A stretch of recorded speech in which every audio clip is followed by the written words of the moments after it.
in order to protect its people and will continue to do so. The IDF conducted significant preparations for this operation. We are well prepared both in defense and offense to defend ourselves. The IDF will continue to defend the State of Israel.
نزدیکی پادگان قلمرویه.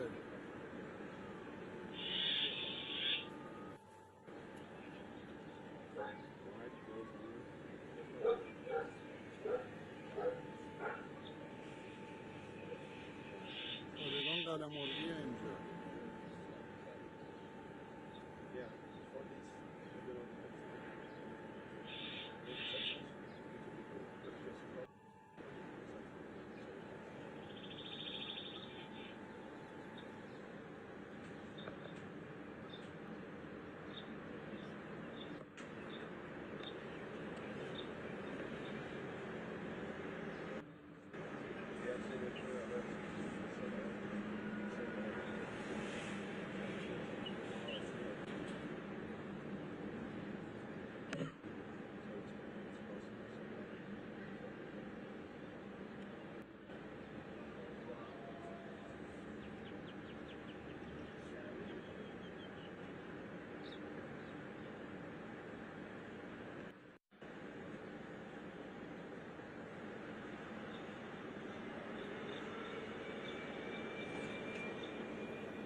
نزدیکی پادگان قلمرویه.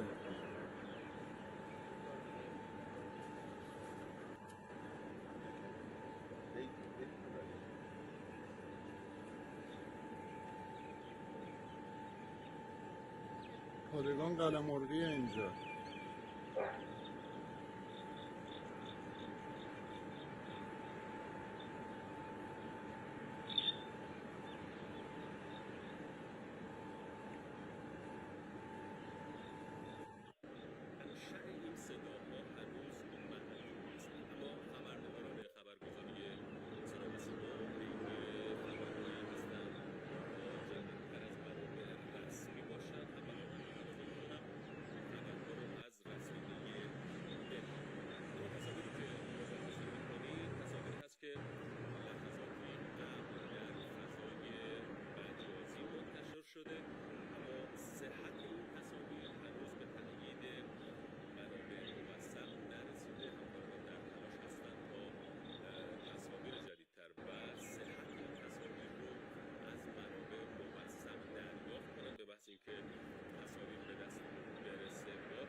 For years, the Iranian regime has called for the destruction of the State of Israel, planning and advancing concrete military plans to do so. Over the past few months, intelligence has shown that Iran is closer than ever to obtaining a nuclear weapon. This morning, the IDF began preemptive and precise strikes targeting the Iranian nuclear program in order to prevent the Iranian regime's ability to build a nuclear bomb in the immediate time frame. We have no choice. We are operating against an imminent and existential threat. We cannot allow the Iranian regime to obtain a nuclear weapon that would be a danger to Israel and the entire world. This operation is for our right to exist here, for our future and for our children's future. The State of Israel has the right and the obligation to operate in order to protect its people and will continue to do so. The IDF conducted significant preparations for this operation. We are well prepared, both in defense and offense, to defend ourselves. The IDF will continue to defend the State of Israel.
نزدیک پادگان قلمردیه.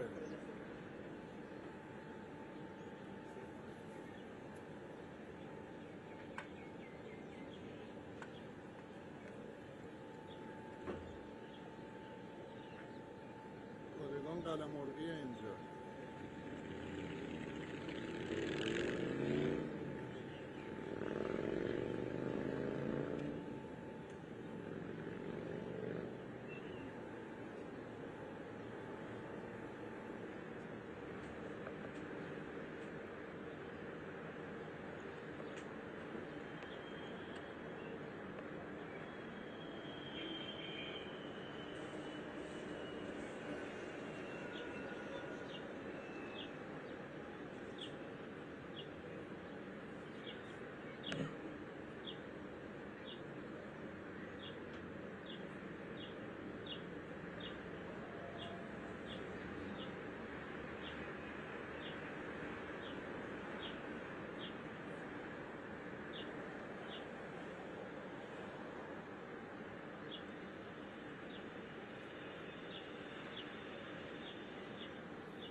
نزدیک پادگان قلمردیه.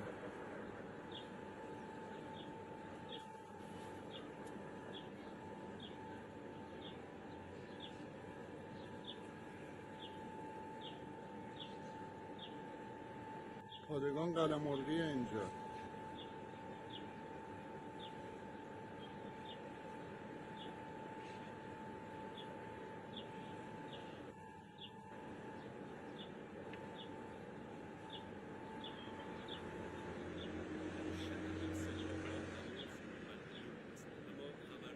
خبرگزاری صدا و سیما پیگیر خبرهایی هستند تا جدیدتر از منابع رسمی باشد. همه تقاضا میکنم خبرها رو از رسانه ملی.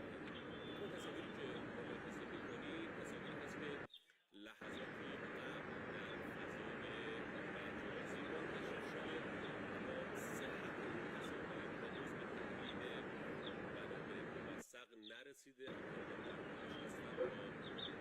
تصاویر جدیدتر و صحت این تصاویر رو از منابع موثق دریافت کنم به محض اینکه تصاویر به دستمون برسه با تایید منابع رسمی در خصوص تصاویر و صداهایی که شنیده شده.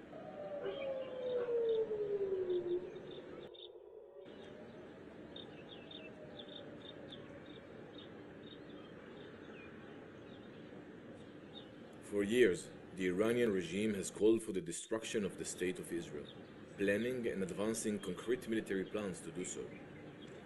Over the past few months, intelligence has shown that Iran is closer than ever to obtaining a nuclear weapon.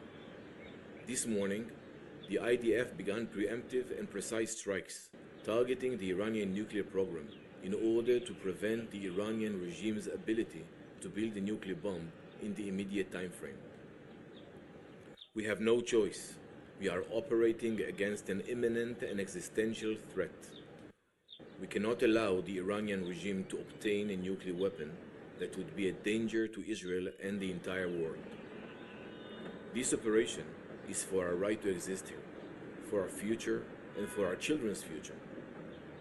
The State of Israel has the right and the obligation to operate in order to protect its people and will continue to do so. The IDF conducted significant preparations for this operation. We are well prepared, both in defense and offense, to defend ourselves. The IDF will continue to defend the State of Israel.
نزدیک پادگان قلمردیه.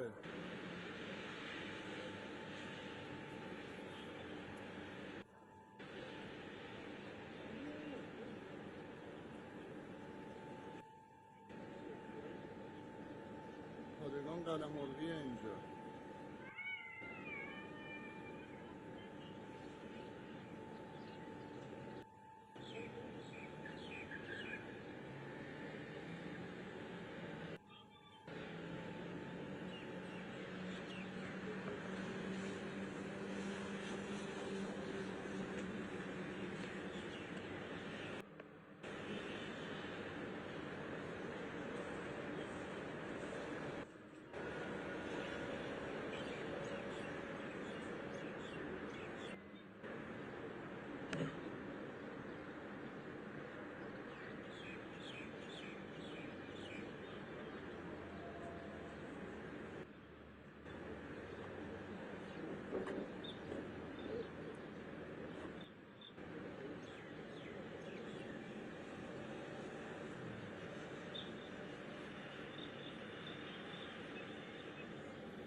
Look, you are absolutely right to be upset by what's happening to our country right now.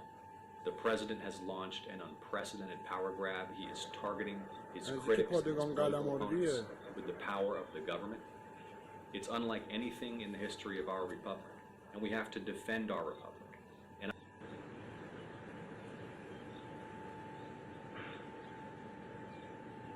پادگان قلمرویه اینجا.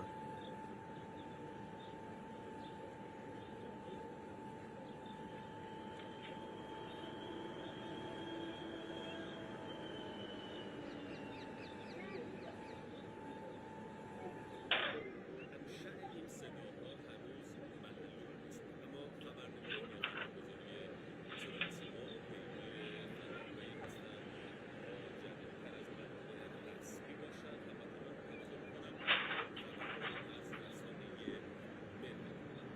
بتوان کنترل کنند خبرهایی از رسانه ملی. اما تصاویری که ملاحظه می‌کنید تصاویری هست که لحظاتی قبل در فضای مجازی منتشر شده، اما صحت این تصاویر هنوز به تایید منابع موثق نرسیده. آنها در تلاش هستند تا تصاویر جمع کنند و صحت این تصاویر رو از منابع موثق دریافت کنند به محض اینکه تصاویر به دست برسه با تایید منابع رسمی در خصوص تصاویر و صداهایی که شنیده شده.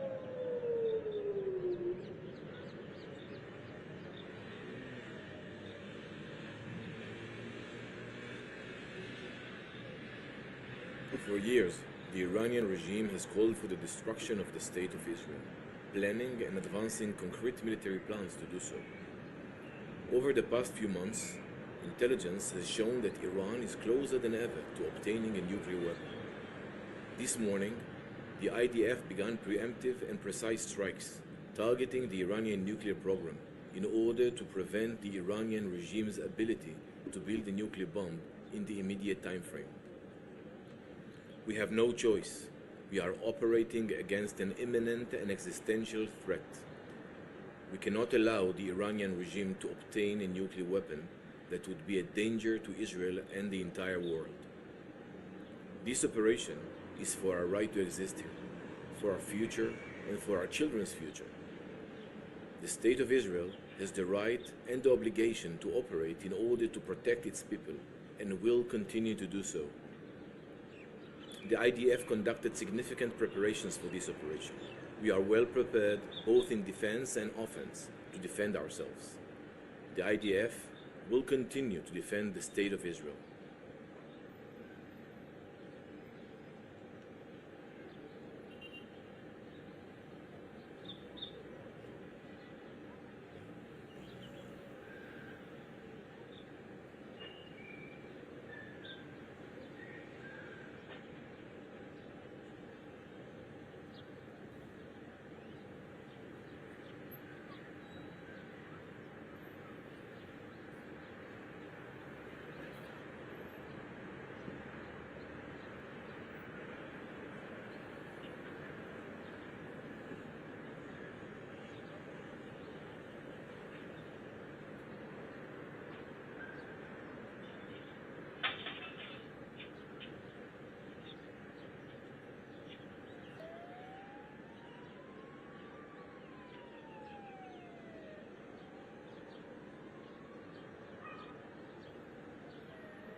نزدیک پادگان قلمرویه.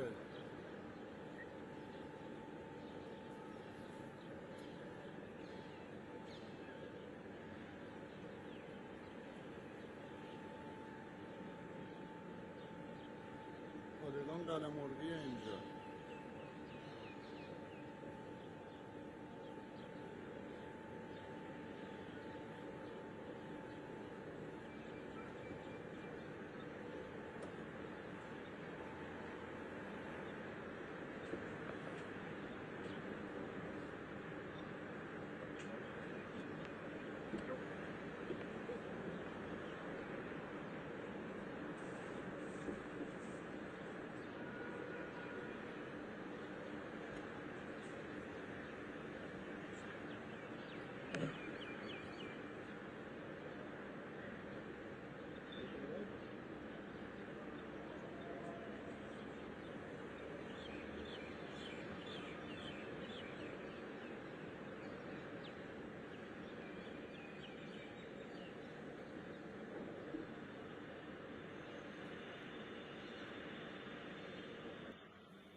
نزدیک پادگان قلمردیه.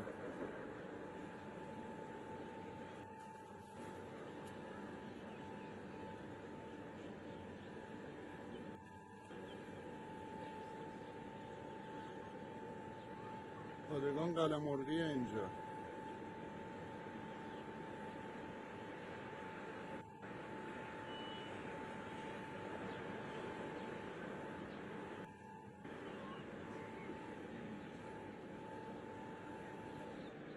منشأ این صداها هنوز معلوم نیست، اما خبرنگاران خبرگزاری صدا و سیما پیگیر خبرهایی هستند تا جدیدتر از منابع رسمی باشند. البته من تقاضا میکنم خبرها رو از رسانه ملی دارم. اما تصاویری که ملاحظه میکنید تصاویری هست که لحظاتی قبل در فضای مجازی منتشر شده، اما صحت این تصاویر هنوز به تأیید منابع موثق نرسیده. همکاران در تلاش هستند تا تصاویر جدید و صحت این تصاویر رو از منابع موثق دریافت کنند تا از اینکه تصاویر به دست برسه. با تأیید منابع رسمی در خصوص تصاویر و صداهایی که شنیده شده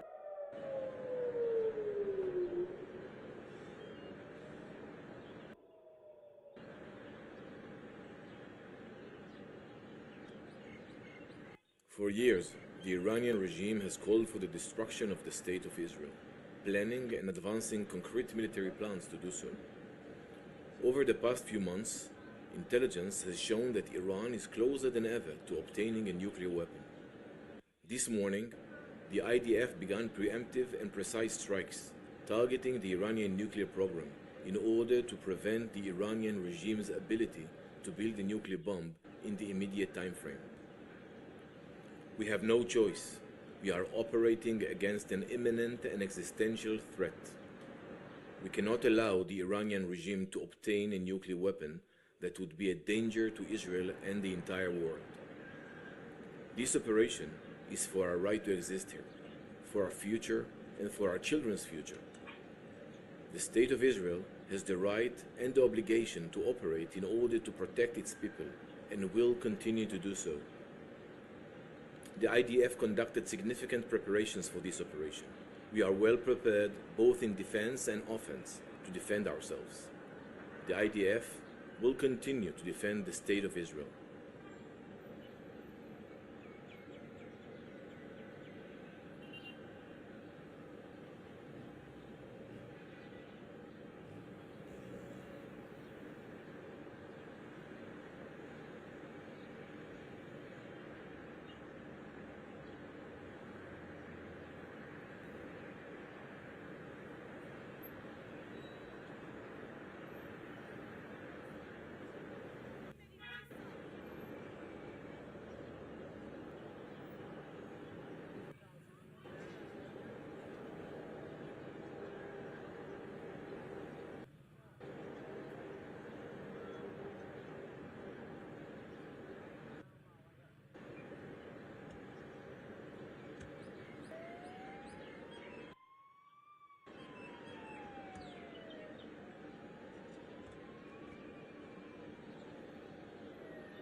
نزدیک پادگان قلمردیه.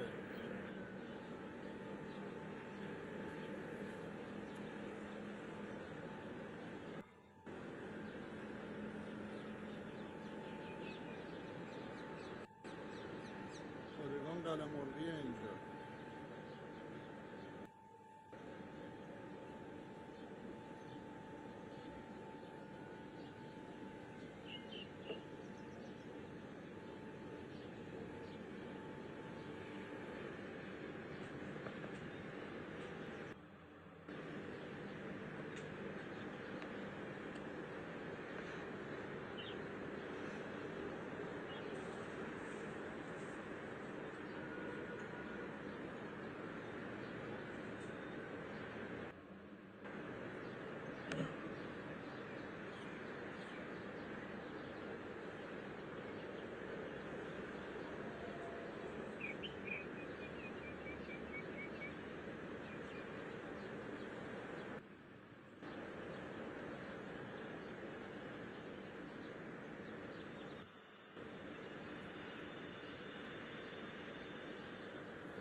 نزدیک پادگان قلمردیه.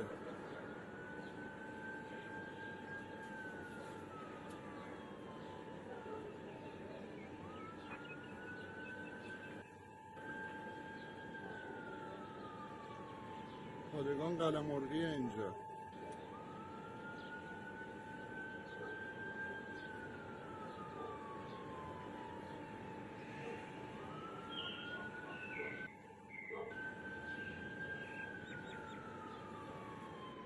منشأ این صداها هنوز معلوم نیست، اما خبرنگاران خبرگزاری صدا و سیما پیگیر خبرهایی هستند تا جدیدتر از منابع رسمی باشند. هموطنان تقاضا میکنم خبرها رو از رسانه ملی. اما تصاویری که ملاحظه میکنید تصاویری هست که لحظاتی قبل در فضای مجازی منتشر شده.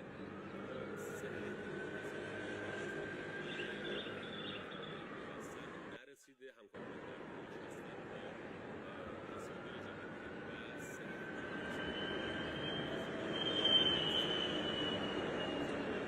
و تصاویر به دست ما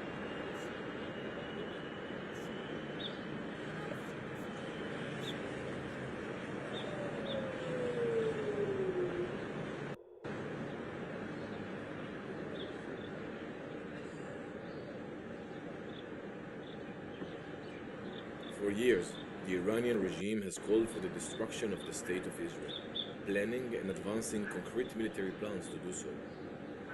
Over the past few months, intelligence has shown that Iran is closer than ever to obtaining a nuclear weapon.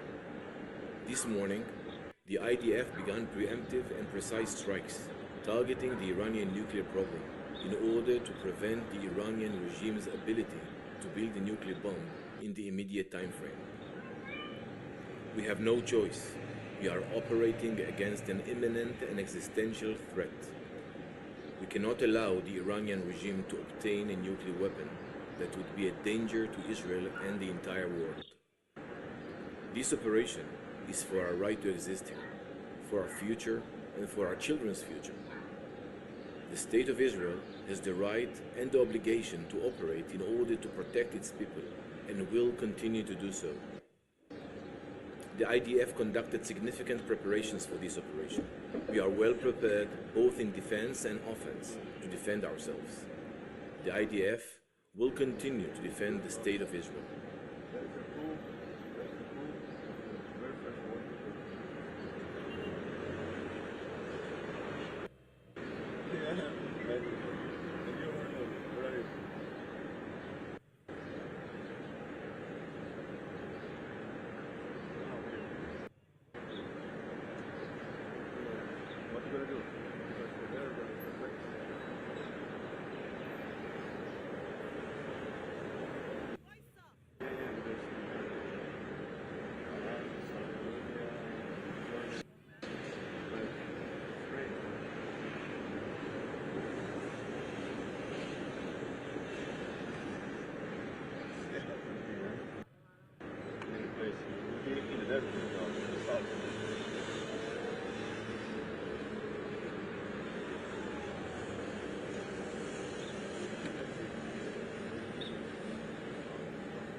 Listen, why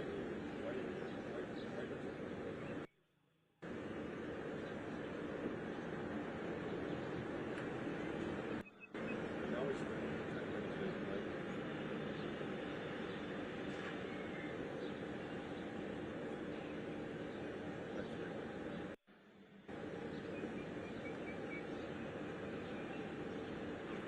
this is something big here.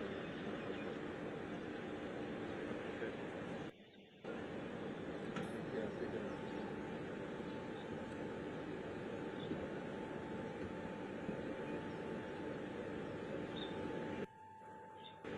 نزدیکی پادگان قلمرویه.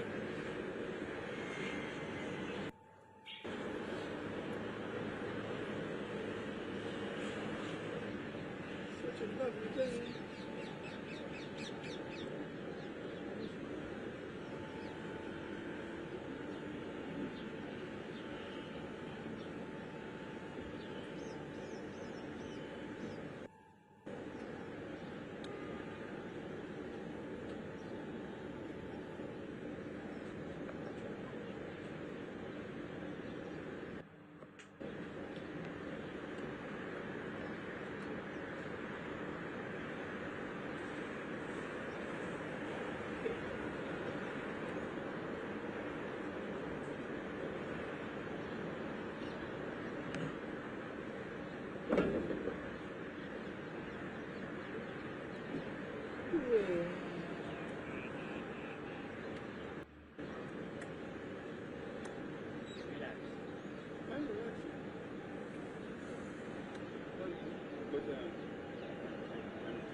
نزدیکی پادگان قلمرویه.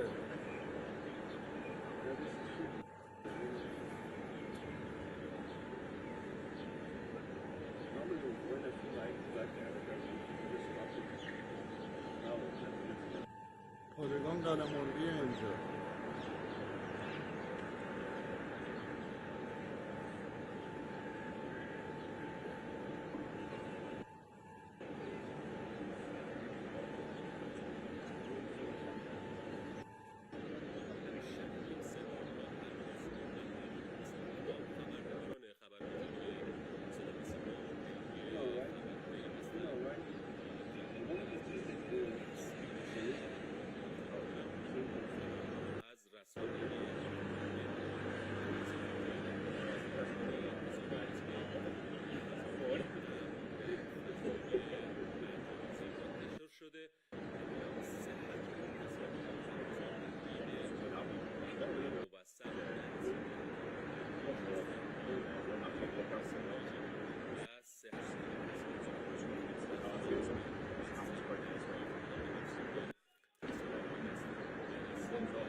For years, the Iranian regime has called for the destruction of the State of Israel, planning and advancing concrete military plans to do so. Over the past few months, intelligence has shown that Iran is closer than ever to obtaining a nuclear weapon. This morning, the IDF began preemptive and precise strikes, targeting the Iranian nuclear program in order to prevent the Iranian regime's ability to build a nuclear bomb in the immediate time frame. We have no choice. We are operating against an imminent and existential threat.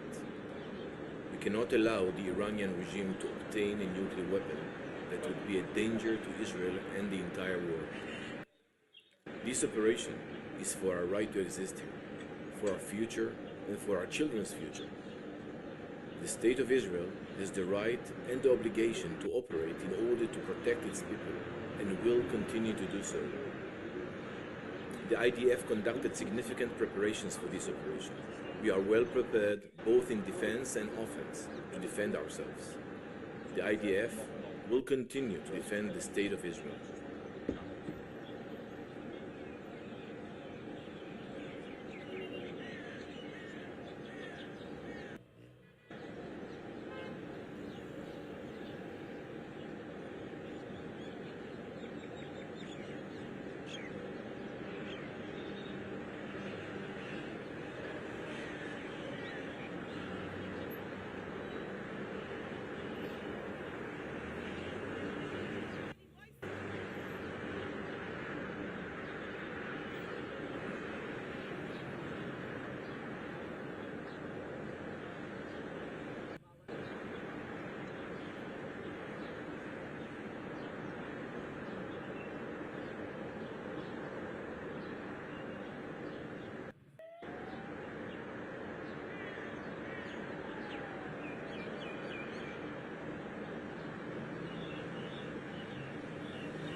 نزدیک پادگان قلمردیه.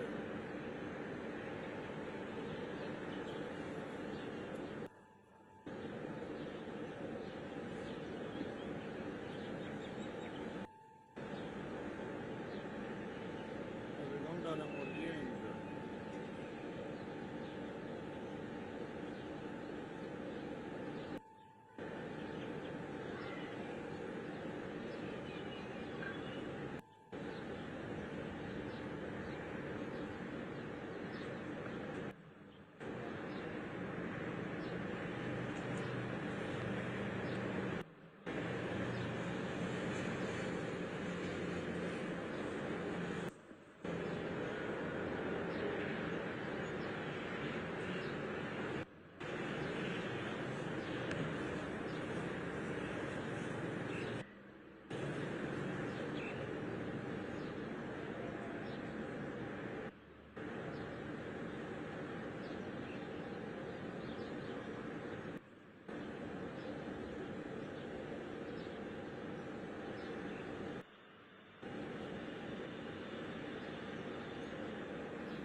نزدیک پادگان قلمردیه.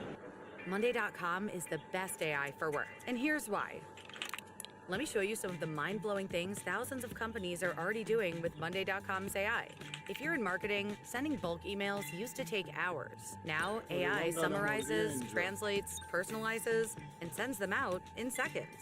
Sales teams, AI finds high-value deals and handles all the manual work after calls, so teams have more time to actually close deals.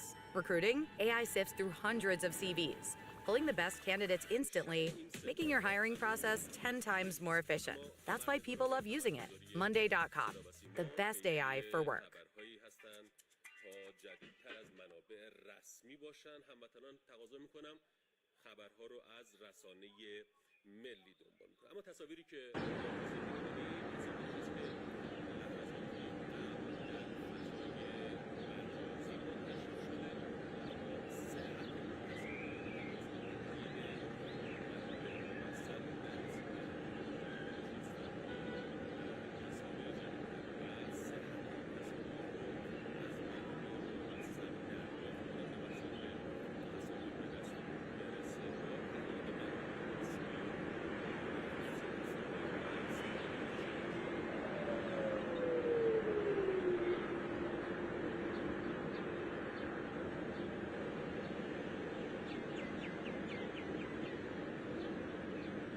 For years, the Iranian regime has called for the destruction of the State of Israel, planning and advancing concrete military plans to do so.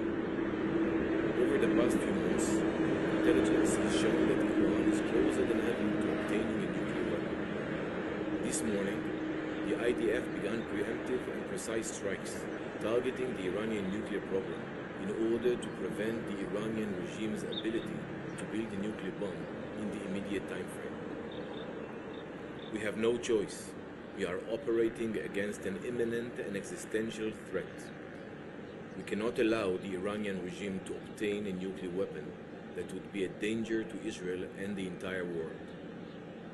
This operation is for our right to exist here, for our future and for our children's future. The State of Israel has the right and the obligation to operate in order to protect its people and will continue to do so. The IDF conducted significant preparations for this operation. We are well prepared both in defense and offense to defend ourselves. The IDF will continue to defend the State of Israel.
پادگان قلمرویه.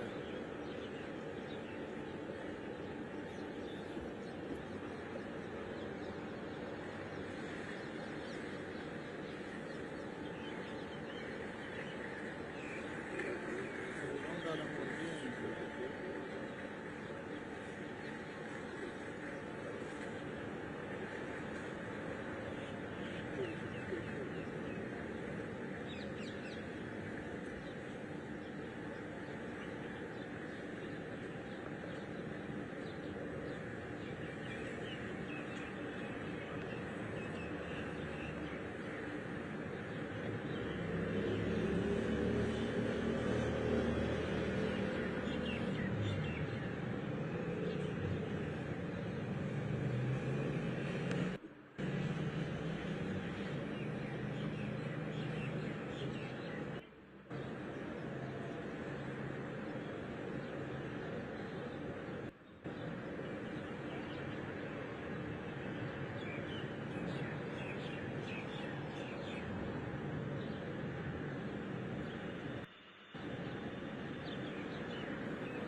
پادگان قلمرویه.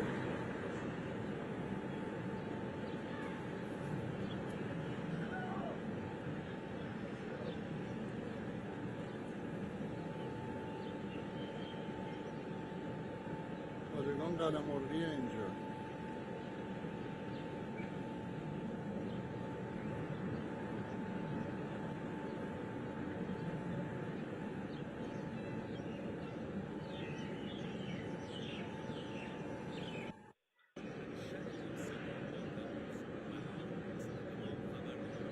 گزاری صدا و سیما پیگیر خبرهایی هستند.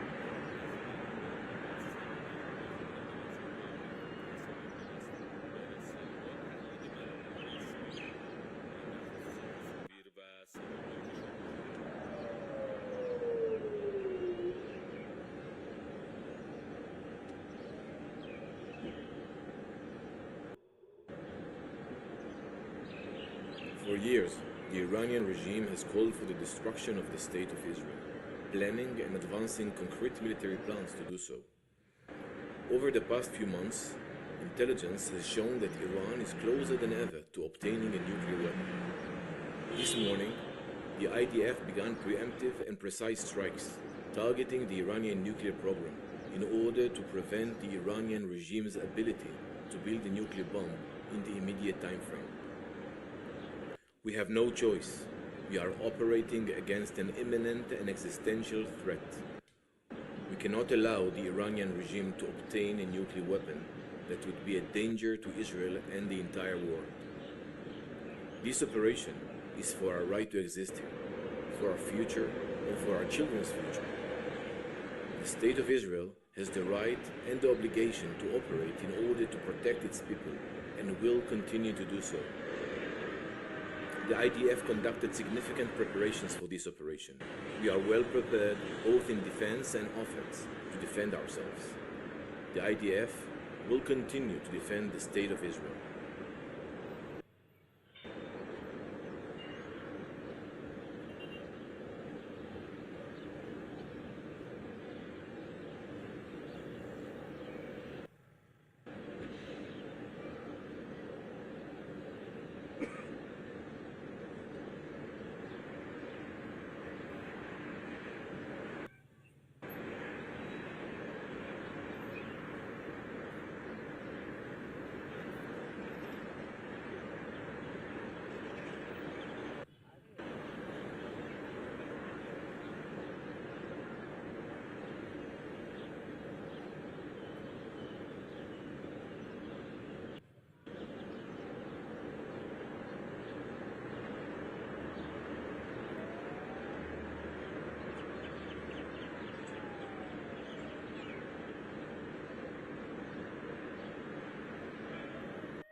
نزدیک پادگان قلمرویه.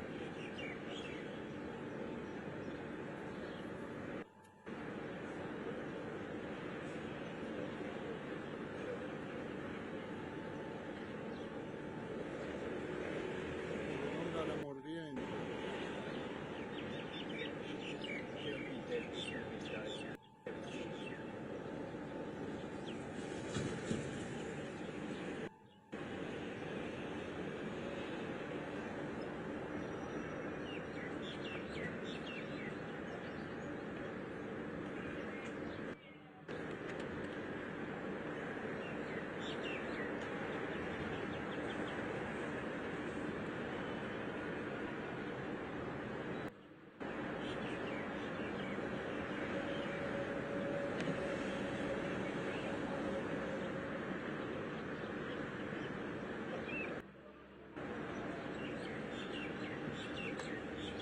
interview to Fox News saying that he was hoping that the nuclear talks between the U.S.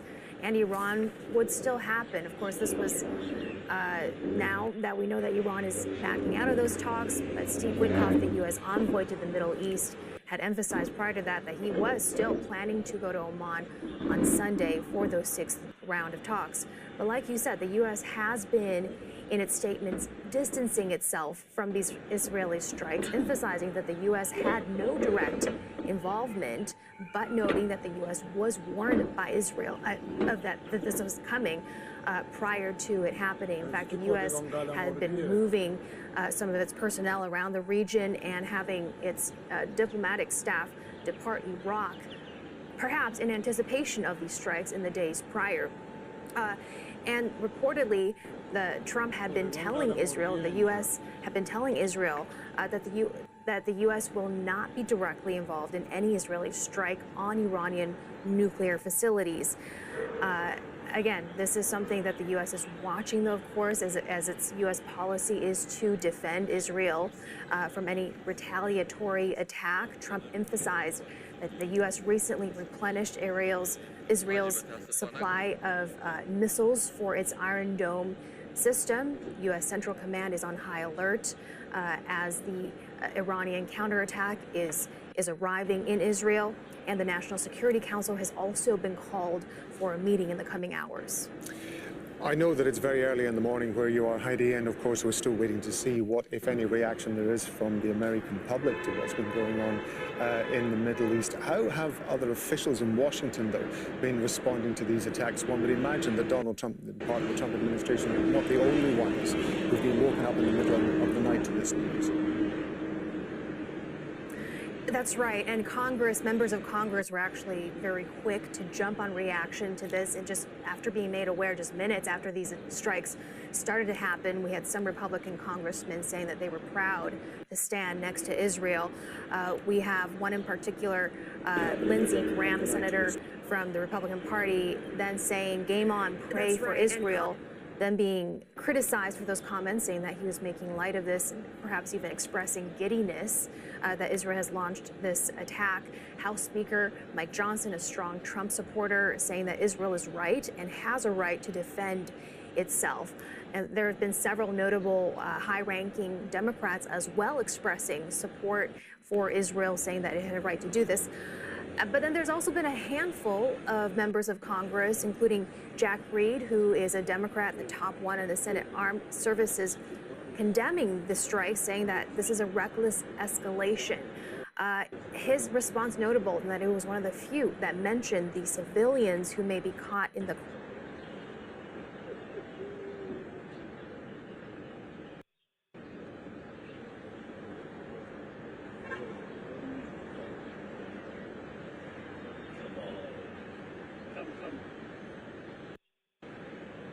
crosshairs, saying these strikes threaten not only the lives of innocent civilians, but the stability of the entire Middle East and the safety of American citizens and forces. Also, Senator Elizabeth Warren, a progressive, calling these strikes deeply disturbing. But meanwhile, as you said, the public, the American public, doesn't seem to be really paying that close attention to this. Of course, that could easily change as more of them awake to this news. And certainly it would change how much the U.S. is invested in this, the U.S. public, if any U.S. forces were to be involved in this conflict, which President Trump has been very hesitant in trying to avoid that scenario from happening. Heidi, thank you very much indeed. Heidi Jo Castro there talking to us from Washington, D.C.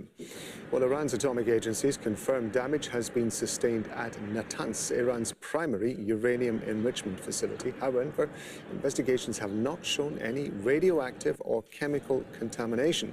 The facility consists of 6 buildings and another 3 underground. The UN nuclear watchdog monitors nuclear material and enrichment equipment there. It says Iranian authorities have confirmed that radiation levels have not increased since Israel attacked. Mohammed Islami is a research fellow at Tehran University. He's joining us from there. Thank you very much indeed for being with us. There's growing speculation about the fact that it was the Natanz facility that was targeted and seems to have sustained the greatest amount of damage out of all the targets that were hit. What's your assessment of why Natanz particularly was hit? First of all, thank you so much for having me. I should say that according to IAEA, there's no radiation after the Israeli attack on Natanz nuclear facilities. It means that their attack does not damage any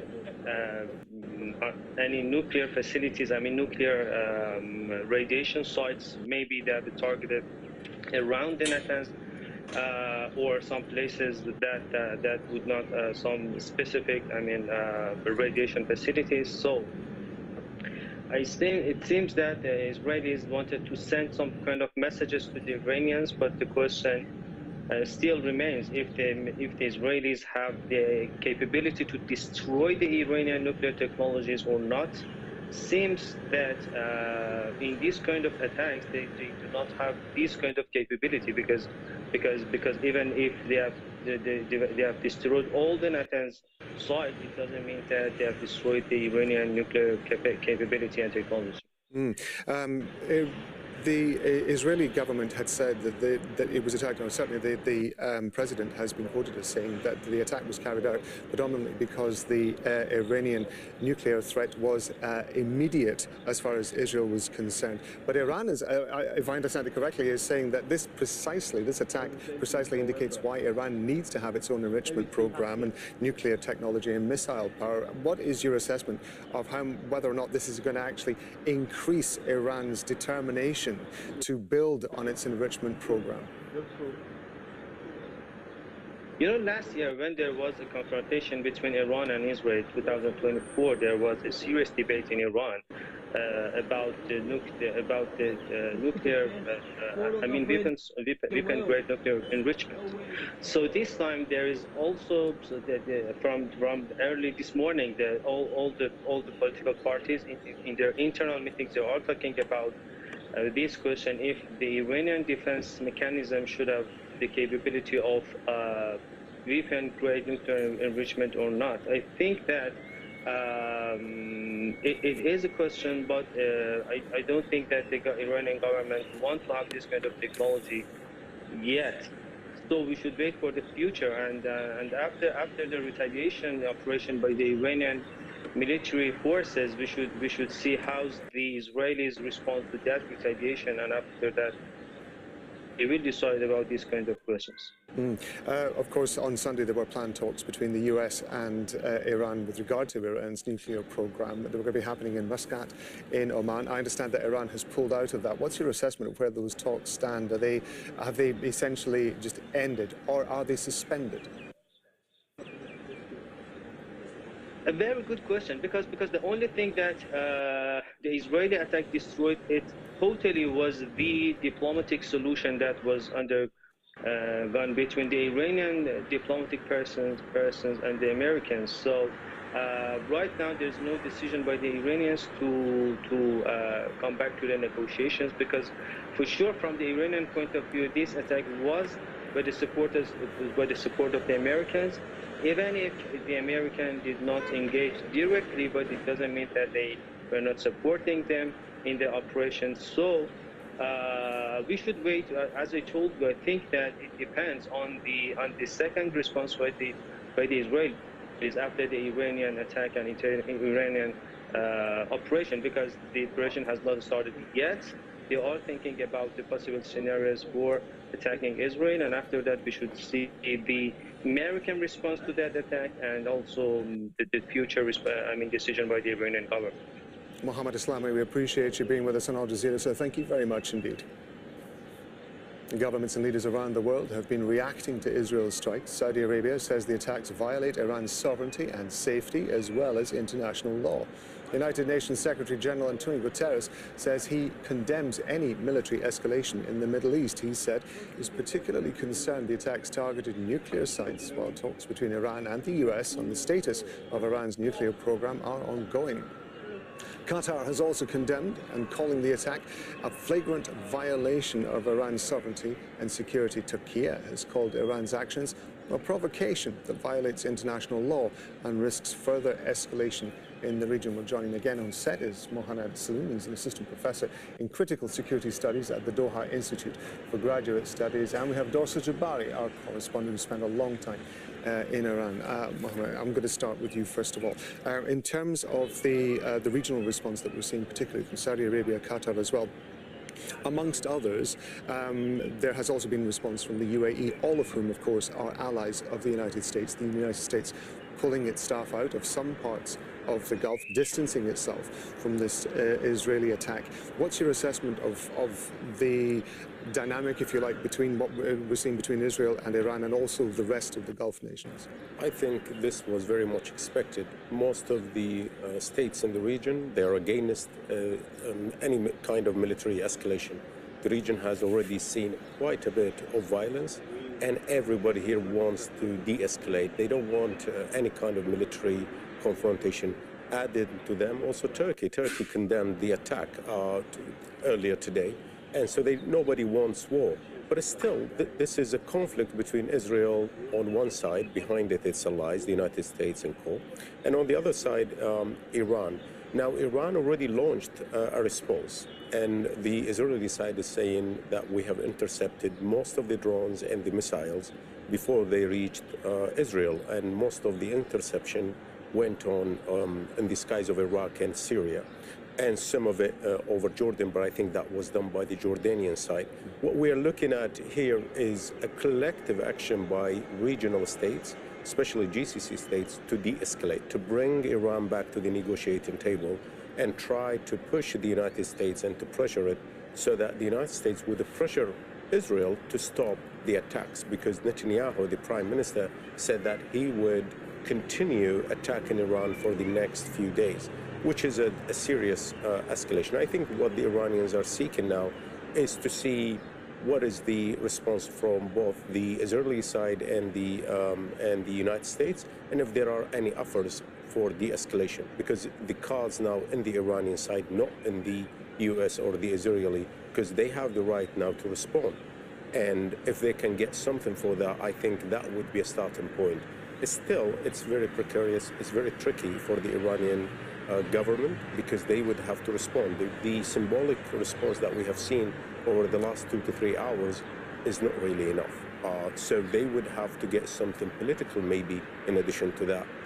That would bring them back, or at least they would entertain the idea to come back to the negotiating table. Our correspondent, Tohir Asadi, was telling us from Tehran that he has been speaking to people who've been demanding from the government that there should be a significant response. And it does bring an interesting point with regard to the US, doesn't it? Because as we were talking about, the US has been pulling itself back, from distancing itself from this Israeli action. In previous occasions, we have seen an almost immediate response from the White House saying that it will defend Israel and Israel's right to defend itself. The response we've been getting this time, although it's there, Donald Trump has made a comment about the fact that Israel will be defended.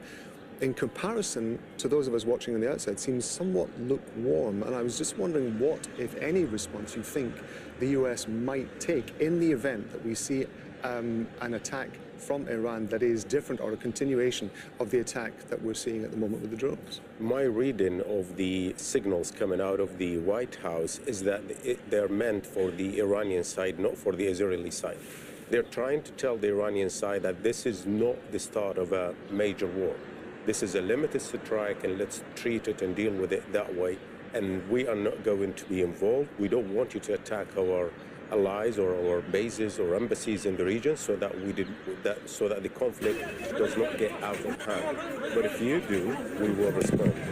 Also, let's not forget that while this is, if you like, it's not a very strong message coming from the White House in support of Israel, but still, President Trump said that we're not going to see many Iranian leaders anymore, in a signal that we knew we were going to neutralize some of the leadership of Iran.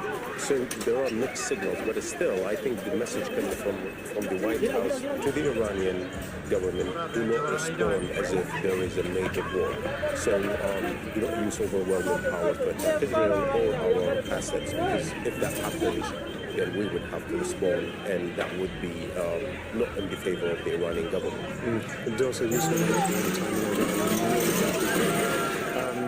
in terms of the talks that we're seeing that were supposed to be taking place on Sunday, we were just referring to the hope that in some way the situation could be de-escalated and the talks could be, certainly the Iranian delegation could be encouraged to go back to that. How willing do you think the Iranian leadership would be to re-engage with those talks, given what's been going on? I think it would be very unrealistic to think that Iran would now be interested in continuing these talks, given what's happened and given the fact that we've seen over the past few hours Iranian officials pointing the finger not just at Israel, but also the United States, knowing that the Israelis could not be able to carry out this operation, this attack, without the U.S. support in some way, despite the public denials that we're getting from U.S. officials. So I think Steve Witkoff, if he's still going to head to Oman, he'll be sitting at a table for one, basically. This is the U.S. envoy. Yes. Yeah. He will be sitting by himself waiting for his Iranian counterpart, the Iranian foreign minister, to show up at these talks. I think it would be very unlikely. Also, the airspace is still closed. We're seeing these attacks, according to the Israelis, they're going to continue for days. So it's a question of logistics as well. So I don't think we're going to see a continuation of these talks unless something significant is brought to the table for the Iranians. We were talking before about the fact that the Natanz site seems to have been targeted particularly. It's a key source for nuclear enrichment for Iran. You were describing to us before about the fact that although a lot of it is underground, a significant proportion of it is above ground, and that makes it a target. To what extent do you think, again, given your background, your understanding of the country, do you think that this is going to force Iran to push its uranium enrichment facilities and all its nuclear program further, deeper underground? Absolutely. They've already started. After there was a number of attacks on Natanz over the past few years, and the last one forced the Iranians to build an extension underground because they had plans to expand Natanz further, but they decided that they're going to move things underground. And, you know, the last nuclear facility that came to light that it was built was the Fordow nuclear facility, which is deep underground, and that was made public in 2009. So I think, and the Iranians yesterday, the Atomic Energy Organization in Iran, in response to the IAEA censure that passed for calling Iran non-complying with the agency, the organization said they're going to build a new facility hidden again away from, basically below ground. So I think this is the new norm now. Iran has learned that any facility that is built outdoors is susceptible to attacks or sabotage. And the only way moving forward to ensure the nuclear program can continue is to go underground with it.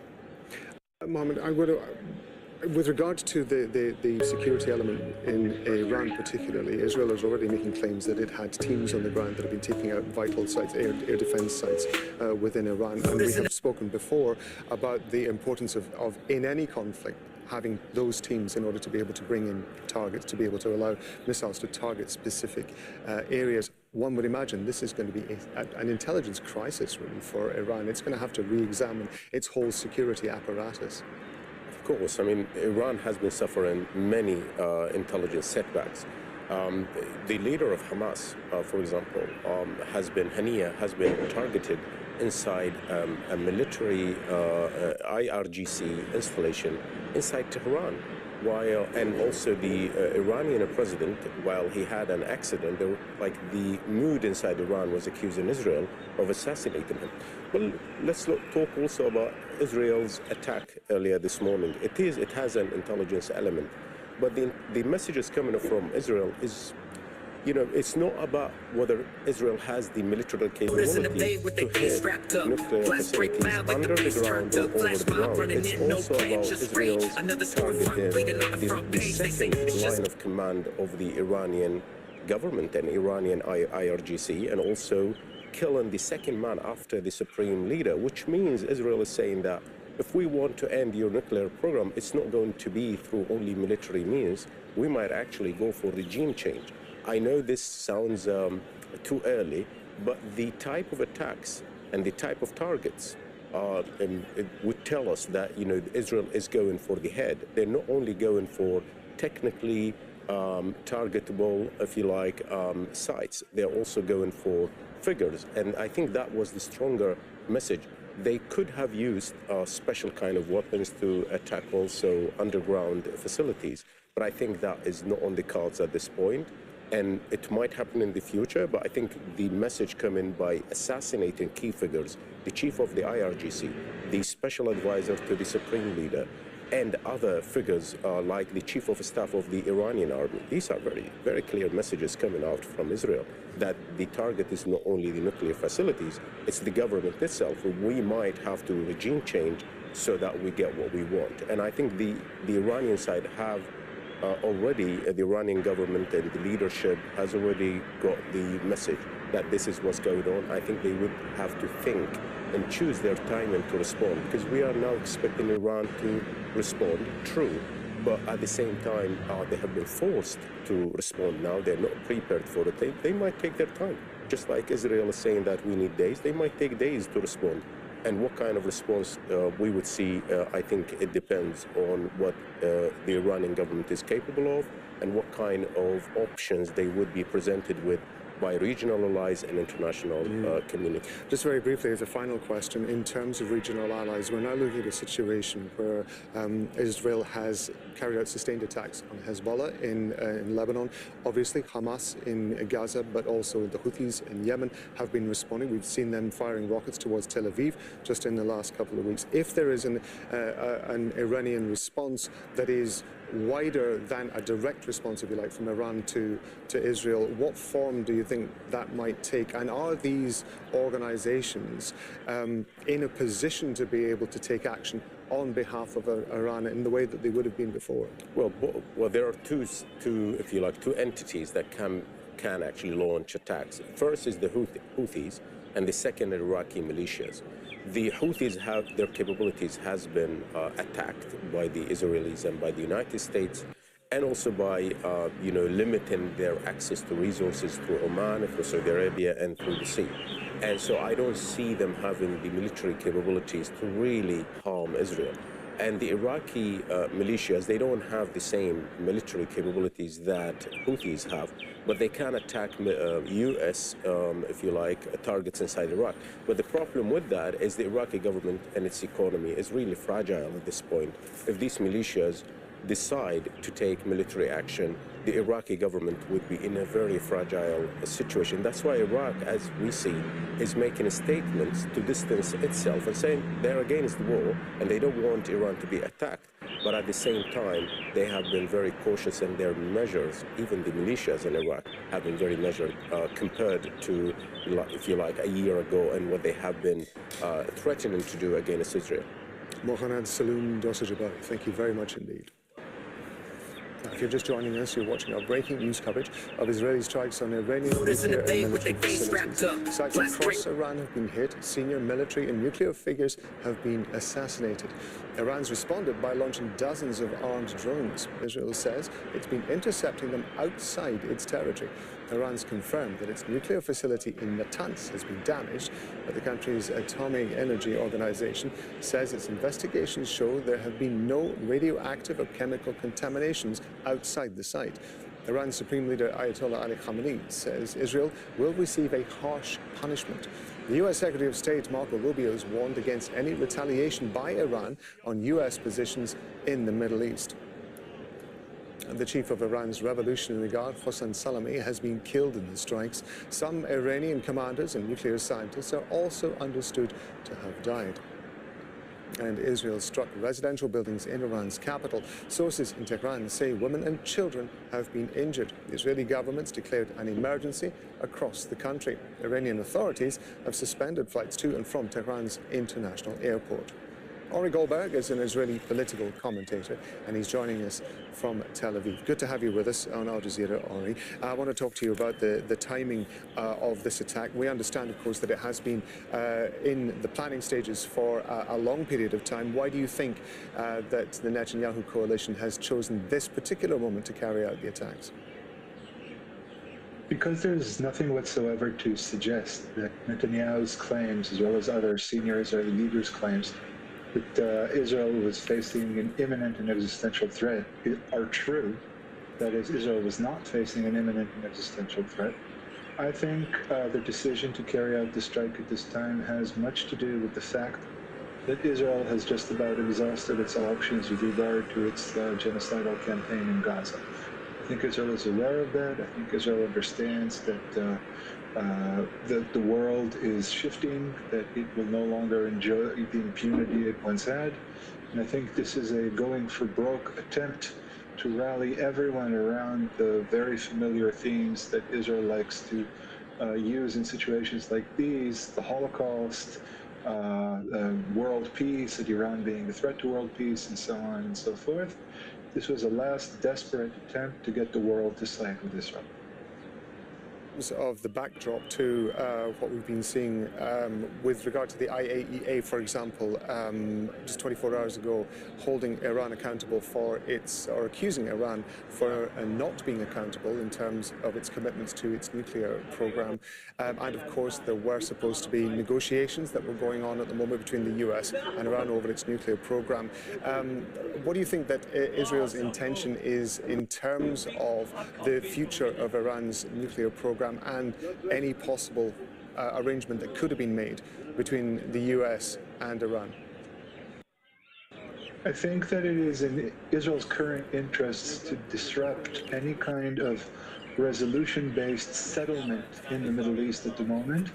I think Israel under Netanyahu thrives on the notion of a forever war, as well as on borders that are as blurry as possible, and on the idea that Israel deserves a full and complete impunity for whatever it chooses to do. In that sense, a deal between the United States and Iran would have been highly disruptive to what Israel considers to be its interests at the moment. The only way that that this would not have been the case is if Israel has been orchestrating a remarkably elaborate long con with the Trump administration. And I have to say, considering the highly strained relations between Washington and Jerusalem, between Trump and Netanyahu personally, I fail to see that happening at all. So I think Israel stands alone, and I think Israel is not just a rogue state, but is officially an agent of chaos and disruption. I want to ask you about the role of the US, or at least the position of the US with regard to this. We were just talking before about the fact that on previous occasions when Israel has carried out attacks or it's been targeted by another country, the US has almost immediately, certainly the White House has almost immediately come out in defense of Israel and its right to defend itself. This time around, the Trump administration, and it is still early hours in the United States, but the Trump administration appears to be somewhat lukewarm in terms of its response in defense of Israel's position. What's your assessment, do you think, of the relationship, and you alluded to it just a moment ago, really, between the United States, between the Trump administration, really, and the Netanyahu coalition? I think lukewarm is something of an understatement. I have never seen a statement like the one issued by Secretary of State Marco Rubio, basically saying Israel is on its own. Israel carried out a unilateral attack. He didn't say unprovoked, but that was the only word that was missing. Our main goal is to ensure the safety of American personnel and American targets. I don't think Trump will come out against Israel. I think Trump has already promised to protect Israel from a potential extreme Iranian response. But I think we will see the United States and Trump personally distancing themselves from Israel as much as they can. I think Trump is looking to the rest of the international community to take charge of this situation, but I think we will see a somewhat unprecedented response from the United States because Israel has crossed the line. Nobody cares about the Palestinians because Palestinians don't have an internationally recognized state. Iran is a state with rights and obligations. It is signatory to the Nuclear Non-Proliferation Treaty.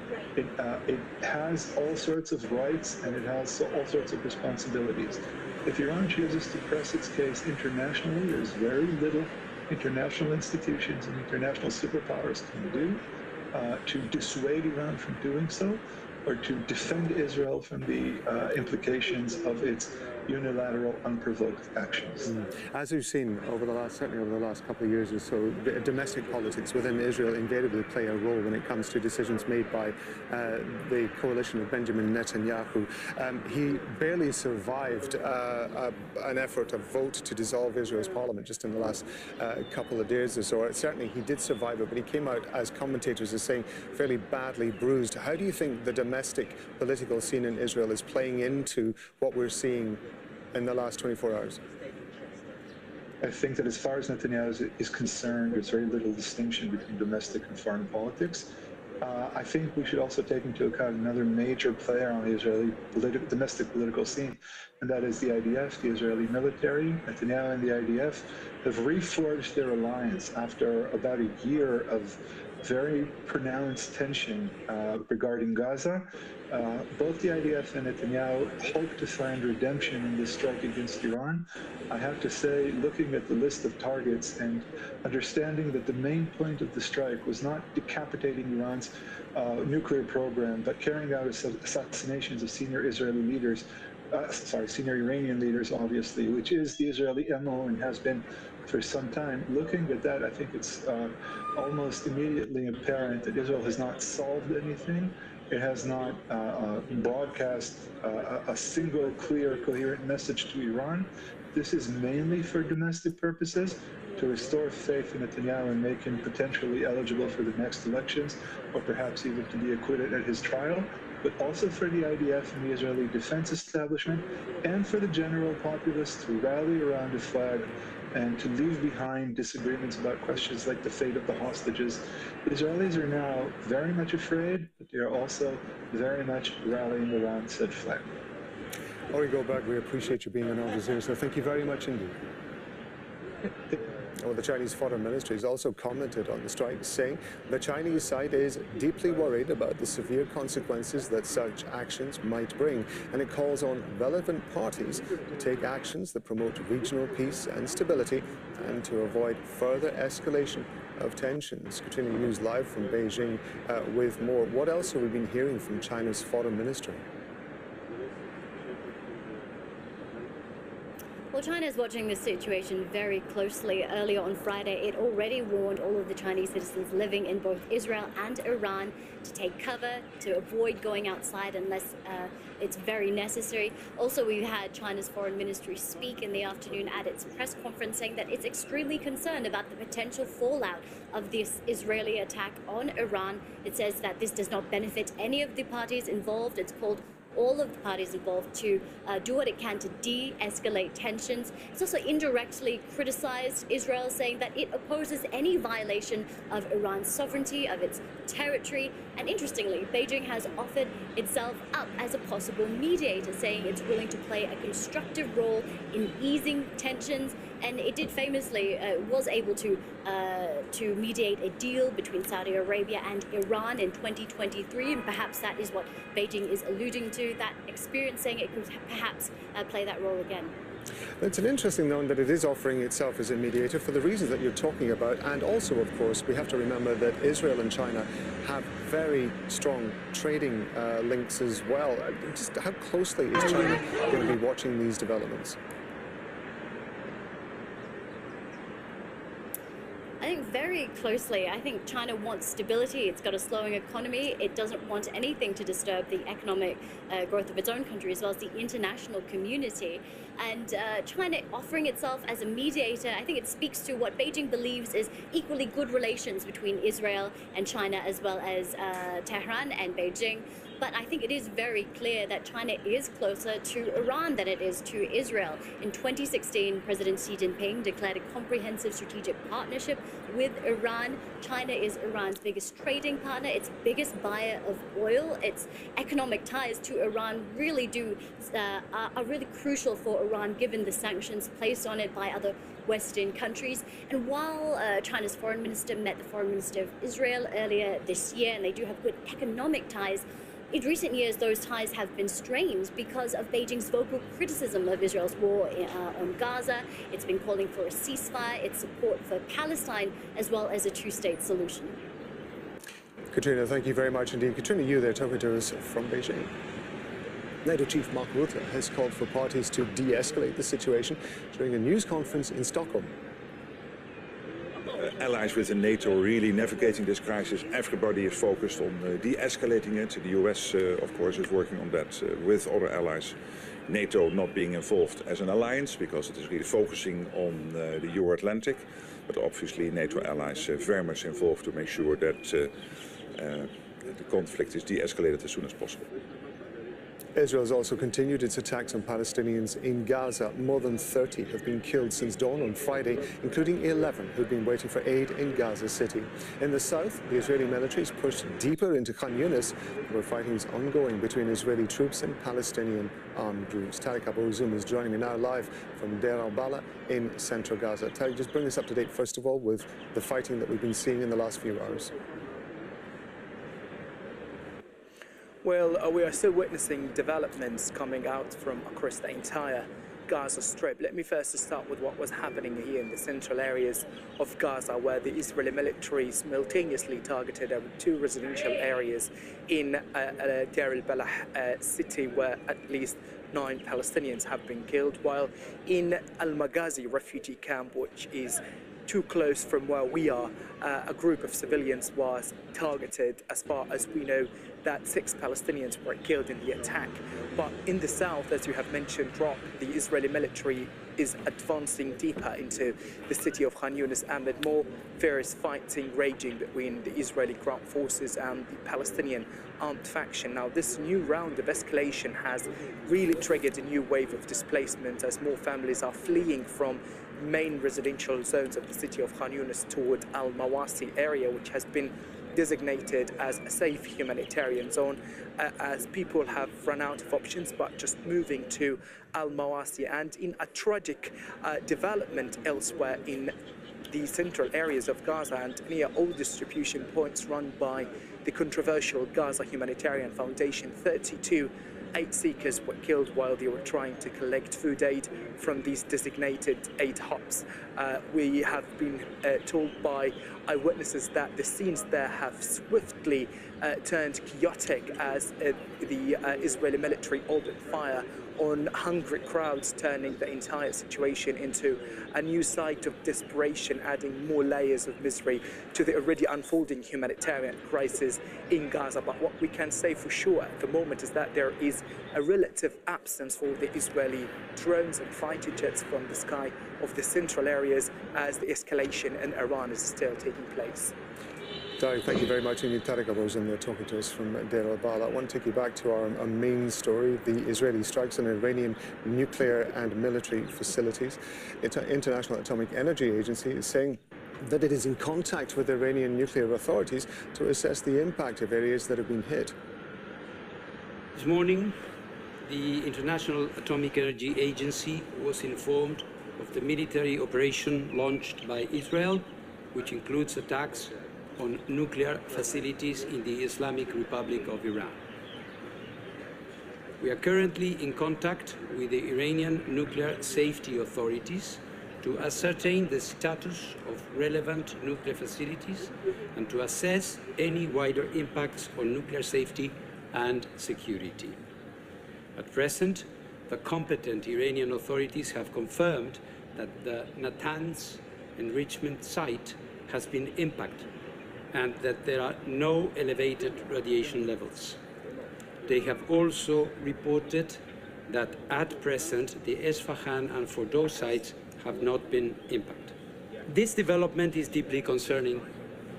I have repeatedly stated that nuclear facilities must never be attacked, regardless of the context or circumstances, as it could harm both people and the environment. Such attacks have serious implications for nuclear safety, security and safeguards, as well as regional and international peace and security. Well, Iran has long maintained its nuclear program is for civilian purposes only. It has several facilities around the country, and some were targeted overnight. Israel says that it struck at the heart of Iran's nuclear enrichment program.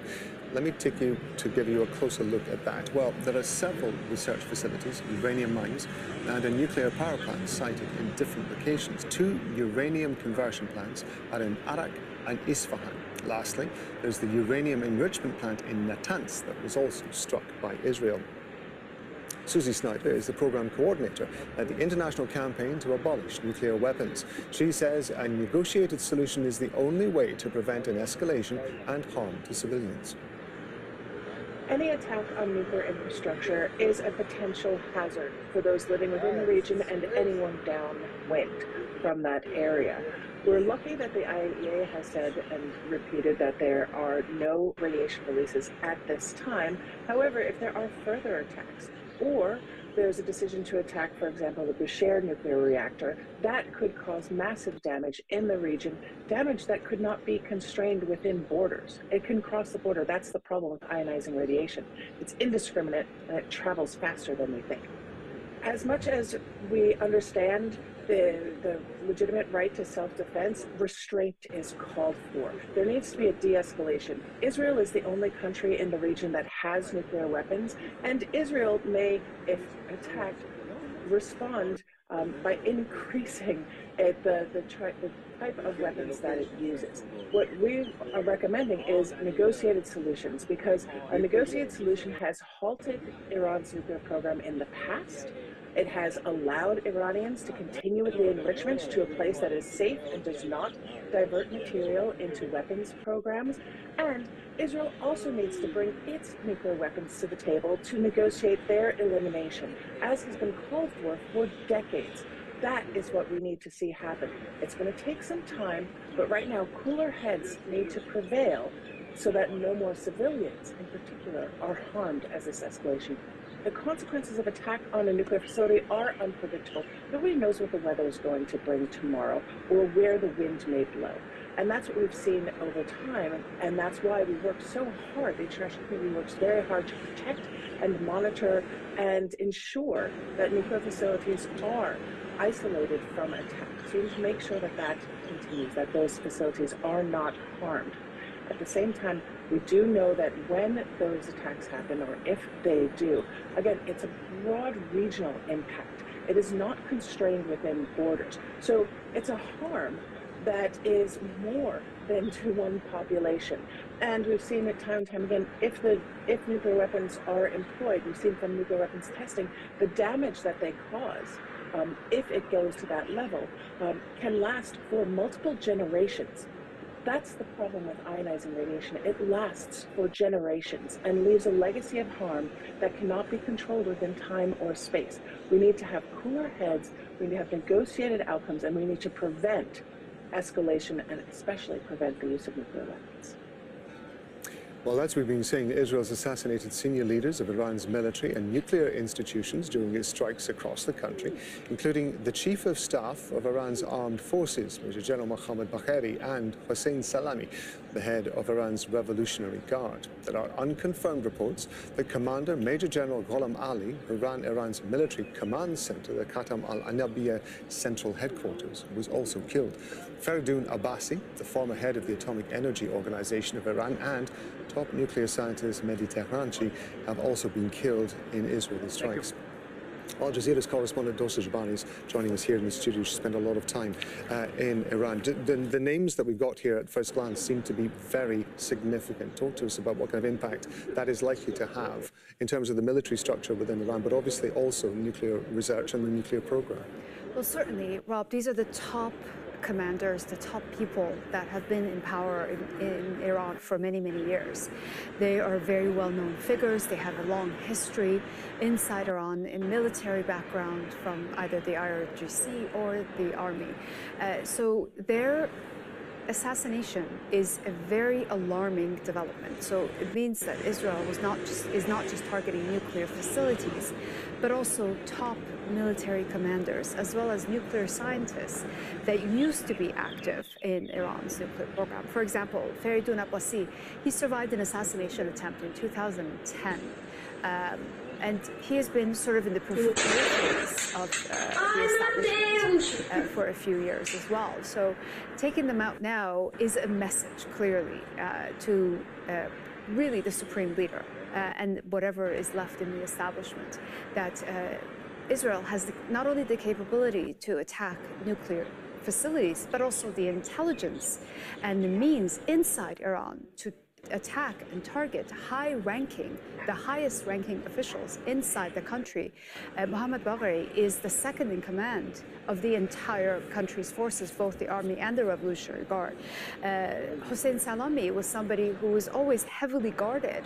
So for him to die in this kind of specific attack means Israel has had people on the ground inside Tehran that have been working towards these clandestine operations for a long time. In terms of the actual structure of the military and the nuclear program itself, how does that work? I mean, I understand that obviously it is, as is the case with so many nuclear programs, for example, and military structures around the world, it's very difficult to find out exactly how the structure works and who's in place for things. But to what extent would this have an impact in terms of the military capability of Iran, for example, or the continuation of its nuclear program?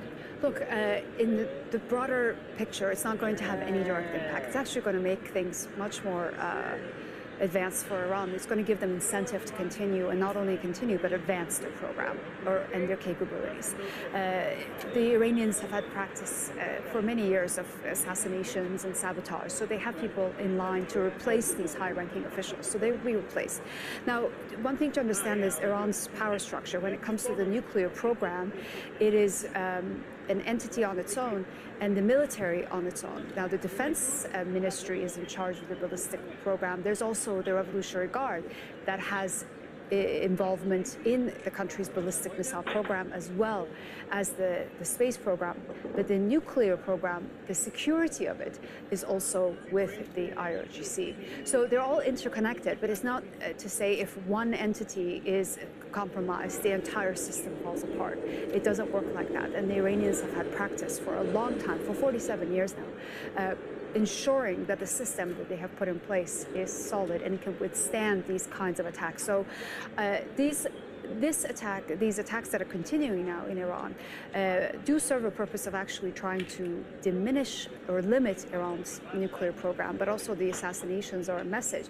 And I think more than anything else, it is psychological warfare to say to the supreme leader that no one is safe in Iran, that Israel's hands can reach very far and wide. It is something, of course, we've been talking about over the last couple of hours, which is this perception that this is a huge failure on the part of Iranian intelligence and its security apparatus. One would imagine, therefore, as part of the process that you're talking about, and where the nuclear program but also the security program continue, one would imagine there's going to be a huge analysis of what those failures were, and, of course, attempts to make sure it doesn't happen again.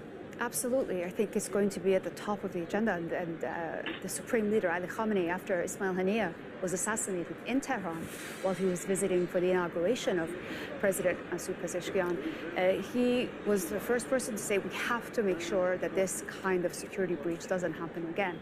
And what we've seen today just reiterates that, because this is a security breach at the highest level inside the country, and it's certainly going to be very alarming for the establishment to try and figure out how to prevent this from happening. Dorsa, thank you very much indeed. Dorsa Jubari, Al Jazeera correspondent. Now, if you're just joining us, I'm Rob Matheson in Al Jazeera with continuing coverage of Israeli strikes on Iranian nuclear and military facilities. Long-range missile sites and aerial defenses have been hit, and senior military and nuclear figures have been assassinated. Iran has responded by launching dozens of armed drones. Israel says it's been intercepting them outside its territory. The UN nuclear watchdog says the Natanz nuclear site in Iran has been struck by Israel, but they've not observed any increase in radiation levels. Bernard Smith reports. The heart of Iran's nuclear program, its main uranium enrichment facility, Natanz, on fire. In the Iranian capital, the homes of those possibly involved in the country's nuclear program destroyed. Israel has hit targets, infrastructure and individuals across Iran. We struck at the heart of Iran's nuclear enrichment program. We struck at the heart of Iran's nuclear weaponization program. We targeted Iran's main enrichment facility in Natanz. We targeted Iran's leading nuclear scientists working on the Iranian bomb. We also struck at the heart of Iran's ballistic missile program. Among the targets, the chief of Iran's Revolutionary Guard, Hossein Salami, has been killed, according to Iranian state television, and the unit's headquarters in Tehran hit. The Israeli strikes also killed at least 2 nuclear scientists, Fereydun Abbasi and Mohammad Mehdi Tehransi. Israel's broadcasting authority says they targeted 10 scientists. Several children have also been killed, according to Iranian television. Iran's supreme leader says his country will retaliate. The Zionist regime opened its dirty and bloody hand to commit a crime in our beloved country and revealed its evil nature by striking residential centres more than ever before. With this crime, the Zionist regime prepared a bitter and painful fate for itself and will definitely receive it. In Jerusalem, sirens wailed as Israel started its attacks on Iran, while in the main city, Tel Aviv, residents started stocking up in anticipation of Iran's response. The US government says it isn't involved in Israel's strikes. Tonight, Israel took unilateral action against Iran. We are not involved in strikes against Iran, and our top priority is protecting American forces. Israel advised us that they believe this action was necessary for self-defense. President Trump and the administration have taken all necessary steps to protect our forces and remain in close contact with our regional partners. Let me be clear, Iran should not target U.S. interests or personnel. US intelligence sources quoted by the Reuters news agency say that recent intelligence assessments that Iran is not building a nuclear weapon had not changed, nor was there any indication that Khamenei had authorized the restarting of Iran's nuclear program. Even so, the US knew Israel was preparing to strike Iran's nuclear facilities. Benjamin Netanyahu says the operation will continue for as many days as it takes to remove this threat. Bernard Smith, Al Jazeera. And at the moment, we're going to speak to Heidi Jocasta in Washington, D.C. Noor Odeh is standing by in Amman and Jordan. First, we're going to go to Tawhid Asadi in Tehran. So all the attention at the moment is going to be paid towards the way that Iran chooses to respond to this. We've already seen drones flying over Syria and, I understand, Saudi Arabia towards Israel. Talk to us about what Iran's response is likely to be. Just speaking of the statements that we have heard so far from the Iranian officials, it seems that drones is going to be just a very small part of that response. We had the Iranian Supreme Leader coming out in a very short statement saying that there is going to be a tough consequence down the road for the Israelis after this strike happened in Tehran and across the country, targeting different, let's say, places, including military headquarters, including nuclear sites, and including civilian buildings. And now the Supreme Leader is saying that the country is going to face the Israelis with tough repercussions. Also, when it comes to IRGC, we heard the same statement, and we have to keep in mind that the commander of IRGC, Hossein Salami, was killed in this strike as well. And the IRGC is saying that there's going to be a crushing answer down the road as a sort of retaliation to this attacks. Also, the defense ministry of the country has said that Iran has prepared for actually years of war, meaning that there is a possibility of further escalated situations, seeing that there are so many unprecedented, unpredictable developments that has taken or are going to take place in this regard. And also, we have this statement from the different Iranian officials, and the gist of the matter, if you look at the statements that came from the Ministry of Foreign Affairs, from the Speaker of the Parliament, from other Iranian officials, all in all, now there is this emphasis on the necessity of a strong retaliatory reaction from the Iranian side. And also to that, I have to add that we've got the previous attack that happened in October 2024, and then back in time, Iranian officials put emphasis that if Israelis decide to continue these kind of strikes, the next retaliatory reaction is going to be much stronger.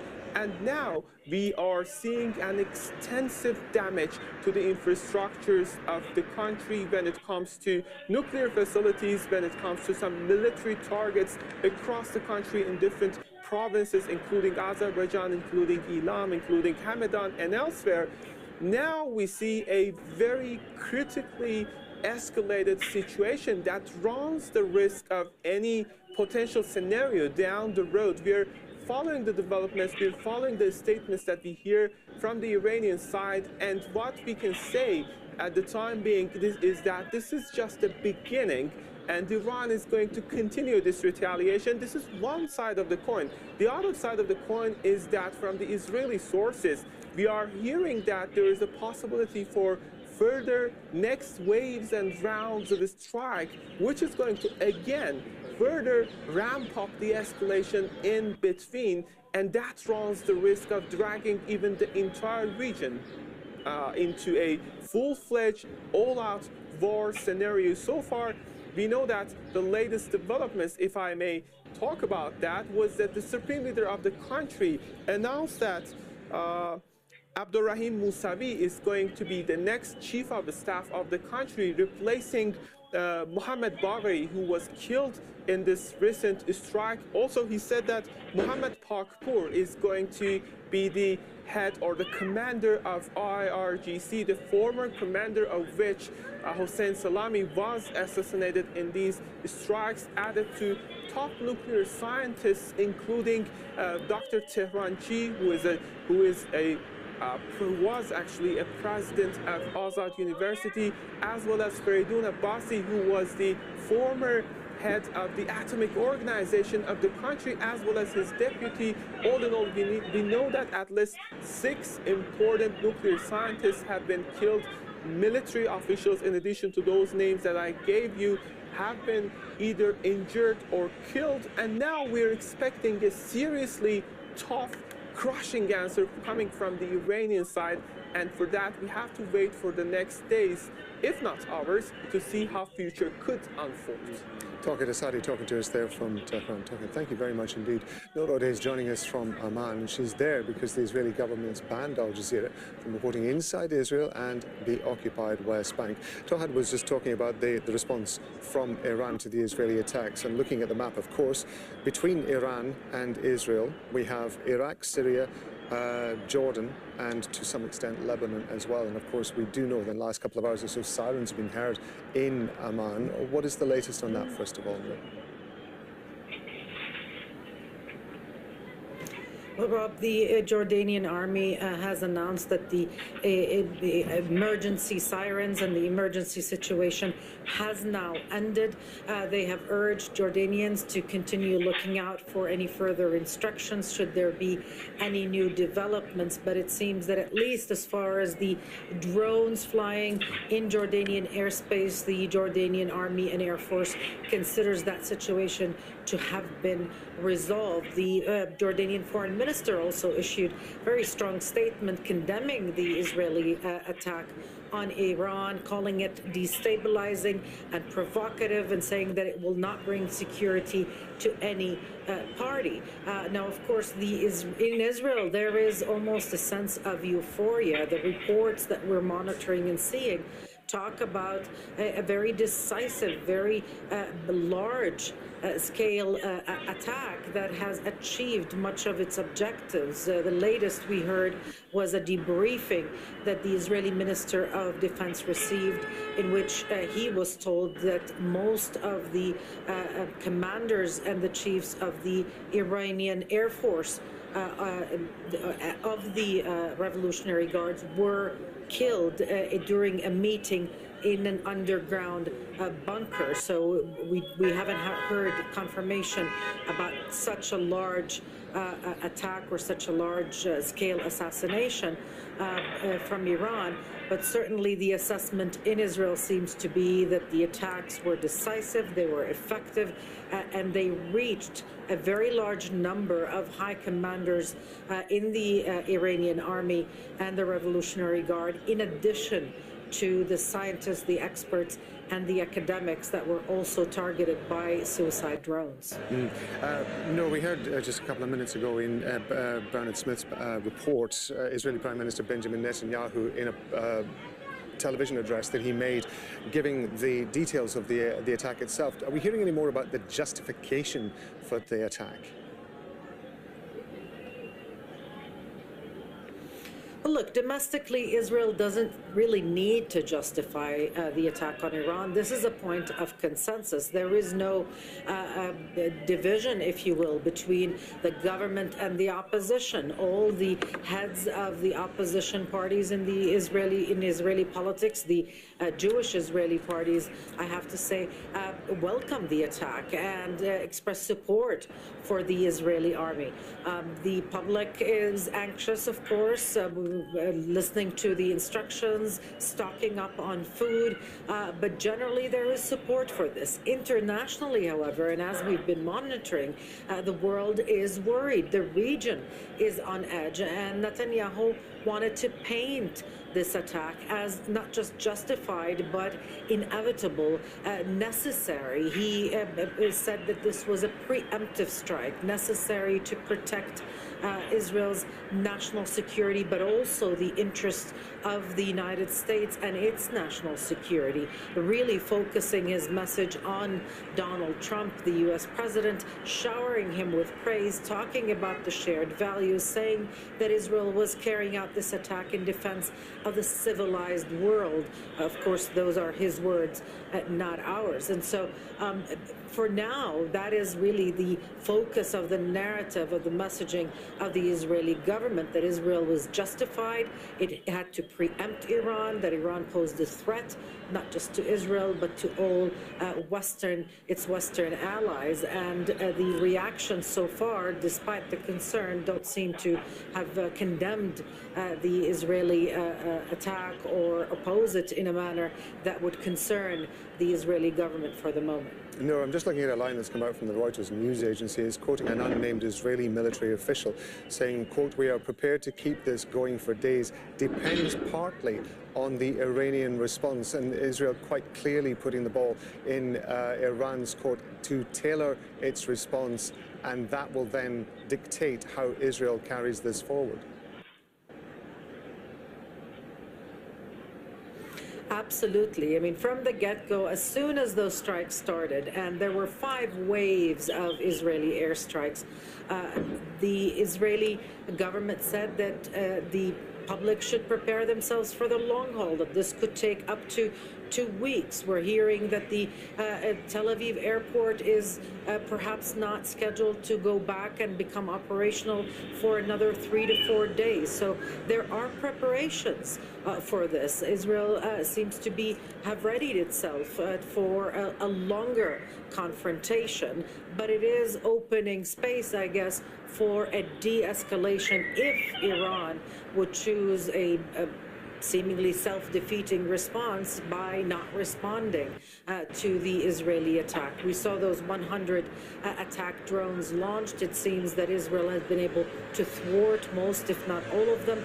But again, is that the Iranian response? Is that the limit of it? We don't know yet, and the hours ahead will tell us a lot more about what the future, at least the immediate future of the region will look like. Noor, thank you very much indeed. That's Noor O'Day talking to us there from Amman. Well, Heidi Jo Castro is joining us now from Washington, D.C. There's a lot of speculation about the role, or possibly lack of it, according to the White House, of the U.S. in this attack by Israel on Iran. We've been hearing, I understand, from U.S. President Donald Trump. What's he been saying? That's right. Trump told Fox News that the U.S. had no direct involvement in these strikes. That was repeated by his cabinet members. But he said that the U.S. was told prior that Israel was intending to do this. And we saw actions taken also in the days past, with the U.S. evacuating non-essential personnel from its embassy in Iraq, and also removing family members or giving them the options to leave in that region.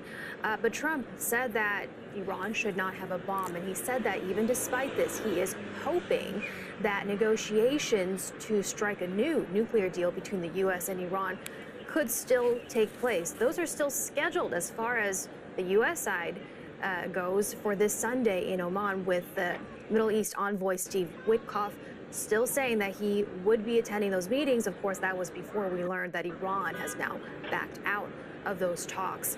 And that is exactly the situation that Trump really didn't want. He was going for this diplomatic route.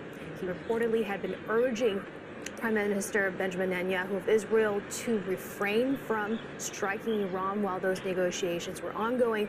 Obviously, whatever words of restraint that were suggested were not enough to stop Israel from doing this. And Rob, if you look at the photos alone of what type of warplanes Israel used to conduct these strikes, well, they were made in the United States because, of course, as we all know, the U.S. is Israel's #1 backer, both politically and militarily, and in fact has just recently replenished Israel's Iron Dome, which is now being put to use once again as Iran tries to wage this counterattack.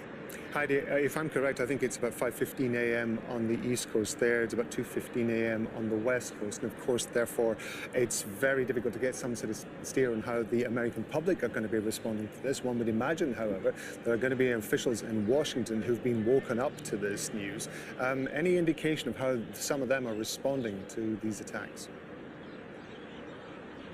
Yeah, even prior to the sun setting here, I guess last night in Washington, there were already members of Congress very quickly making public statements, the vast majority in support of Israel's strikes. Some Republicans in Congress, like House Speaker Mike Johnson, immediately saying Israel is right to defend itself. Also, Senator Lindsey Graham getting some criticism after saying, game on, pray for Israel. Some people saying that he was expressing even giddiness that Iran has been bombed. But then we've also heard a few voices of concern, mainly from Democrats. Jack Reed, the top Democratic senator on the Armed Services Committee, saying that this action taken by Israel is reckless escalation, going on to say these strikes threaten not only the lives of innocent civilians, but the stability of the entire Middle East and the safety of American citizens and forces. And notably, U.S. Central Command in that region is on high alert, and there is a National Security Council meeting called for in the coming hours in the White House. And of course, the reaction #1 that we are all waiting to hear from will be from Trump himself, who has spoken just very little on this so far, but sure to have a quite bigger and more robust response in the coming hours. Heidi, thank you very much indeed. That's Heidi Jocastro talking to us from Washington, D.C. there. Well, the International Atomic Energy Agency says it's in contact with Iranian nuclear authorities to assess the impact of areas that have been hit. This morning, the International Atomic Energy Agency was informed of the military operation launched by Israel, which includes attacks on nuclear facilities in the Islamic Republic of Iran.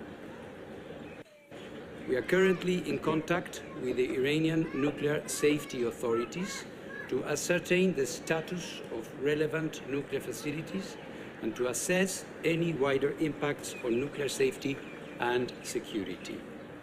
At present, the competent Iranian authorities have confirmed that the Natanz enrichment site has been impacted and that there are no elevated radiation levels.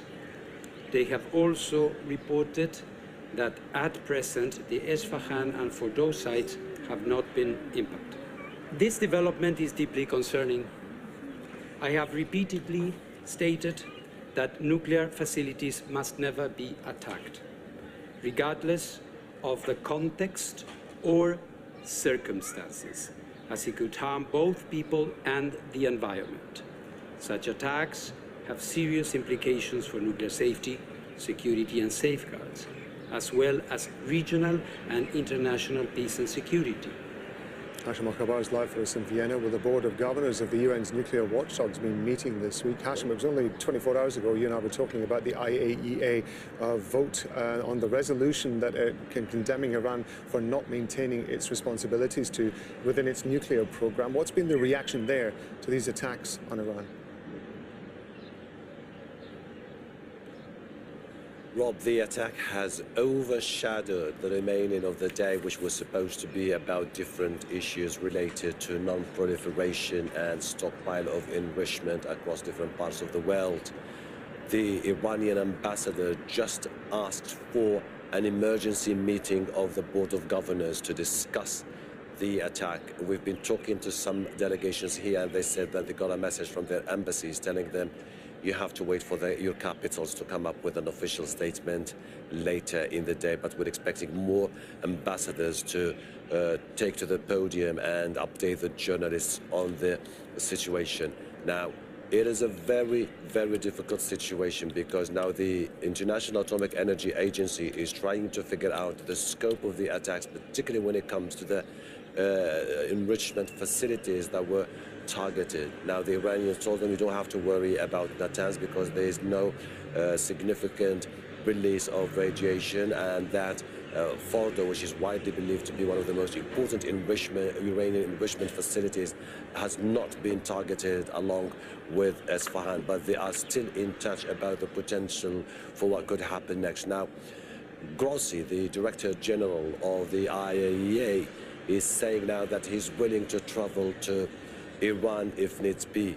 But I have to tell you that this attack has dealt a massive blow to the potential for any rapprochement between the IAEA and Iran in the foreseeable future. We'll have to wait and see what happens in the upcoming hours, because there's growing anger in Iran, and its ambassador here has been furious over the last few days, and this attack could change many things on the ground. There are countries here which have said they are going to release statements backing the Islamic Republic of Iran. But the key players, the E3, along with the Americans and many other nations, have decided that to maintain a very careful tone when it comes to this. As you have seen, most of the European capitals, the Ursula von der Leyen, the President of the EU Commission, the Belgian Minister of Foreign Affairs, Finland Minister of Foreign Affairs, Kaja Kallas, who is the High Representative for Foreign Affairs for the EU, calling for restraint and calling for an end to the attacks, because their biggest concern is a tit-for-tat that could further develop into a major military confrontation in the region, where also one of the big things which is now closely monitored by IAEA's inspectors is the potential for a massive target of any nuclear reactor or any enrichment facility that could lead to massive release of radiation that could have a massive impact not only on Iran but also on neighboring Gulf nations, which have been over the last few days asking for restraint, and this explains the messages that you saw coming out from most of the capitals in the Gulf region. Hashim, thank you very much indeed. Hashim Akbar there talking to us from Vienna at the IAEA headquarters. Eli Karoumaya is Deputy Director of the Middle East and North Africa Programme at the European Council on Foreign Relations. She's an Iran nuclear policy specialist. She's joining us live from London. Thank you very much indeed for being with us. We heard earlier on that Israeli Prime Minister Benjamin Netanyahu saying that the purpose of this exercise was to, as he put it, decapitate Iran's nuclear programme. For what you understand of the structure of the nuclear program and what targets have been hit, we're obviously still trying to get more information about that. Has Israel achieved what it claims it set out to achieve? Good to be with you. The Israelis have said that this is the first phase of a multi-layered military campaign against Iran. So this first phase, I think, was a big shock and awe, because it was accompanied by assassination of senior Iranian commanders and scientists. There's an anticipation that more is to follow, but we know from years of assessment that there is no military solution to bomb Iran's nuclear knowledge away. The Iranians have now widespread and dispersed knowledge of nuclear enrichment cycle. the more that the Israelis bomb, more likely that the Iranians will just build deeper underground and actually restrict the access and intelligence that the IAEA have regarding what's going on to the ground. So I think this will be very counterproductive. If Israel is truly after restraining Iran's nuclear program, there's one way to do this, and this was the diplomatic pathway that Benjamin Netanyahu has now derailed.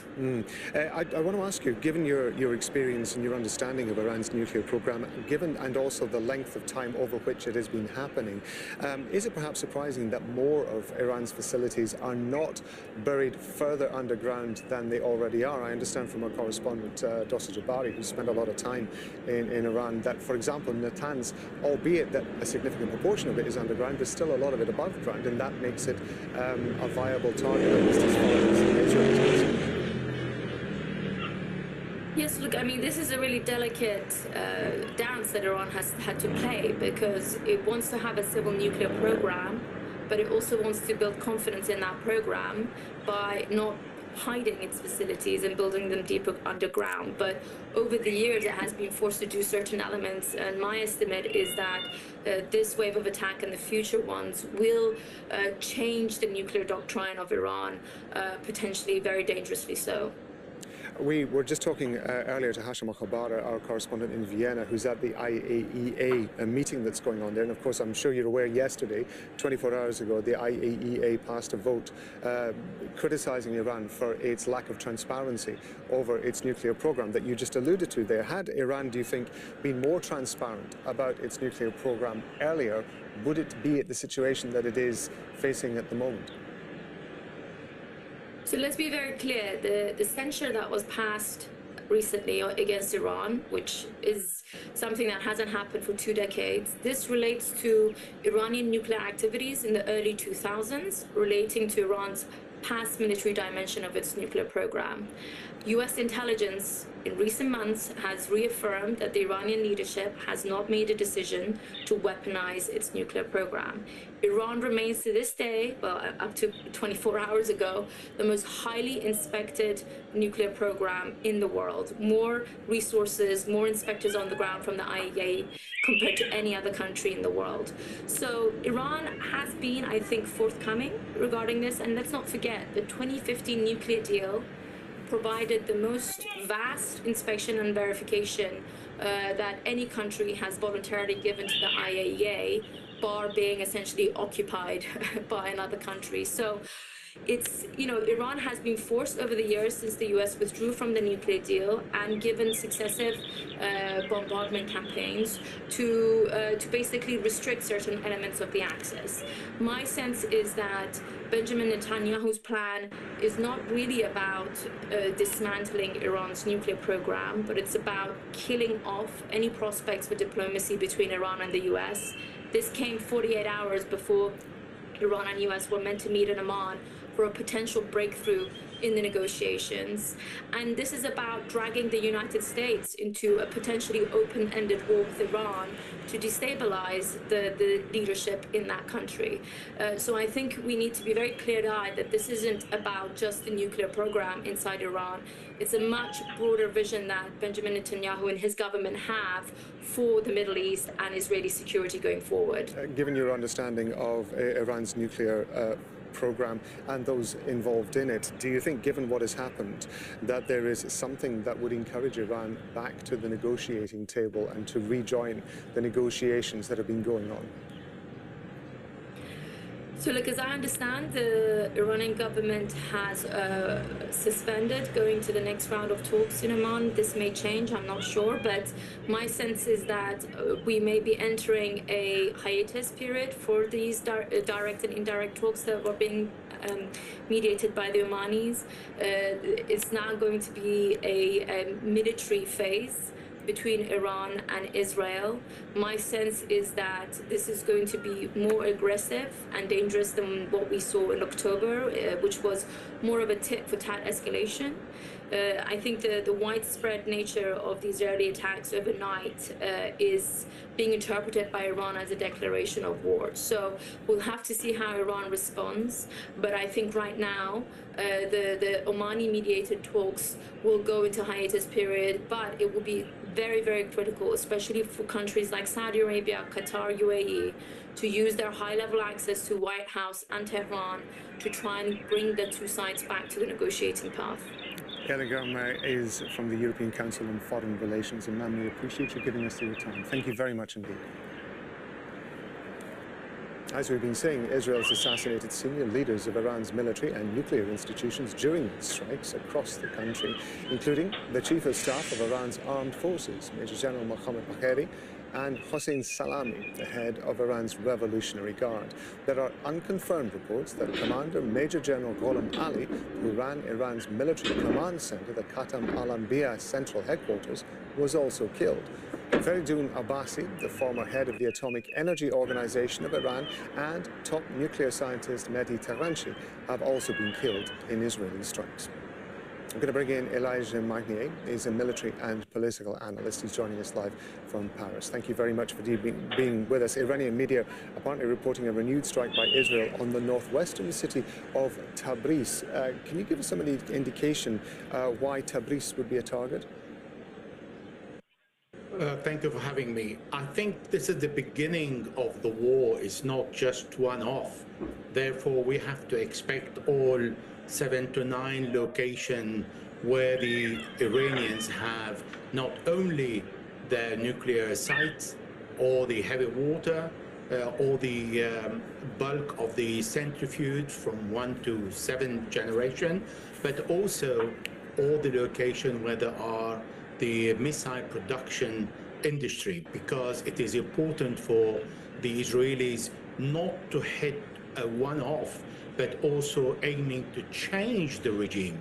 This is why I don't think there's going to be the specific location that needs to be exclusively hit on a day one, but all that has been symbolic. Hitting Natanz is very symbolic, highly symbolic for the Iranians. Hitting Iran, Tehran in a capital, assassinating figures like the head of the IRGC or the Iranian scientist in Tehran, it also helped to introduce a possibility of a regime change in Iran. This is why we are going to see a bouquet of objectives in the next days that Israel is going to select and hit. I want to expand a little bit on what you're saying about the possibility of regime change. At the moment, from what we can gather from our correspondent on the ground, Tawhid Sadi, who's been talking to people at the scenes of the strikes, there is a very strong public feeling that Iran should be responding, should be coming together and responding harshly to the Israeli attacks. That doesn't seem to, on the face of it, translate into the possibility of regime change. Can you join the dots for me and just explain to me why you think that Israel's actions, or why Israel might think that its actions would eventually lead to ultimate regime change in Iran? First of all, Israel said that this is the first wave of attacks, so they've carried out 5 attacks on a day one. Therefore, these attacks are insignificant if this is where they stop. Secondly, they said that we are going to retaliate harshly if Iran is going to respond, and Iran will respond because we've seen the red flag on the city of Qom, the holy city of Qom in Iran, and this is an indication of revenge that this is going to be carried out. Third, we have seen the Grand Ayatollah Sayyid Ali Khamenei replacing all the first appointments of IRGC and military leaders. It is his right as a chief, the absolute chief and commander of all the military forces according to the constitution, which means a preparation for a longer war. But what we've seen from Israel is first they've hit Natanz, and Natanz has a very symbolic significance to the Iranians. Second, they've hit the capital, and this is exactly that brings to the memory of Ismail Haniyeh, Hamas leader, indicating the breach in security. The hitting of Tehran indicate also a failure in the Iranian intelligence and security to look after their commanders and also their scientists, because they were all not known to the people on the same building that this is where they are. And fourth, just hitting these symbolic people in the army and in the nuclear program doesn't mean a lot, because these are replaceable people. Therefore, if this attack continue for a much longer, which is expected, it means it is to degrade the Iranian authority, the Iranian capability to defend the country, and also to show how Iran is weak in front of Israel, and that Israel needs just only due to the distance to replicate what happened in Lebanon against Hezbollah, and is doing it exactly the same with Iran on a much larger scale today. In the past, when Israel has carried out attacks on other countries, or indeed it has been attacked itself, the White House at the time has invariably, almost immediately come up with very strong condemnation of what has been happening, or certainly if Israel is attacked, and a defense, again almost immediately, of Israel's right to defend itself. What we've been hearing from the White House, from the Trump administration over the last few hours or so, is what appears to be somewhat lukewarm. It's fairly weak compared to the statements we've seen before. What's your assessment, do you think, of the relationship that currently stands between the Netanyahu coalition and the Trump administration? Well, we have seen how a déjà vu in declaration from the U.S. administration saying nothing's going to happen. We're going to have a very good talk in Oman on Sunday. We are going to, we are receiving positive answers from Iran. We're going to have a great deal only a few hours before the beginning of an attack that cannot be carried out by Israel, that's been waiting for 15 years for this attack after degrading all the Iranian arms in the region, above all Hezbollah, to attack Israel always with the consensus of the Americans.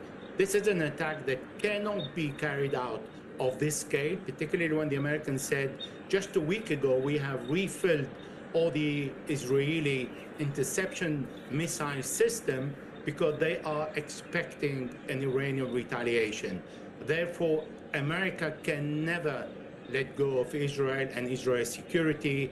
It is part of the national security, and it is not something that any presidents can do to let Israel on its own. This is why we have seen Benjamin Netanyahu in his really doctrine to carry out preemptive attacks. So this is not a madman that wants to continue the war just to remain in power. On the contrary, he has the support of all his people and all the opposition parties, all the military, to carry out preemptive attack against Iran, because he really wants to make sure that Iran will never be able to stand up again. Today, he has destroyed or hit severely the Natanz facility, nuclear facility. Tomorrow, maybe he will go to Fordo. This is the second place. So we've seen this not happening without the Americans, because he cannot go and destroy Fordo after Natanz without the American bombs. Elijah Magni, military and political analyst, we appreciate you being with us on Al Jazeera. Thank you very much indeed. Thank you. If you're just joining us, you're watching our breaking news coverage of Israeli strikes on Iranian nuclear and military facilities. Sites across Iran have been hit and senior military and nuclear figures have been assassinated. Iran has responded by launching dozens of armed drones. Israel says it's been intercepting them outside its territory. Iran has confirmed that its nuclear facility in Natanz has been damaged, but the country's Atomic Energy Organization says its investigations show there's been no radioactive or chemical contamination outside the site. Iran's Supreme Leader, Ayatollah Ali Khamenei, says Israel will receive a harsh punishment. The Secretary of State, Marco Rubio, has warned against any retaliation by Iran on U.S. positions in the Middle East. The chief of Iran's Revolutionary Guard, Hossein Salameh, has been killed in the strikes. Some Iranian commanders and nuclear scientists are also understood to have died. And Israel has struck residential buildings in Iran's capital. Sources in Tehran say women and children have been injured. The Israeli government has declared an emergency across the country. Iranian authorities have suspended flights to and from Tehran's international airport. Ari Goldberg is an Israeli political commentator. He's joining us from Tel Aviv. Good to have you with us on Al Jazeera, Ari. Israel's President Isaac Herzog is quoted as saying the attack was launched to, as he put it, neutralize an immediate and existential threat. Iran, of course, saying that there was no immediate threat. What do you make of the timing of this attack? First, let me say that there's no indication that President Herzog's statement is correct in any way. It does not fit in well with the reality of negotiations open between the United States and Iran, or with the knowledge that the global intelligence community had about the state of the Iranian nuclear program.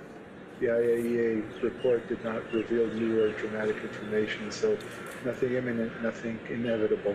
The timing, I think, is a combination of domestic and foreign political reasons, mostly domestic. I would say that the single biggest factor has to do with an attempt to divert global attention from what Israel is doing in Gaza, because Israel, with the fiascos and the massacres of the GFH centers, has reached pretty much the end of its rope, has exhausted its options, and moving to Iran provides Israel with a chance to see whether the international community will still rally behind Israel, or if it does not.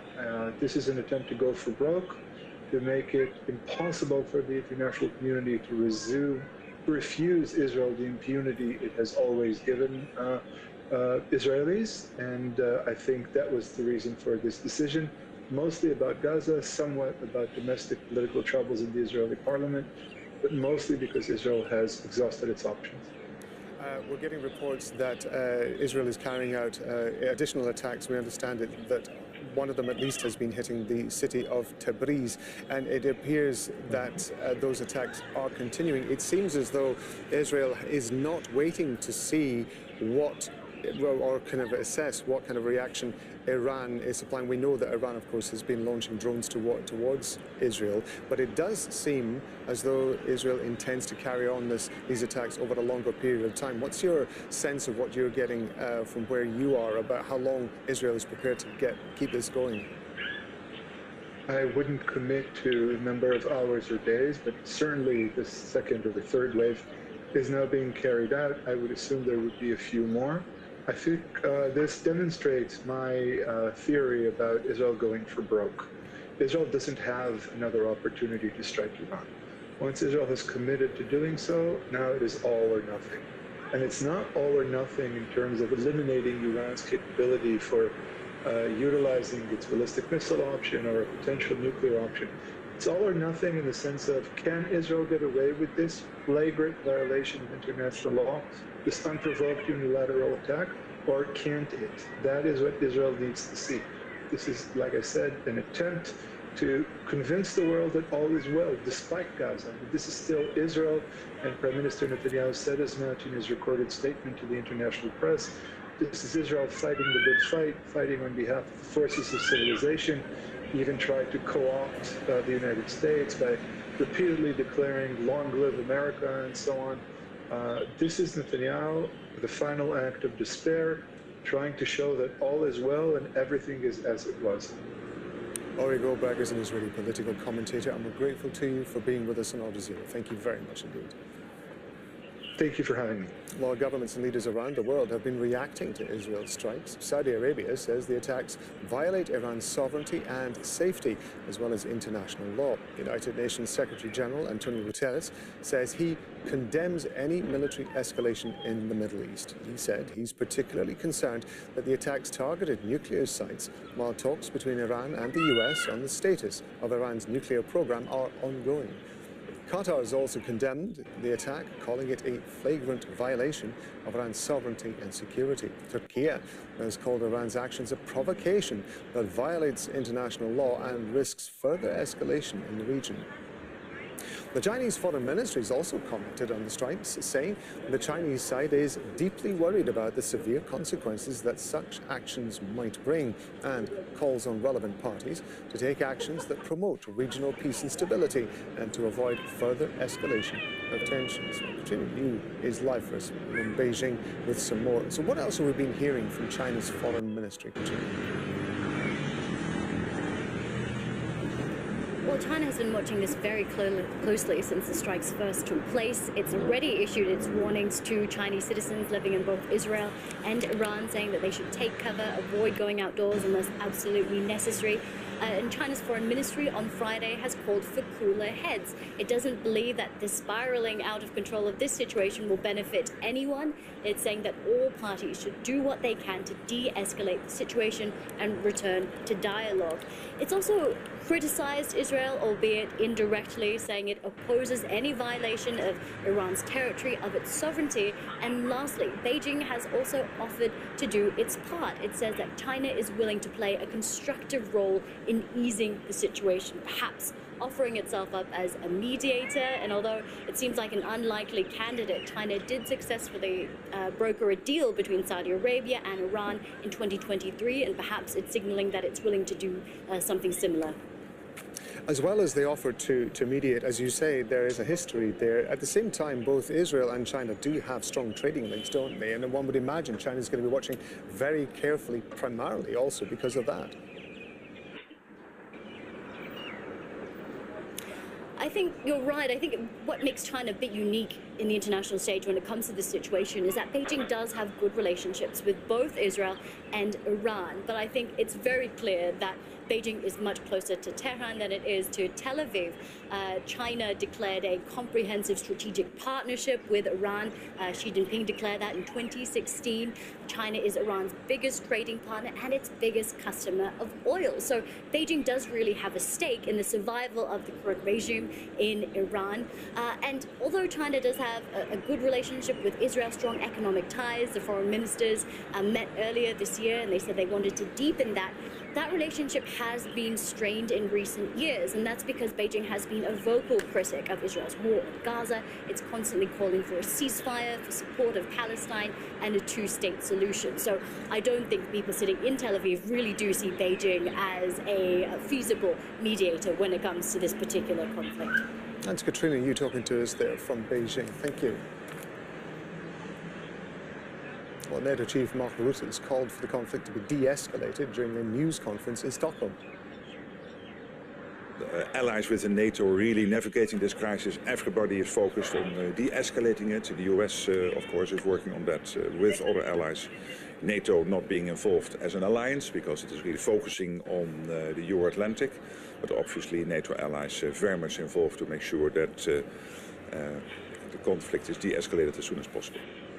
Al Jazeera's correspondent Dosa Jabbar is joining us here in the studios. We're starting to get a wave of condemnation of the Israeli attacks. Qatar has condemned it. The UAE has done it. Saudi Arabia as well. Also, NATO Chief Mark Rutte, they're warning that there has to be a de-escalation because we have to remember, of course, this is happening at a time of tremendous tension in the region. Certainly, the Board of Governors at the IAEA passed a resolution censoring Iran for non-compliance, the first such measure in over 20 years. So things were moving towards the international community putting pressure on Iran to become more transparent about its nuclear program. They had the head of the IAEA, Rafael Grossi, had said that Iran wasn't forthcoming with certain technical questions that the agency had about undeclared material at facilities that were not registered as nuclear sites. So there's been a lot of pressure on Iran during this period to basically become more transparent. And Iran said, look, we are giving you answers. You don't have any right under the Non-Proliferation Treaty and the Safeguard Agreement that Iran signed in the early 2000s. The IAEA, the agency, has a right to inspect declared sites. It doesn't have a right to go into all the military facilities or wherever they want to. And Iran said, we're basically abiding by our end of the deal. It is the Western countries that, since the U.S. left that nuclear deal of 2015 and 2018, they haven't upheld their end of the bargain. And that is why, step by step, we're reducing our commitment to that agreement as they saw it is their right, which is why we're now at 60% enrichment levels. And one of the places that was happening is Natanz, which is now pretty much destroyed, according to all accounts we're getting. So the Iranians had said, look, we want to have an agreement, but it has to be beneficial for us. And one of the main things they wanted was sanctions relief. Iran's economy has been severely hit as a result of facing international financial isolation for decades. So we were at a very critical juncture where there could have been a rapprochement. The Trump administration saying they wanted a deal. They didn't want this scenario that we're seeing now happen. And now with this, it's very unclear as to that if that any kind of agreement or a deal is even possible with the Americans now, because Iran blames not only Israel for what is happening, but the United States as well. We were just talking to Ori Goldberg, an Israeli political commentator, about the length of time that Israel might take in terms of the attacks that we're seeing. There had been a hope that after the initial Israeli attack and the response by Iran that perhaps there would be a pause. We're now getting reports that there is an Israeli attack going on in the northwestern city of Tabriz. Now, one would imagine, to some extent, one can understand why places like Natanz and the other enrichment facilities, nuclear facilities, would be targeted, as well as the locations of senior military and nuclear figures. Why Tabriz particularly? Well, first of all, I would be speculating because Iran's military facilities and infrastructure are very secretive, but it would be likely that Iran has air defense systems or any kind of defensive capabilities or storage facilities in and around Tabriz, because it's near the border in the north. But also it could be another targeted hit as well, we don't know. But from what we are hearing so far, it is near the airport, so maybe air defense systems in that area as well. But what is clear and what is alarming is that this is clearly a prolonged attack that has been planned by Israel in multi-stages that we're seeing unfold now. And I think people are very worried inside Iran about where this could go moving forward in the coming hours. And clearly Iran is still trying to figure out how it's going to respond. We've seen the initial response, which has been very symbolic. It really hasn't been as strong as they said they would respond. So I think we're now seeing possibly Iran regrouping.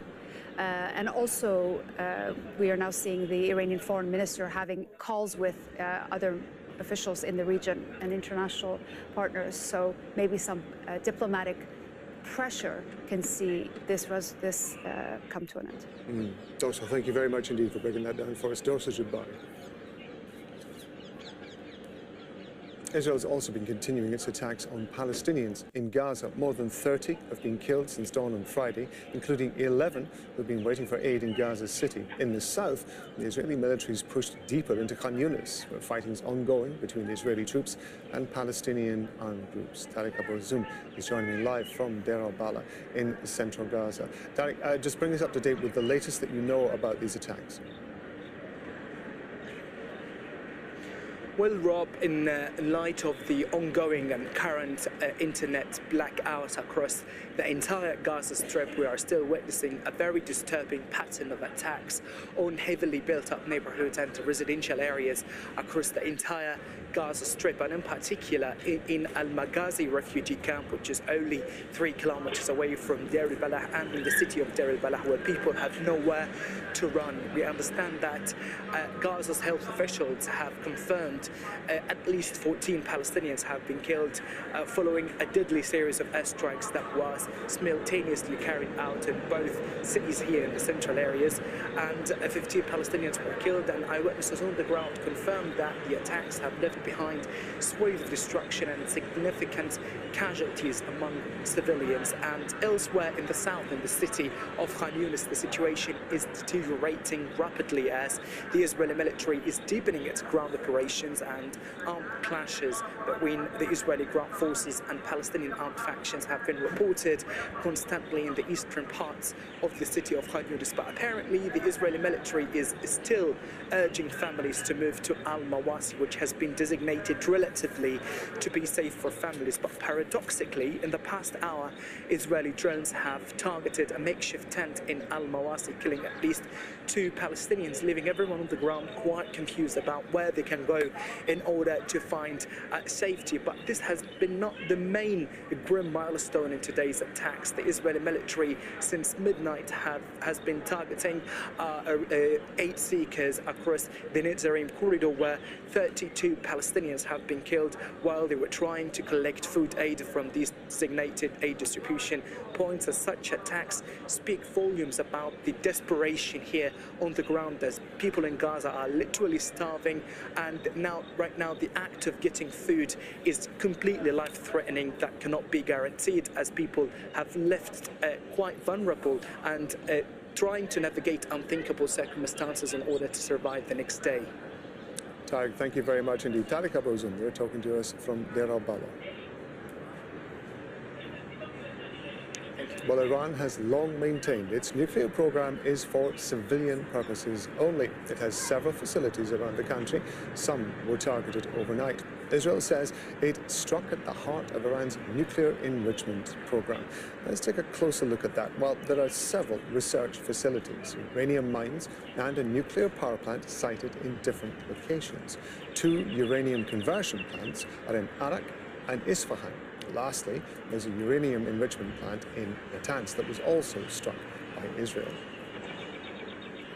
Susie Snyder is the program coordinator at the international campaign to abolish nuclear weapons. She says a negotiated solution is the only way to prevent an escalation and harm to civilians.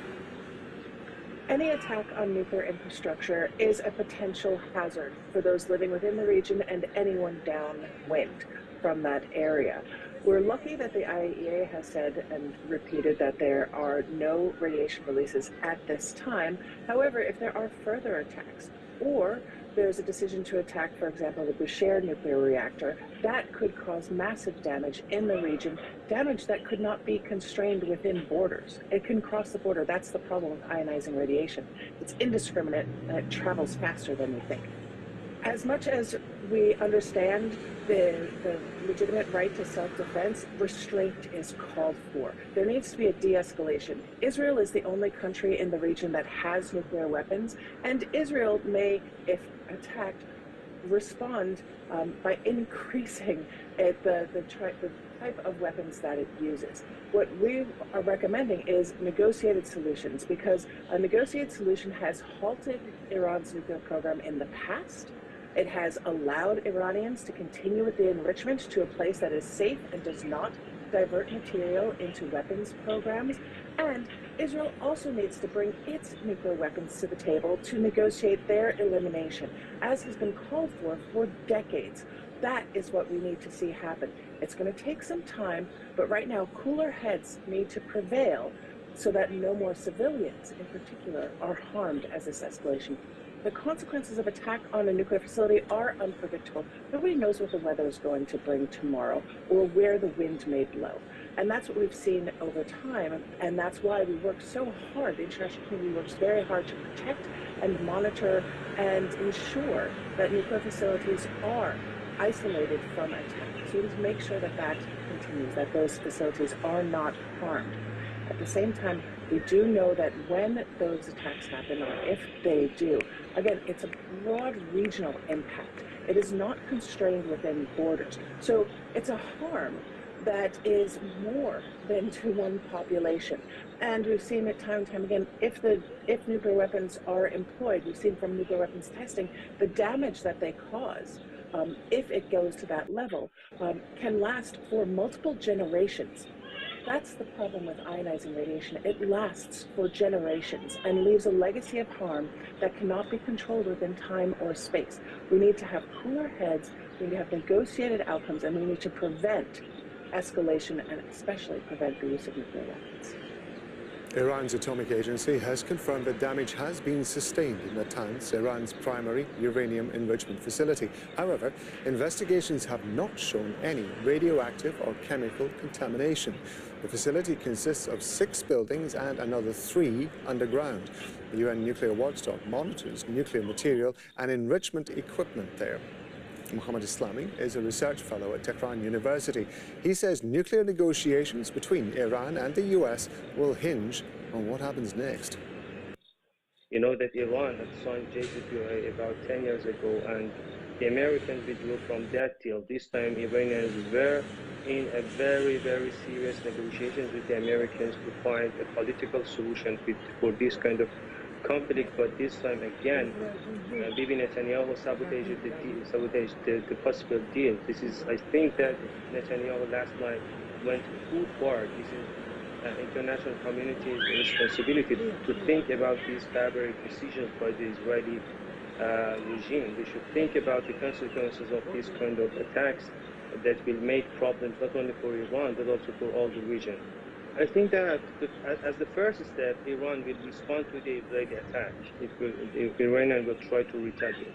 And after that, if the Israelis want to continue the attack, it means that there's no window for any kind of diplomatic solutions. But if the Israelis do not respond to the Iranian attacks, I think that there would be another chance for resuming the talks between Iranian and Americans. It is interesting that they have attacked the monitored nuclear technology sites under the monitor of IAEA. They are not weapon grade enrichment in Natanz, and it means that it seems to me that the Israelis are trying to push the Iranians to do enrichment under the ground in the weapon grade enrichment level. It is interesting for me. Yes, they didn't attack Isfahan, they didn't attack any other.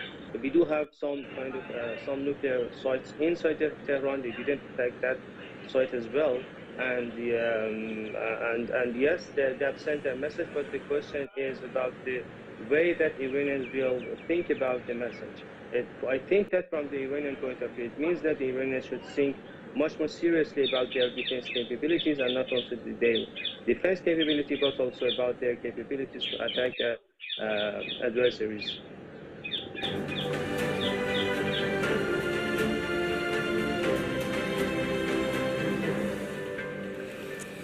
Hello, I'm Neve Barker with continuing coverage of Israel's unprecedented attack on Iran. Israeli forces have struck multiple nuclear and military sites across Iran. Tehran confirms its key nuclear facility in Natanz has been hit, but says there are no signs of any radioactive leaks. A raft of senior Iranian military leaders have been killed, among them the head of Iran's Revolutionary Guard. Iran's responded, launching dozens of armed drones towards Israel.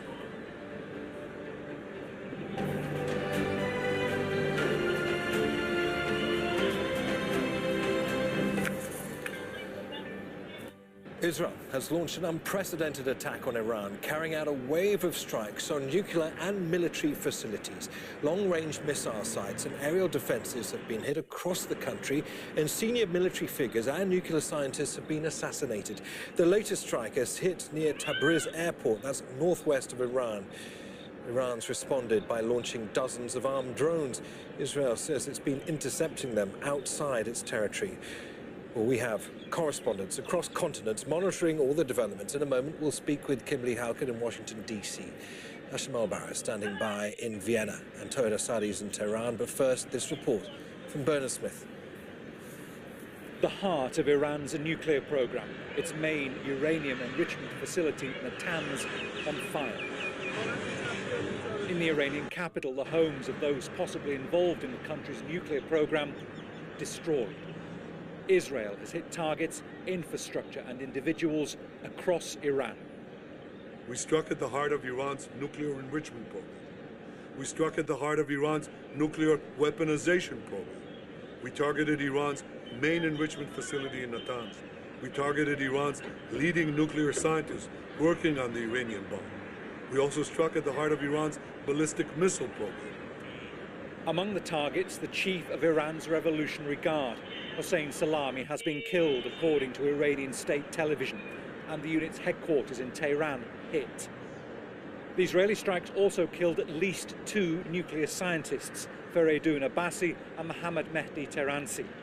Israel's broadcasting authority says they targeted 10 scientists. Several children have also been killed, according to Iranian television. Iran's supreme leader says his country will retaliate. The Zionist regime opened its dirty and bloody hand to commit a crime in our beloved country and revealed its evil nature by striking residential centres more than ever before. With this crime, the Zionist regime prepared a bitter and painful fate for itself and will definitely receive it. In Jerusalem, sirens wailed as Israel started its attacks on Iran. While in the main city, Tel Aviv, residents started stocking up in anticipation of Iran's response. The US government says it isn't involved in Israel's strikes. Tonight, Israel took unilateral action against Iran. We are not involved in strikes against Iran, and our top priority is protecting American forces. Israel advised us that they believe this action was necessary for self-defense. President Trump and the administration have taken all necessary steps to protect our forces and remain in close contact with our regional partners. Let me be clear, Iran should not target U.S. interests or personnel. US intelligence sources quoted by the Reuters news agency say that recent intelligence assessments that Iran is not building a nuclear weapon had not changed, nor was there any indication that Khamenei had authorized the restarting of Iran's nuclear program. Even so, the US knew Israel was preparing to strike Iran's nuclear facilities. Benjamin Netanyahu says the operation will continue for as many days as it takes to remove this threat. Bernard Smith, Al Jazeera. Well, just to remind you, we have three correspondents covering this story. We will be going to Tehran shortly to hear from Tola Sadi. But first, let's speak to Kimberly Halkett. She's in Washington, D.C. And Kimberly, the United States waking up to the implications of what has transpired in Iran with fresh comments from the U.S. president. That's right. It's very likely many Americans are unaware of what's happened. And as you point out, it's 6 a.m. here local in Washington, D.C. And so people are just waking up to find out what has developed overnight. And the U.S. president posting on his social media platform, Truth Social, the following: I gave Iran chance after chance to make a deal. I told them in the strongest words to just do it. But no matter how hard they tried, no matter how close they got, they just couldn't get it done. I told them it would be much worse than anything they know, anticipated, or were told, that the United States makes the best and most lethal military equipment anywhere in the world by far. Now, he keeps on going. It's quite lengthy. He says that there have already been great death and destruction, but there's still time. The next already planned attacks may be even more brutal, coming to an end. Iran must make a deal. This is the part that he really is underscoring and has said repeatedly. Before there's nothing left, and no more death, no more destruction. Just do it before it's too late. God bless you all. And I can tell you from my intelligence sources that there is a plan for this campaign to continue for a number of days. And so the U.S. president pleading that there can be some negotiation. Now, of course, we also know from reporting that the U.S. president was aware that this was going to occur, the U.S. not involved. But at the same time, what we know is that this has happened in advance of that sixth round of talks that was scheduled to take place in Oman on Sunday with the Iranian foreign minister, as well as Steve Witkoff, the Middle East envoy from the United States. So it's hard to know exactly how the U.S. president believes a deal can be made, but it's very clear that the U.S. is trying to do that. The U.S. president, we know, is not a fan of intervention and has been elected on trying to get the U.S. military to pull out of wars, not to get into wars. So it's clear that he is pleading with the Iranians before it's too late.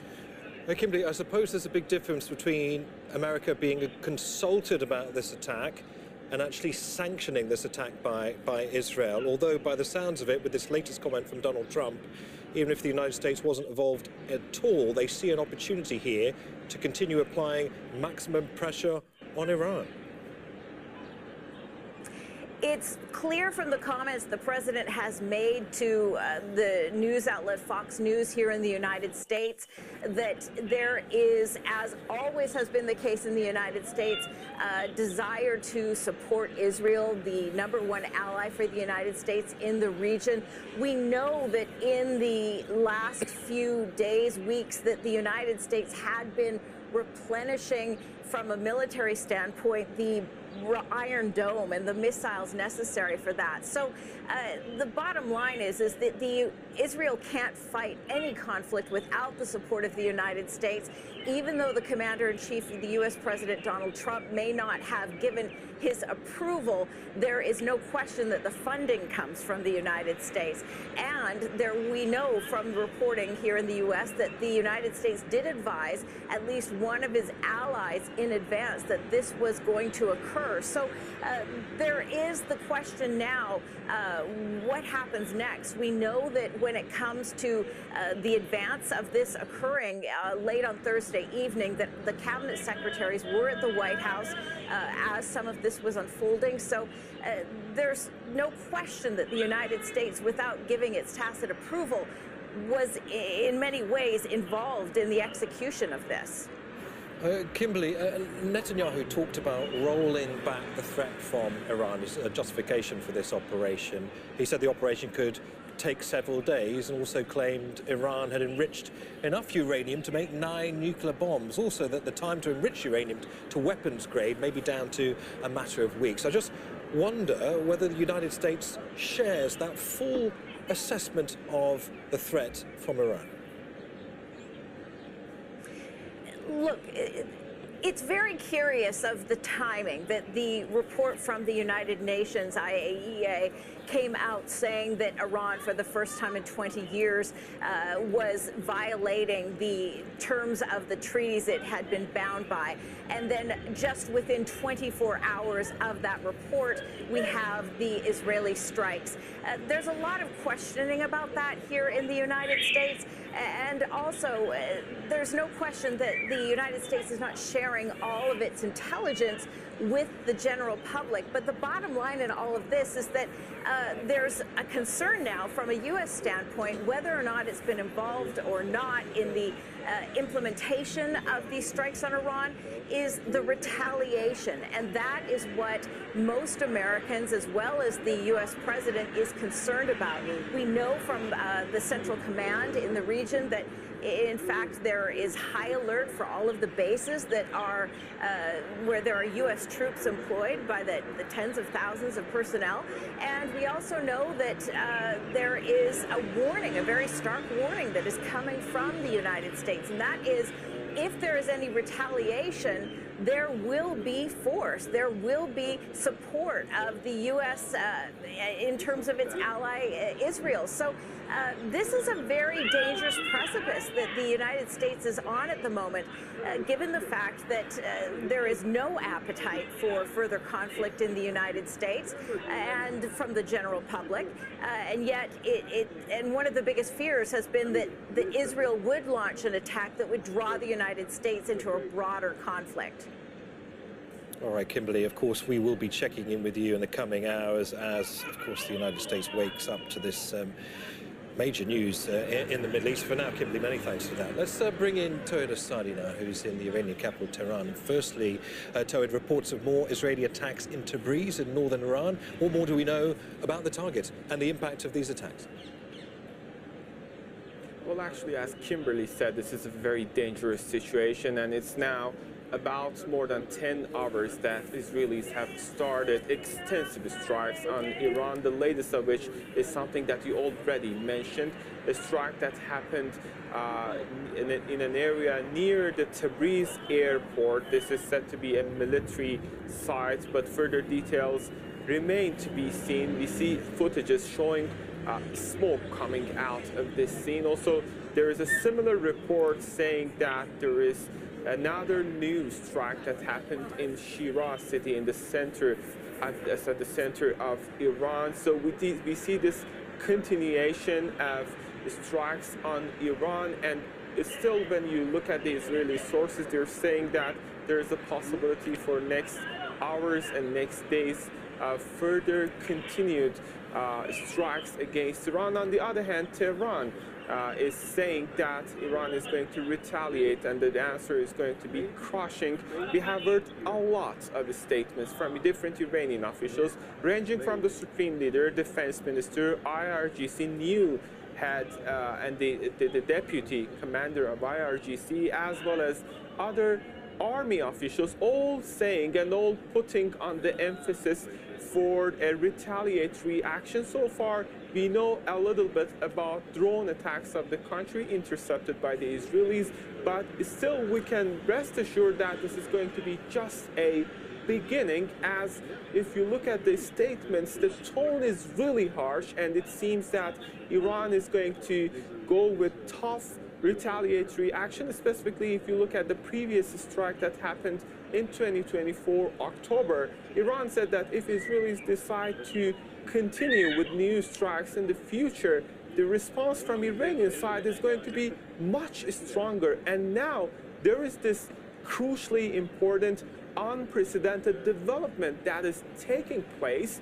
And in terms of its being extensive, it's not comparable to the previous ones. We know that top military officials of the country have been assassinated, including the IRGC commander Hossein Salami, including the chief of staff for armed forces and other military officials. And also, we know that there are at least 6 nuclear scientists being assassinated in this recent strikes, including a former head of Iran's Atomic Energy Organization, Feridun Abbasi, and his deputy, as well as Dr. Tehranchi, who is again another top nuclear scientist who was killed in this strike, in addition, alongside with his wife. And last but not the least, we have to keep in mind that there are also civilian casualties in these strikes, and that is quite contradictory to what we heard from the Israeli Prime Minister Benjamin Netanyahu. Now we see footages coming out indicating that there are women and children killed in these strikes, and the footages, at least one that I saw very recently, shows a little child being killed in this strike. And I was at the scene a couple of hours ago at the building where this attack happened and Dr. Tehranchi was assassinated. This is a residential area, this is a residential building, and it was known for housing Iranian professors. And we can see clearly from the amount of damage that it's not going to be limited to one specific person or his or her family, but it contains possibility of further casualties, seeing the let's say huge amount of damages is out there. Getting back to the question, we are still following to see how Iran is going to respond, and for that I think we have to wait for the next hours, if not days, to see how future could unfold. Todd, in line of everything you've just said, with the fact that you said very clearly that Iran is essentially creating the groundwork for significant retaliation here, I wonder what your impressions are about the mood, the atmosphere in Iran right now. Are residents reacting? Are there security forces on the streets? What about banks? What about petrol stations? The infrastructure that is often affected in times of crisis. Well, we cannot say that it's going on a normal track. If you speak to people, if you just move across different streets, you will see this fear, this anxiety among the citizens. And let's keep in mind that it's for decades that Iran has not experienced such an extensive strike following the Iran-Iraq war that happened decades ago, and now they see and they feel the shadow of war.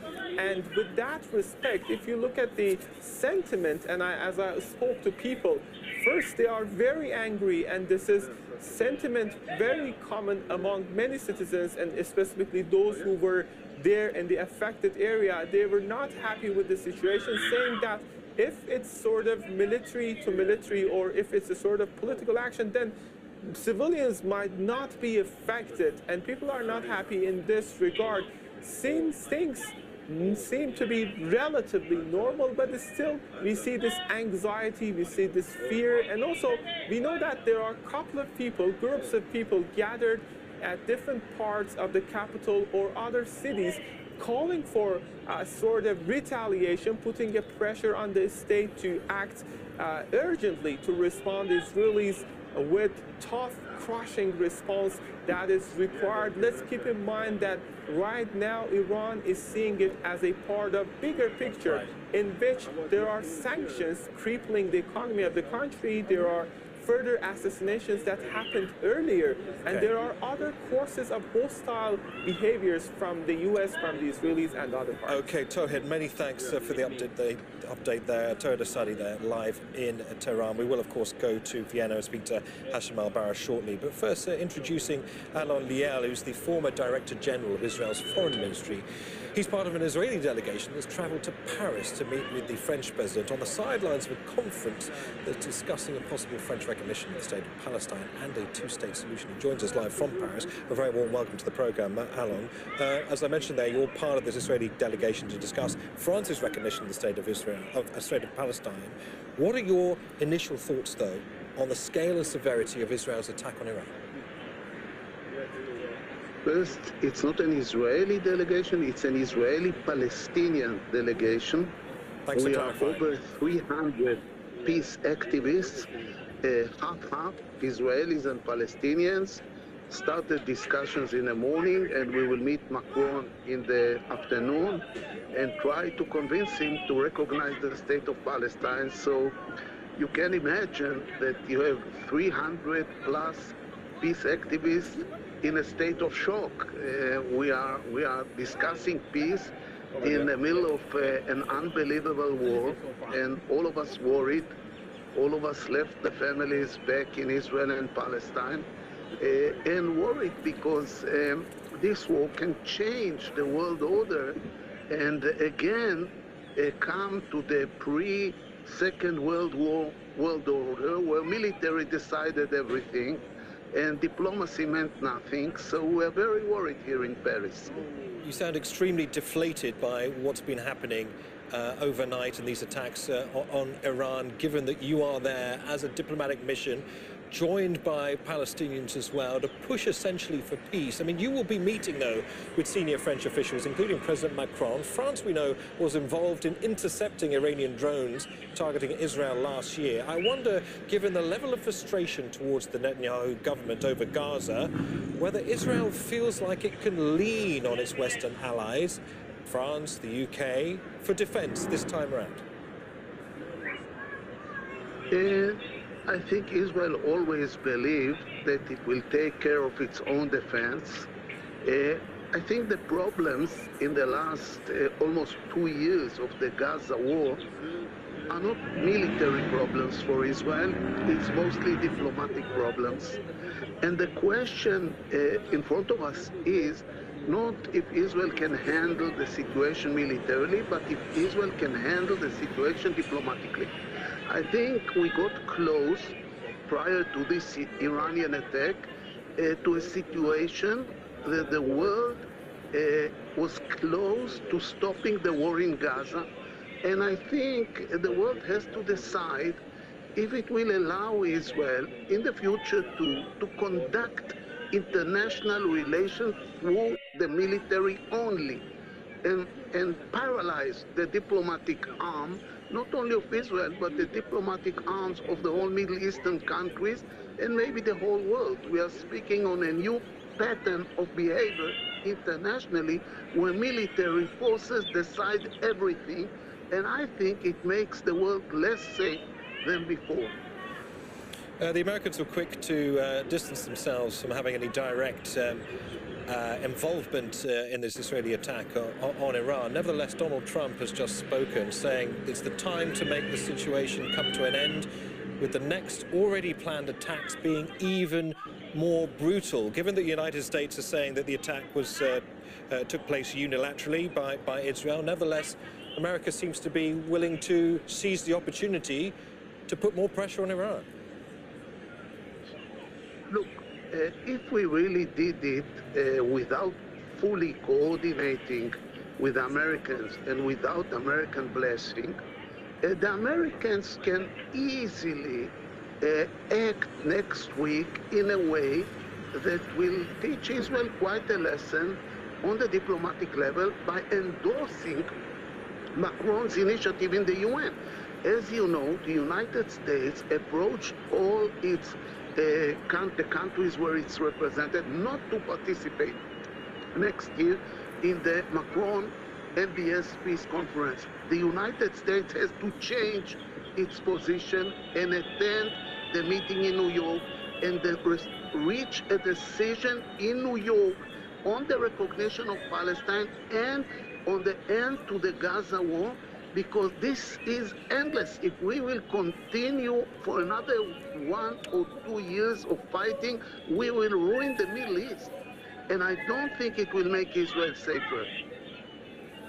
Have we had any more clarity from any of your contacts in Israel since Benjamin Netanyahu first gave a statement in the wake of the attack saying what will happen next? Because Netanyahu implied the operation could take several days. They've already hit more than 50 targets and wiped out senior Iranian command. Any suggestion of what's to come, both in Iran and what's to come in Israel? Look, as you know, I'm monitoring the situation from Paris, but as it looks now, it's again an unbelievable military success for Israel in killing top Iranians, military people, in hitting installations, important installations, and the Israeli public sees Netanyahu as the magician again. And I think coming to Israeli politics, if this will end here, and with a big Israeli success, military success, Netanyahu can announce elections and win big in the next Israeli elections. And we know what it means for peace in the Middle East, especially between us and the Palestinians.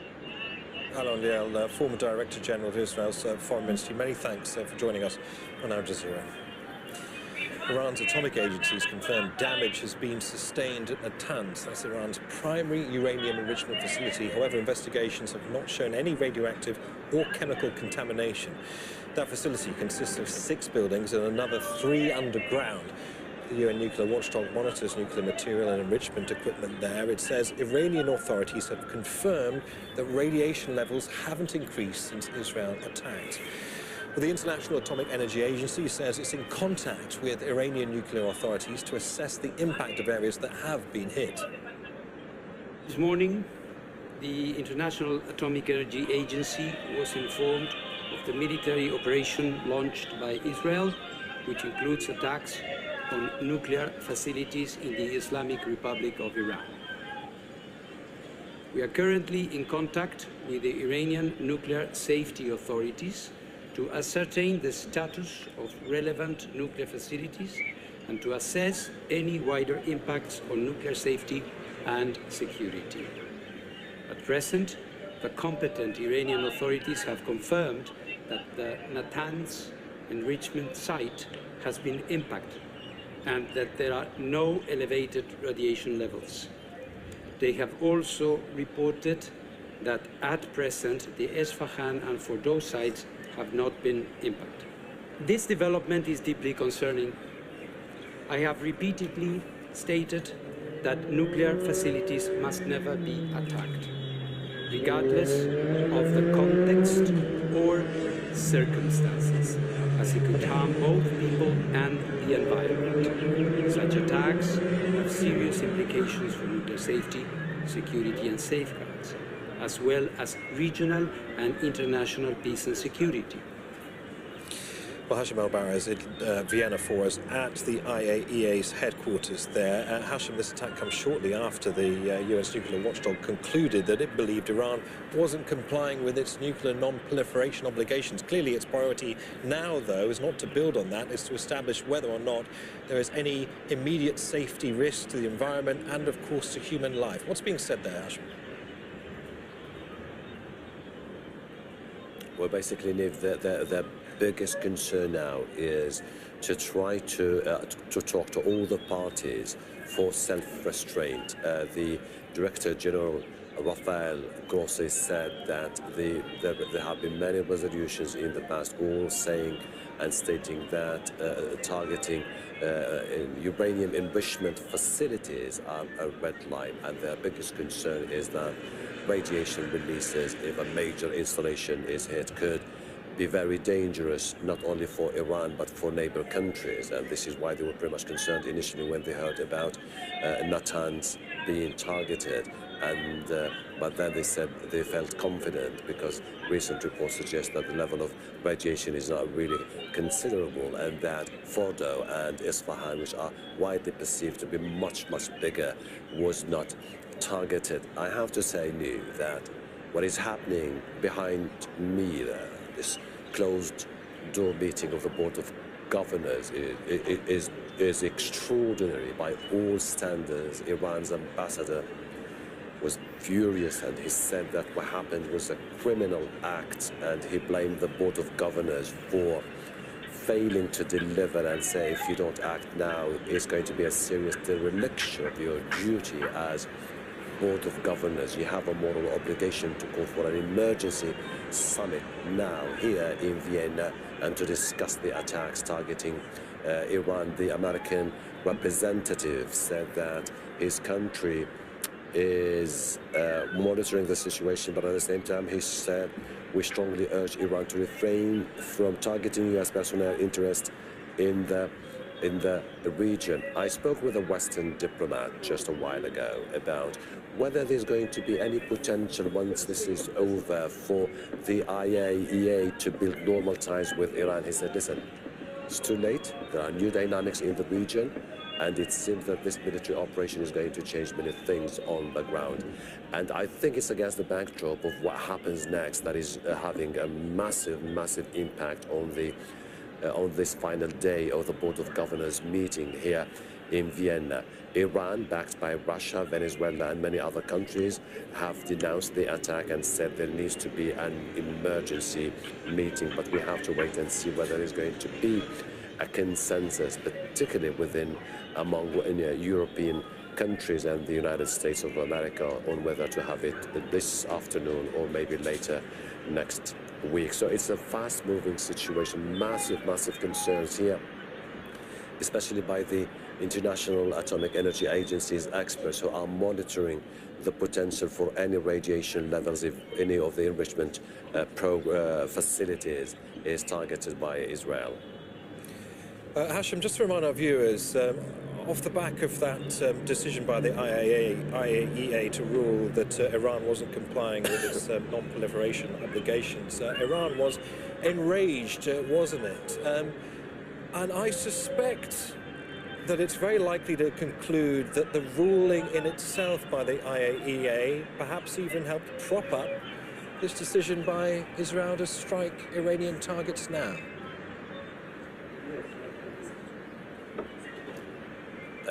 Well, Niamh, since we arrived here in Vienna, we could tell that there was something in the air, and that there is a shift in the sentiment among key players about how to move forward.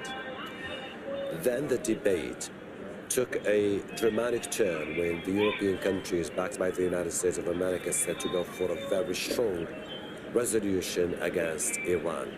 And when we spoke to people off the record, they said the best way to describe what is happening is that this is going to be a turning point. This is not just one of those gatherings of the Board of Governors. No, the decision which is going to be made, that resolution, will have a huge repercussion on the future of the entire region. And as you can see, it gave impetus for the Israelis, who have been threatening for quite some time that if they don't see any indication of progress, they will target those facilities.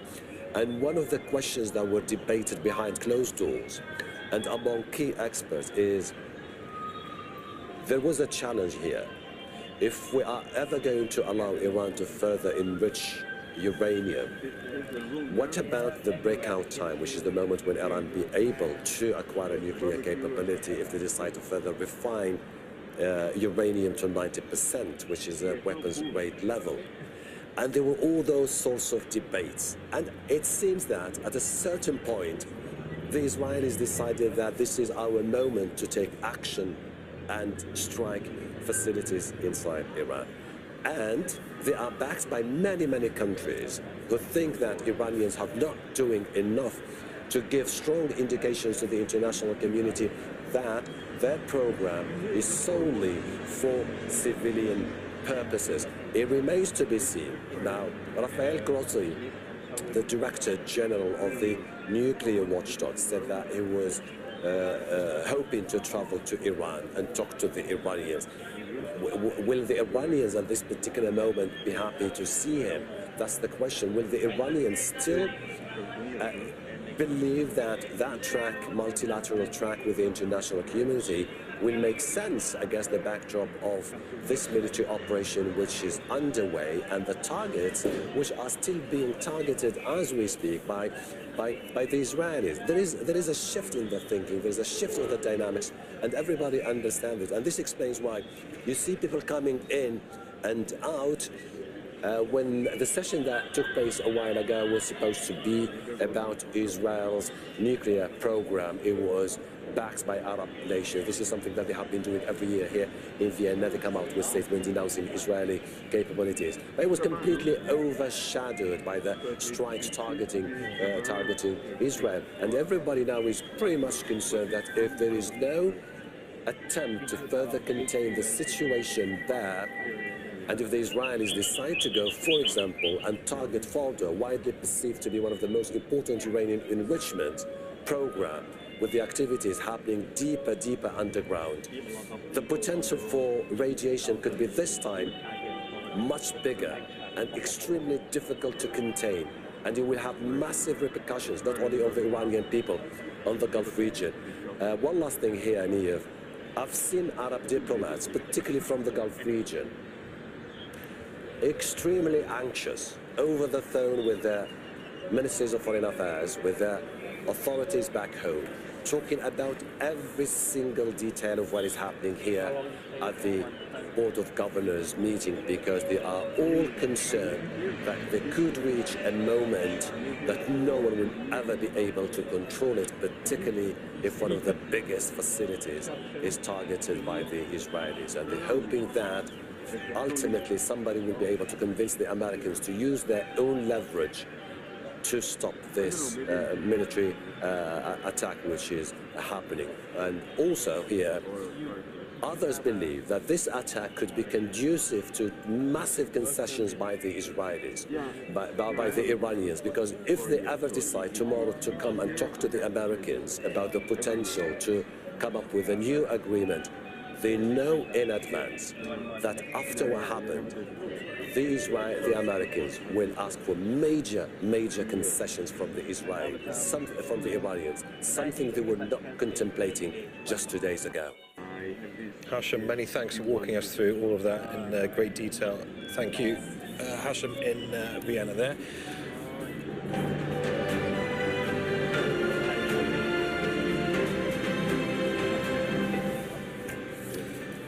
Well, let's get the latest now on Gaza. Alongside its strikes on Iran, Israel has been continuing its attacks on Palestinians in the Strip. More than 30 have been killed since dawn on Friday, including 11 who had been waiting for aid in Gaza City. Well, in the south, the Israeli military has pushed deeper into Khan Yunis, where fighting is ongoing between Israeli troops and Palestinian armed groups. We speak to Tarek Abu Zoom now, who joins me live from Deir al-Balah in central Gaza. So it sounds like, despite the gravity and the scale of what has been happening in Iran, Israel continues to push its forces deeper into Gaza. What's the latest, Tarek, that you can talk us to? Well, it has been clearly very obvious on the ground as the situation here has been tragically developing. Let me start first with what we have heard over the past hour. We have absolutely been shocked by a very deadly series of attacks coming from the city of Khan Yunis. Now, the reverberations of these attacks could be clearly felt here in Deir al-Balah, as everyone is believing that the Israeli military is deepening its operations now in the city of Khan Yunis, as these explosions did not come to an end and all kinds of attacks continue unabated here on the ground. Apparently, all of this is taking place as Gaza is still experiencing a total internet blackout for the second consecutive day here in the southern part of Gaza, and the fourth day in the northern part of the territory, as the Israeli military targeted some significant internet landlines across the eastern parts of Gaza City, as the telecommunication company here in Gaza is trying to contact the Israeli military to get a permission to fix these lines, but has been multiply rejected by the Israeli military. And let me also share what's going on in the northern part of Gaza as the Israeli military is continuing its demolition campaign for residential homes, schools, shelters, hospitals in the northern part of the territory, and gradually squeezing families to move to the western end of Gaza City. All of this happens while civilians are trying to secure the basic necessities, and they have been forced to either choose between staying and starving at their houses and makeshift shelters, or risking their lives by going to the controversial Gaza Humanitarian Foundation run 8 points in the central and in the southern part of Gaza. Since dawn today, at least 32 Palestinians have been killed while trying to get their hands on any kind of food assistance in these 8 centers. I've been speaking to eyewitnesses. They told us that they have been shot deliberately by the Israeli military without any kind of warning shot. They say that the duration given by the Gaza Humanitarian Foundation to get aid is very short enough in order to completely allow for all of those hungry crowds to get their hands on food supplies, and suddenly they have been abruptly targeted by the Israeli military as dozens of casualties have been transported to Al-Aqsa and Al-Awda hospital for medical treatment. This has been a snapshot of what was going on in Gaza, and it's worth reminding our viewers that there has been scarcity of news coming out from the territory due to this significant telecommunication blackout in the Strip, but we have been keeping a close eye on what's going on the ground and very keen to keep everyone updated. All right, many thanks for the update. Tariq Abu Razim there in Deir al-Balah. Okay, if you're just joining us, you're watching our breaking news coverage of Israeli strikes on Iranian nuclear and military facilities. US President Donald Trump warns Iran of more destruction if it doesn't make a deal, suggesting there are more planned attacks. Sites across Iran have been hit. Iran has responded by launching dozens of armed drones. Israel says it has been intercepting them outside its territory. Well, Iran's confirmed that its nuclear facility in Natanz has been damaged, but the country's Atomic Energy Organization says its investigations show there has been no radioactive or chemical contamination outside the site itself. Iran's Supreme Leader Ayatollah Ali Khamenei says Israel will receive a harsh punishment. The US Secretary of State Marco Rubio warned against any retaliation by Iran on US positions in the Middle East. Senior military and nuclear figures have been assassinated in the attack. The chief of Iran's Revolutionary Guard, Hossein Salami, has been killed in the strikes. Some Iranian commanders and nuclear scientists are also understood to have been killed. Israel has struck residential buildings in Iran's capital. Sources in Tehran say women and children have been injured. The Israeli government has declared an emergency across the entire country. Iranian authorities have suspended flights to and from Tehran's international airport. Well, Israel assassinated crucial leaders of Iran's military and nuclear installations and institutions during strikes across the country, including the Chief of Staff of Iran's armed forces, Major General Mohammad Bagheri, and Hossein Salami, the head of Iran's Revolutionary Guard. There are unconfirmed reports that Commander Major General Gholam Ali, who ran Iran's military command center, the Khatam al-Anbiya central headquarters, was also killed. Priyadun Abbasi, the former head of the Atomic Energy Organization of Iran, and top nuclear scientist Mehdi Taradchi have also been killed in Israeli strikes. Well, joining us here in Doha is Sultan Barakat. He's a professor of public policy at Hamad bin Khalifa University. Sultan, good to see you. So Israel's Prime Minister Benjamin Netanyahu said the attack, he's named Rising Lion, that's the official name of the operation, would take, quote, many days. It was aimed at rolling back the Iranian threat to Israel's very survival. What does that suggest to you about what could happen next? Well, it is clearly that this has been in planning for a long, long time. And we all know Netanyahu's intention from many, many years ago. After he finished with Saddam Hussein, the next target was Iran to ensure Israel's security as far as he's concerned.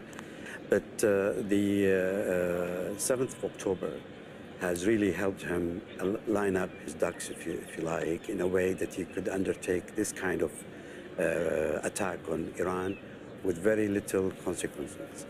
He first started by drawing the United States into the region and outside the Gulf states, because neither the Gulf states nor the U.S. would like to have direct confrontation between Iran and U.S. interest in the Gulf. He managed to get the U.S. in the Mediterranean. He managed to get them to resupply Israel, to be able to defend the Israelis, even from Jordan and some parts of Iraq. He then attacked the ultimate, most effective proxy tool that Iran had as a deterrent, and this was Hezbollah and the missiles that Iran had stocked in Lebanon. He finished that practically. And then I think he opened the way, the pathway, if you like, to be able to attack and maneuver through Syria. So he cleared all of these one by one. And I don't think it just happened as a sudden operation. This has been long in planning. 2 weeks ago, there was a major training exercise that Israel undertook about refueling aircrafts, long distance, etc., etc. And of course, none of this would have happened without close coordination with the United States, which makes us wonder about the talks, because either the talks are being used as a cover to give the Iranians a false sense of security while all of this is going on in terms of preparing for the attack, or Netanyahu is really acting against the will of Trump. And I don't think it's the latter. That appears to be the insistence of the US Secretary of State, who's come out saying that this was unilateral action. Yes, they may have been alerted to it ahead of the attack, but the Americans I don't think so. I don't think the nature of this attack, the logistics that is involved in it, the planning that have gone into all this, there must have been much closer coordination. What appears, though, is that any kind of US leverage that they might have had with Iran by laying the groundwork for potentially down the line face-to-face talks, who knows? But nevertheless, there were talks planned in Oman. That leverage is most certainly gone now. Are you saying that the Americans were well aware of that and are happy to jettison that and allow Israel to do what it wants? Well, it seems that this is the case. I mean, if they were, as they were saying, they were so close to reach a deal, they have reached a compromise with the Iranians. They were talking about the percentage of the enrichment the Iranians are allowed and the observation, etc. Suddenly came out the IAEA report, and Israel was left to act. It's too ideal to believe, really. I think something else has been going on. And this is where we need to be very careful. All those nations, Arab nations that are competing with one another to mediate talks between the Iranians and the United States should really question the purpose of hosting those talks. And the same with the Iranians. They have to be much more shrewd in their analysis. The way they reacted to this attack this morning, unfortunately, shows that they have learned nothing from last October. The knee-jerk reaction by throwing another 100 drones that took hours to get to Israel demonstrate that their ability to absorb and redesign and come back is nowhere near what Israel is capable of doing. So they are facing a real difficult question now. I mean, I think we need to underpin some of the things that you've said here, because, I mean, you seem to imply that the United States is willing to tear up any potential progress with Iran, that just simply may have been a ruse to allow Israel to ramp up the pressure on the United States. That particular administration, yes, I just wonder to what extent, though, the United States is willing to potentially put under strain relations with Saudi Arabia, with Qatar, with the nations in the Gulf. They're at risk here, potentially from contamination, if one of these nuclear plants contaminates. Well, they're trying to isolate them as much as possible. No, they try to distance them as much as possible. They've made sure that the United States forces are not involved directly, so that Iran cannot attack the bases, and most bases are in the Gulf. The only place where the Iranians or their proxies could have retaliated, whether guided or not, was Iraq. And they preempted that by removing their personnel out of Iraq or reducing the numbers. So they also tried to make sure that if you look at the targets that the Israelis went for, they're very far from the Gulf. They attacked the facilities from sort of Isfahan northwards. So they've left that zone out. It also, they tried, I think, to leave the oil export facilities of the list because they don't want to upset China too much. China takes a good percentage of its energy from Iran. Almost 90% of Iran's export goes to China. So I think there's been a lot of planning to try and and cushion the impact of this so that the regional and global reaction is not as bad as it should have been, really, if this was another country undertaking a unilateral act of this kind against international law. Only Israel can get away with this. I mean, we keep saying this, unfortunately, again and again. Any other country would have been, the reactions would have been very, very different. You know, someone like the British Prime Minister talking about being concerned. What do you mean concerned? Condemnation should be the first step, because this is illegal. We should not encourage the law of the powerful to replace the international law. And unfortunately, this has been done again. And we're waiting to see how the Iranians react. And if the Iranians are going to react the way they demonstrated this morning, then it's not going to go anywhere. They need really to have a strong diplomatic and maybe military response at the same time. All right, Sultan Barakat, good to hear your thoughts. Many thanks. Well, let's bring in Elijah Mania now. He's a military and political analyst. He joins us live from Paris. Welcome to Al Jazeera, Elijah. So we're talking about more than 50 targets hit in Iran, multiple senior commanders, not to mention at least 6 prominent nuclear scientists and academics. Let's break down some of the details. Netanyahu said one target was the Natanz nuclear facility, that key site for uranium enrichment. Can you explain its significance? Thank you for having me. Natanz is Iran's most important uranium enrichment site. It is crucial to its ability to enrich uranium on a large scale. It's very symbolic for the national pride and scientific progress inside Iran. And for its opponent, it is the primary target. It's a site very carefully watched, and it plays a central role in any nuclear breakout scenario. But that is not the only one, even if Natanz has been attacked twice in the past by electronic and malware, etc., and different sabotage. We're talking about 2010, talking about 2020, 2021, but also it should not be underestimated the Fordo fuel enrichment plant, which is extremely important after Natanz. Now, the site has not been attacked yet, or it is less effective than Natanz, because Natanz has a part that is above the ground and another part that is under the ground. However, Fordo has in Fordo area, and it is in the mountains, much more defended, and was originally designated to 20%, while Natanz is the one producing from 20 to 60%. So this is why they went immediately to Natanz, because it's a softer target than the Fordo. But then also there are other equally important places, like in Iraq, where it is the heavy water is produced, and most importantly in Isfahan, because this is where they convert what is called the yellow cake into the uranium gas known as UF6, that is used for Natanz and Fordo to enrich uranium. Without that, no uranium can be produced. So we're talking about that, but again, not to underestimate it, the other non-nuclear facilities that Israel is bombarding, like in Tabriz, the missile fuel and the drones. Commanders have also been targeted inside Revolutionary Guard facilities, we understand. The entire Air Force leadership, according to Israel, has been wiped out. Iran seemingly suffering setback after setback in recent months, with a series of audacious Israeli attacks, from high-profile assassinations, of course, to the Patriot attacks on Iranian-backed Hezbollah fighters in Lebanon. Where does Iran go from here?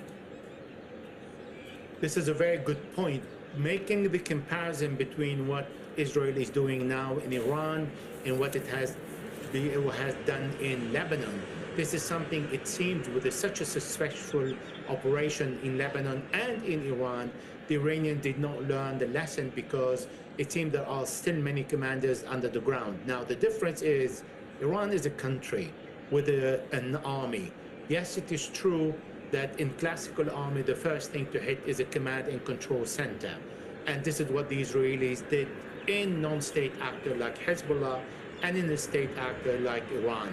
Now, it is obvious that the Iranian leadership is appointing new leaders and new commanders, but these need a bit of time to adapt and to understand what is the assessment of the damage that has been caused, because the Israelis went to bombard today Tabriz, and Tabriz is where the fuel missile is made and where the manufacturing of the drone, but it's not only that.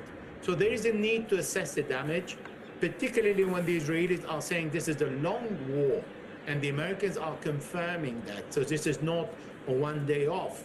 So the Iranians need to understand for how long they can stay in this war, how they can keep up the pace with how many missiles they need to launch, how they can overwhelm the Israeli Elijah, defense. I'm afraid I'm going to have to interrupt because the Iranian President Masoud Pezeshkian is talking in Tehran. Let's listen in. To reply in a firm and decisive way. The Zionist entity is the most hated entity in the entire world, and the leader of the Islamic Revolution will be the one who will be very successful in retaliation. All right, unfortunately, we just heard the tail end of what the Iranian President Masoud Pezeshkian had to say there. Of course, the immense shock across the nation in Iran is only now being felt.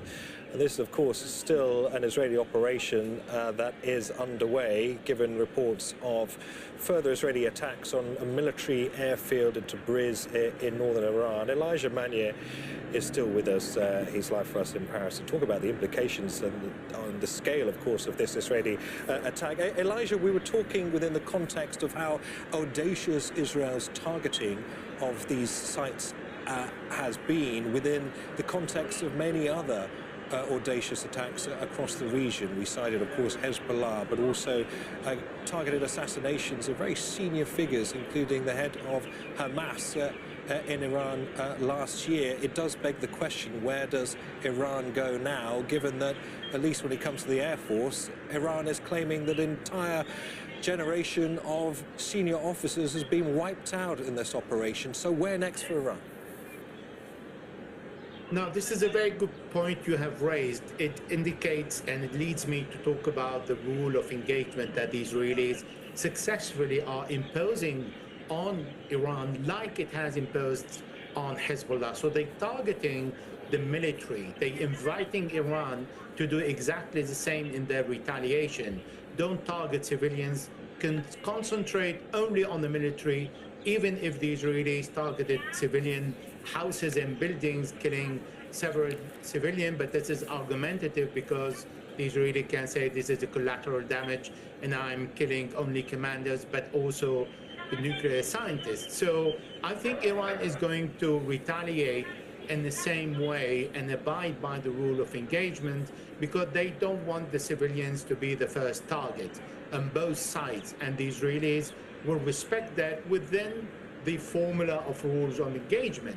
Now, where this is going to lead us, the importance is for the new Iranian commanders to get hold of the control and understand what they have, what is left behind, how they can continue using the missiles they have, because the Israelis can bomb shelters under the ground, can cripple some of the Iranian missile facilities and launching systems. So we need to assess that first. Okay, Elijah, always good to hear your thoughts and analysis on all of this. Elijah Manier, military and political analyst, joining us there from the French capital, Paris. We will, of course, be checking in with you over the course of the day as we weigh up the ramifications of what has transpired in Iran. Well, governments and leaders around the world have been reacting to Israel's strikes. Saudi Arabia says the attacks violate Iran's sovereignty and safety, as well as international law.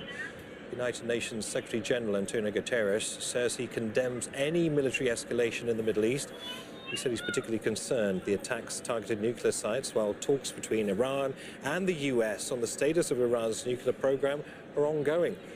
Qatar's also condemned the attack, calling it a flagrant violation of Iran's sovereignty and security, and Turkey has called Iran's actions a provocation that violates international law and risks further escalation across the region. NATO chief Mark Rutte has also called for parties to de-escalate the situation during a news conference in Stockholm.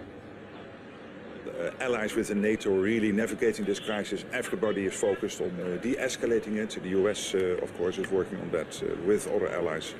NATO not being involved as an alliance because it is really focusing on the Euro-Atlantic, but obviously NATO allies very much involved to make sure that the conflict is de-escalated as soon as possible. Mark Rutte there, and the Chinese Foreign Ministry has also commented on the strike, saying it is deeply worried about the severe consequences that such actions might bring. Katrina Yu is in Beijing with more on the Chinese reaction. China is watching the situation very closely. Early on Friday, it already warned its citizens living in both Israel and Iran to take cover and to avoid going outside unless absolutely necessary. Now, China's foreign ministry also mentioned the situation in its briefing on Friday, says it's extremely concerned about the consequences of this Israeli attack on Iran. It says that this does not benefit any of the parties involved. It's encouraged all to do what they can to de-escalate the situation. It's also indirectly criticized Israel, saying that it opposes any violation of Iran's sovereignty, of its territory, and it's also, interestingly, offered itself up as a possible mediator, saying that China is willing to play a constructive role in easing the situation. Now, China, of course, did successfully mediate a détente between Iran and Saudi Arabia in 2023. Now, while China does have good relationships with both Israel and Iran, it is undoubtedly closer to Tehran. In 2016, President Xi Jinping declared a comprehensive strategic partnership between China and Iran. And China is Iran's biggest trading partner, its biggest customer of oil. And I think this economic support of Iran really has been crucial, especially while Iran has been under Western sanctions. Now, China also has good ties with Israel. Earlier this year, the foreign ministers from both countries met, but those ties have been strained in recent years, particularly because China has been a vocal critic of Israel's actions, its war on Gaza. It's been calling for a ceasefire, supporting Palestine, and continuing to call for a two-state solution. Katrina Yu, Al Jazeera, Beijing.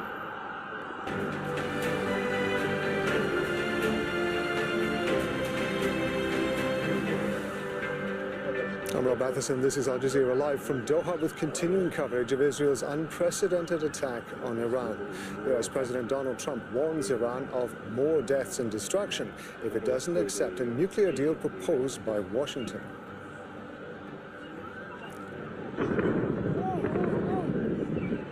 Israeli forces strike military sites and nuclear sites across Iran. Tehran says there are no signs of any radiation leaks. Several senior Iranian military leaders are killed, including the head of Iran's Revolutionary Guard. Iran responds, launching dozens of armed drones towards Israel.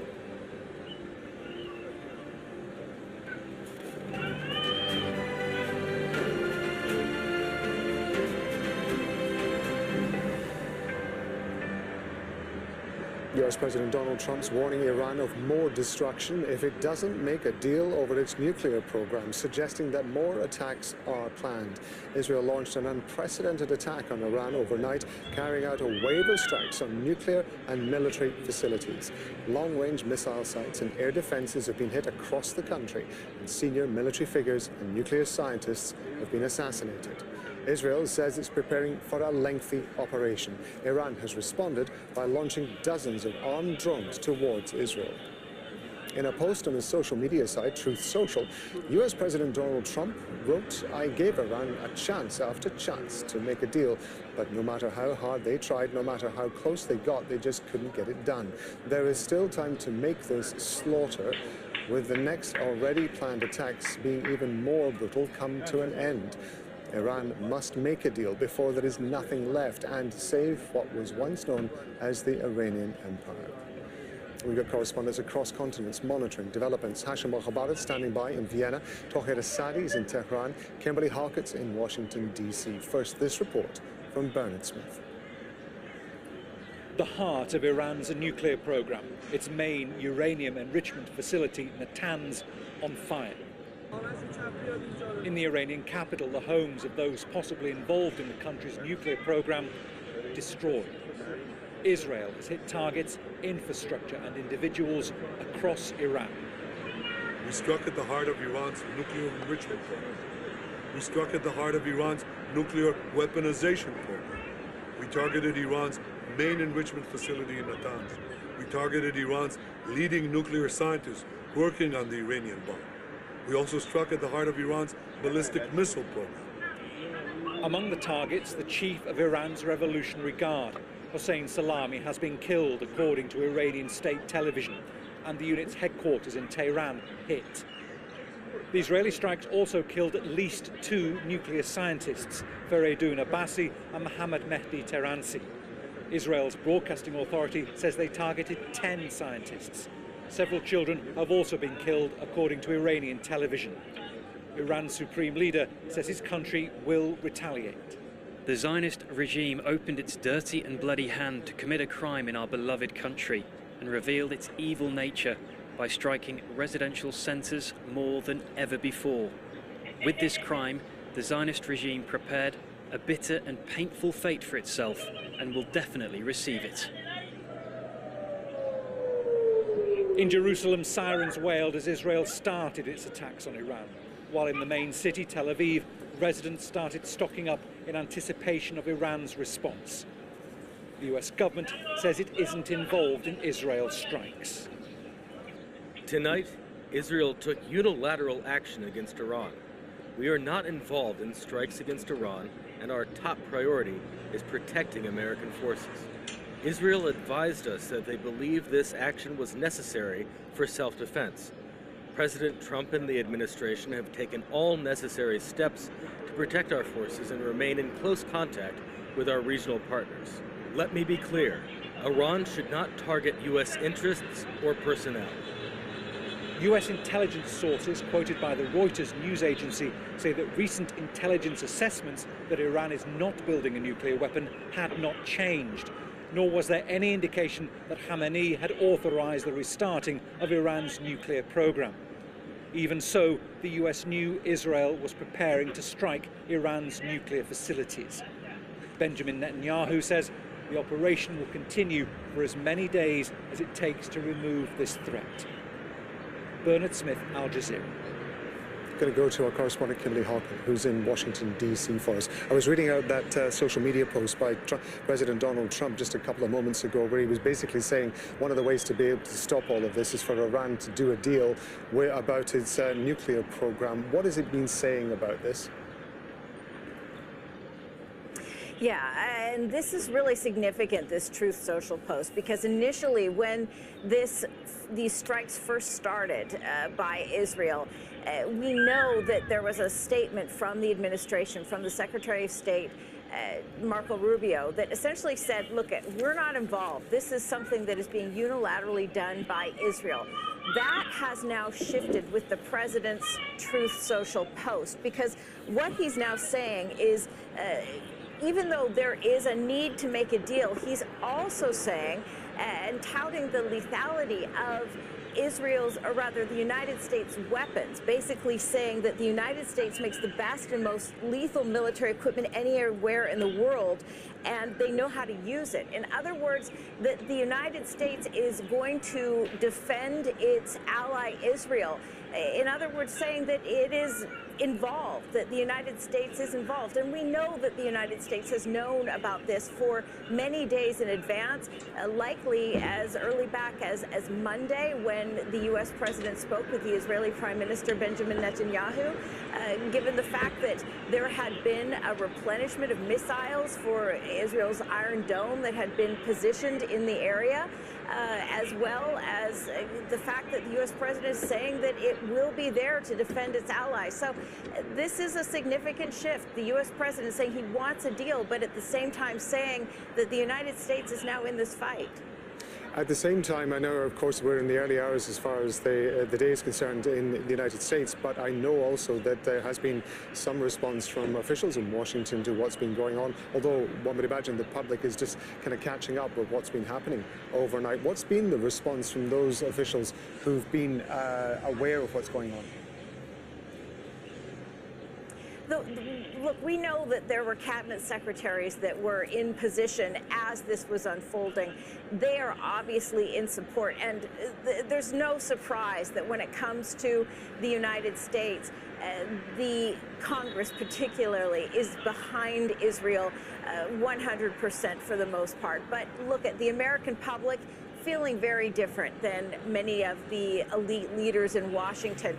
There is no appetite for further conflict, particularly when you look at the younger generations, the college-age students, the young adults, the Gen Z or Z and the millennials. They are not behind this. It really is sort of the older, more conservative crowd that is in support of further conflict and to defend Iran. What I can tell you, though, is that even as Donald Trump is touting the lethality of U.S. weapons, he's still imploring Iran to make a deal. But the big question mark now becomes just how plausible that is, given the fact that there was a sixth round of talks between the Middle East envoy Steve Witkoff and the Iranian foreign minister that was set to take place on Sunday. Presumably that is off, but the U.S. president still imploring Iran to make a deal, in his words, to save the Iranian empire before there's nothing left. So it's really two messages that are coming out of the mouth of the U.S. president right now, and it's unclear sort of which direction things are moving. But if one reads the Truth Social post, it appears that it's conflict more than resolution. Kimberly, thank you very much indeed. That's our White House correspondent, Kimberly Hockett in Washington, D.C. We're going to bring in Tawhid Assadi, who's live for us in Tehran. Now, Tawhid, I understand that President Masoud Pezeshkian has been speaking. What has he been saying? Well, there are two important lines coming in. First, it was a confirmation on the killing of Amir Ali Hajizadeh, the commander of airspace forces of IRGC, and that adds to the list of IRGC commanders that were killed in this recent strike by the Israelis. First, we knew that IRGC commander Hossein Salami was killed, and next there was another military official, high-ranking one, which was confirmed to be killed, and now it turns out that another critically important figure, Amir Ali Hajizadeh, is killed in this strikes. Also, as you said, it was the Iranian President Masoud Pezeshkian who came out with this statement in which there is a focus on different issues. First, Iranian president, just like any other Iranian official from whom actually we have heard reaction, has put emphasis on the exigency and necessity of a retaliation, saying that Iran is going to provide the Israelis with tough and quote-unquote, let me say,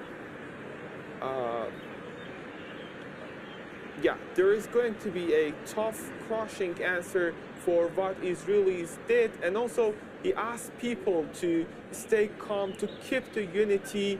And this is the gist of the matter when it comes to the statement that came from the Iranian president. Also, he said that Iranians are continuing to have their normal life. This is the objective for the government that his administration, his government is pursuing in these tough days. But still, we have to keep in mind that we are dealing with highly complicated, dangerously escalated situation now, after 11-12 hours after Israelis started these strikes extensively. And what we see at the moment is the continuation of these strikes. We received reports from Tabriz that the area near the airport of that city has been under strike. Also from Shiraz, we have received reports indicating the continuation, partial continuation indeed, of actually this strike across the capital. If you speak to people, you see the same sense of anxiety, the same sense of anger, specifically knowing the fact that it is not just the military targets, it's not just the nuclear sites of the country being targeted by the Israelis, but we've got residential areas, buildings have been under attack by Israelis. And one of the examples was as seen I was earlier in the morning, which was a building related to the university professors, in which the assassination of Dr. Tehranchi, a nuclear scientist of Iran, happened. And there we saw footages, we saw bodies of ordinary citizens, civilians coming out of the scene. That means there is a possibility of civilian casualties increased. And across the country, you see the same thing. Military sites have been attacked, and also there are civilian casualties.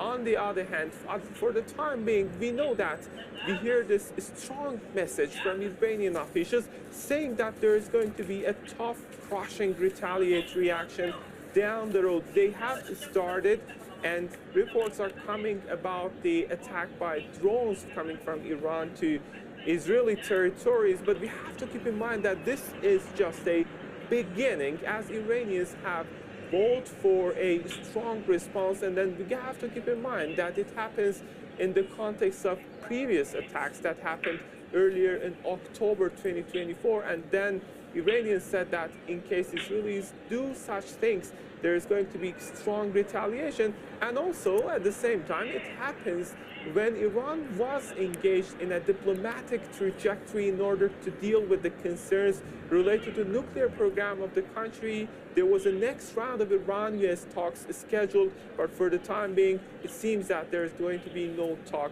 with respect to the current line of developments. Tahir, thank you very much indeed. Tahir Asadi there talking to us from Tehran.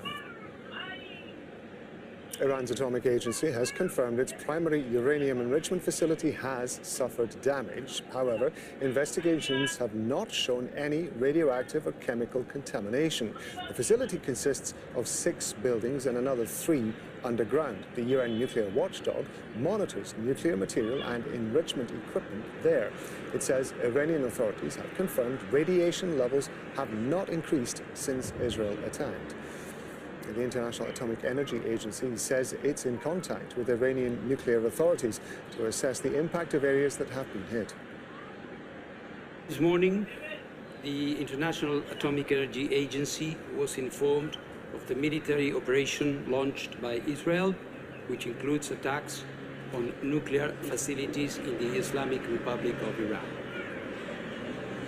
We are currently in contact with the Iranian nuclear safety authorities to ascertain the status of relevant nuclear facilities and to assess any wider impacts on nuclear safety and security.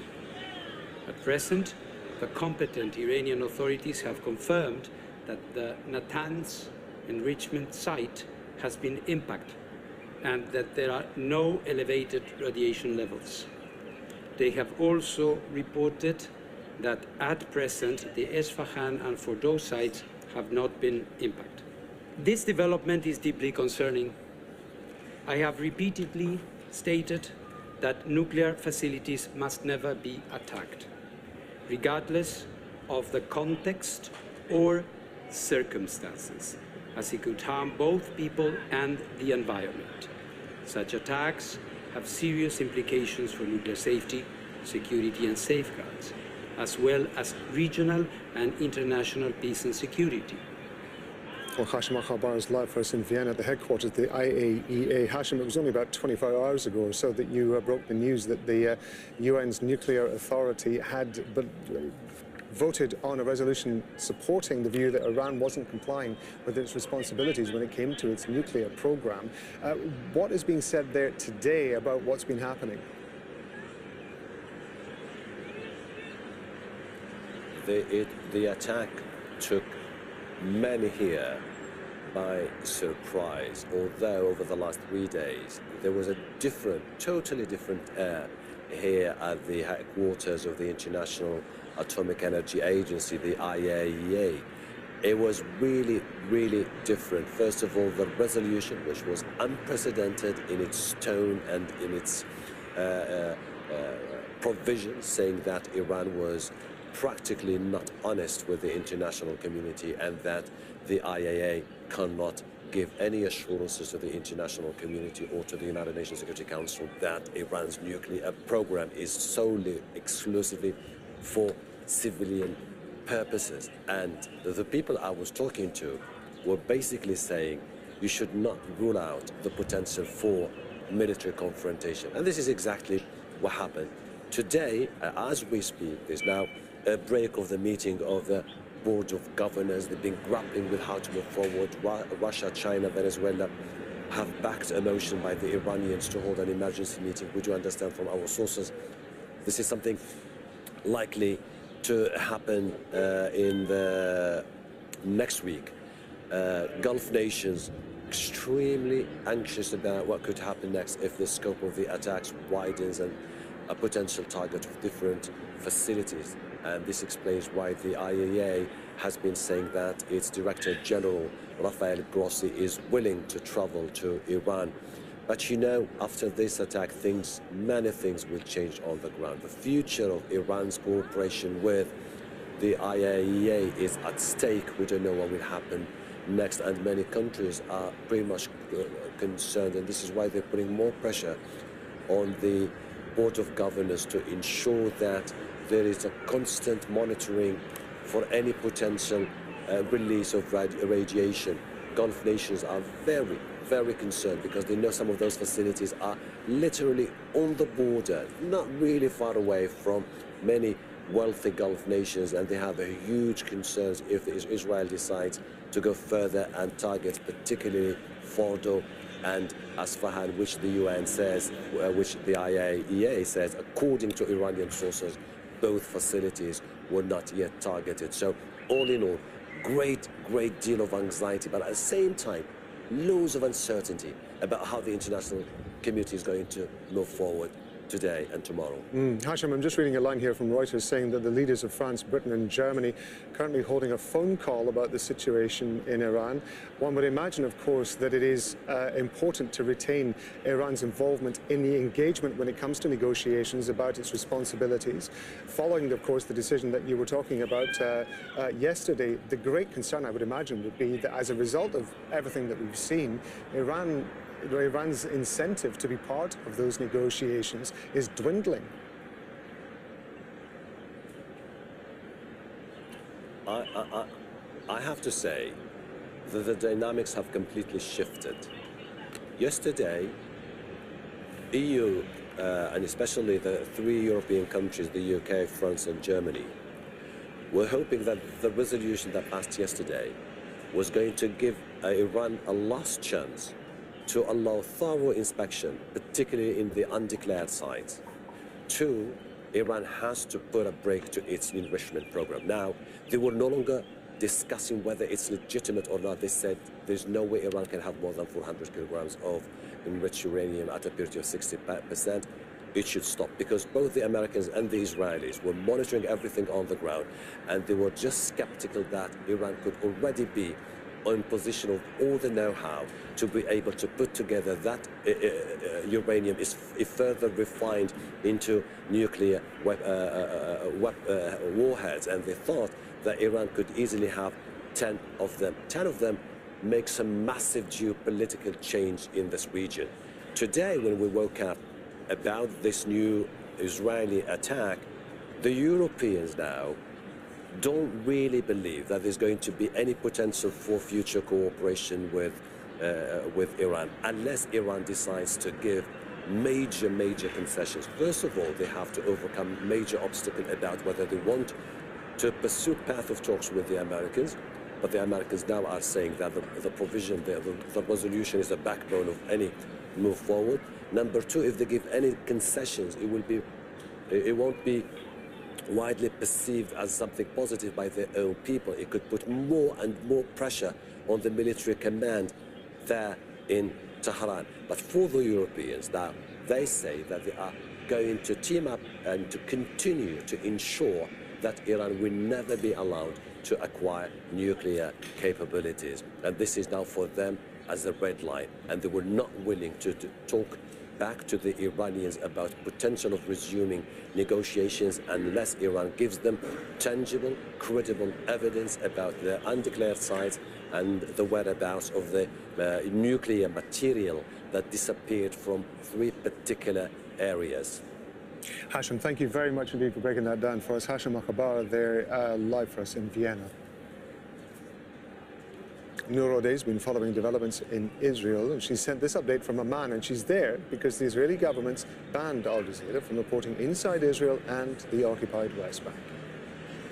Israel is on a heightened state of emergency. Schools have been ordered shut down, as well as businesses, and the citizens of Israel were told by their prime minister to prepare for a longer battle, for possibly having to stay close to shelters and safe rooms for up to 2 weeks. Thousands of reservists have been called up for active military duty. The Israeli government says that this was a, quote, preemptive strike necessary to protect Israel's national security, but also that of the United States. Domestically, there is widespread support for an attack on Iran. Certainly, this one was unprecedented in scale. The number of planes, 200 fighter jets are reportedly participating, dropping more than 300 bombs on more than 100 locations, including nuclear facilities of ballistic missiles, which Israel says are no less dangerous than the nuclear program of Iran, and targeting for assassination the top military commanders in the Iranian army and the Revolutionary Guard, as well as academics and experts in the nuclear program and ballistic missiles program. The region is also on edge. Jordan has condemned the attack, has closed its airspace, as well as Iraq and the rest of the countries in the region have also signaled that this was a provocative attack that will destabilize the entire region. Noor Odeh, Al Jazeera, Amman. Alan Niel is the former Director General of Israel's Foreign Ministry. He's part of an Israeli-Palestinian delegation that's traveled to Paris to meet the French president. And that's happening on the sidelines of a conference discussing a possible French recognition of the state of Palestine and a two-state solution to the conflict with Israel. He says the attack on Iran is sending shockwaves through the international community. We are over 300 peace activists, half-half, Israelis and Palestinians, started discussions in the morning, and we will meet Macron in the afternoon and try to convince him to recognize the state of Palestine. So you can imagine that you have 300 plus peace activists in a state of shock. We are discussing peace in the middle of an unbelievable war, and all of us worried. All of us left the families back in Israel and Palestine and worried because this war can change the world order and again come to the pre-Second World War world order where military decided everything and diplomacy meant nothing. So we're very worried here in Paris. I think Israel always believed that it will take care of its own defense. I think the problems in the last almost 2 years of the Gaza war are not military problems for Israel. It's mostly diplomatic problems. And the question in front of us is not if Israel can handle the situation militarily, but if Israel can handle the situation diplomatically. I think we got close prior to this Iranian attack to a situation that the world was close to stopping the war in Gaza. And I think the world has to decide if it will allow Israel in the future to conduct international relations through the military only and paralyze the diplomatic arm, not only of Israel, but the diplomatic arms of the whole Middle Eastern countries and maybe the whole world. We are speaking on a new pattern of behavior internationally where military forces decide everything, and I think it makes the world less safe than before. If we really did it without fully coordinating with Americans and without American blessing, the Americans can easily act next week in a way that will teach Israel quite a lesson on the diplomatic level by endorsing Macron's initiative in the UN.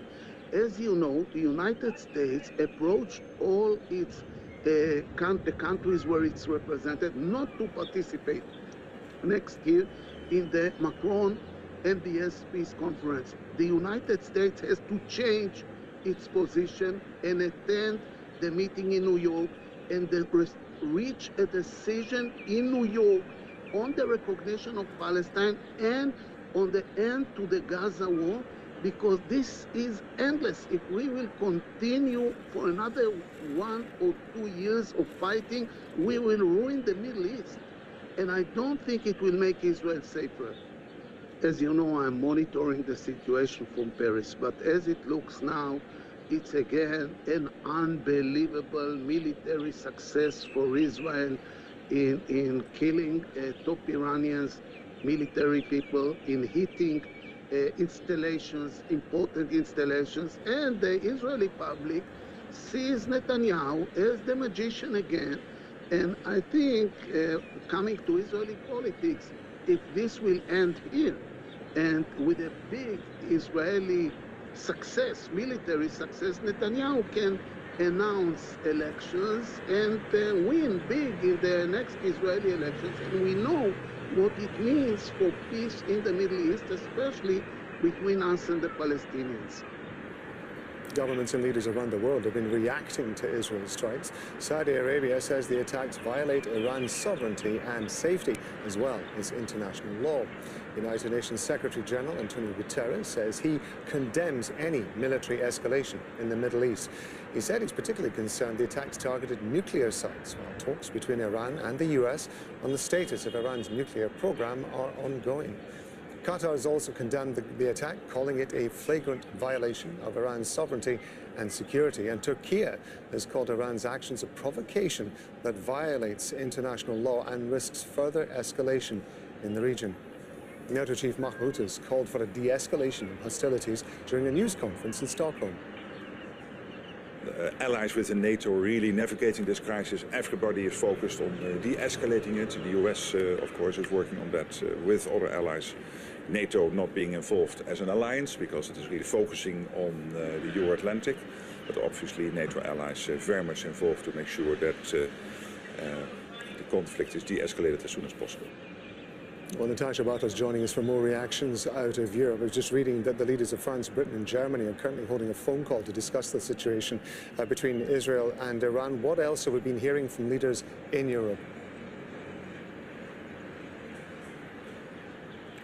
Well, we know that the French foreign minister reacted a bit earlier. He also had a phone call with his Israeli and Saudi counterparts. He has called for a de-escalation of tensions. He's called for calm on all sides. He said, look, France has long been concerned by Iran's nuclear program. However, he said, the only way we need to deal with this is with a diplomatic solution. We know the French president as well, Emmanuel Macron, has been in a high-level ministerial meeting, a defense and security meeting, of course, talking about the situation, talking about what has happened. We are expecting the French president to be here in this building behind me in a few hours. He was supposed to be closing a civil society conference to talk about a two-state solution, but clearly what is going on, what's been happening the last few hours with Israel and Iran will overshadow this, and we are expecting to hear some of his public comments for the first time a little bit later. Also, France's national carrier, Air France, has suspended all its flights between Tel Aviv and Paris as concern grows. Natasha, thank you very much indeed. Natasha Butler there talking to us from Paris.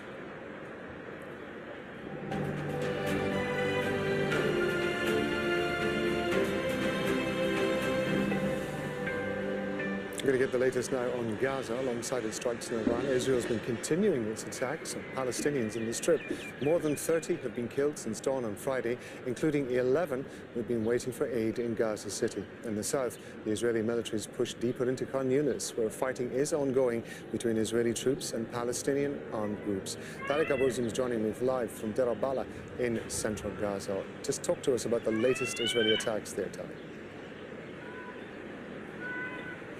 Yeah, in fact, over the past hour, we have observed a tangible sense of escalation across the southern part of Gaza. There has been a very visible activation for the Israeli drones and fighter jets across the sky of the city of Khan Yunis, as a series of deadly airstrikes have been heard over the past hour, with no exact and information about the numbers of casualties there, as ambulances and emergency services are facing insurmountable challenges to identify the areas of bombardment and the numbers of victims there due to the full internet blackout and the relative disruption in telecommunication lines in Gaza. It has been a very repeated scenario on the ground that the southern part of Gaza is bombarded simply because Israel on the ground is expanding its ground attacks and ground operations. And recently we started to see that families in the vicinity of Nasser Hospital started to evacuate because the area has been designated to be an active war zone, which reflects the Israeli intention to expand this area to cover the vast majority of residential neighborhoods in the city of Khan Yunis, which is considered to be the second largest city across the Gaza Strip. And in the north, we continue to see also more surge of Israeli attacks in the eastern parts of Gaza City, as eyewitnesses have told us, despite the very growing challenges in communication that the Israeli military is heavily bounding these areas and destroying what remains of Gaza's residential homes. And apparently people are still waiting for the next chance in order to get aid supplies following the deadly Israeli attack on 8 seekers this morning, where 32 Palestinians have been killed, as far as we know, and families are still also trying to access and to secure the basic necessities despite the growing risks that they are facing in order to get at least a bag of flour or a very limited aid box that contains a very low nutritional value in order to feed their children and their families in light of this ongoing crisis on the ground. Tariq, thank you very much indeed. Tariq Kabro's in there talking to us from Deir al-Balah. If you're just joining us, you're watching our breaking news coverage of Israeli strikes on Iranian nuclear and military facilities. Sites across Iran have been hit. Iran's responded by launching dozens of armed drones. Israel says it's been intercepting them outside its territory. Iran has confirmed that its nuclear facility in Natanz has been damaged, but the country's Atomic Energy Organization says its investigations show there has been no radioactive or chemical contamination outside the site. Iran's Supreme Leader, Ayatollah Ali Khamenei, says Israel will receive a harsh punishment. U.S. Secretary of State Marco Rubio is warning against any retaliation by Iran on U.S. positions in the Middle East. Senior military and nuclear figures have been assassinated in the attack. The chief of Iran's Revolutionary Guard, Hossein Salami, has been killed in the strikes. Some Iranian commanders and nuclear scientists are also understood to have died. And Israel has struck residential buildings in Iran's capital. Sources in Tehran say women and children have been injured. The Israeli government has declared an emergency across the country. Iranian authorities have suspended flights to and from Tehran's international airport. In the last hour, U.S. President Donald Trump's warned Iran of more destruction if it does not make a deal, suggesting there are more planned attacks. In a post on his social media site, Truth Social, he said Iran still has the time to put an end to this. Well, joining us here in Doha is Sultan Barakat. He's a professor of public policy at Hamad bin Khalifa University. We're also joined by Al Jazeera's defense editor, Alex Gitopoulos. Thanks very much indeed, gentlemen, for being with us. Sultan, I want to come to you first of all. In the early stages of this, we heard from U.S. Secretary of State Marco Rubio, who was basically saying, this attack's nothing to do with us. It's a unilateral action by Israel. But now we are getting this statement that's coming out from Donald Trump saying, no, the way that Iran gets around this is essentially to make a deal with us. And yet, just an hour ago, we were talking to analysts who were saying there is no deal anymore. Why would Iran be involved in this? What's your assessment of where things are going, what the dynamic is in terms of the US and Iran when it comes to nuclear negotiations? Well, this double talk is typical, particularly of Trump during his first administration and now. We don't know if his tweet was actually authorized by the people around him or discussed with the people around him or not. He has done similar things in his first term. Now, clearly the U.S. in its interest to distance itself as much as possible it's also in the interest of the Gulf states, where the U.S. bases are based, for the U.S. to distance itself so the Iranians do not retaliate against the Gulf states. And this would have been the normal and the logical position to take. Now, the way Trump tweeted, it seems that he knows more than we all know. And clearly, the whole thing has been closely coordinated with the United States, and I suspect for many months, if not longer than this. And he is now, ironically, using the relationship as if Israel is his proxy, that he's threatening the Iranians to reach a conclusion that he would like them to reach. Otherwise, he's going to hit them harder using the Israelis yet again. And we're witnessing an incredible shift. I mean, this is what the Iranians used to do with Hezbollah. Now we have the Americans using Israel in this way and talking to the Iranians in this language, which is very, very dangerous, I think, and concerning for us, because now it opens all possibilities for the Iranians to retaliate. And given what we saw this morning, the way they initially reacted by sending these classic drones, it does look like they were totally unprepared to this. They don't have a plan to react, and that could be as dangerous as having a plan, because now they may go back to the old tactics that they used to use in the regions, attacking personalities around the world, etc., etc. Everything is possible now. Alex, let's talk about the strategy in all of this. There's a lot, of course, that we don't know about the planning that's been going on behind it. And as Sultan was just saying, it's still not entirely clear how Iran is likely to respond. If it is the case that Israel has essentially been acting unilaterally, as the Secretary of State said, and essentially just presented the White House with this plan, and the White House has been hands-off with it. What limitations does that place on Israel when it's carrying out an attack like this? Because the assumption had always been, and I think by the Iranians as well, from analysts we've spoken to before, that it could only carry out a significant attack if it had the backing of the United States. Exactly. And so Israel, obviously an extremely powerful force, has about 340 combat-capable aircraft. So you have long-range strike, you have stealth fighters, and the traditional thinking was that there would be successive heavy waves of airstrikes going comprehensively, trying to at least degrade, if not destroy, Iran's nuclear enrichment capabilities. And that certainly happened. You've seen air defenses being attacked, you've seen nuclear facilities being attacked. But what has been the most effective that hasn't been talked about as much previously is the drone assassination campaign that's been run. So you've seen 20+ military and scientific leaders have been killed, some of them in their own homes. So Mossad teams are running these drone campaigns from inside the country itself, according to the Israelis themselves.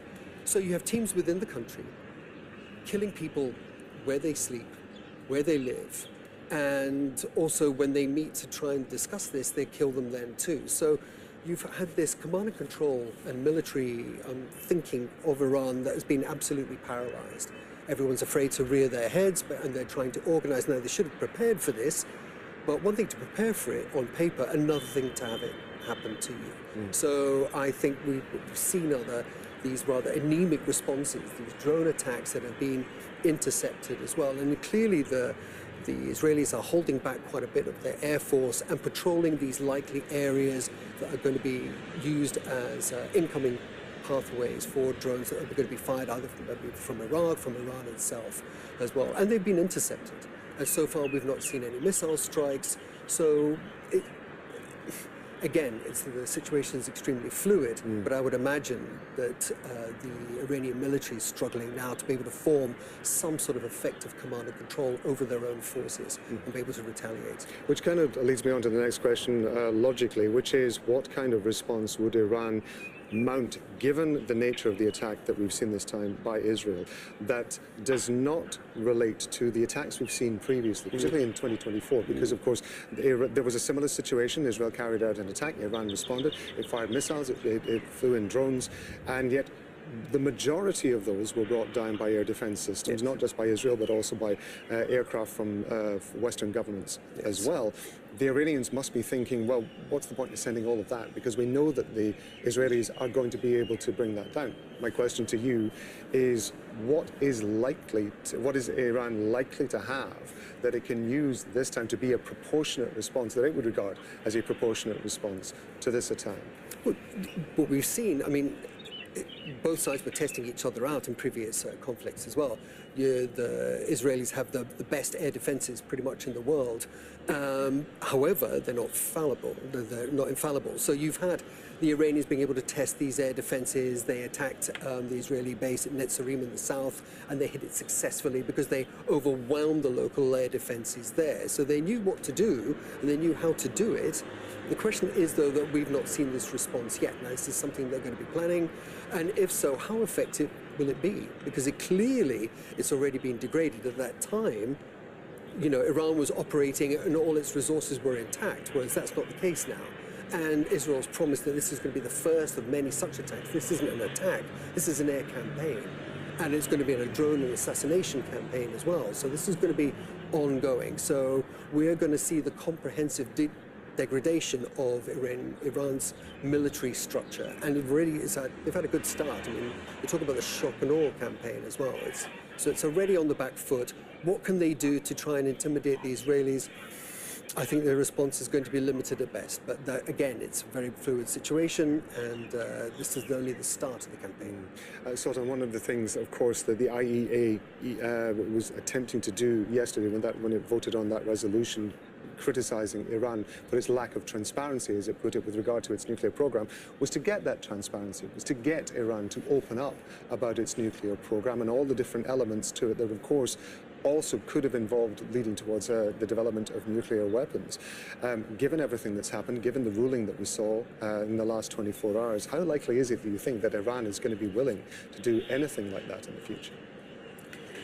Well, I think very little, to be honest. I mean, if anything, they should, and this is probably since October last year, they would accelerate their development of the program and take it even more underground. It's foolish of them to think at this stage that we should really give up any leverage we have to protect ourselves. And particularly, I think, because Iran is faced with another problem, that's protecting the regime within Iran. It's not just about protecting the statehood and the country. There is an interest within an interest. And the regime has been playing all this rhetoric for such a long time. If they don't now react in a way that solidifies their position, they themselves are under threat.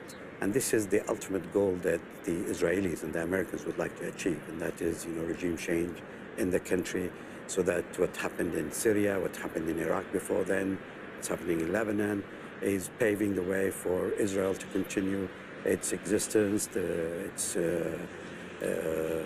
colonization of the Palestinian territory without being questioned. So a lot is at stake at the moment, and I just go back to the assassination, because this is, of course, not the first assassination Israel does, particularly of scientists in Iran. They have assassinated tens of those scientists over the years. What we fear is that now the Iranians go back to the same tactic of assassination, but this time, given that the international community did not really react to the Israelis' provocation, they may decide to go anywhere in the world. I mean, every Israeli is now at threat from Iranian potential assassination. Sultan Barakat, Alice Kotopoulos, thank you very much indeed, gentlemen. Thank you. And the Chinese Foreign Ministry has also commented on the strikes, saying the Chinese side is deeply worried about the severe consequences that such actions might bring, and calls on relevant parties to take actions that promote regional peace and stability and to avoid further escalation of tensions. Katrina Yu's in Beijing with more on the Chinese reaction. China is watching the situation very closely. Early on Friday, it already warned its citizens living in both Israel and Iran to take cover and to avoid going outside unless absolutely necessary. Now, China's foreign ministry also mentioned the situation in its briefing on Friday, says it's extremely concerned about the consequences of this Israeli attack on Iran. It says that this does not benefit any of the parties involved. It's encouraged all to do what they can to de-escalate the situation. It's also indirectly criticized Israel, saying that it opposes any violation of Iran's sovereignty, of its territory, and it's also interestingly offered itself up as a possible mediator, saying that China is willing to play a constructive role in easing the situation. Now, China, of course, did successfully mediate a détente between Iran and Saudi Arabia in 2023. Now, while China does have good relationships with both Israel and Iran, it is undoubtedly closer to Tehran.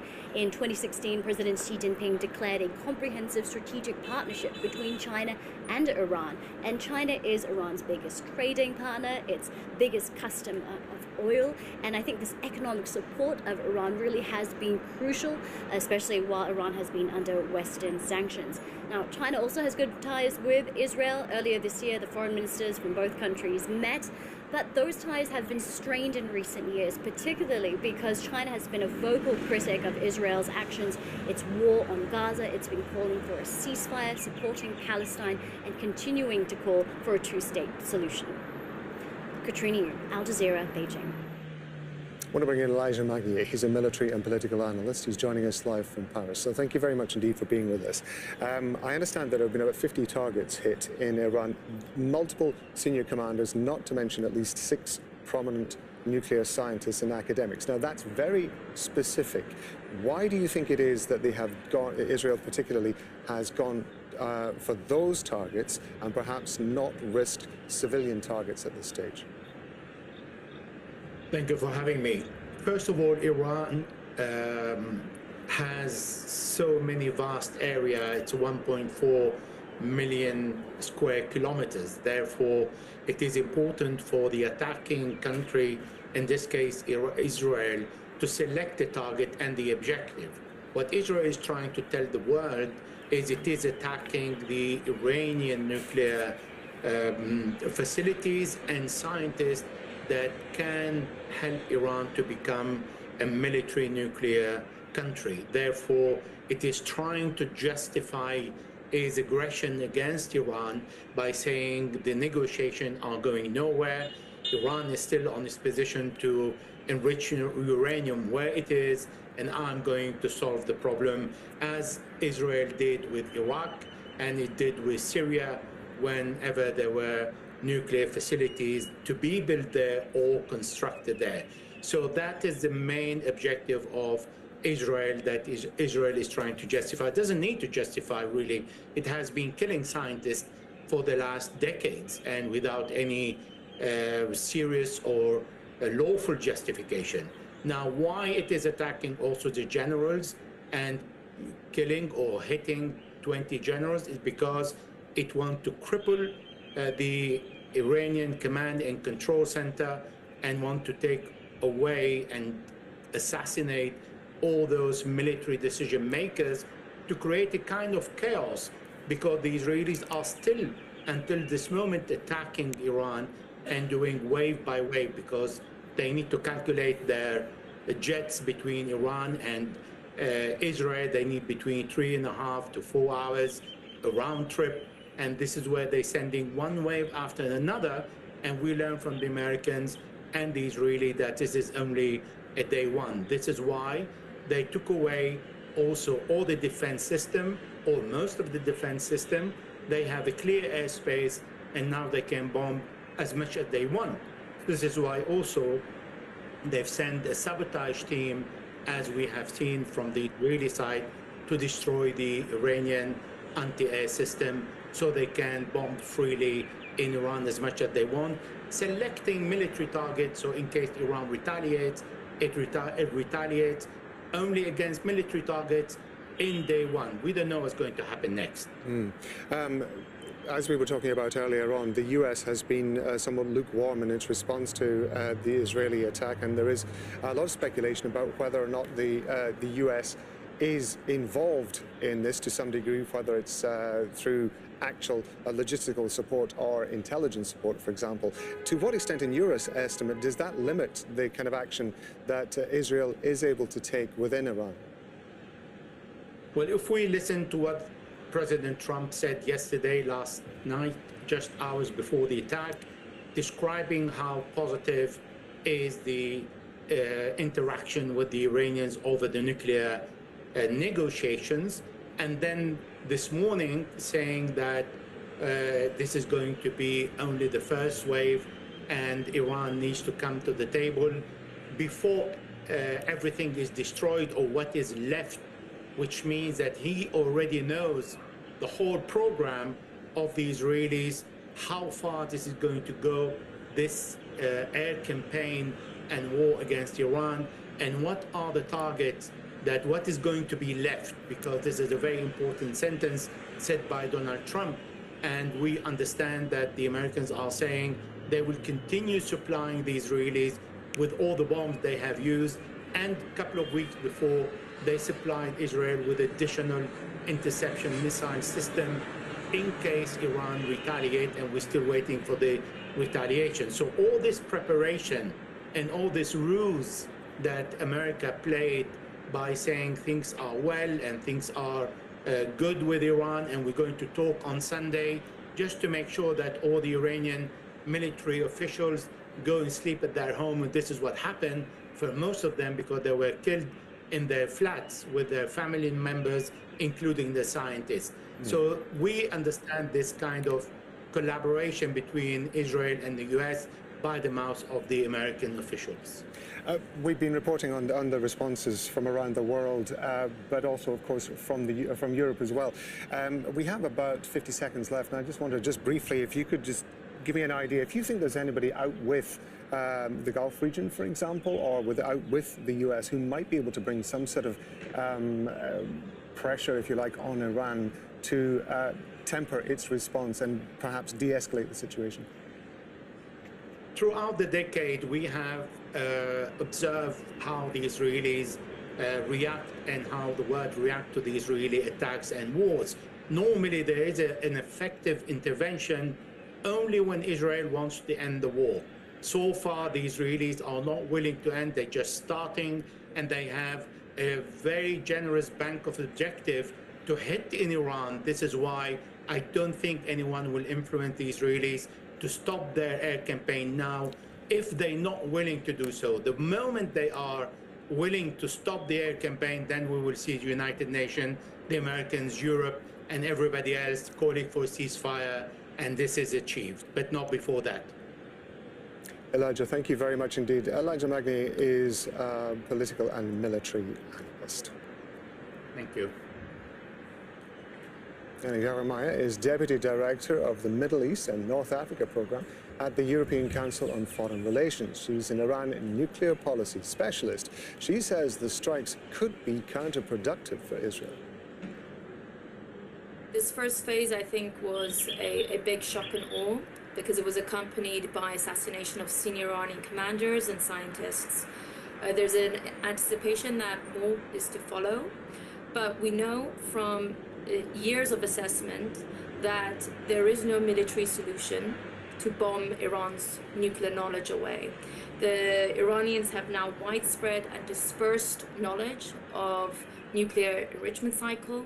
The more that the Israelis bomb, more likely that the Iranians will just build deeper underground and actually restrict the access and intelligence that the IAEA have regarding what's going on to the ground. So I think this will be very counterproductive. If Israel is truly after restraining Iran's nuclear program, there's one way to do this, and this was the diplomatic pathway that Benjamin Netanyahu has now derailed. This is a really delicate dance that Iran has had to play, because it wants to have a civil nuclear program, but it also wants to build confidence in that program by not hiding its facilities and building them deeper underground. But over the years, it has been forced to do certain elements, and my estimate is that this wave of attack and the future ones will change the nuclear doctrine of Iran, potentially very dangerously so.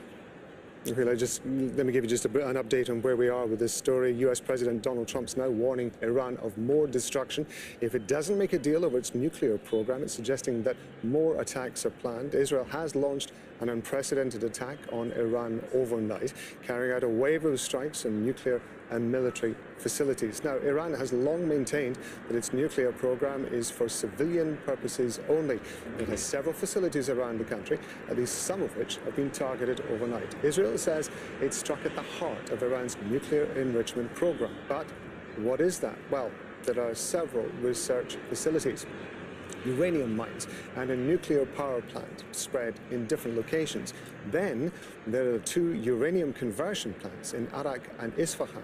Finally, there's the uranium enrichment plant at Natanz, which we know was struck by Israel.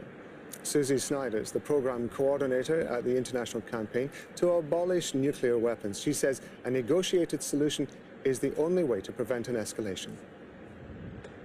Any attack on nuclear infrastructure is a potential hazard for those living within the region and anyone downwind from that area. We're lucky that the IAEA has said and repeated that there are no radiation releases at this time. However, if there are further attacks, or there's a decision to attack, for example, the Bushehr nuclear reactor, that could cause massive damage in the region, damage that could not be constrained within borders. It can cross the border. That's the problem with ionizing radiation. It's indiscriminate and it travels faster than we think. As much as we understand the legitimate right to self-defense, restraint is called for. There needs to be a de-escalation. Israel is the only country in the region that has nuclear weapons, and Israel may, if attacked, respond by increasing the type of weapons that it uses. What we are recommending is negotiated solutions, because a negotiated solution has halted Iran's nuclear program in the past. It has allowed Iranians to continue with the enrichment to a place that is safe and does not divert material into weapons programs. And Israel also needs to bring its nuclear weapons to the table to negotiate their elimination, as has been called for decades. That is what we need to see happen. It's going to take some time, but right now cooler heads need to prevail so that no more civilians in particular are harmed as this escalation. The consequences of attack on a nuclear facility are unpredictable. Nobody knows what the weather is going to bring tomorrow or where the wind may blow. And that's what we've seen over time, and that's why we worked so hard. The international community works very hard to protect and monitor and ensure that nuclear facilities are isolated from attack. So we need to make sure that that continues, that those facilities are not harmed. At the same time, we do know that when those attacks happen, or if they do, again, it's a broad regional impact. It is not constrained within borders. So it's a harm that is more than to one population. And we've seen it time and time again, if nuclear weapons are employed, we've seen from nuclear weapons testing, the damage that they cause, if it goes to that level, can last for multiple generations. That's the problem with ionizing radiation. It lasts for generations and leaves a legacy of harm that cannot be controlled within time or space. We need to have cooler heads, we need to have negotiated outcomes, and we need to prevent escalation and especially prevent the use of nuclear weapons.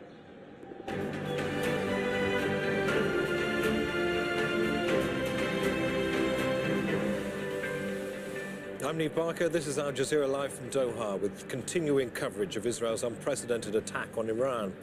US President Donald Trump warns Iran of more attacks to come if it doesn't accept a nuclear deal proposed by Washington.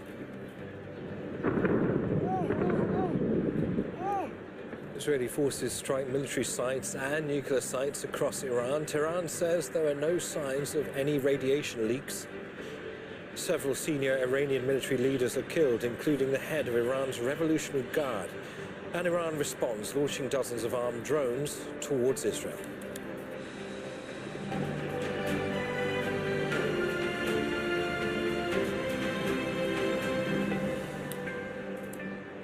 US President Donald Trump has warned Iran of more destruction if it doesn't make a deal over its nuclear program. The statement came hours after Israel launched an unprecedented attack on Iran overnight, carrying out a wave of strikes on nuclear and military facilities. Long-range missile sites and air defenses have been hit across the country, and senior military figures and nuclear scientists assassinated. Iran responded by launching dozens of armed drones towards Israel. Well, in a post on his social media site, Truth Social, US President Trump wrote, "I gave Iran chance after chance to make a deal, but no matter how hard they tried, no matter how close they got, they just couldn't get it done.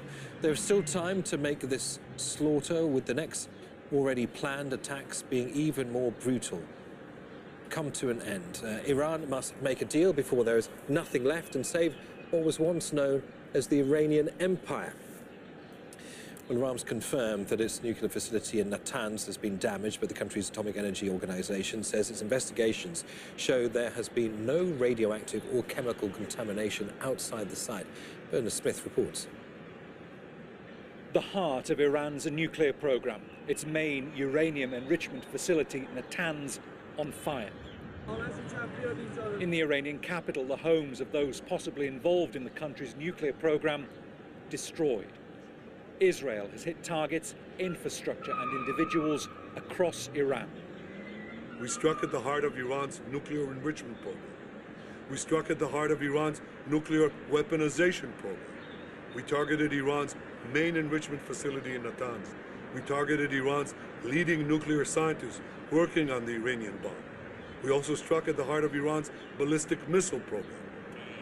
Among the targets, the chief of Iran's Revolutionary Guard, Hossein Salami, has been killed, according to Iranian state television, and the unit's headquarters in Tehran hit. The Israeli strikes also killed at least 2 nuclear scientists, Fereydun Abbasi and Mohammad Mehdi Tehransi. Israel's broadcasting authority says they targeted 10 scientists. Several children have also been killed, according to Iranian television. Iran's supreme leader says his country will retaliate. The Zionist regime opened its dirty and bloody hand to commit a crime in our beloved country and revealed its evil nature by striking residential centres more than ever before. With this crime, the Zionist regime prepared a bitter and painful fate for itself and will definitely receive it. In Jerusalem, sirens wailed as Israel started its attacks on Iran, while in the main city, Tel Aviv, residents started stocking up in anticipation of Iran's response. The US government says it isn't involved in Israel's strikes. Tonight, Israel took unilateral action against Iran. We are not involved in strikes against Iran, and our top priority is protecting American forces. Israel advised us that they believe this action was necessary for self-defense.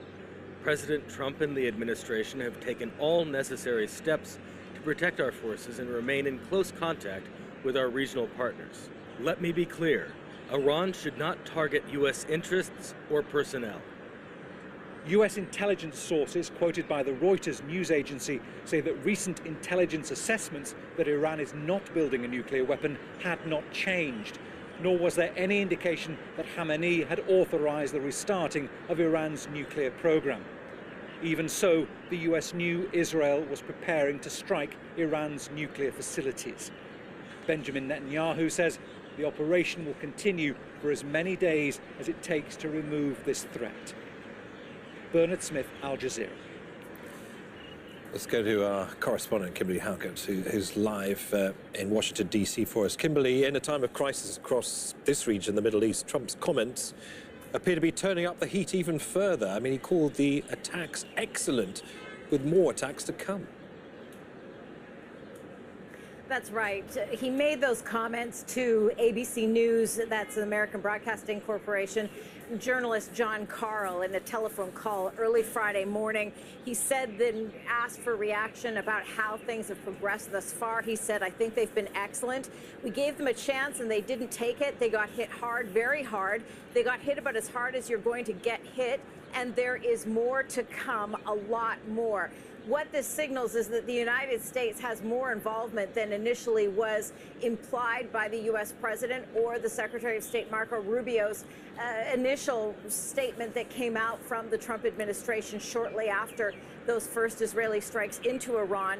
Now, the U.S. president was also asked if the United States participated in the attack in any way, and he responded to John Karl, "I don't want to comment on that." But look, the Truth Social post, the comments to John Karl, Donald Trump is clearly implying that there has been significant knowledge of this attack, and we believe it's gone as far back as Monday, when the U.S. president first spoke with this week with the Israeli Prime Minister Benjamin Netanyahu. We should point out that it is being reported now that there will be another call between the two leaders imminently. And Kimberly, what about outside the White House as well, from across the political spectrum? How have other officials in Washington been responding to these attacks? Well, it's very both generational, and it is also divided along conservative liberal lines. When, to a certain extent, what you see is the sort of older Republicans in Congress who are very much staunch supporters of Israel applauding this. But what is a notable distinction is when it comes to the president's MAGA supporters, as they're called, Make America Great Again movement, particularly someone like Congresswoman Marjorie Taylor Greene, who is a very outspoken member of Congress and also a staunch supporter of Donald Trump. She has been saying that this is not something that Americans support. She says Americans don't want to bomb Iran because the secular government of Israel says that Iran is on the verge of developing a nuclear bomb any day now. She adds that she doesn't know if anyone even thinks about Iran in her district. I can tell you this is sort of the conservatives in the United States that are staunch supporters of Donald Trump, as well as far-left progressives that have no appetite for any sort of intervention against Iran, any support of Israel. And I can tell you that when it comes to generations in the United States, those that are of college age or the so-called millennials are also not in support of this, according to most polling. So this is something that is striking because the U.S. president for the longest time and even campaigned that he would not get the United States into any further conflict. He seemed to sort of drag his heels in recent days, signaling he wanted to see negotiations and a deal, but it's very clear from his posts that have come in the last couple of hours on Truth Social that the United States is now all in, something that is not going to sit well with his supporters. All right, Kimberly, many thanks for that. Kimberly Halker there in Washington, D.C. Well, Iran's President Mahmoud Pezeshkian has issued a video statement telling Iranians to trust the country's leadership and remain united, but he also warns of a powerful response to Israel's attack. We need peace in the region, and we need dialogue, and we need to make sure that the world is confident that Iran will defend the sovereignty of the Iranian territories. Iran will do everything for that purpose. I'm telling the Iranian people, please keep your unity. Don't ever listen to the rumors and the fake news that are being circulated by the media war of our enemy.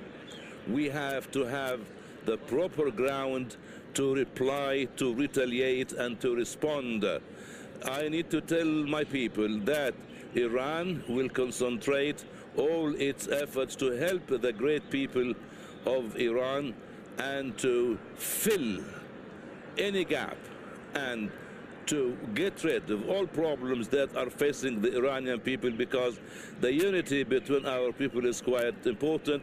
With Allah Almighty support and help, we will reply in a firm and decisive way against the Zionist entity that is the most hated entity in the entire world and in the region. The leaders of Iran will, and the supreme leader of Iran will help Iran to do what it needs. Toda Sadi has more from Tehran.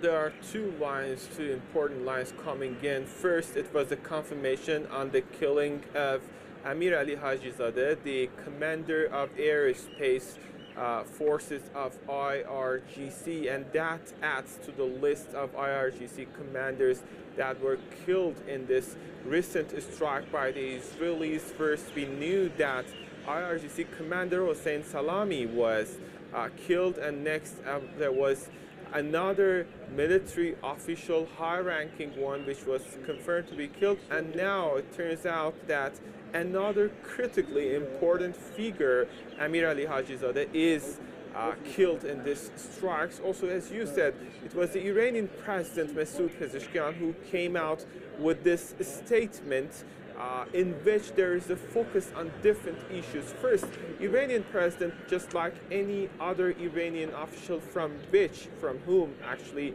we have heard reaction, has put emphasis on the exigency and necessity of a retaliation, saying that Iran is going to provide the Israelis with tough and quote-unquote, there is going to be a tough, crushing answer for what Israelis did. And also, he asked people to stay calm, to keep the unity, and this is the gist of the matter when it comes to the statement that came from the Iranian president. Also, he said that Iranians are continuing to have their normal life. This is the objective for the government that his administration, his government is pursuing in these tough days. But still, we have to keep in mind that we are dealing with highly complicated, dangerously escalated situation now after 11-12 hours after Israelis started these strikes extensively, and what we see at the moment is the continuation of these strikes. We received reports from Tabriz that the area near the airport of that city has been under strike. Also from Shiraz, we have received reports indicating the continuation, partial continuation indeed, of actually this strike across the capital. If you speak to people, you see the same sense of anxiety, the same sense of anger, specifically knowing the fact that it is not just the military targets, it's not just the nuclear sites of the country being targeted by the Israelis, but we've got residential areas, buildings have been under attack by Israelis. And one of the examples was a scene I was earlier in the morning, which was a building related to the university professors, in which the assassination of Dr. Tehranchi, a nuclear scientist of Iran, happened. And there we saw footages, we saw bodies of ordinary citizens, civilians coming out of the scene. That means there is a possibility of civilian casualties increased. And across the country, you see the same thing. Military sites have been attacked, and also there are civilian casualties. On the other hand, for the time being, we know that we hear this strong message from Iranian officials saying that there is going to be a tough, crushing, retaliatory action down the road. They have started, and reports are coming about the attack by drones coming from Iran to Israeli territories. But we have to keep in mind that this is just a beginning, as Iranians have vote for a strong response, and then we have to keep in mind that it happens in the context of previous attacks that happened earlier in October 2024, and then Iranians said that in case Israelis do such things, there is going to be strong retaliation. And also at the same time, it happens when Iran was engaged in a diplomatic trajectory in order to deal with the concerns related to the nuclear program of the country. There was a next round of Iran-US talks scheduled, but for the time being, it seems that there is going to be no talk with respect to the current line of developments. Well, Iran's atomic agency has confirmed its primary uranium enrichment facility has suffered damage. However, investigations have not shown any radioactive or chemical contamination. The facility consists of 6 buildings and another 3 underground. The UN nuclear watchdog monitors nuclear material and enrichment equipment there. The International Atomic Energy Agency says it's in contact with Iranian nuclear authorities to assess the impact of areas that have been hit. This morning, the International Atomic Energy Agency was informed of the military operation launched by Israel, which includes attacks on nuclear facilities in the Islamic Republic of Iran. We are currently in contact with the Iranian nuclear safety authorities to ascertain the status of relevant nuclear facilities and to assess any wider impacts on nuclear safety and security. At present, the competent Iranian authorities have confirmed that the Natanz enrichment site has been impacted and that there are no elevated radiation levels. They have also reported that at present the Esfahan and Fordow sites have not been impacted. This development is deeply concerning. I have repeatedly stated that nuclear facilities must never be attacked, regardless of the context or circumstances, as it could harm both people and the environment. Such attacks have serious implications for nuclear safety, security and safeguards, as well as regional and international peace and security. Let's go to Vienna now. That's the headquarters of the IAEA in the Austrian capital. Hashim Al-Barra standing by there. So Hashim, this attack comes shortly after the UN's nuclear watchdog concluded that it believed Iran wasn't complying with its obligations under the Nuclear Non-Proliferation Treaty. Clearly, as we've heard there from the IAEA chief, the priority now is security, safety of the environment, and of course human life as well. What is being said in the wake of this major attack on Iran?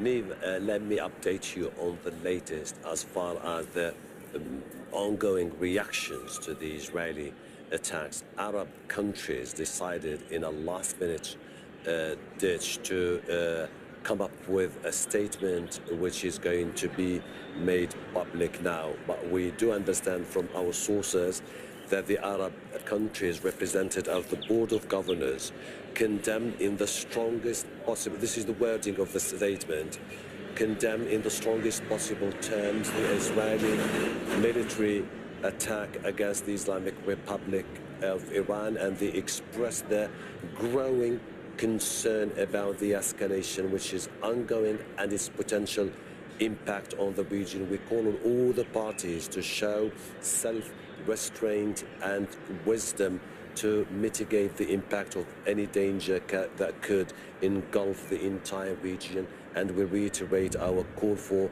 the international community, for all the parties to take into account international legality and international law as the basis for any dealing in the future. The reason why they're doing this, you saw the recent statements made by most of the neighboring countries talking to the Iranian officials and saying and expressing their concern about the situation, because many neighboring countries fear the potential of expanded military operation that could target other uranium enrichment facilities that could result in release of radiation, and they fear it could get to a point where they could not contain it anymore, which is going to further lead to huge impact on the populations in Iran and in the Gulf region. They have been also in touch with E3, with the Americans and with the International Atomic Energy Agency on the need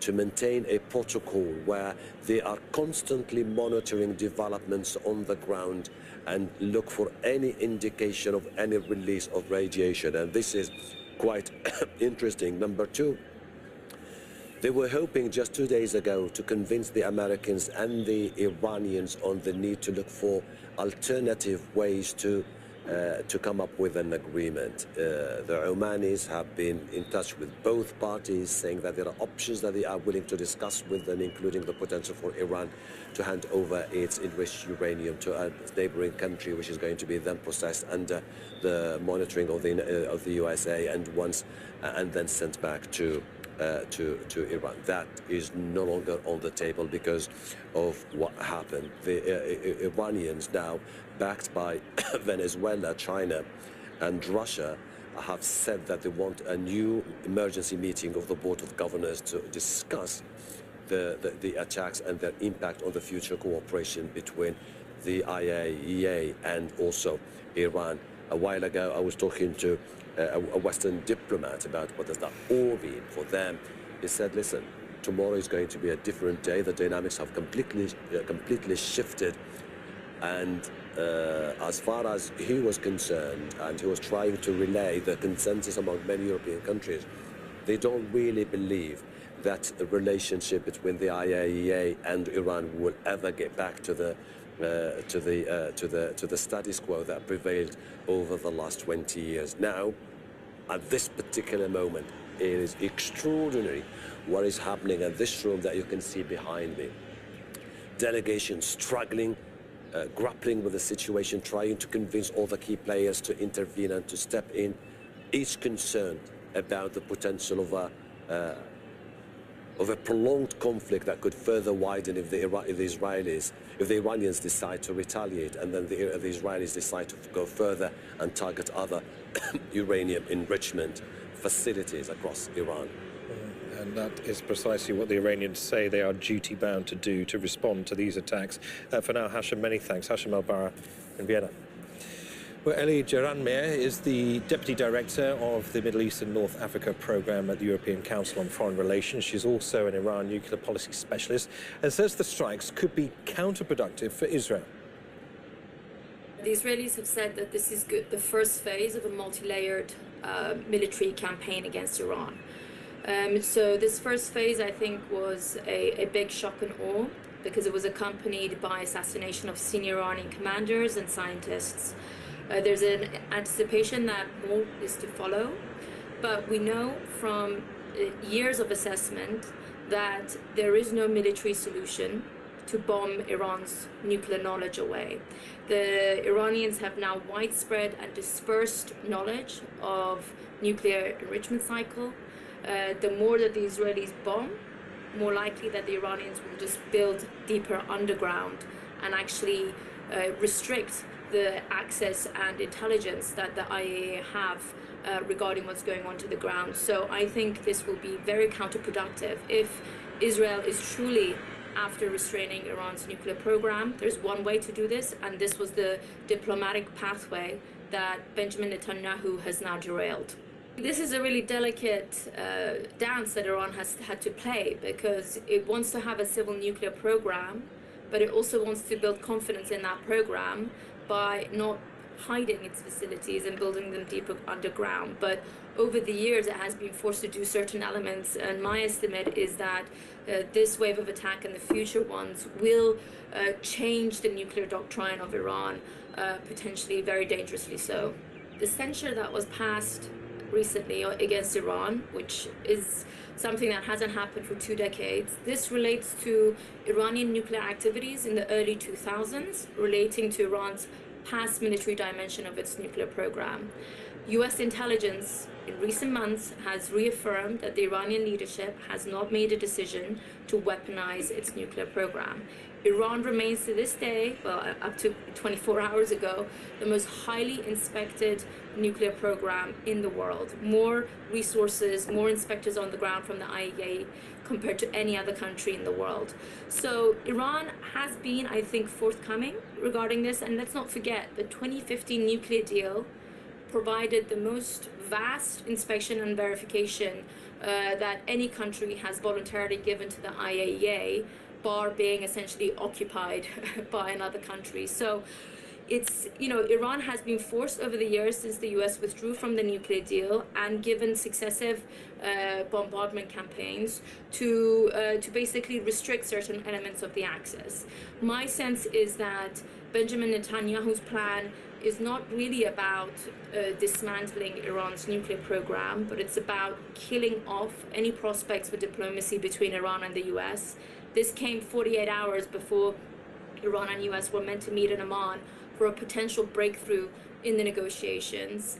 And this is about dragging the United States into a potentially open-ended war with Iran to destabilize the leadership in that country. So I think we need to be very clear-eyed that this isn't about just the nuclear program inside Iran. It's a much broader vision that Benjamin Netanyahu and his government have for the Middle East and Israeli security going forward. Well, governmental leaders around the world have been reacting to Israel's strikes. Saudi Arabia says the attacks violate Iran's sovereignty and safety, as well as international law. The United Nations Secretary-General Antonio Guterres says he condemns any military escalation in the Middle East. He said he's particularly concerned the attacks targeted nuclear sites, while talks between Iran and the US on the status of Iran's nuclear program are ongoing. Qatar's also condemned the attack, calling it a flagrant violation of Iran's sovereignty and security. And President of Turkey, Recep Tayyip Erdogan, says Israel's attack on Iran is a clear provocation, saying Netanyahu's government is attempting to drag the region into disaster. Well, Al Jazeera's correspondent Dorsa Jabari joins me here in the studio to talk about all of these international reactions. One thing that really struck me is this distinct difference between countries that are out and out coming out and saying we condemn in explicit terms this attack against Israel, and those saying that they're particularly concerned. It's an important differentiation to make. What do you make of it? Absolutely, and I think the comments are not lost on Iranian officials either. I think early on this morning we heard from Rafael Grossi, the head of the IAEA in Vienna, and he said that his agency was very concerned initially when the attacks are happening. But yet in that statement he didn't condemn Israel, he didn't mention Israel, he just said that the attack that is ongoing and is a cause for concern. And I think the Iranians are very aware of the language that is being used to see the country's views and how they feel, and clearly which side of this equation they're on. Most of the countries that have put out statements, and also Russia as well, in the Gulf and in the Middle East, have condemned Israel for carrying out this attack on a sovereign country, and also highlighting the fact that Iran's nuclear program has been transparent for the most part and is under inspection, and Iran is a signatory to the Non-Proliferation Treaty, whereas Israel hasn't even shared details or made public its own nuclear program. So the hypocrisy is not lost on the countries in the region, but Western powers, specifically the United States, is seeing this as an opportunity to put more pressure on Iran. Instead of asking Israel to de-escalate, who is the aggressor in this equation, they are saying Iran needs to come to the table and negotiate in order to ensure Israel stops this war that they waged on Iran. So it's very convoluted and very backward. Many people in Iran are seeing it this way. The EU has also called for de-escalation without asking Israel to de-escalate. They're just saying all parties should show restraint, and also urging Iran not to react, which is an impossible thing to ask if you think about it. A sovereign nation coming under attack, its top military leadership assassinated at home, in their homes while they were sleeping, and they expect the country to not respond. Masoud Pezeshkian, the Iranian president, is saying that we will respond in a firm and decisive way. When we're talking about language, the choice of words used, very interesting what Donald Trump has said recently. He's described the attack by Israel on Iran as excellent. You already suggested that the US may be seeing an opportunity here to ramp up the pressure on Iran. But initially, the Americans were saying, look, this was unilateral action by the Israelis. This choice of language, what does that do now to our understanding of what might have happened here? Well, I think it provides another example of maybe the U.S. president has not been as forthcoming as we assumed. Marco Rubio earlier on Friday said that the U.S. had no part in assisting Israel in this attack, and they're staying out of it. They were very careful to remove themselves, distance themselves from Israel.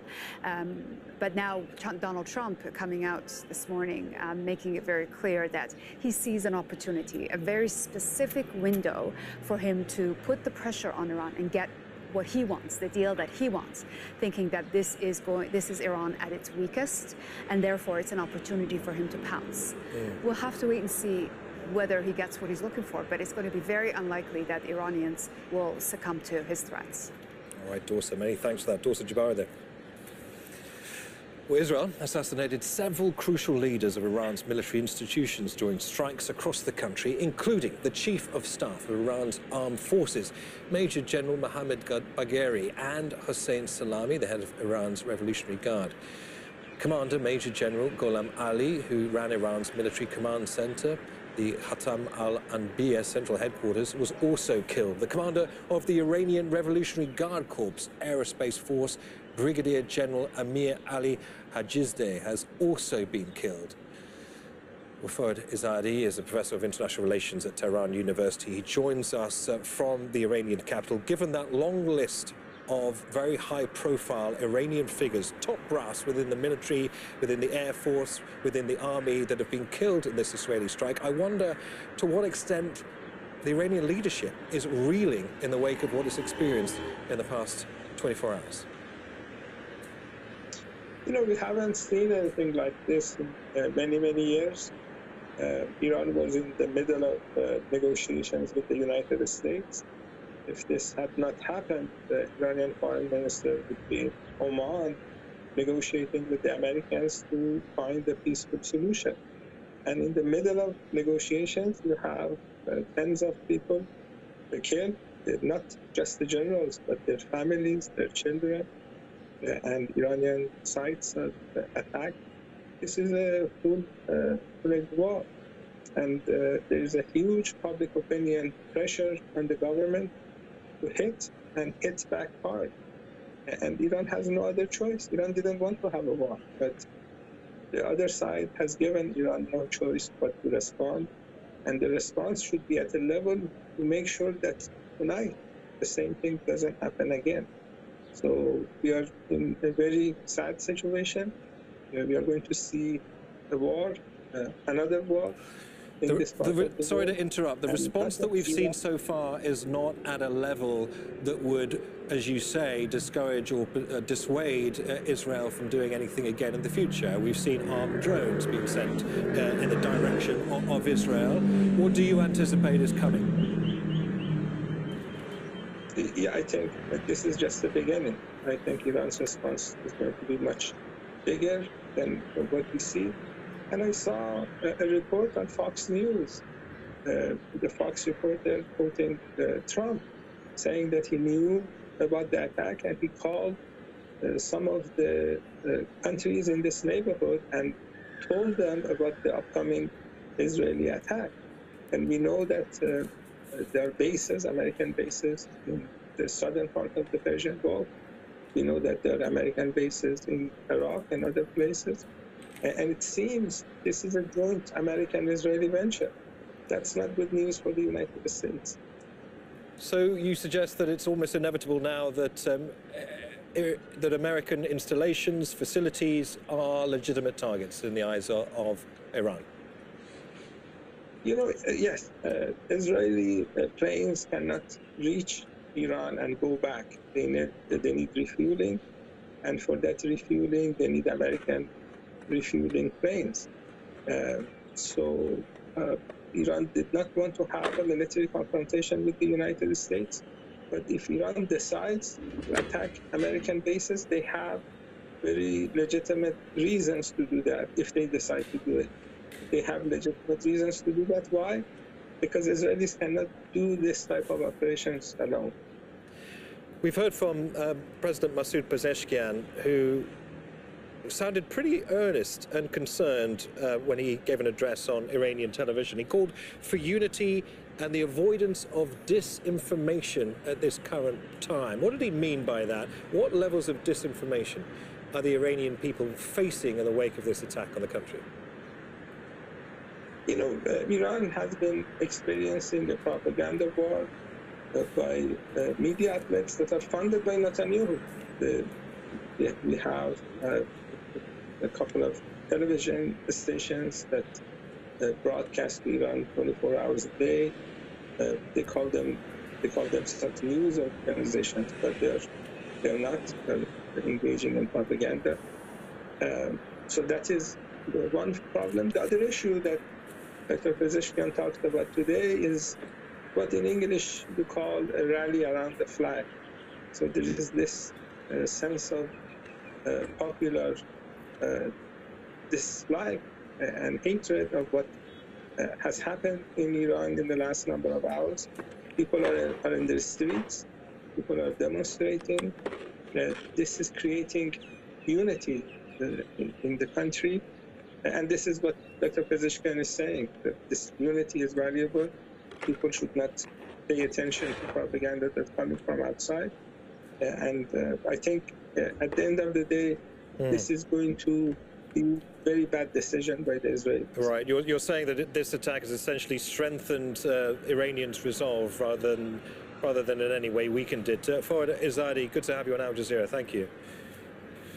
Well, if you're just joining us, you are watching our breaking news coverage of Israeli strikes on Iranian nuclear and military facilities. Sites across Iran have been hit. Iran has responded by launching dozens of armed drones. Israel says it's been intercepting them outside its territory. Well, Iran has confirmed that its nuclear facility in Natanz has been damaged, but the country's Atomic Energy Organization says its investigations show there's been no radioactive or chemical contamination outside the site. Iran's Supreme Leader, Ayatollah Ali Khamenei, says Israel will receive a harsh punishment. The U.S. Secretary of State, Marco Rubio, warned against any retaliation by Iran on U.S. positions in the Middle East. Well, senior military and nuclear figures that have been assassinated in this attack include the chief of Iran's Revolutionary Guard, Hossein Salami, who was being killed in the strike. Some Iranian commanders and nuclear scientists are also understood to have died. Israel has struck residential buildings in Iran's capital. Sources in Tehran say women and children have been injured in those strikes. The Israeli government has declared an emergency across the entire country. Well, the Iranian authorities have suspended flights to and from Tehran's international airport. And in the last hour, US President Donald Trump has warned Iran of more destruction if it doesn't make a deal, suggesting that there are more planned attacks. Well, in a post on his social media site, Truth Social, he said Iran still has time to put an end to all of this. All right, well, joining us here in Doha is Sultan Barakat, who's Professor of Public Policy at Ahmad bin Khalifa University, and Alex Katopoulos, Al Jazeera's defense editor. Welcome to both of you. Sultan, can I start with you? Because Israel's Prime Minister says this operation will take many days, and that's been echoed very much by Donald Trump. He seems to imply that this is just the start. I'm wondering what the ultimate game here. Is it, as Netanyahu says, about rolling back the Iranian threat, i.e. the threat of its nuclear program, or is this about something more? Is this about regime change?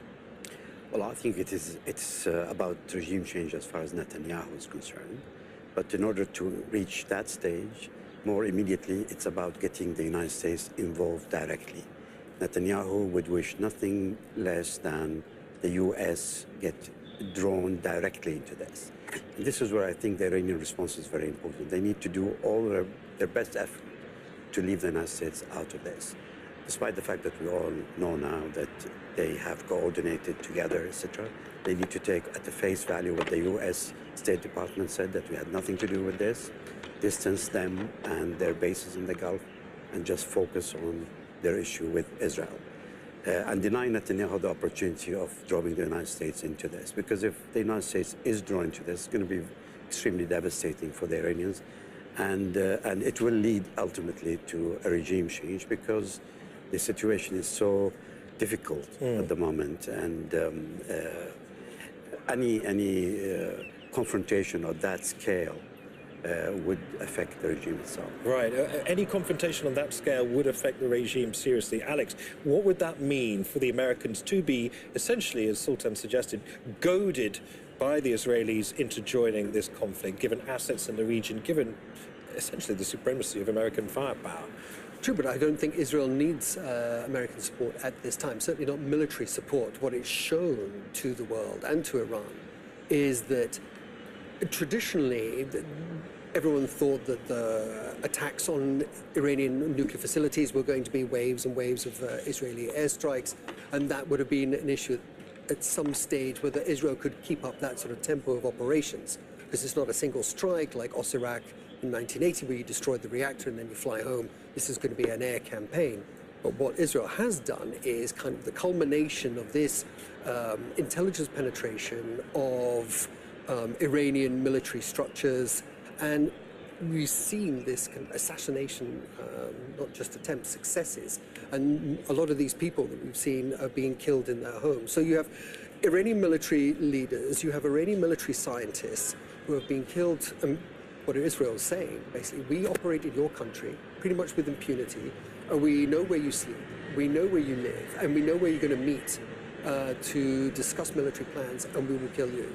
And this is ongoing, by the way. There's not these Mossad teams, as far as we know, are still operating inside Iran with impunity. So, and as the Israeli military said, this is going to go on for weeks. So anytime they pop up their heads electronically, they're going to be targeted for assassination. Yeah, there's a pretty loaded and very ominous warning embedded in the nature of these attacks, isn't there? Sultan, I want to ask about how calibrated these attacks are. We have seen condemnation coming from Arab countries at the IAEA who have condemned Israel's attacks in the strongest possible terms. They are deeply worried about the implications of some sort of atomic fallout across the Gulf region. They're deeply worried about water supplies being contaminated. These are countries that have American bases, places like Qatar, allies of the US, places like Kuwait and Bahrain, of course. How does Israel manage to walk a tightrope between making sure that it doesn't endanger the US and its relations with these important powers, but also is able to send a clear and lasting message to Iran? Well, I think they did avoid quite a few of the southern installations that the Iranians have, including, of course, the power stations that are already on the Gulf itself. They avoided all the oil export installations where China has an interest, and they tried to cushion the attack as much as possible so that those countries are not affected. In the same way, the U.S., by denying any direct involvement, they are saying, you know, we should not really be retaliating against our bases in the Gulf. The issue, I think, is what is left in terms of options for the Iranians. They've lost their most effective deterrence, that was the proxy in Lebanon. This has, for many, many years, kept them safe from Israel. The threat that they can throw missiles directly from Lebanon to Tel Aviv has really made it very difficult for Israel to take direct action, and that has now gone. The military response, based on what they've done back in October and the reaction this morning, it's clearly not as effective because they're outdated in terms of the technology. They're relying on a straight line, and Israel and its allies are using the whole distance from Iran all the way to Israel as the strategic depth to defend the Israeli airspace. So maybe they have to go to covert operations. They need to go back to the 1970s, 1980s tactics to threaten the Israeli interest, and they may now see it as legitimate because Israel now, Netanyahu himself talks about having assassinated scientists, academics, regardless of what their sciences applied in. These were academics from universities, and he admits on TV, I just killed those. Now it opens the possibility for the Iranians to behave in the same way and target the Israelis anywhere in the world. And that is, I think, is of great concern. And the last possibility is political, and I think they could still use much more of their relationship with China in particular and Russia. And that hasn't yet been utilized sufficiently. The Iranians can actually invite the Chinese and the Russians into the region. They can develop very quick possibilities of collaboration. They did support the Russians in the war against Ukraine. So these are the possibilities in front of them, and they'll do all this while mobilizing their street, because we talked about the regime itself is a little bit fragile. They're already on their second president in less than a year. And we did see that sort of rather breathless call from Masoud Pezeshkian to avoid disinformation. We were talking about it earlier. Yes. A call for unity. They know they're walking on thin ice if they lose the support of the average Iranian, in cities like Tehran. They're in trouble, particularly if they have to reinvent their strategy. They've already lost it. They're already on the back foot. The fact that the Israelis have penetrated them in terms of intelligence so deep, and the fact that they did not learn the lessons from Hezbollah is really shocking. And clearly they are on the back foot. Clearly not the whole population standing up for the regime as it is. And it's a huge country. I mean, they have a lot of work to do. Iran is very much at a crossroads right now. Alex, I wonder, when it comes to re-evaluating, possibly even reinventing long-standing tactics in the wake of an attack like this. Where does Iran go next? According to the Israelis, they may have wiped out an entire generation of top Air Force commanders in one particular strike. We can't independently verify that. That's what the Israelis are claiming. What does Iran do in the wake of that? It knows it has to hit back. It knows it has to hit back dramatically in some way. What does it do, given how weakened it is? Well, I mean, it doesn't rely only on the top commanders. Obviously, it's quite a diversified structure. It has a huge missile inventory. It has used those successfully. It has shown Israel, in actual fact, that it can overwhelm Israel's air defenses in spot areas when it bombed Netzarim Air Base in the south of Israel, which was hit successfully many times, and showed them, so this is the warning, we can overwhelm your air defenses should we choose to. Now, are they going to conduct something like this? I mean, obviously, Israel has said that it's going to be a long campaign. This isn't going to end today. It's not going to end tomorrow. So the Iranian missile strike is pretty much inevitable. However, who's going to be stepping up to command all this? Who's going to be able to control it? As Sultan rightly said, I mean, it's shocking that Iran didn't plan for this kind of eventuality, knowing just with previous assassinations just how extensively Mossad has penetrated Iranian military thinking and military and intelligence circles. So knowing all this, they're struggling to be able to organize some sort of command and control to be able to muster some sort of effective defense and attack Israel. But when that's going to happen, who knows? And what form it's going to take? If missiles are really about their only option at this moment in time. All right, Alex Kotopoulos, Sultan Barakat, many thanks to both of you.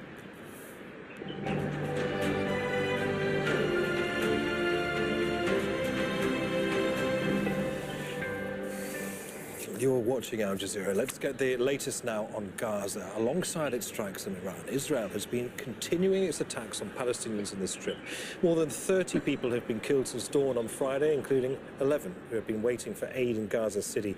Well, in the south, the Israeli military has pushed deeper into Khan Yunis, where fighting's ongoing between Israeli troops and Palestinian armed groups. Tariq Abu Zoom joins me live now from Deir al-Balah in central Gaza. Tariq, despite the significance of the attacks that we've seen in Iran by the Israelis, nevertheless, no let up in what we're seeing play out on the ground in Gaza, Tariq. Well, that's right, Neve. Israeli airstrikes show no sign of abating till now, as the Israeli military has employed in the past hour heavy artillery to re-target the city of Khan Yunis again, which has been the basic epicenter for the latest rounds of attacks over the course of the past hour. The gravity of the situation, as far as we know, is escalating by the minute, and in northern Gaza, people are still reporting on a gradual advancement for the Israeli ground forces in the eastern parts of Gaza City. Apparently, they are working in multiple border towns and villages in the north, including Beit Hanun, Beit Lahia, Jabalia, and in Ash-Shuja'iyya neighborhood, and all of these areas are witnessing armed clashes between the Israeli ground forces and the Palestinian armed factions. Apparently, this ongoing Israeli escalation is accompanied by a very disturbing mechanism for distributing aid that has been causing more harm and deaths than its stated objective to alleviate the aggravating humanitarian crisis. What I mean here is the new mechanism shared by the Gaza Humanitarian Foundation in the central and the southern parts of Gaza, where at least today 32 people have been killed while trying to get their hands on any kind of food assistance, and it has a very repeated pattern that Palestinians have started to view as a clear death trap for them. But people are wondering what could be a suitable alternative for Gaza Humanitarian Foundation in light of the ongoing deliberate ignorance for the role of UN agencies in the territory, and how the previous mechanism was absolutely very fair, transparent, and structured, that have completely witnessed a sort of a very smooth transfer of all kinds of aid supplies to people in need. And this what we did not see recently in all aid distribution hubs that have been recently formed once this controversial institution started to operate here in Gaza. Tariq, many thanks for that. Tariq Abu Zoom there in central Gaza. Okay, let's return to our top story now. US President Donald Trump has warned Iran of more destruction if it doesn't make a deal over its nuclear program. The statement came hours after Israel launched an unprecedented attack on Iran overnight, carrying out a wave of strikes on nuclear and military facilities. Long-range missile sites and air defenses have been hit across the country, and senior military figures and nuclear scientists assassinated. Iran responded by launching dozens of armed drones towards Israel. Well, NATO's chief, Mark Rutte, has called for a de-escalation in hostilities during a news conference in Stockholm. Allies within NATO are really navigating this crisis. Everybody is focused on de-escalating it. The US, of course, is working on that with other allies. NATO not being involved as an alliance because it is really focusing on the Euro-Atlantic. But obviously NATO allies are very much involved to make sure that the conflict is de-escalated as soon as possible. Well, Barbara Slavin is a distinguished fellow at the Stimson Center think tank. She joins us live from Washington, D.C. Welcome to the program, Barbara. So after initially saying the Israeli attack on Iran was a unilateral act, Donald Trump has now come out threatening more attacks and calling the operation, quote, excellent. Is Trump merely claiming credit for the attack to bolster his image internationally, or did the United States genuinely have more involvement in this than it's letting on? Well, first of all, thank you for having me. Obviously, the U.S. knew it was coming because we began to remove people, non-essential personnel, civilians from various facilities throughout the Middle East. So the way I see it, if there was not collusion, there was certainly acquiescence in the Israeli strikes. And I just tweeted that, you know, Trump has become John Bolton. I mean, you remember he removed John Bolton because Bolton wanted to have a very minor strike on Iran after the Iranians shot down an American drone. I think it was in the summer of 2019. And now all of a sudden Trump, who ran as a peacemaker, has turned out to be an uber hawk, and he seems to be absolutely relishing what Israel is doing. It's quite head-scratching, I must say. Head-scratching indeed. So acquiescence possibly, collusion possibly. Some are viewing recent US-Iranian talks, if that is indeed the case, as being a front, a ruse for what was really the deep desire of the United States, which was to force a response from Iran through military pressure. What do you make of those claims? That's hard to know. I mean, the U.S. made an offer to the Iranians, and it required the Iranians to give up uranium enrichment, all uranium enrichment. And the Iranians rejected that. So, I mean, whether that was a good faith offer, I leave it to viewers to judge. But the Iranians did reject that. They've always rejected that. And now, unfortunately for them, they're paying the price. Whatever the case is when it comes to American involvement or non-involvement, the attack has rattled the region, including US allies. They're deeply worried about contamination across the Arabian Gulf, deeply worried about the impact of their oil-rich economies. I mean, is this a risk worth taking by the United States? Well, you know, if I'm Saudi Arabia now, I'm worried, really worried about Vision 2030, although, of course, the price of oil has jumped up in response. You know, Iran has repaired its relations with a lot of the Arab countries, and it's not clear to me that they're going to retaliate against them. I'm mostly concerned about attacks on civilians, Americans, non-Israeli Jews, soft targets.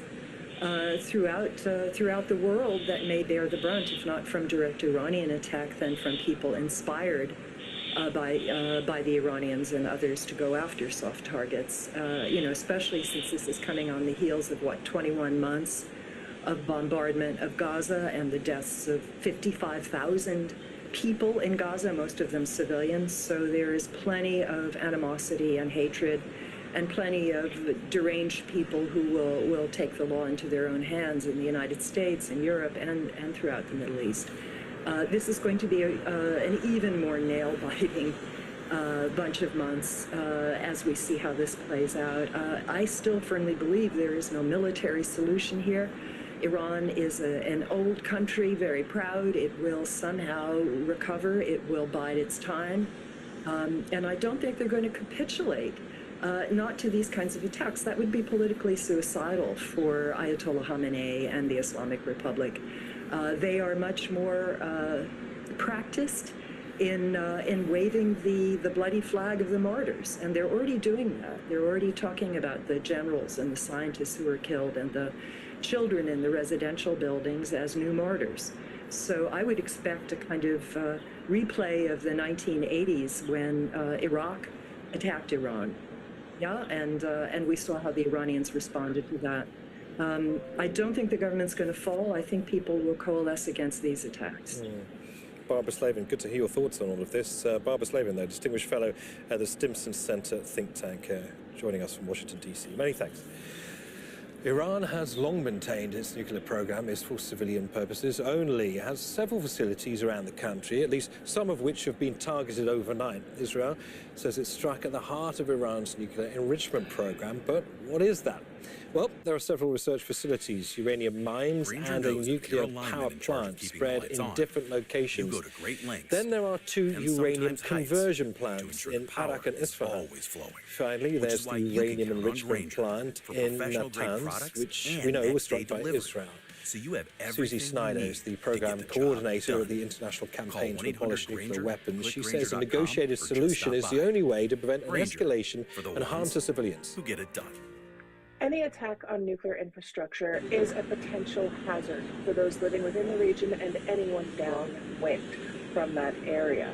We're lucky that the IAEA has said and repeated that there are no radiation releases at this time. However, if there are further attacks, or there's a decision to attack, for example, the Bushehr nuclear reactor, that could cause massive damage in the region, damage that could not be constrained within borders. It can cross the border. That's the problem with ionizing radiation. It's indiscriminate and it travels faster than we think. As much as we understand the legitimate right to self-defense, restraint is called for. There needs to be a de-escalation. Israel is the only country in the region that has nuclear weapons, and Israel may, if attacked, respond by increasing the type of weapons that it uses. What we are recommending is negotiated solutions, because a negotiated solution has halted Iran's nuclear program in the past. It has allowed Iranians to continue with the enrichment to a place that is safe and does not divert material into weapons programs. And Israel also needs to bring its nuclear weapons to the table to negotiate their elimination, as has been called for decades. That is what we need to see happen. It's going to take some time, but right now cooler heads need to prevail so that no more civilians in particular are harmed as this escalation. The consequences of attack on a nuclear facility are unpredictable. Nobody knows what the weather is going to bring tomorrow or where the wind may blow. And that's what we've seen over time. And that's why we work so hard. The international community works very hard to protect and monitor and ensure that nuclear facilities are isolated from attack. So we need to make sure that that continues, that those facilities are not harmed. At the same time, we do know that when those attacks happen, or if they do, again, it's a broad regional impact. It is not constrained within borders. So it's a harm that is more than to one population. And we've seen it time and time again, if nuclear weapons are employed, we've seen from nuclear weapons testing, the damage that they cause, if it goes to that level, can last for multiple generations. That's the problem with ionizing radiation. It lasts for generations and leaves a legacy of harm that cannot be controlled within time or space. We need to have cooler heads, we need to have negotiated outcomes, and we need to prevent escalation and especially prevent the use of nuclear weapons.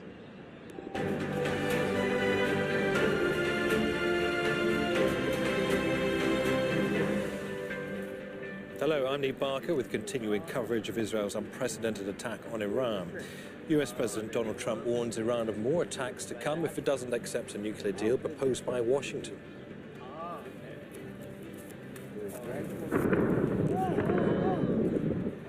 Israeli forces have hit military and nuclear sites across Iran. Tehran says there are no signs of any radiation leaks. But it says several senior Iranian military leaders have been killed, including the head of Iran's Revolutionary Guard. And it has responded to the Israeli attacks, launching dozens of armed drones towards Israel.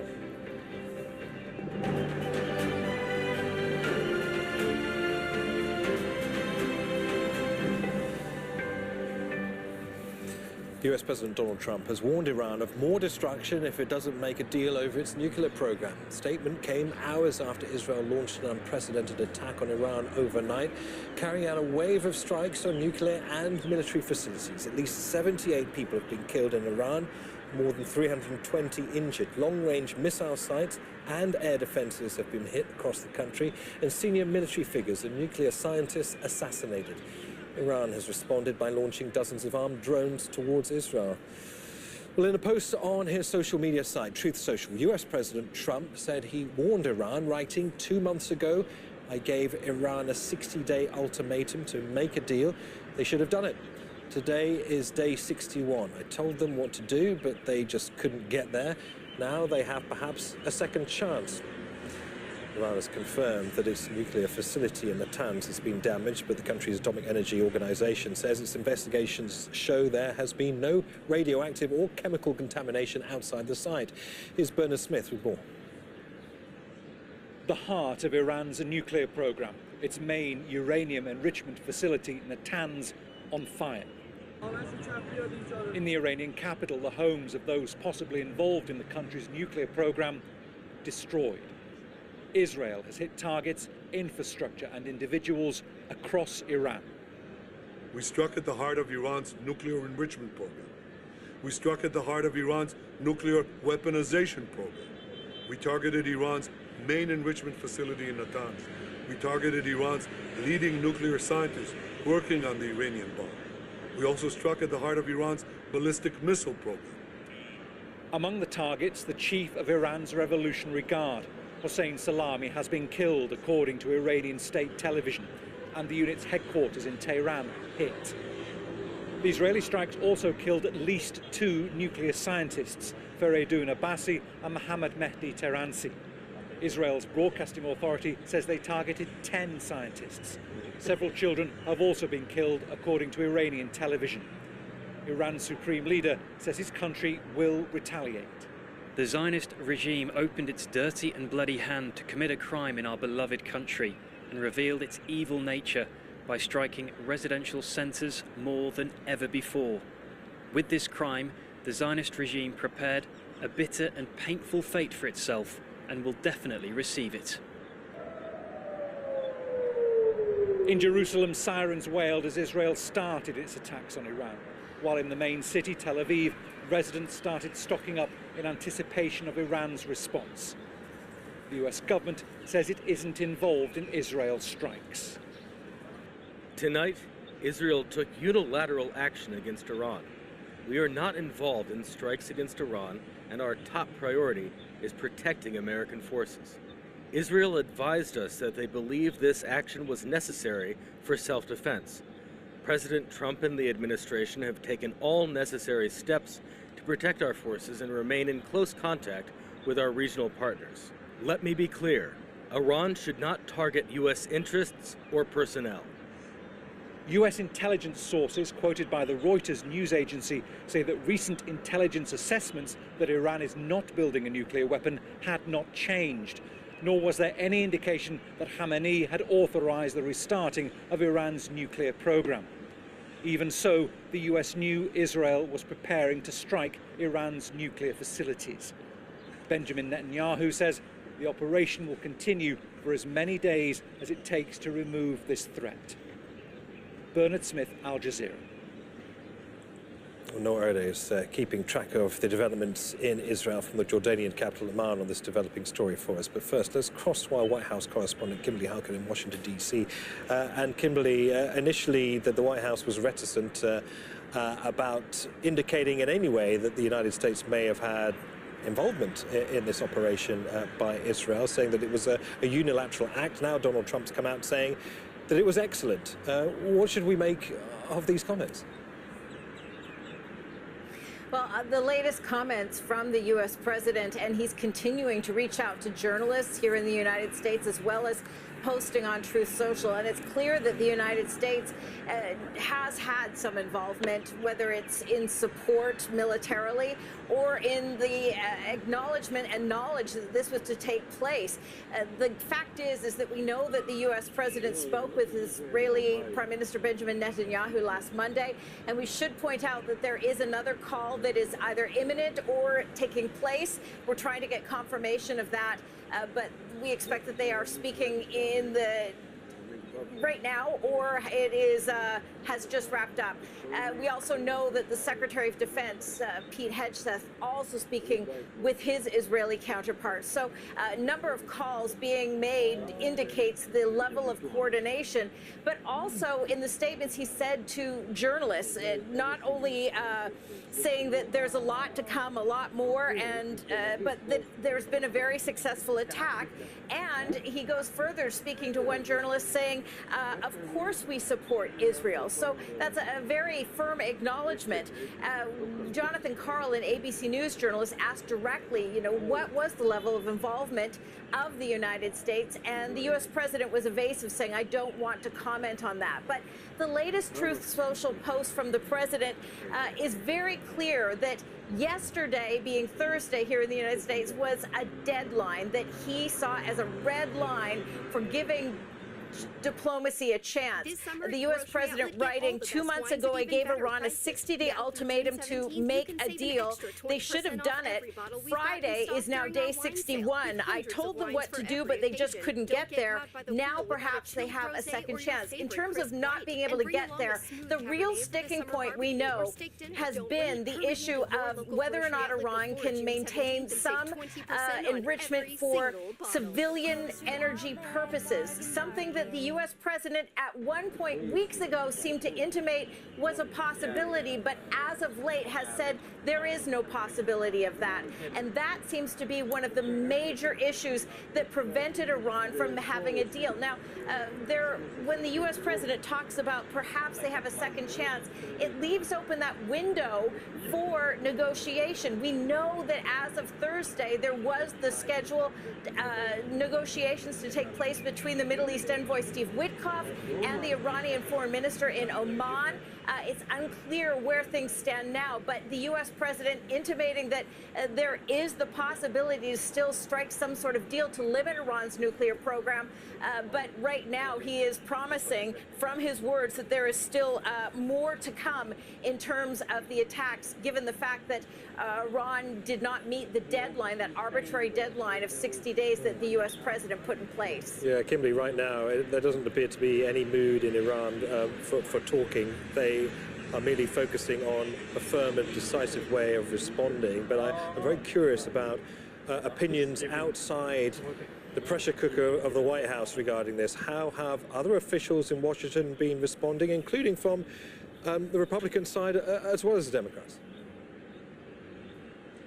Yeah, it's really interesting to see how this is unfolding in terms of Republican reaction, particularly on Capitol Hill, because there are two camps. We know that there has been some division within the Republican Party, and their reactions really underscore that. When you look at a senior Republican senator like Lindsey Graham, who is known as being fairly hawkish, he is asked, saying on social media that people are wondering if Iran will attack American military personnel or interests throughout the region. His response is, if that happens, the United States will have an overwhelming response, destroying all of Iran's oil refineries and oil infrastructure. But then, if you look at someone like Marjorie Taylor Greene, very prominent member of the president's so-called MAGA movement, a congresswoman, she is not in any way supportive of this and says that the U.S. Public's appetite for this is non-existent in terms of supporting Israel in its attack of Iran.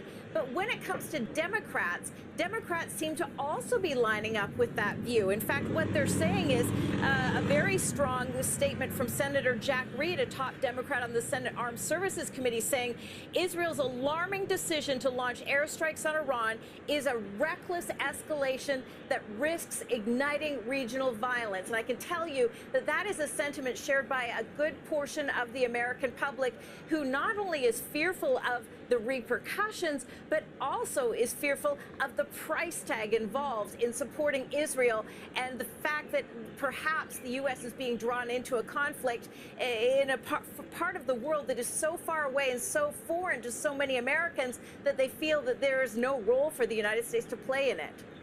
All right, Kimberly, many thanks for that. Kimberly Halkett there in Washington, D.C. Noor Ode joins us from Amman. She's there because the Israeli government have banned Al Jazeera from reporting inside Israel and the occupied West Bank. Noor, let me start with the claims that are being made in Israel, because you are eyes on what's going on in Israel at the moment, even though you are not in the country for reasons we've already stated. Earlier on in the day, according to Israeli army radio, there were claims that what has been achieved in 10 minutes in Iran was achieved in 10 days against Hezbollah in Lebanon. That's quite a claim. Also claims that an entire generation of top Air Force brass have been wiped out. Nevertheless, Israel clearly invites retaliation. What is going on in Israel at the moment?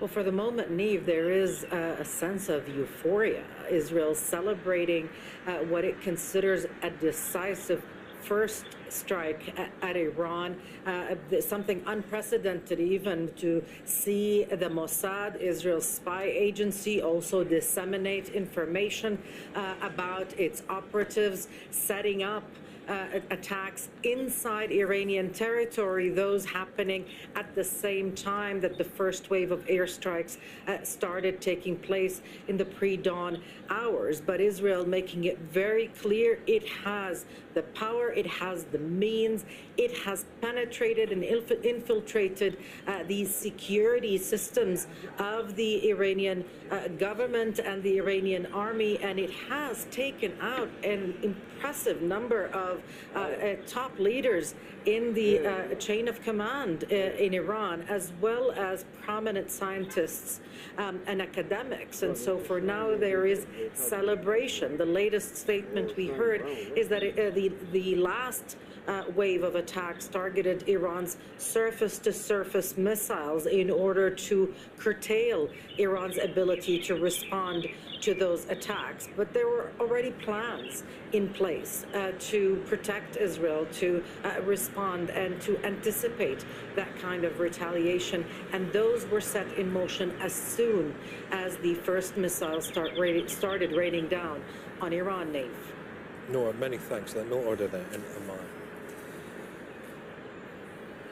Well, in a video message, Iran's President Masoud Pezeshkian tells his people to trust the leadership and remain united. But he also warns of a powerful response to Israeli attacks. Last night, we witnessed the savage aggression of the criminal Zionist regime against Tehran and other cities in our country, an attack that led to the martyrdom of a number of children and women, innocent civilians, military commanders, and nuclear scientists. This outrageous act, which blatantly violates all international obligations, once again confirmed the criminal nature of the illegitimate Zionist regime, a regime whose very existence is rooted in occupation, aggression, and the killing of children. Of course, the Iranian nation and its officials will not remain silent in the face of this crime. The Islamic Republic of Iran's legitimate and powerful response will make the enemy regret its foolish actions. I assure the people that the government of the Islamic Republic will continue to serve our dear nation with all its strength and dedication, and that no disruption will be allowed in the daily lives of the public. Farhad Azadi is a professor of international relations at Tehran University. He joins us from Tehran. Welcome back to Al Jazeera. How can a significantly weakened Iran in the wake of these attacks, and indeed earlier attacks, respond in a meaningful way as it is threatening to do? I think this is a miscalculation. Iran is not weak. Iran has thousands of ballistic missiles that can reach Israel. There are many American bases in this part of the world that are very close. But does it have sorry to interrupt, does it have the senior military personnel to do that, though? Does it have the skills and the hands to be able to oversee complex attacks? Iran's military has a lot of competent officers. Remember, we are not talking about a militia. You saw what happened in Yemen just a few months ago. Americans attacked for 51 days. Ansarullah, the Houthis, as they're known, is not an army, it's a militia. And the same US president stopped the attacks and called them brave. We are not talking about the militia, we are talking about an army which has a lot of capacities, and I think that capacity is going to be used against the enemies of this country that have shown that they can attack Iran in the middle of negotiations. You know, generally when you negotiate, if negotiations fail, you announce that negotiations have failed and then you do whatever you want to do.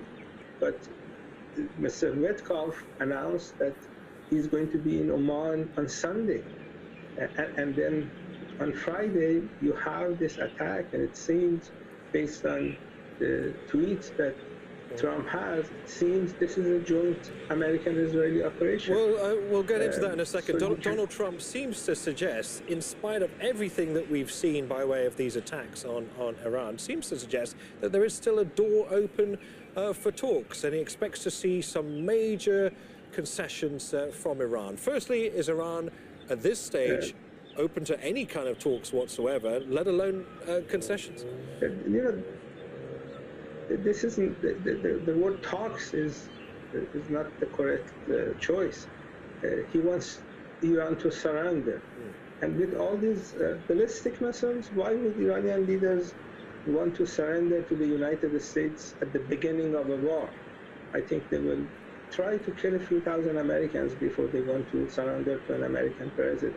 So let me just repeat what you've said. Let me just repeat what you've said. You've just said that you believe there's a likelihood that Iran would, rather than capitulating at the start of the war, rather kill several thousand Americans before making any kind of decision. Are you suggesting that that's what Iran plans to do? I think this is what Iranian leaders are discussing as we speak. They realize, you know, the Israelis attacked Iran a few months ago, and Iran did not respond. And the reason Iran did not respond was not because Iran was weak. The reason was that Iran wanted to give peace a chance. But with a genocidal regime, now we know you should not give them any chance. You should fight back, and you should exercise enough pressure to make sure these type of illegal attacks don't I asked that question. I asked that question because there is a big danger here, isn't there, of falling into a trap laid by Israel. That trap being to give the Americans a reason to be drawn into this conflict in defense of Israel itself. If Iran attacks the Americans, then it risks escalating this significantly further, rather than it would do if it concentrated its retaliation on Israel alone. No, I don't think so. You know, Israelis are not capable of carrying this type of attack without the help of the United States, and the United States is about 10,000 miles away. So U.S. is not able to help Israel without the help of American bases in this part of the world. So I think Iranian leaders would consider American bases legitimate targets. They would consider Israeli cities legitimate targets. Last time they hit back at Israel, they made sure they are hitting military bases only. This time I'm not sure they're going to just limit their attacks on military bases, given the fact that Israelis have hit inside the city of Tehran and many other cities. They have killed a lot of civilians, and I'm not sure if Iranian leaders would want to limit their attacks to just military bases. All right, Fouad Izzadi, Professor of International Relations at Tehran University. Good to hear your thoughts and analysis. Thank you. Thank you. Well, as all of these unprecedented events unfold in the Middle East, in Paris, a conference is discussing a possible French recognition of the state of Palestine and a two-state solution. An Israeli-Palestinian delegation has travelled there to meet with the French president to urge him to support statehood. Natasha Butler is there and joins us live. Clearly, Natasha, I understand, or I can imagine at least, what's happening there has been hugely eclipsed by this Israeli attack on Iran and concerns about stability across the entire region. Nevertheless, that summit, that conference there, is focused on hope, something that we haven't really focused on for a while. Hopes of a two-state solution, hopes of some kind of arrangement or peace between Palestinians and Israelis.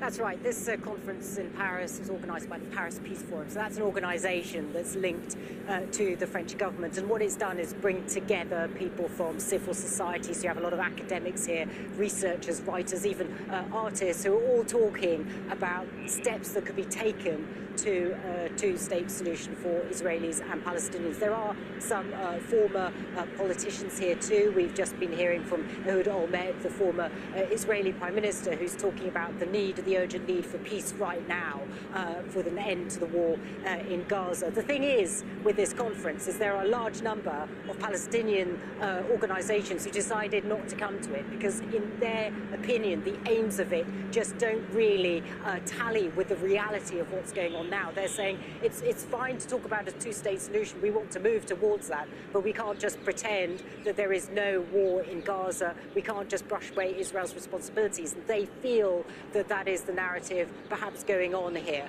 The French President Emmanuel Macron was supposed to close this conference with a speech, but we understand he will now be sending his foreign minister in his place. He will perhaps be holding a press conference a little bit later at the Élysée Palace, because, as you can imagine, the day itself has been very much overshadowed by recent events in the region. And of course, we'll be expecting to hear a little bit later from Macron. He has already put out tweets calling for de-escalation. We know that he has also been making some very high-level phone calls, most notably, of course, to the US president.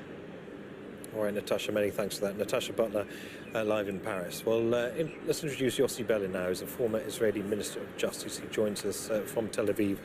Welcome to Al Jazeera, Yossi. A lot to talk about, but let's start firstly about something that we hope may materialize, which is a deepening accord between those Palestinians and those Israelis who still feel that there is room for a two-state solution, in spite of everything that we've seen in Gaza, in spite of everything that we've seen in the occupied West Bank. Where does that shred of hope lie now? Well, there is no other solution rather than the two-state solution for both peoples. For the Palestinians to fulfill their right for self-determination, for Israel to assure that it is Jewish and democratic, and if we don't have a border between us, I hope under a kind of a confederation, an umbrella of a confederation, the Israeli-Palestinian Confederation, which will actually symbolize the need to cooperate rather than to divorce. But without a border between us, without the two-state solution, I think that both peoples are doomed. So if there is such an initiative, I would, of course, bless it. I myself couldn't participate, but my heart is there. The point is that if there is such a conference, like the conferences that President Hollande invited to about 10 years ago or less, in which people gathered, but there was no suggestion for something new, for an idea how to materialize the two-state solution, rather than just declaring the support for the idea. Then the importance of such conferences cannot be too big. We are staring at a particularly precarious situation, aren't we, regarding Israel and Iran at the moment. There are efforts, of course, to resurrect talk of a two-state solution in Paris, but we've heard from French leaders or the French leader saying that once again Israel has the right to defend itself in the wake of this attack. There will indeed be Israeli Western allies that will be involved in potentially shooting down projectiles fired from Iran against Israel. I just wonder where the international pressure is. Okay, there's an awful lot of anger and frustration and rage, I think, directed against Netanyahu when it comes to Gaza, but in practice, where is the actual pressure in terms of withdrawing military support or diplomatic support for Israel? The world is, generally speaking, of course, is criticizing Israel for different issues. In many of them, I think that the world is right. On the issue of the war with Iran, there is no real dispute in Israel. And I think that the free world is supporting Israel because a UN member cannot say for decades that another member of the UN should be wiped out, create a situation whereby it is building a nuclear possibility, says that Israel should disappear, and expect Israel to say, okay, they can say what they want to say. No, I think that it was right to support the agreement in 2015. I personally, for what it matters, supported it very much. It was wrong for Netanyahu to convince Trump a year later to leave the agreement and enable actually Iran to build its nuclear power. But the bottom line is that Israel cannot live with such a danger. And if there is no agreement, diplomatic agreement, which is always preferable, then it has to act. Right. So Israel can't live with the pervasive threat that Iran doesn't want to see the existence of Israel. I get that point, but is a military solution in the way that we have seen going to make the situation any better whatsoever? I mean, history tells us that when you poke Iran, it doubles down. It trenches its opinions, and it does not do anything to improve diplomatic relations across the region, or indeed take any of the heat out of the region at the moment. Well, the point is that a military action, even if it is very successful, will just defer the fulfillment of the Iranian regime for a few years. This is not enough. This is why people like myself would like to see a diplomatic solution, not a military one. But if there is no diplomatic solution, then at least we should defer it, because according to the IAEA, just a few days ago, Iran is on the verge of having such nuclear power. Iran responded quite fiercely to those allegations, saying that intelligence was based upon intelligence provided by the Israeli Mossad, by Israeli intelligence, and that the IAEA made an overly political decision under a huge amount of political duress coming precisely from Israel. That has been Iran's standpoint at that. And I think Iran has also repeatedly shown that it is willing to take part in talks that have been happening round after round in Oman.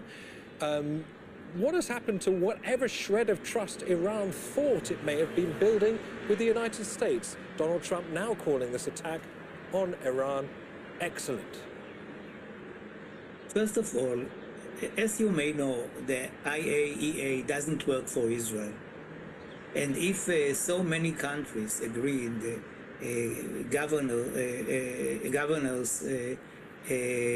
level that this is the case with Iran, something that they have not done for many, many years against any other country, it means something for me. So I for one, prefer the version of the IAEA rather than the official version of Iran. Now, about the agreement, President Trump said that he was ready to negotiate peace with Iran and to have an agreement on this delicate issue during 60 days. And as you know, this is the 61st day. And this is why, apparently, the government of Netanyahu decided to do it today. All right, Yossi Belin, good to have you on Al Jazeera. Many thanks for your time. Thank you. Thank you for having me. Okay, well, joining us here in Doha is Sultan Barakat. He's a professor of public policy at Hamad bin Khalifa University. Welcome back, Sultan. So interesting to hear there from Yossi Belin. This very firm belief in Israel that, look, we had to do this. We had to do this. You can't put up with Iran saying year after year after year, generation after generation after generation, that he wants to see Israel wiped off the map. Yossi Belin is regarded something as a bit of a progressive voice in Israel. I mean, he's the man that was at the heart of the Oslo Agreement. He's a man who really strongly believes in a two-state solution, but nevertheless believes that perhaps Israel had to go this far. What should we make of that? Well, the real issue is that Israel, as a state, has still to define its borders. So although they're trying to he was saying that we're under threat, another UN state is threatening our existence and so on, but the reality is they're not actually quite defined as a state within the system. That's number one. Number two, they're not living in an ecosystem around them as a proper state. They're more and more taking the shape of a gang, really, a ruthless, genocidal group of people trying to do whatever they need to do in order to survive, regardless of all the laws and the rules. And that actually, the combination of these two weakens the case that they need to be defended as an entity, as a state living in the Middle East. Everyone, including the Palestinians, the Arabs, for many, many years have been saying the best way forward for Israel's safety, security, coexistence with the rest and so on, is actually to give up occupation and to behave like a proper state. Now, these two, if they're able to do that, I don't think that Iran has any issue with Israel that goes beyond the Israeli problem with the Palestinians. Iran and Israel has collaborated in the past.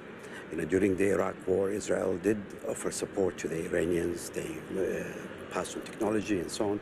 So it's not inconceivable that they can coexist as long as both are able to live according to the international law. All right, so let me just be clear. So you're saying because of Israel's behavior and actions in the Middle East and beyond, that it has ceased to act as a legitimate state? Well, they've lost their legitimacy. I mean, yesterday, this just went unnoticed. There was a United Nations General Assembly resolution passed by 149 countries to maybe, I think, 12 against, to 149 for and 12 against, that reinforced again all what we've been saying, that Israel has to withdraw from the Palestinian territories, Israeli settlements are illegal, etc., etc. So they're losing the legitimacy day after day. And since 7th of October, it's been really hemorrhaging. I mean, they have lost among the support amongst many of their key Western allies, traditional allies. In the last few weeks, we saw France, Canada, United Kingdom, etc., bringing in restrictions against some of their ministers. Yet it will be precisely these countries that will rally to Israel's defense and shoot drones out of the sky with their own military hardware as soon as Israel launches a retaliation. Yeah, but still, I mean, they will do all of that. But ultimately, I think the very foundation of legitimacy of Israel is under threat. And this is what the Israelis need to understand. It's much better to live in a neighborhood as a good neighbor than to force your way into a neighborhood where you're a minority, and force can get you out of a situation once, twice, 3 times, but it's not forever. If you take, for example, the confrontation with Iran, Iran is such a scale, population, strategic depth, resources, etc. They can absorb a lot of attacks from the Israelis. And if they decide to walk across to Israel, things would be very different, you know. So the Israelis got to take that into consideration, and I think they need to get out of this framework of the victim, the people under threat. We have to kill first before they kill us. It's nonsense. All this assassination that they undertook over the last 24 hours. Any other country, this would have been impossible. We know, of course, Iran is calibrating its response. It is dusting itself down. It is said that it will respond in a firm and decisive way. That from President Masoud Pezeshkian. There have been big claims from the Israeli leadership that entire groups of senior commanders have been eliminated, a suggestion that the Iranian military has been decisively weakened. What you're saying is it's a big country with a huge military arsenal. How does it calibrate a response in a way that doesn't fall into this trap, as we talked about before, of drawing the Americans in to support Israel? Well, I think they have to pretend that they're stupid and they believe the American first statement that America had nothing to do with this. Anything beyond that will draw America into this war. They need to remain focused on their direct confrontation with the Israelis. It's the Israelis who attacked, it's the Israelis who should be retaliated against, and try their best to avoid any confrontation with the Americans, because it's double-edged, really. The Americans are also embedded in the regional Arab states, and if you're going to attack the Americans, you will be attacking also your neighboring countries.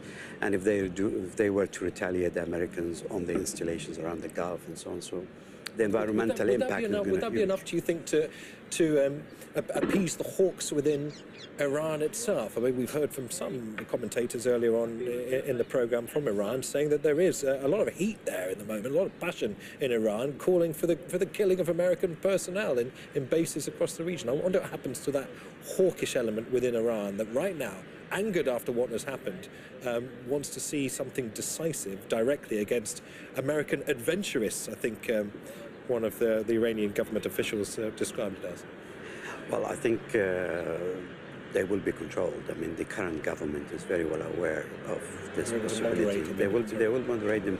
It's this rhetoric is always there in Iran, but I think ultimately they will realize that the best way forward is to leave the United States as much as possible out of it, and don't get provoked by Trump and his tweets, and certainly not by Netanyahu, because Netanyahu, even before Trump sent his message, he did try to imply that the U.S. was involved. He also implied that the Arab states had kind of agreed to this, and it is for their own protection. Is there a role that the Arab states can play right now, very, very briefly, is there a role that the Arab states can play right now in taking some of the heat out of this situation? I mean, the only possibility is, again, to call for mediation, but I think the Iranians will not accept. I think it would be very it's unrealistic to expect them now to come back to another round of negotiations, having seen the way the previous rounds have been used as a cover-up to a very sophisticated operation. Sultan, good to hear your thoughts as always. Sultan Barakat there. Thank you.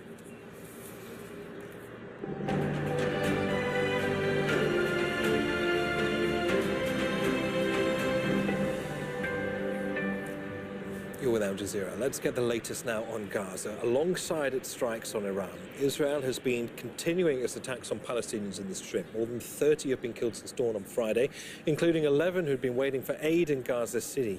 In the south, the Israeli military has pushed deeper into Khan Yunis, where fighting is ongoing between Israeli troops and Palestinian armed groups. Also, Hind Qudri is in Deir al-Balah in central Gaza and joins us as live. Hind, do give us an idea of these latest Israeli operations and, of course, their impact on civilians that are no doubt being once again displaced. Well, the situation across the Gaza Strip is still escalating in different areas, especially in the south, in Khan Yunis, and also in the north in Jabalia. And what we need to know is the Gaza Strip is disconnected, where there is no telecommunication which is making it very, very hard to know and to identify where the Israeli forces are currently taking and launching their airstrikes against the Gaza Strip. But in the last couple of hours, there has been an intensive attack on a residential area in Jabalia, where civil defense teams or paramedics are having a lot of challenges to go to that area. There was also 5 Palestinians killed in Al-Maghazi. This area is in the middle part, which we are right now, and there were dozens of injuries transferred to Al-Aqsa Hospital, where doctors are also saying that it is very, very challenging to treat the wounds of Palestinians. But also, earlier today, 32 Palestinians that were seeking aid were killed as they were approaching the distribution points and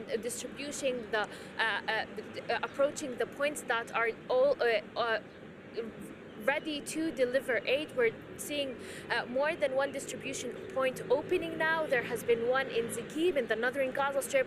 There has been also in the middle area, which is Netzarim, and there has been also another area in Rafah. Those Palestinians stay all night long waiting for these distribution points to open, and despite the fact that it takes them long waiting hours, long distances to walk, as soon as they get and reach the area where the food parcels are, the Israeli forces starts opening fire. Palestinians are saying that this is the only way they could feed their families, but at the same time, medical sources and also the civil defense teams are saying that the Israeli forces are actually executing Palestinians, and this area is not a humanitarian aid distribution point, but it is execution trap and a death trap for Palestinians. We're also talking about dozens of other Palestinians injured in their upper parts of their bodies, in their heads, in their chests, in their necks. But the fact that Palestinians are going there every day to collect food despite the live ammunition, the artillery shelling, shows how desperate Palestinians are and how the situation is deteriorating and how Palestinians are starving. So it's the continuous evacuation orders, the killing on distribution points, and also the lack of food and lack of basic necessities, and it's the ongoing Israeli airstrikes on the Gaza Strip. All right, Hind, many thanks for that. Hind Khudri in Deir al-Balah and central Gaza. Introducing Javier Abu Eid is a political analyst and former advisor to the Palestine Liberation Organization. He joins us from Ramallah in the occupied West Bank. Welcome to the program. So I imagine people in the occupied West Bank find themselves in an extraordinarily difficult situation at the moment, given these Israeli attacks on Iran, given the very real prospect of a very large-scale retaliation from Iran against Israel itself. As a people who are living under Israeli occupation in the occupied West Bank, what is being said to you about your safety and security in the wake of Israel's attack? We woke up this morning with military closure, with cities that have been separated from each other, but clearly with no instructions on what to do. Let's remember that last time that Iran retaliated against an Israeli aggression, there were Iranian missiles that actually fell in the occupied West Bank because Israel attacked them while they were literally over our heads. There was one Palestinian actually who was killed in Jericho back at that time. There is no safety instructions. There was just a statement from the Palestinian government, and particularly from the Ministry of Economy, talking about the importance of people gathering food, but here we don't have shelters, and therefore the situation it's very complicated, very tense, and many people, especially in areas in and around occupied Jerusalem, are feeling totally defenseless with what's going on. If you are being given no advice, being given no help whatsoever, let alone any kind of protection, what are you doing? What are you doing to avoid the worst case scenario? It is a very difficult question because it's left up for every individual, for every family, because we should remember as Hind was speaking previously, that the Israeli occupation and the ongoing genocide in Gaza does not end with this aggression against Iran. On the contrary, we've had people being killed over the past 24 hours. Even Al-Aqsa Mosque today is Friday. It was closed for the vast majority of people unless they were Awqaf employees. Of course, Jerusalem remains under closure by the Israeli occupation, and therefore its life in the West Bank did not change because of the aggression. It's not like Israel is now not anymore looking at what's going on here, but Palestinians in the occupied West Bank have to keep going through the Israeli occupation, including settler attacks, including the closure of Israeli forces, in addition to thinking about what's going to happen in case of having some sort of aerial battle or missiles being thrown over our heads. You're basically saying that you've been completely forgotten in all of this.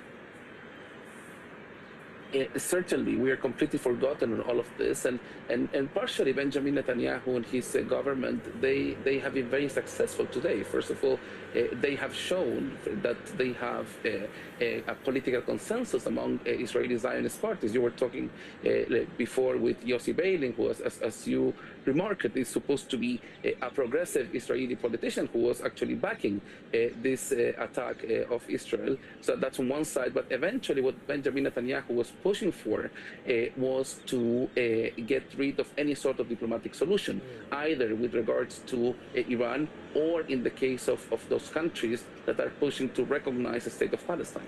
Yeah, it was an interesting point, wasn't it, by Yossi Beilin? I was quite taken aback that is the viewpoint of a voice that has been such a progressive voice within Israeli society, given his links to the Oslo Accords. I wonder what Palestinian sentiment is right now when it comes to Iran. Iran has obviously spoken very vocally in support of the people of Gaza, has been very, very critical of the government of Benjamin Netanyahu. But of course, in the wake of this attack, you in the occupied West Bank are now potentially at risk from Iran. This is a very important point, Niamh. I don't think that there is any sort of consensus with regards to what Iran is doing in the region. But what I could actually tell you and be very clear about is that people no longer don't want any wars. There is a need to end the genocide in Gaza, and what Israel is doing is not just to continue the genocide in Gaza, but expanding this aggression all over. And therefore, what people are expecting, what people are looking for, is for a diplomatic solution. Clearly, the people are not. Let's say they are not that concerned about what will happen with Israel, but people are certainly concerned about what's going to happen with the region in general and in Palestine in particular. This Israeli attack on Iran came at a time when we were on the verge of another round of talks, weren't we, between the United States and Iran. There was a feeling that there was some kind of tentative progress, maybe a degree of pushback from the Iranians over its nuclear program, but nothing like this complete derailment of any kind of diplomatic opportunity to bring Iran closer to the outside world, particularly the United States. What do you make of that? What does that do to your trust in the diplomatic process, your trust in U.S. foreign policy when it comes to Iran, and by extension, where you are in the greater Middle East? This is also a very good point, Niamh. I mean, first of all, I think the U.S. should clarify what their position is. What has been happening over the past 24 hours shows once again that the U.S. does not have a clear policy vis-a-vis this region. From one side, President Trump speaks against war and that he does not want to get involved with wars. Mark Rubio, his Secretary of State, issues a statement saying that this was a unilateral action.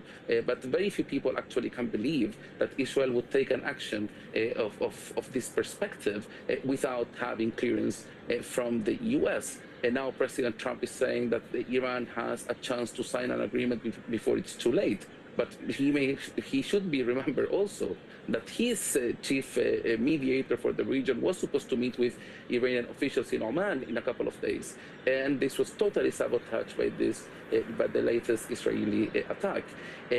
Palestine, in all this context, I think it remains a bit more isolated. Netanyahu is sending a very strong message that he is the person that will define when and how the political processes are going to take place here. And if 48 hours ago, the main diplomatic talk in the region was about the European recognition of the state of Palestine, I think today and for a few more days, what we are going to see, actually some people say weeks, is to talk certainly only or mainly on the Iranian issue and how to reach a deal on that sense, leaving once again Palestine and the ongoing genocide isolated. Do you think that was in any way deliberate to eclipse efforts by France and others to recognize the state of Palestine? Was that factored into the equation? Maybe not at the heart of it, but was it an element, do you think? It certainly could be an element, Niamh, and also could be an element the internal situation of Prime Minister Benjamin Netanyahu. I think now with this attack, Benjamin Netanyahu stands way more popular than he was just last week. He stands as the person who is the strongest in Israel. The other Israeli politicians, Yair Lapid, even Yair Golan, the leader of the so-called Israeli left, went behind him, congratulating the army and supporting the Israelis that were involved in this major Israeli attack. And I would just say this to conclude, Niamh, that what Benjamin Netanyahu is doing right now is not that different than what he has been doing over the past year, which is certainly to make sure that no diplomatic solution will take place here.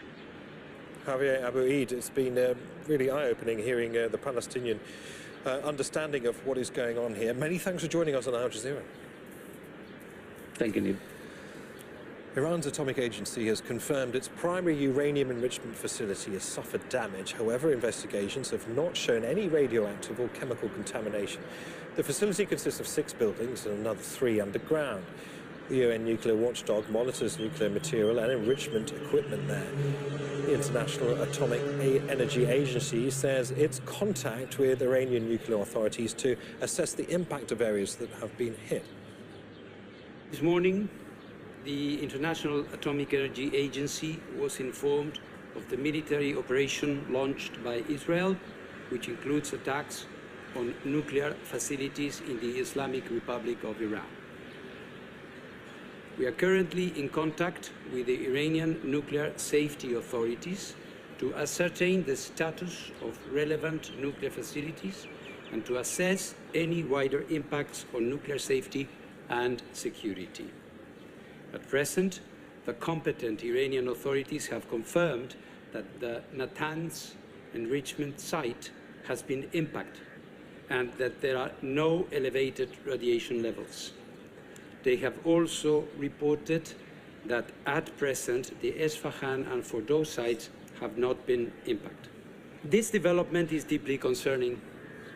I have repeatedly stated that nuclear facilities must never be attacked, regardless of the context or circumstances, as it could harm both people and the environment. Such attacks have serious implications for nuclear safety, security and safeguards, as well as regional and international peace and security. Hashim El-Bara has more from Vienna, where IAEA officials have been meeting this week.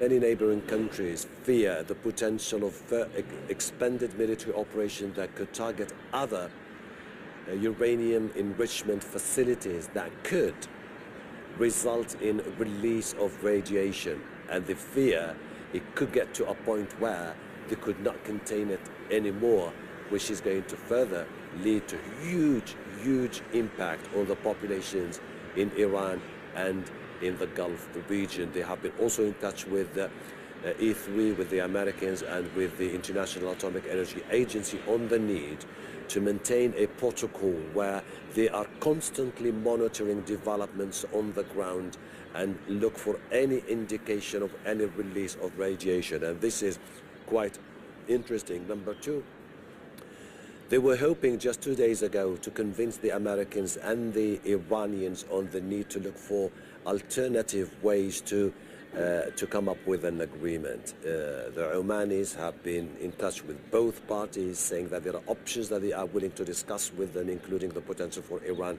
to hand over its enriched uranium to a neighboring country, which is going to be then processed under the monitoring of the USA and then sent back to Iran. That is no longer on the table because of what happened. The Iranians now, backed by Venezuela, China, and Russia, have said that they want a new emergency meeting of the Board of Governors to discuss the attacks and their impact on the future cooperation between the IAEA and also Iran. A while ago, I was talking to a Western diplomat about what does that all mean for them. He said, listen, tomorrow is going to be a different day. The dynamics have completely shifted. And as far as he was concerned, and he was trying to relay the consensus among many European countries, they don't really believe that the relationship between the IAEA and Iran would ever get back to the status quo that prevailed over the last 20 years. Now, at this particular moment, it is extraordinary what is happening in this room that you can see behind me.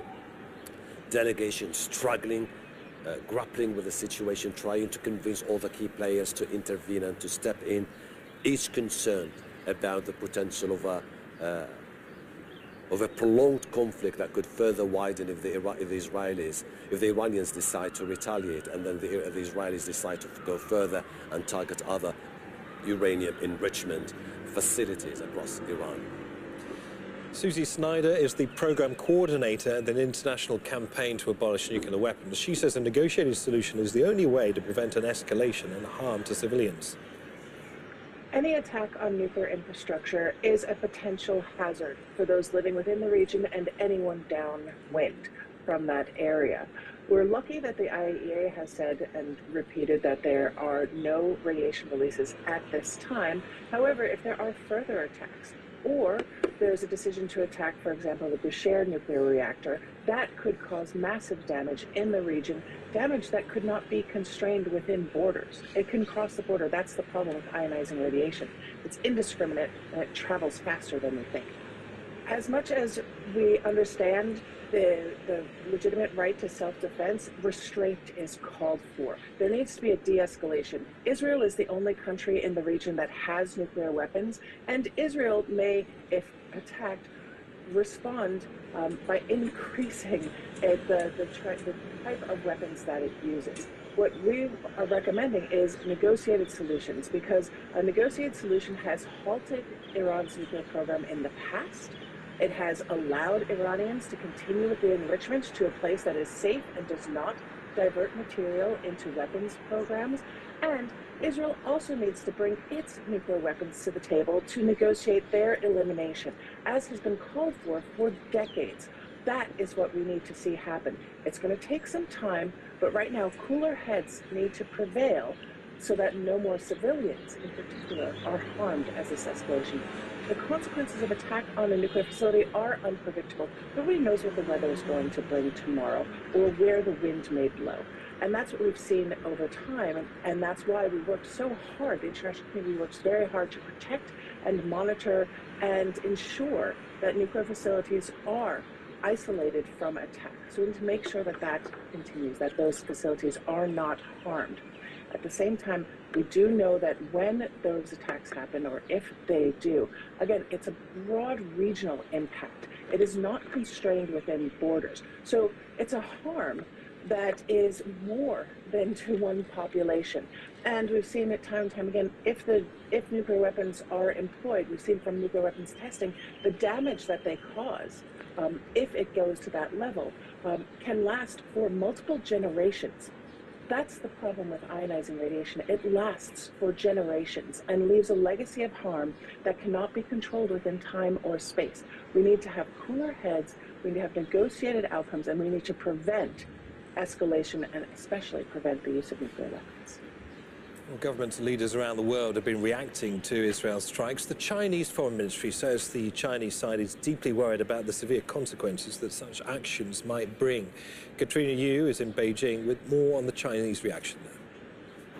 China is watching the situation very closely. Early on Friday, it already warned its citizens living in both Israel and Iran to take cover and to avoid going outside unless absolutely necessary.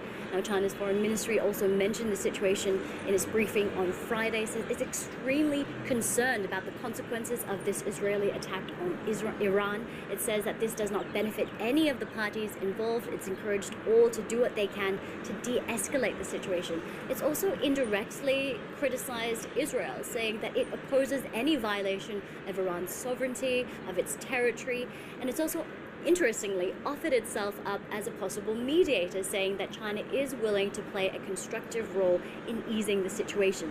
Now, China, of course, did successfully mediate a détente between Iran and Saudi Arabia in 2023. Now, while China does have good relationships with both Israel and Iran, it is undoubtedly closer to Tehran. In 2016, President Xi Jinping declared a comprehensive strategic partnership between China and Iran. And China is Iran's biggest trading partner, its biggest customer of oil. And I think this economic support of Iran really has been crucial, especially while Iran has been under Western sanctions. Now, China also has good ties with Israel. Earlier this year, the foreign ministers from both countries met, but those ties have been strained in recent years, particularly because China has been a vocal critic of Israel's actions, its war on Gaza. It's been calling for a ceasefire, supporting Palestine, and continuing to call for a two-state solution. Katrina Yin, Al Jazeera, Beijing.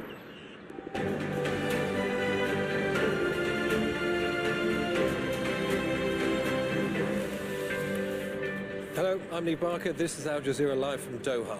Coming up, US President Donald Trump warns Iran of more attacks if it doesn't accept a nuclear deal proposed by Washington.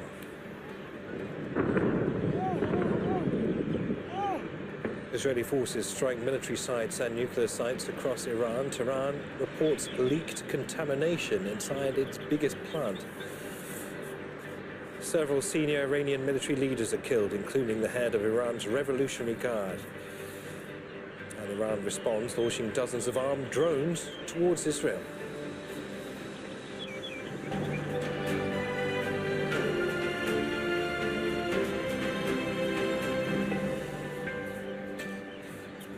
US President Donald Trump has warned Iran of more destruction if it doesn't make a deal over its nuclear program. The statement came hours after Israel launched an unprecedented attack on Iran overnight, carrying out a wave of strikes on nuclear and military facilities. At least 78 people have been killed in Iran and more than 320 injured. Long-range missile sites and air defenses have been hit across the country, and senior military figures and nuclear scientists assassinated. Iran's responded by launching dozens of armed drones towards Israel. With Israeli attacks to have put a question mark on a fresh round of US-Iran nuclear deal negotiations scheduled to begin on Sunday in Amman. In a post on his social media site, Truth Social, US President Trump said he warned Iran, writing, "2 months ago I gave Iran a 60-day ultimatum to make a deal. They should have done it. Today is day 61. I told them what to do, but they just couldn't get there. Now they have perhaps a second chance." Well, Iran has confirmed that its nuclear facility in Natanz has been damaged in the attacks. The country's Atomic Energy Organization says its investigations show there has been radioactive contamination, but it's contained inside the nuclear site. Bernard Smith reports. The heart of Iran's nuclear program, its main uranium enrichment facility, Natanz, on fire. In the Iranian capital, the homes of those possibly involved in the country's nuclear program destroyed. Israel has hit targets, infrastructure and individuals across Iran. We struck at the heart of Iran's nuclear enrichment program. We struck at the heart of Iran's nuclear weaponization program. We targeted Iran's main enrichment facility in Natanz. We targeted Iran's leading nuclear scientists working on the Iranian bomb. We also struck at the heart of Iran's ballistic missile program. Among the targets, the chief of Iran's Revolutionary Guard, Hossein Salami, has been killed, according to Iranian state television, and the unit's headquarters in Tehran hit. The Israeli strikes also killed at least 2 nuclear scientists, Fereydun Abbasi and Mohammad Mehdi Tehransi. Israel's broadcasting authority says they targeted 10 scientists. Several children have also been killed, according to Iranian television. Iran's supreme leader says his country will retaliate. The Zionist regime opened its dirty and bloody hand to commit a crime in our beloved country and revealed its evil nature by striking residential centres more than ever before.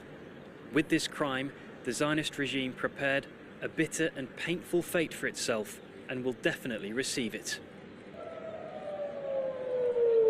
In Jerusalem, sirens wailed as Israel started its attacks on Iran, while in the main city, Tel Aviv, residents started stocking up in anticipation of Iran's response. The US government says it isn't involved in Israel's strikes. Tonight, Israel took unilateral action against Iran. We are not involved in strikes against Iran, and our top priority is protecting American forces. Israel advised us that they believe this action was necessary for self-defense. President Trump and the administration have taken all necessary steps to protect our forces and remain in close contact with our regional partners. Let me be clear, Iran should not target U.S. interests or personnel. US intelligence sources quoted by the Reuters news agency say that recent intelligence assessments that Iran is not building a nuclear weapon had not changed, nor was there any indication that Khamenei had authorized the restarting of Iran's nuclear program. Even so, the US knew Israel was preparing to strike Iran's nuclear facilities. Benjamin Netanyahu says the operation will continue for as many days as it takes to remove this threat. Bernard Smith, Al Jazeera. Nora is keeping track of the developments in Israel from the Jordanian capital Amman on this developing story for us. But first, let's cross to our White House correspondent, Kimberly Halkin in Washington, D.C. Kimberly, we are hearing reports that Washington may be shifting military resources into the region. Is that something you're hearing your end? Yes, and it's something that has been going on for several days, not only in terms of missiles to replenish the Iron Dome in Israel, but also we know that there has been a positioning of other military assets to add to what is already in the region. Now, we should point out that the U.S. president has been making his position on whether or not the U.S. was involved a little bit more clear as he's been reaching out to journalists, or they have been reaching out to him, and he has been answering his phone. What we're learning from the U.S. president is that the knowledge the United States had about the plan by Israel was well known. In fact, we know that the U.S. president had a telephone call with the Israeli Prime Minister Benjamin Netanyahu on Thursday, and we are expecting another one to occur, or it's taking place right now. We know that the Secretary of Defense, Pete Hegseth, is also speaking with his counterpart. So we're watching for those readouts right now that will give us a better sense of some of those assets that are being moved in when we get that readout from the Secretary of Defense. In the meantime, the U.S. president saying to the Wall Street Journal that the U.S. was informed of plans to attack Iran, and that is really contrary to what we heard less than 24 hours ago from the Secretary of State, who said this was really a unilateral action on the part of the Israelis. But it's clear whether it's the positioning of assets or the comments from the U.S. president on Truth Social and to various journalists. He says to one journalist here in the United States, of course we support Israel. And then to another journalist, he says there's a lot more to come. Whether the U.S. is directly involved, he would not confirm. But what he's told the Wall Street Journal is we know what's going on. So to reiterate what you said at the start of the program, Neve, the U.S. president had a red line, and that was Thursday. 60 days for Iran to negotiate with the Middle East envoy, Steve Witkoff, and others to make a deal to limit its nuclear program. The problem is, and the U.S. president saying that Iran couldn't get there, is that the sticking point was whether or not Iran could keep some enrichment levels for civilian energy purposes. Now, we know that when it comes to those purposes, the percentage of enrichment is relatively low, and Iran was exceeding that, getting, in the eyes of the United States and Israel, dangerously close to weapons grade. And so that is one of the reasons for this justification of this attack. The U.S. president saying they should have made a deal while they still had something left, and they still can. So there is that window open for the possibility of negotiations, but it's clear that right now there is also ongoing military operations that are taking place and will continue to do so. Yeah, regarding Israel's operation in Iran, there is that big question mark over whether this was acquiescence on behalf of the Americans or indeed collusion. We will no doubt find out at some point, but the Americans appear to be seeing an opportunity here, either way, to extract maximum concessions from Iran. What does that imply about American direct involvement? And what are the views there in Washington across the political spectrum about what America should and shouldn't do next? Well, it's increasingly becoming clear that there is direct involvement, and that's not a huge surprise, given the fact that the United States sees Israel as its #1 ally strategically in the region and supports it militarily to the tune of billions of dollars every year. And so we know that there is involvement because these are U.S. weapons paid for by the American taxpayer. But does the taxpayer and do their representatives in Congress support this? Well, there is a lot of division there, and it's increasingly a waning support of Israel with regard to young people and young voters in this country, and also some members of the president's own Republican Party. The very prominent Congresswoman Marjorie Taylor Greene, a MAGA supporter of one of the president's movements, is saying that the American people don't support this. But other Republicans on Capitol Hill, including the Speaker, Mike Johnson, very much supportive of this, saying Israel and the U.S. have been united, that Iran must never obtain a nuclear weapon. Unfortunately, Iran has declared its intent to build a new enrichment facility. Israel decided it needed to take action to defend itself.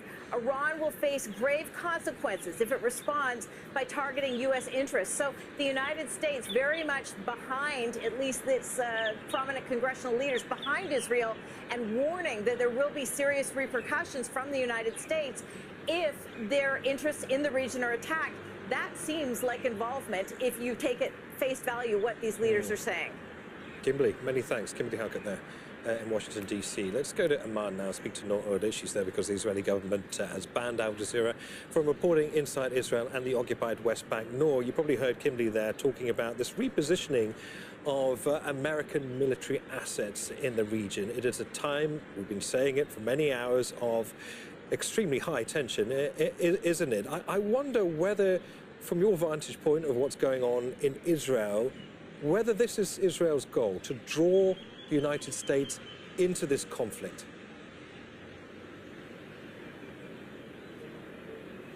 Well, one could make that argument very easily, Neve. Right now, the reports and the discussions in Israeli media of military experts and analysts, is talking about the coordination that existed with the Trump administration and really posing the question of, okay, well, there was coordination. The question now is whether the U.S. will get involved in this assault, which, according to the reports, according to the statements of Israeli officials, is just beginning.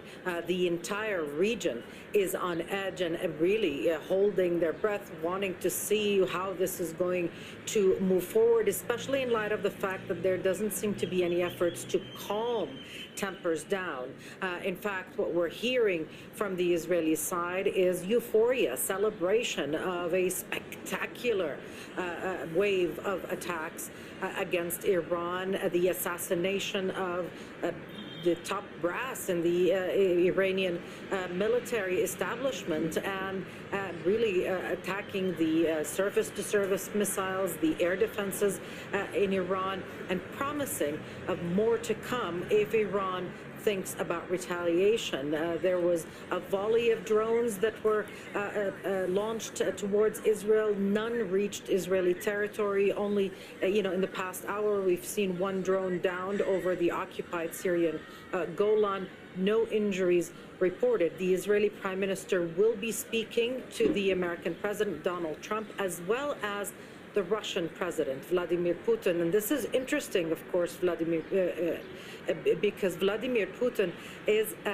has a close relationship with Israel, but also with Iran. It will be interesting, Neve, to see how that conversation turns out and develops, and what is reported about it, because we have to also see how Moscow will be reacting to this attack on Iran. Nora, you're, of course, in Jordan. I mean, when Iran staged that barrage of attacks against Israel in retaliation against the killing of the Hamas chief last year, Jordan found itself geographically in the middle, but also in the middle in terms of defense as well. I mean, it was involved in shooting down some of those projectiles from Iran. I mean, that's a challenging and awkward position for the country to be in. How does it negotiate these tensions between Israel and Iran? What are its aims and objectives in all this? Well, the stated position of Jordan is that it will not allow any party to use its airspace or territory in any war.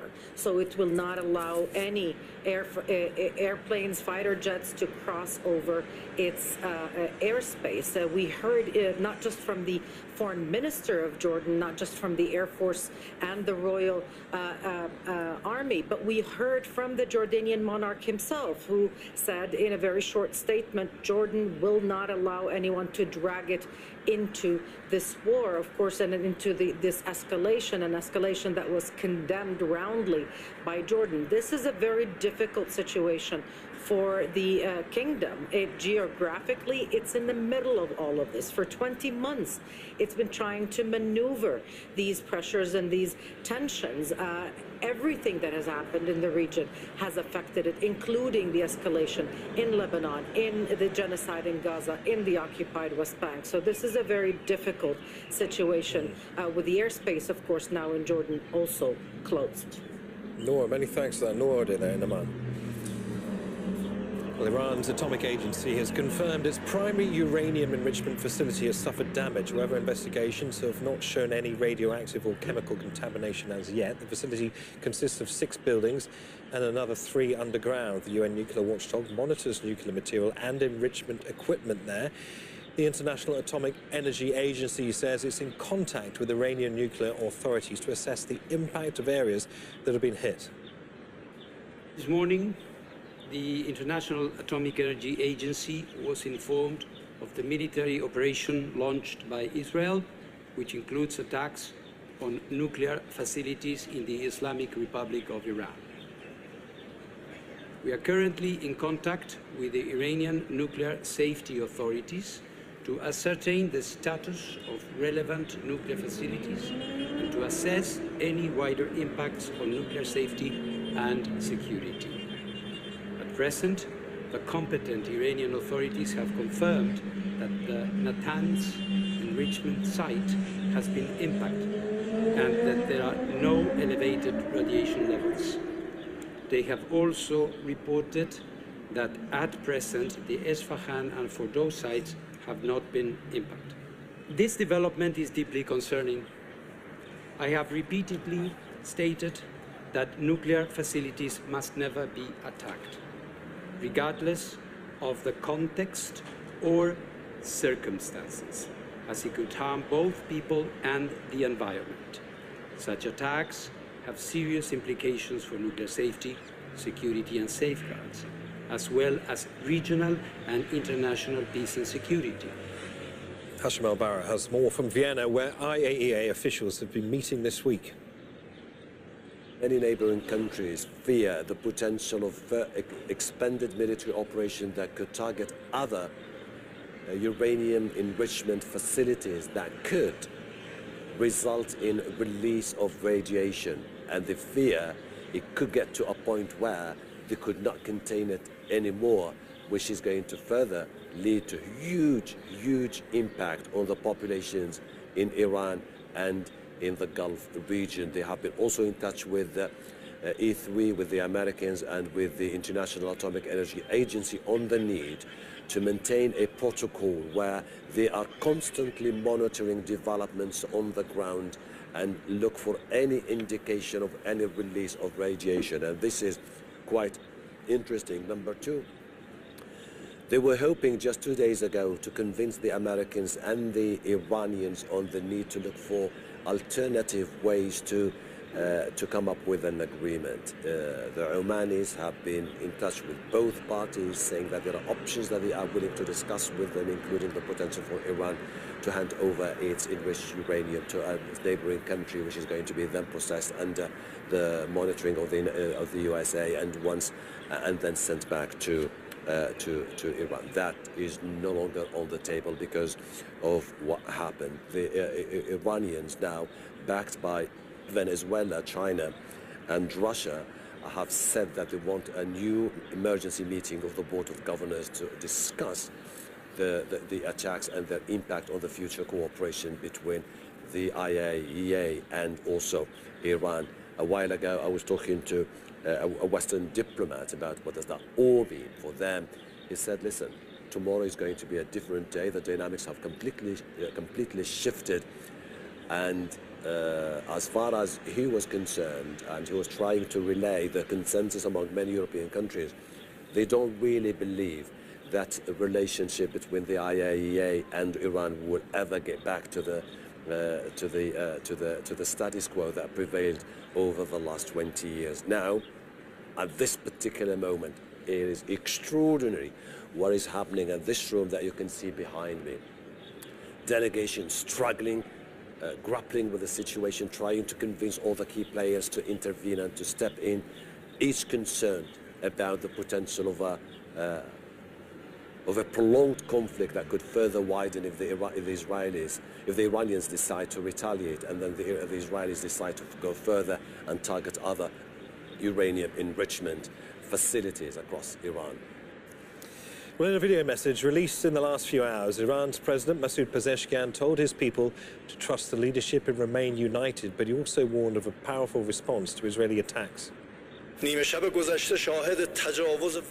Last night, we witnessed the savage aggression of the criminal Zionist regime against Tehran and other cities in our country, an attack that led to the martyrdom of a number of children and women, innocent civilians, military commanders, and nuclear scientists. This outrageous act, which blatantly violates all international obligations, once again confirmed the criminal nature of the illegitimate Zionist regime, a regime whose very existence is rooted in occupation, aggression, and the killing of children. Of course, the Iranian nation and its officials will not remain silent in the face of this crime. The Islamic Republic of Iran's legitimate and powerful response will make the enemy regret its foolish actions. I assure the people that the government of the Islamic Republic will continue to serve our dear nation with all its strength and dedication, and that no disruption will be allowed in the daily lives of the public. Introducing Fouad Izzadi, who's a professor of international relations at Tehran University. He joins us from the Iranian capital. Welcome to Al Jazeera. So in response to what we've just heard from Masoud Pezeshkian, the Iranian president, do people in Iran trust the leadership there? Do people in Iran right now, in the wake of this wave of Israeli audacious attacks across the country, really have any sense of unity? Yes, we have this rally around the flag effect already. Today is Friday. As you know, in Muslim countries, we have Friday prayers. After the prayers, normally people go home, but not today. There were huge demonstrations in all cities. Iran has over 1,000 cities. And people are demanding a response. What we saw in Dr. Pezeshkian's talk is basically reflecting the people that voted for him when he became president, and the people that did not vote for him. So there is this national unity. Beside the commanders, we have their families also killed because their residents were hit. So you had innocent women and children, tens of innocent women and children killed in these attacks. So there is this sense of outrage, and I think no government in Iran can withstand that type of pressure. They will be on some response, a serious response. On that note, what will Iran do with this level of outrage? How will it calibrate its response? I think it will be proportionate. I think it would be at a level to make sure that this doesn't happen again. That's why you have armies. You have armies to defend countries. Iran's army is quite capable. Iran has tens of thousands of ballistic missiles. Occupied Palestine, in terms of the territory, is not very big, unlike Iran. So this is not good news for people who attacked Iran last night, because there is so much places that they can hide. And this is sad. This happened during the middle of negotiations. We had 5 rounds. The 6th round was supposed to happen in Oman. And if they had allowed those negotiations to go through, I don't think you would face what you face today. But they wanted war, and I think that's what they're going to get. They wanted war, and that's what they're going to get. Okay, well, at the moment we have no clear sense at least, of whether this Israeli attack was carried out with America's blessing and knowledge, or whether it's direct collusion. But nevertheless, there are voices in Iran who firmly believe that this has all happened because Israel has been facilitated directly by the Americans. What does that mean for Iran's response then? It's not possible for Israel to do this on its own. We have had Trump writing about the fact that he knew well in advance about the attacks. We have Fox News reporting that Trump actually called some of the leaders in this part of the world, telling them that Israel will be attacking Iran. So this is well coordinated. The attacks were sophisticated, and you don't do these things in days or weeks. It takes months and years to plan this type of attacks. So there are a lot of people in Iran that think the whole negotiation scenario was a ploy to have a false sense of comfort for Iranians, so they could attack them when they were not expecting it. So it would be foolish for any American politician to think that Iran will go back to that type of setting. All right, Farid Izadi, Professor of International Relations at Tehran University. Thanks for joining us.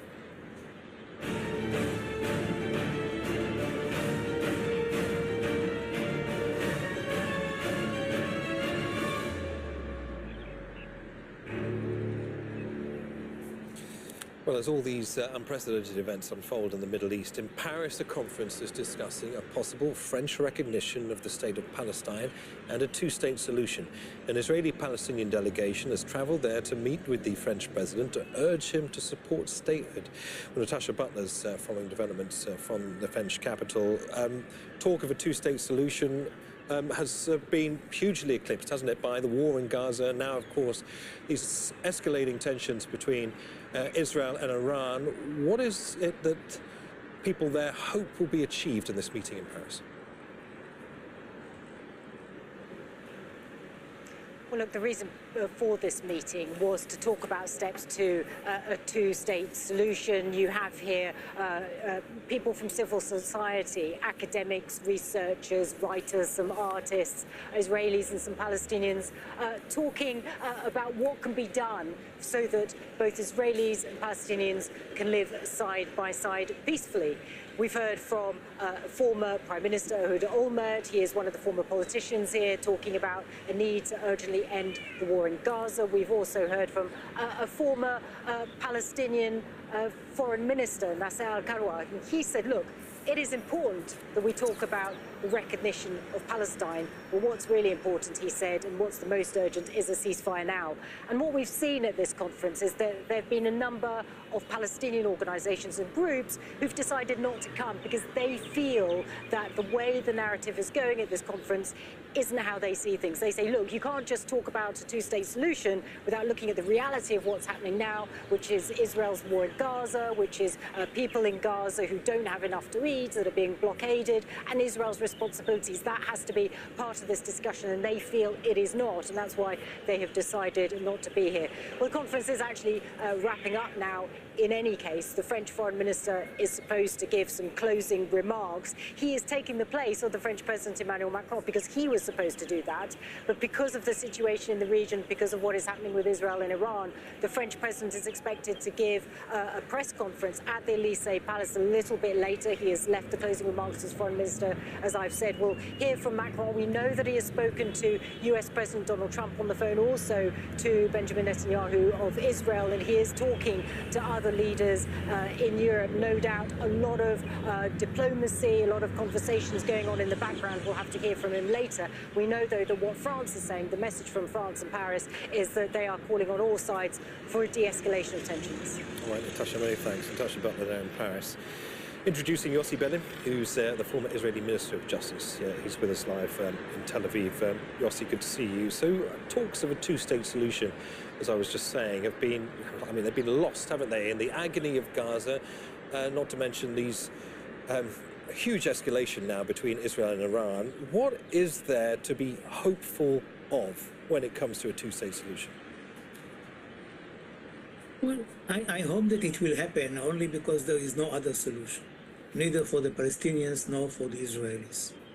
And it became a kind of a consensus, an international consensus, that the solution for the Israeli-Palestinian conflict is a two-state solution. In that respect, the meeting today is not something new. What is needed, in my view, is to put the finger on something which may make this a two-state solution a viable and a feasible solution. And I believe that in the last years, the biggest obstacle is the settlements in the West Bank. Now we are speaking about more than 500,000 Israelis who live in the West Bank, if you don't count those who live in East Jerusalem. Which means that no potential Israeli prime minister will take upon himself or herself the responsibility of evacuating such a number, or even if it is a smaller number, because the others may remain where they are in the context of the land swap.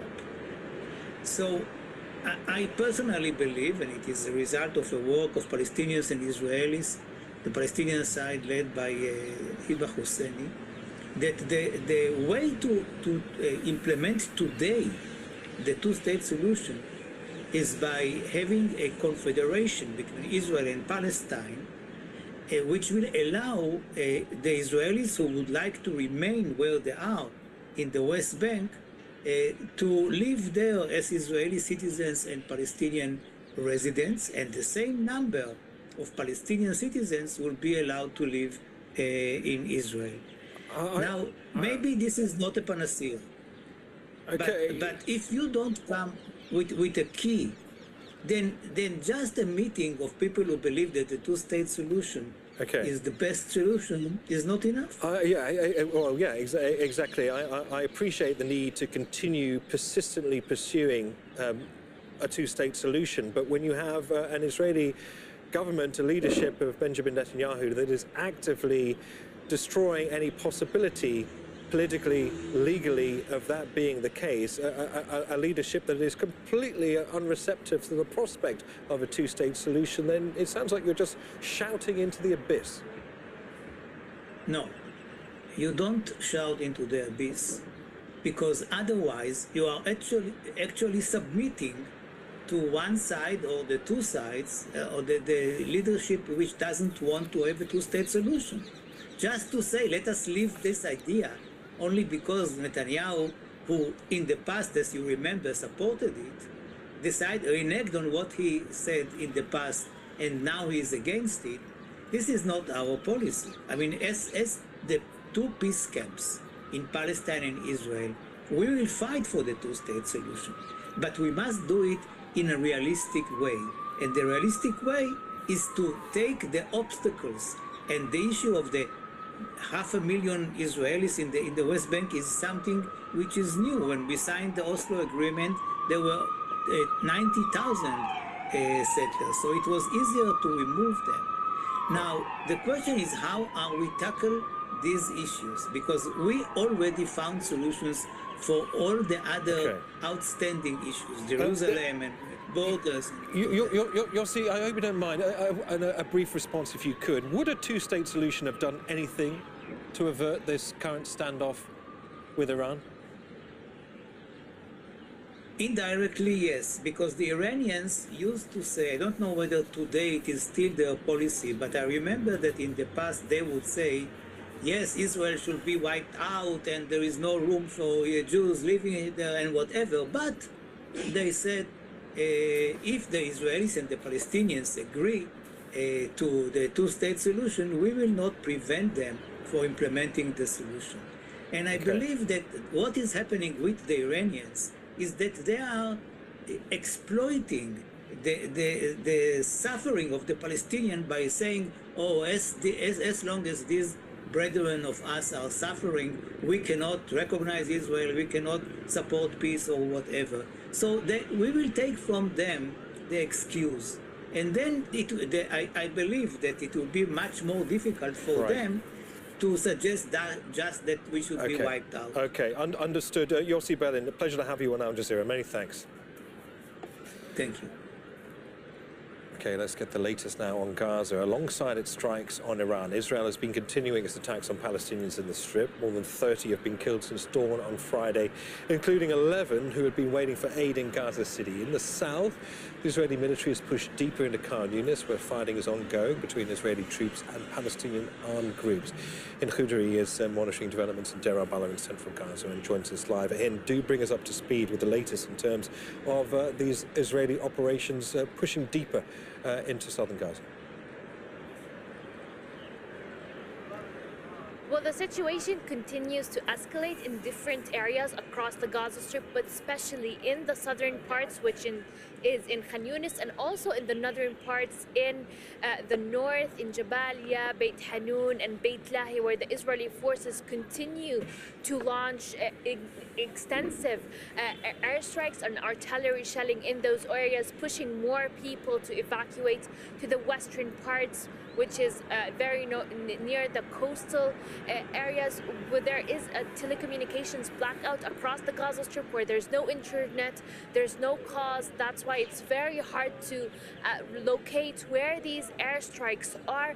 Even the civil defense teams and the ambulances are saying that they are not receiving any appeals from people, where it's very, very hard to communicate and to know what is going on and happening. But in the past couple of hours, the Israeli forces targeted a group of Palestinians in Al-Maghazi, in the middle area, where at least 5 Palestinians have been killed, and they were transferred here.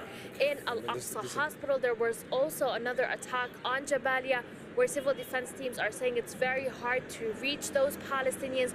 But we are here in Deir al-Balah, and we are hearing the airstrikes and the explosions from Khan Yunis, and it's very hard to locate where these airstrikes are. But the Israeli forces targeted Al-Mawasi area, which is in the western parts of Khan Yunis, and this area is known as the safe humanitarian zone. But what we also need to know is the Israeli forces continues to attack people and to shoot people that are going to distribution points and going to the Gaza Humanitarian Foundation distribution points, where at least 32 aid seekers have been killed since the morning. Those Palestinians do not have any other option other than going and getting food there. And despite the fact that they're very desperate for food, the Israeli forces continues to target them and to shoot live ammunition, killing them actually. Hind, with the very latest update from Gaza. Many thanks. Hind Khoudary there. Well, Javier Abu-Eid is a political analyst and former advisor to the Palestine Liberation Organization. He joins us from Ramallah. Welcome back to Al Jazeera. So, Javier, I want to get your perspective from a Palestinian based in the occupied West Bank, where the ratcheting up of tension between Israel and Iran leaves you in terms of your security, including your safety, given that the Israeli leadership is briefing ordinary Israelis to not go too far away from bunkers and to not use, obviously, main airports and other installations. Thank you, Niv. I think this question can be answered from three different perspectives. I would say from the first perspective, which is the one you are asking particularly, which is the safety and security of people here, is one whereby Palestinians in general are not safe, let alone in the case of a major war starting between Israel and Iran. Palestinians are constantly under attack by Israeli settlers, by Israeli occupation forces, but now in particular, we don't have shelters in the occupied West Bank. Of course, there are no shelters also in Gaza. And we should remember that last time that there was a confrontation between Israel and Iran, the only person I think that was killed was a Palestinian in Jericho, which shows how fragile Palestinian lives are in a situation like this.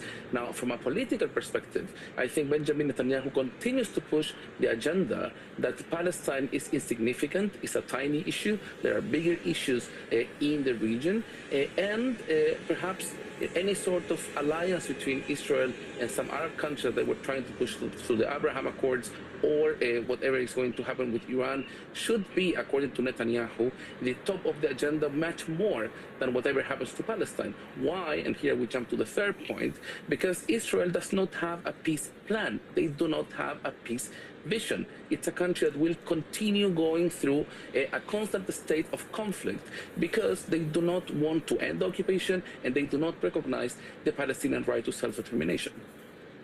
Javier Abu-Eid, good to have you on Al Jazeera. Many thanks. Well, if you're just joining us, let's bring you up to speed again with our top story. Israeli strikes on Iranian nuclear and military facilities. US President Donald Trump has warned Iran of more destruction if it doesn't make a deal, suggesting more planned attacks. Iran has confirmed that its nuclear facility in Natanz has been damaged. The country's Atomic Energy Organization says its investigations show there has been leaked radioactive contamination inside its biggest plant, but not beyond the site. Tehran has responded by launching dozens of armed drones. Iran's supreme leader, Ayatollah Ali Khamenei, says Israel will receive a harsh punishment.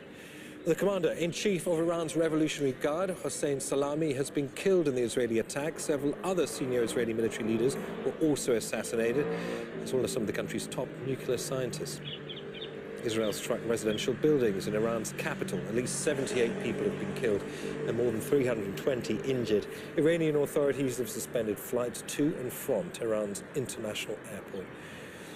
All right, well, joining us here on set are Al Jazeera's defense editor, Alex Katopoulos and Ali Hashem. Ali, let's begin with you, because what we appear to be seeing unfold in Iran is a state of confusion, but also a crossroads where Iran is trying desperately to calibrate a response. The only thing we've had so far is a statement from President Masoud Pezeshkian calling for unity, saying that Iranians must avoid disinformation and promising to respond in a firm and definitive way. I mean, pulling all of these things together, what do you make of the Iranian leadership's handling of all of this so far?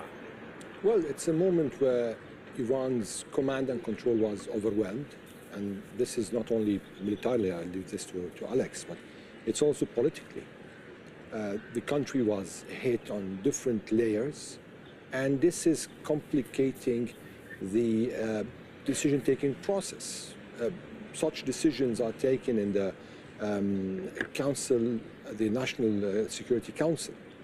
And as we know right now, the head of the IRGC is killed.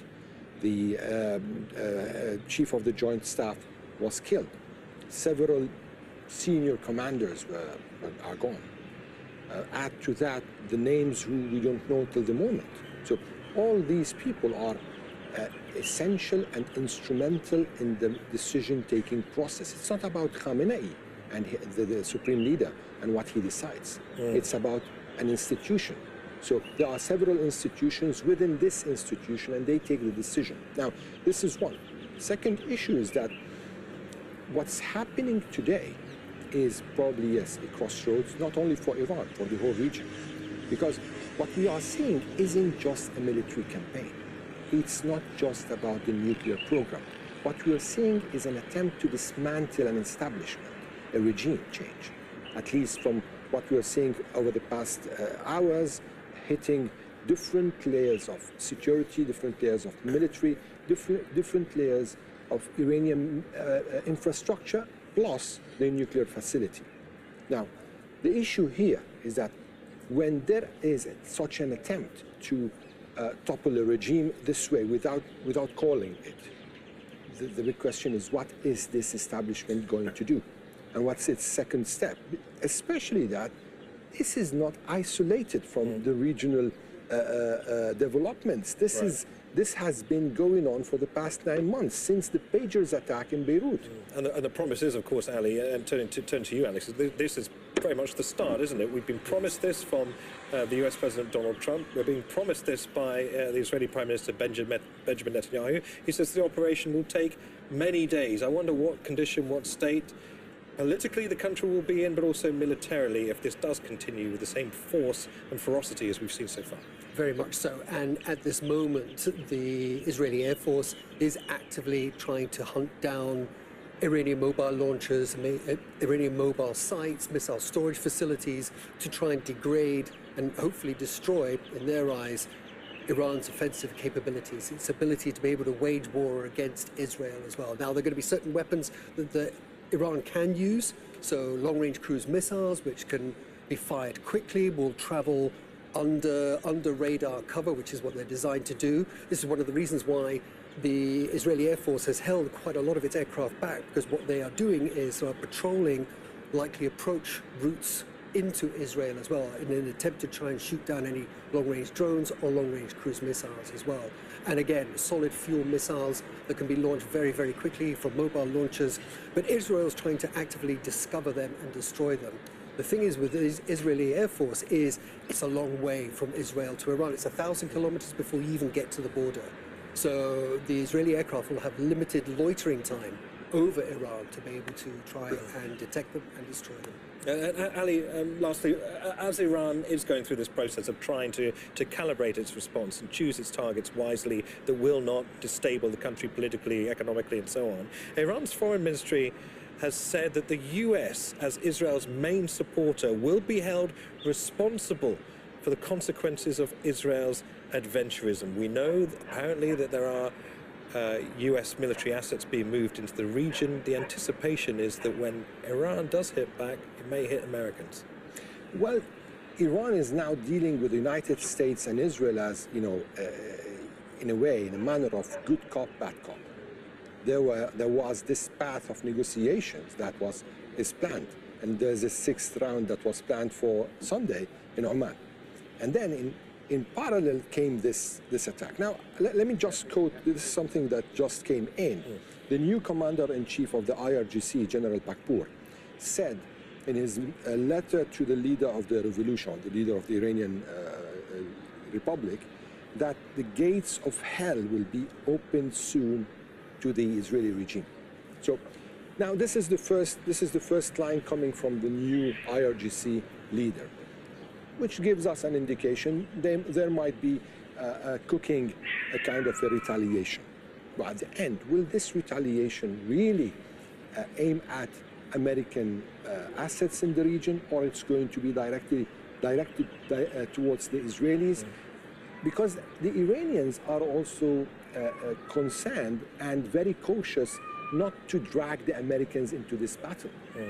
Though it could be easily taken, there is a pretext for the Americans, which is defending Israel as something that President Trump and all the American presidents committed themselves to, just in case Iran decided to attack the heart of Israel. So threats to open the gates of hell, I'm sure there is a big differentiation, though, between words and deeds. We will no doubt find out in the coming hours and days. Many thanks, Ali Hashim, Alex Katopoulos. Governments and leaders around the world have been reacting to Israel's strike. Saudi Arabia says the attacks violate Iran's sovereignty and safety as well as international law. The United Nations Secretary General Antonio Guterres says he condemns any military escalation in the Middle East. He said he's particularly concerned the attacks targeted nuclear sites while talks between Iran and the US on the status of Iran's nuclear program are ongoing. Qatar's also condemned the attacks, calling it a flagrant violation of Iran's sovereignty and security. And the president of Turkey, Recep Tayyip Erdogan, says Israel's attack on Iran is a clear provocation, saying Netanyahu's government is attempting to drag the region into disaster. Well, NATO's chief, Mark Rutte, has called for a de-escalation in hostilities during a news conference in the Swedish capital, Stockholm. Allies within NATO are really navigating this crisis. Everybody is focused on de-escalating it. The US, of course, is working on that with other allies. NATO not being involved as an alliance because it is really focusing on the Euro-Atlantic. But obviously NATO allies very much involved to make sure that the conflict is de-escalated as soon as possible. And the Chinese Foreign Ministry has also commented on the strike, saying the Chinese side is deeply worried about the severe consequences that such actions might bring and calls on relevant parties to take actions that promote regional peace and stability and to avoid further escalation of tensions. Katrina News in Beijing with more on the Chinese reaction. China is watching the situation very closely. Early on Friday, it already warned its citizens living in both Israel and Iran to take cover and to avoid going outside unless absolutely necessary. Now, China's foreign ministry also mentioned the situation in its briefing on Friday, says it's extremely concerned about the consequences of this Israeli attack on Iran. It says that this does not benefit any of the parties involved. It's encouraged all to do what they can to de-escalate the situation. It's also indirectly criticized Israel, saying that it opposes any violation of Iran's sovereignty, of its territory, and it's also interestingly offered itself up as a possible mediator, saying that China is willing to play a constructive role in easing the situation. Now, China, of course, did successfully mediate a détente between Iran and Saudi Arabia in 2023. Now, while China does have good relationships with both Israel and Iran, it is undoubtedly closer to Tehran. In 2016, President Xi Jinping declared a comprehensive strategic partnership between China and Iran. And China is Iran's biggest trading partner, its biggest customer of oil. And I think this economic support of Iran really has been crucial, especially while Iran has been under Western sanctions. Now, China also has good ties with Israel. Earlier this year, the foreign ministers from both countries met, but those ties have been strained in recent years, particularly because China has been a vocal critic of Israel's actions, its war on Gaza. It's been calling for a ceasefire, supporting Palestine, and continuing to call for a two-state solution. Katrina Yu, Al Jazeera, Beijing. Barbara Slavin's a distinguished fellow at the Stimson Center think tank. She's concerned the conflict could spill over beyond Israel and Iran. The U.S. made an offer to the Iranians, and it required the Iranians to give up uranium enrichment, all uranium enrichment, and the Iranians rejected that.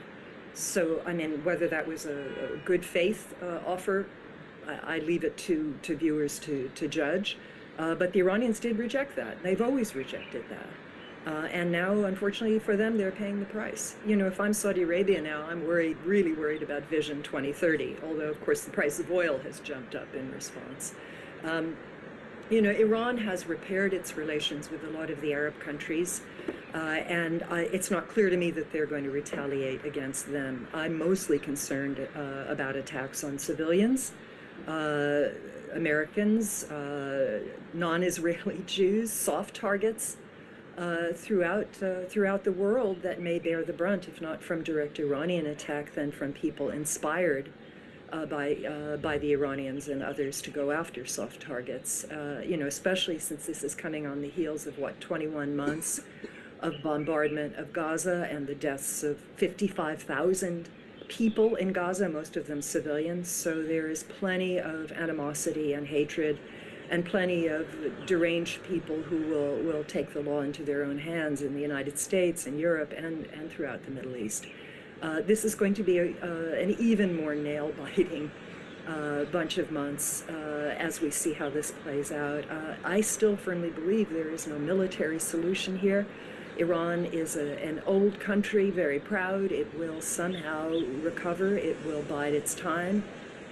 And I don't think they're going to capitulate, not to these kinds of attacks. That would be politically suicidal for Ayatollah Khamenei and the Islamic Republic. Well, Iran's long maintained its nuclear program is for civilian purposes only. It has several facilities around the country, at least some of which have been targeted overnight. Israel says it struck at the heart of Iran's nuclear enrichment program, but what exactly is that? Well, there are several research facilities, uranium mines and a nuclear power plant spread in different locations. Then there are the two uranium conversion plants in Arak and Isfahan. Finally, there's the uranium enrichment plant in Natanz, which we know was struck by Israel. Susie Snyder is the program coordinator at the international campaign to abolish nuclear weapons. She says a negotiated solution is the only way to prevent an escalation and harm to civilians. Any attack on nuclear infrastructure is a potential hazard for those living within the region and anyone downwind from that area. We're lucky that the IAEA has said and repeated that there are no radiation releases at this time. However, if there are further attacks, or there's a decision to attack, for example, the Bushehr nuclear reactor, that could cause massive damage in the region, damage that could not be constrained within borders. It can cross the border. That's the problem with ionizing radiation. It's indiscriminate and it travels faster than we think.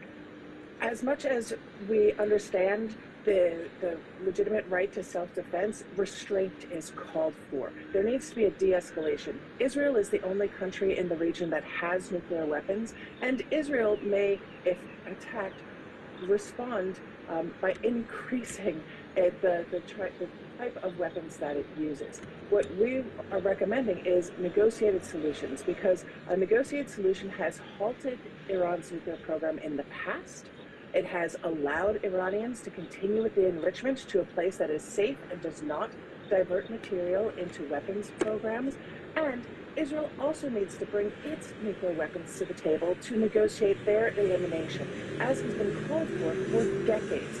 That is what we need to see happen. It's going to take some time, but right now cooler heads need to prevail so that no more civilians in particular are harmed as this escalation. The consequences of attack on a nuclear facility are unpredictable. Nobody knows what the weather is going to bring tomorrow or where the wind may blow. And that's what we've seen over time. And that's why we work so hard. The international community works very hard to protect and monitor and ensure that nuclear facilities are isolated from attack. So we need to make sure that that continues, that those facilities are not harmed. At the same time, we do know that when those attacks happen, or if they do, again, it's a broad regional impact. It is not constrained within borders. So it's a harm that is more than to one population. And we've seen it time and time again, if nuclear weapons are employed, we've seen from nuclear weapons testing, the damage that they cause, if it goes to that level, can last for multiple generations. That's the problem with ionizing radiation. It lasts for generations and leaves a legacy of harm that cannot be controlled within time or space. We need to have cooler heads, we need to have negotiated outcomes, and we need to prevent escalation and especially prevent the use of nuclear weapons.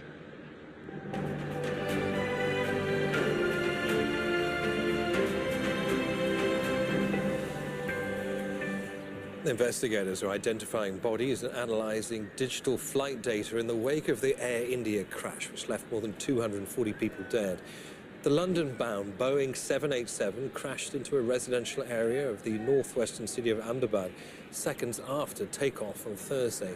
The plane's black box recordings have been recovered from the rooftop near the crash site. Rebecca Bundin is in Ahmedabad with the latest.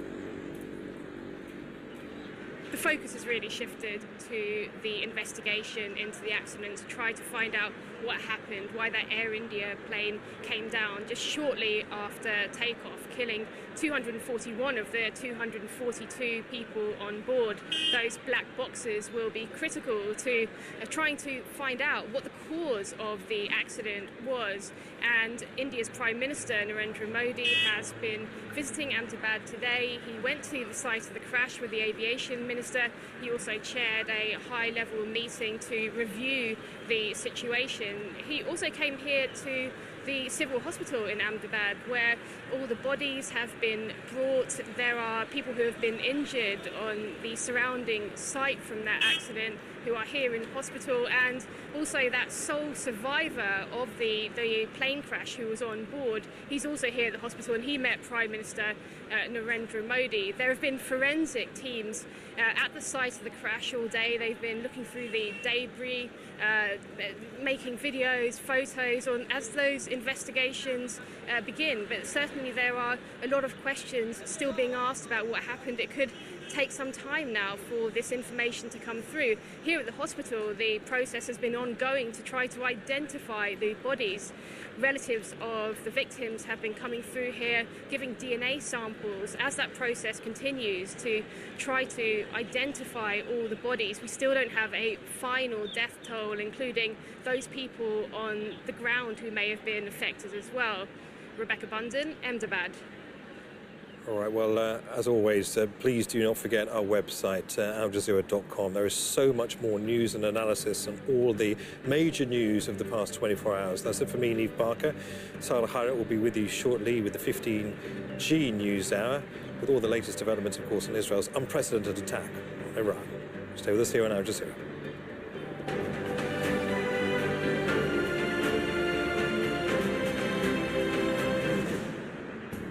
Counting the cost, the US and China have reached a framework deal to ease export controls. But who drove the hardest bargain?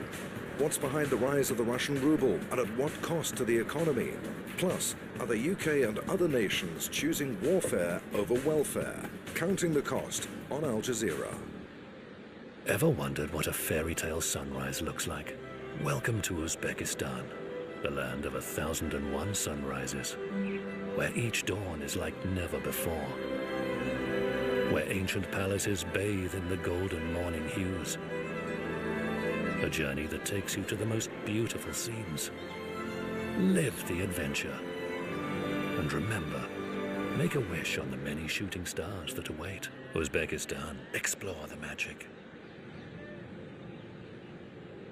It all started with the advice that built the plan, that diversified the portfolio, that led to the investment, that was based internationally, that yielded the growth that funded the holiday, that turned investing in global shares into traveling the world. Unlock Invaluable with advice from F&B Private.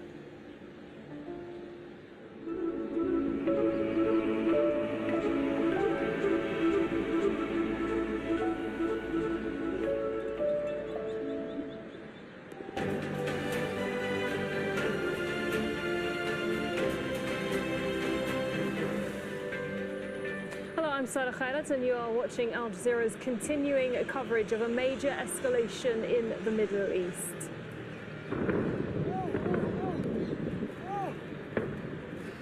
Israel unleashes an unprecedented attack on Iran's nuclear facilities and military sites. Tehran calls it a declaration of war. The highest military commander after Iran's supreme leader, commanders of the elite Islamic Revolutionary Guard, the Air Force and top nuclear scientists are all killed.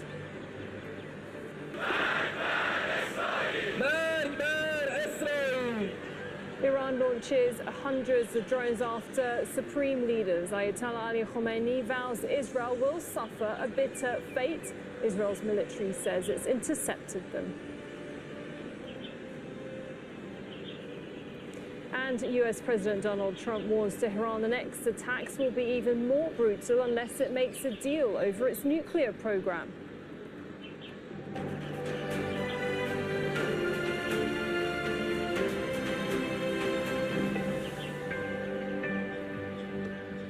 Israel has launched its deadliest and the most far-reaching attack on Iran, targeting the command and control of its military and also striking at the heart of its nuclear program. At least 78 people have been killed and hundreds are injured.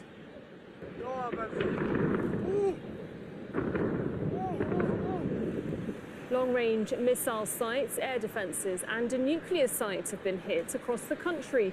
Senior military figures and nuclear scientists have been assassinated and civilians have been killed. Iran's foreign minister has called a declaration of war. Now, the UN Security Council will meet in the coming hours at the request of Tehran.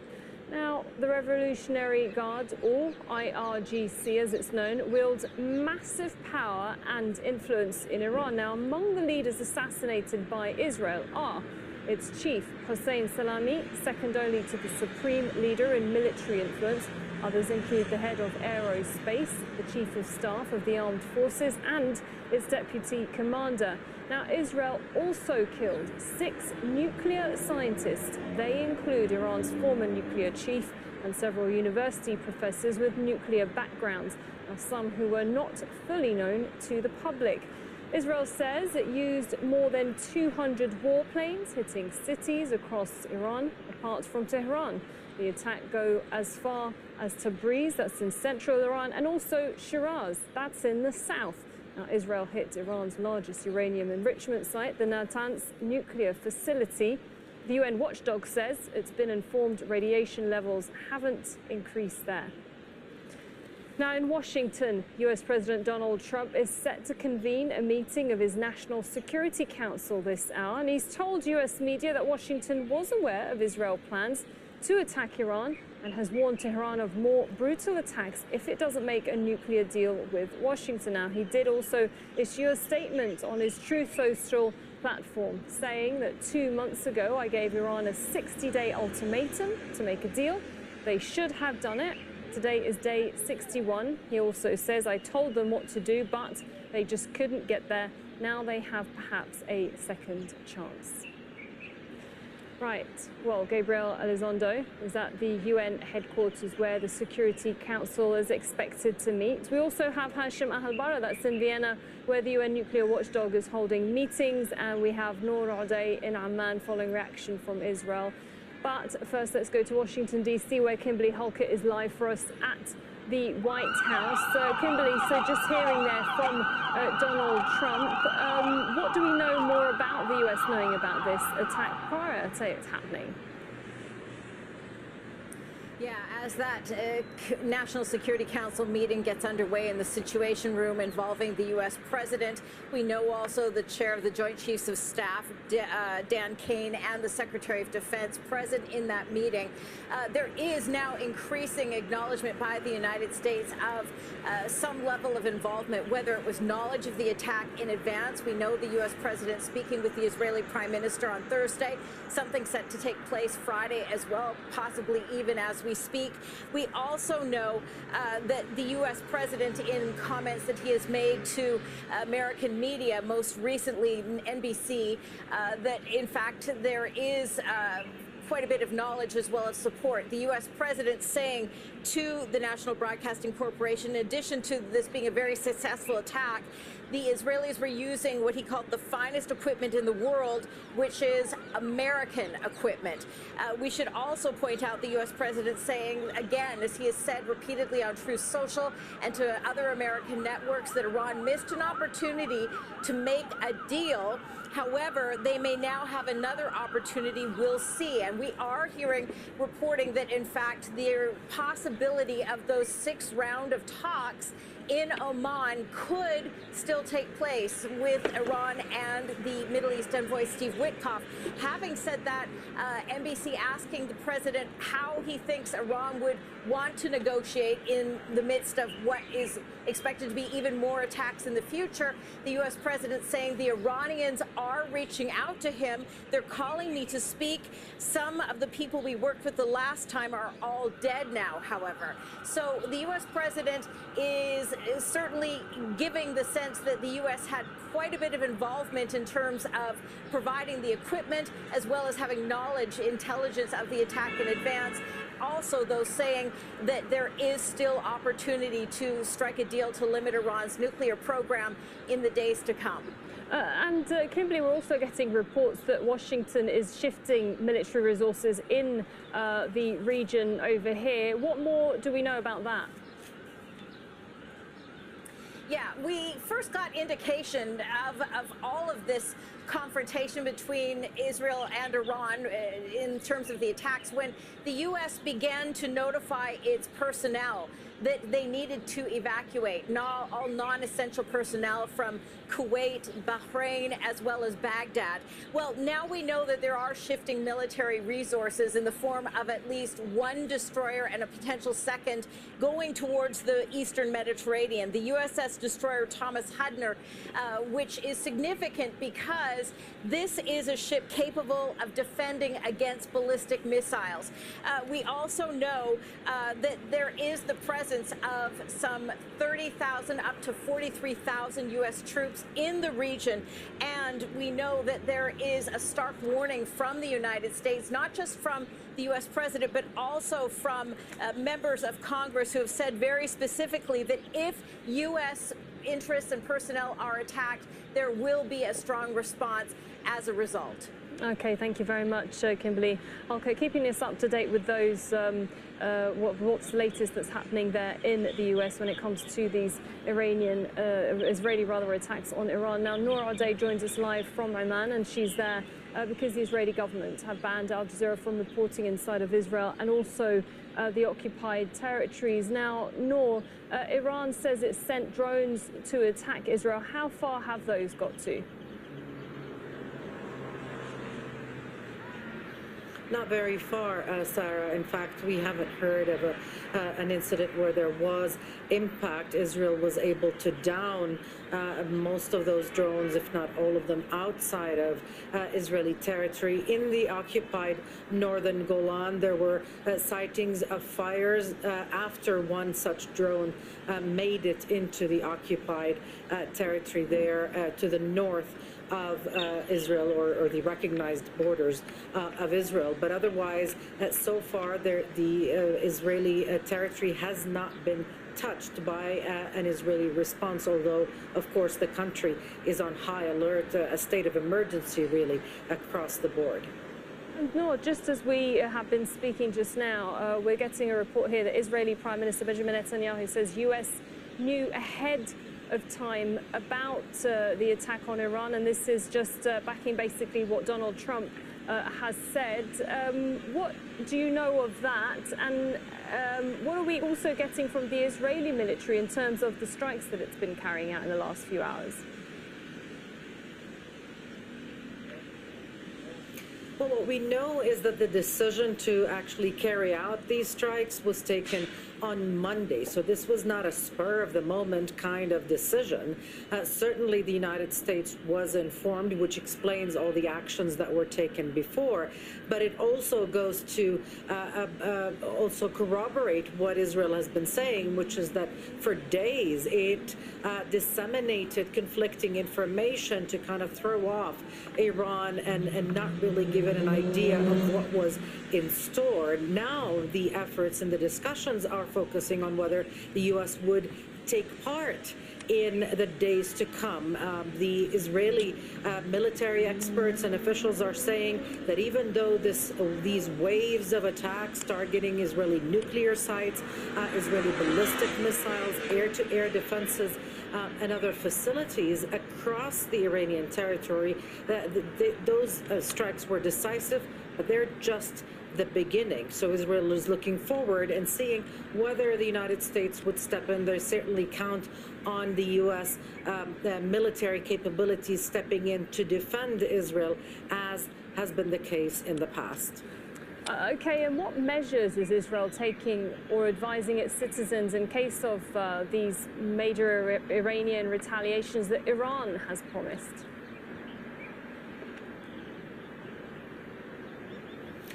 those, those emergency plans, which have been in place and updated for many years, really, started being implemented as soon as the airstrikes began. As schools are off, businesses are off, only emergency operations and so on will be carried out in hospitals, which are on maximum alert. They've been instructed to discharge patients who can go home or can proceed to other facilities. The thousands of reservists have also been called up for active duty. So all of these things, the Israelis being told, Israeli citizens being told that they should brace themselves for days, possibly up to 2 weeks of military confrontation of Iran. They should be close to shelters and safe rooms. So nothing in terms of business as usual. The airspace over Israel, of course, is under lockdown, and the air fleets of Israeli airlines has been transported out of Ben Gurion Airport since the early morning. Yeah, I'm just adding to what you were saying that Israel started stationing its troops, it says, in all combat arenas throughout the country. Thanks very much for that update, Noura Day, there in Amman in Jordan. Now let's speak to Gabriel Elizondo, who's live for us at the UN headquarters in New York. So a National Security Council meeting is expected. What do we think is going to be discussed exactly? Yeah, that's right. The UN Security Council will be meeting and convening an urgent meeting at about 3 p.m. New York time. That's about 4 hours from now. This request for a meeting was at the request of Iran, but with the support of Russia and China, two permanent members of the Security Council.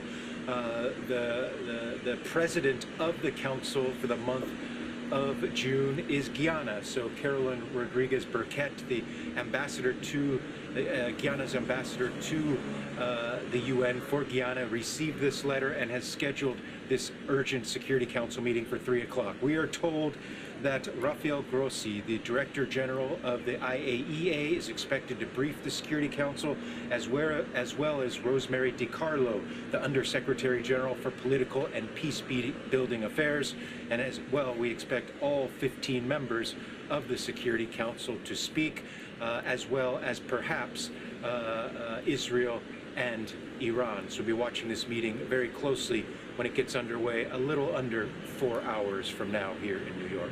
Okay, thanks very much, Gabe. I'm sure you'll be across all of those latest lines from the UN Security Council, a meeting that's expected to be held. Now, the International Atomic Energy Agency says it's been informed there hasn't been any increased radiation after those Israeli attacks on the Natanz facility in Iran. Now, the agency says it's been in contact with Iranian authorities. This morning, the International Atomic Energy Agency was informed of the military operation launched by Israel, which includes attacks on nuclear facilities in the Islamic Republic of Iran. We are currently in contact with the Iranian nuclear safety authorities to ascertain the status of relevant nuclear facilities and to assess any wider impacts on nuclear safety and security. At present, the competent Iranian authorities have confirmed that the Natanz enrichment site has been impacted and that there are no elevated radiation levels. They have also reported that at present the Esfahan and Fordow sites have not been impacted. This development is deeply concerning. I have repeatedly stated that nuclear facilities must never be attacked, regardless of the context or circumstances, as it could harm both people and the environment. Such attacks have serious implications for nuclear safety, security and safeguards, as well as regional and international peace and security.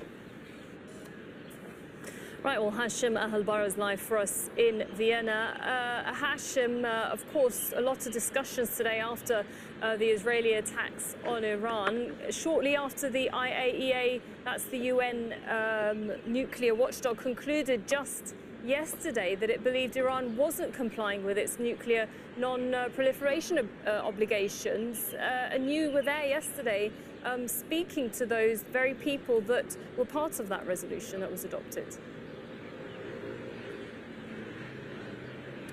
Sarah, they are really concerned about what could happen next, and let me just update you first on the situation at Natanz.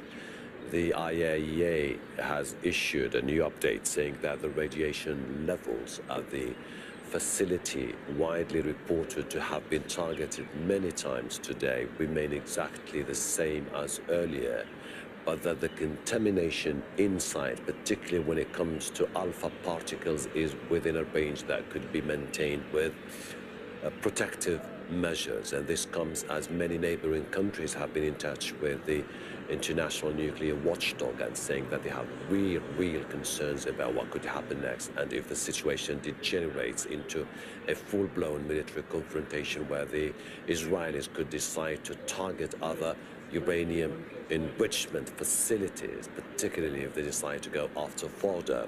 And they said that they need guarantees from the international community that they would prevent a situation that could lead to massive radiation that could be a major threat to the civilians and to the population in Iran, but also across the neighboring region. There was an attempt by Arab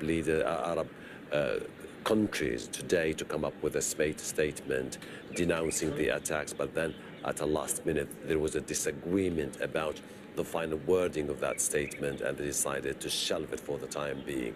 Monday, the Board of Governors is going to convene for the emergency meeting about the Israeli attacks against Iran. But all in all, after the series of events that started from yesterday, the resolution then followed with attacks, many people here have been telling me basically that they don't know exactly what is going to happen tomorrow. But for one thing which they are sure and certain is that the geopolitical reality is changing in the region, and that there's absolutely no way to return to the status quo. The international community is going to further put more strains on the Iranians about their program. And Hashim, yesterday when we had spoken, it seems that Iran had said that the decision by the IAEA was a politically motivated one. Just less than 24 hours later, Israel strikes it. Iran seems to maintain this idea that Israeli intelligence is what, perhaps also planting of nuclear material, is the reason why there was traces of uranium. How has the governing body reacted to that, certainly after these Israeli attacks?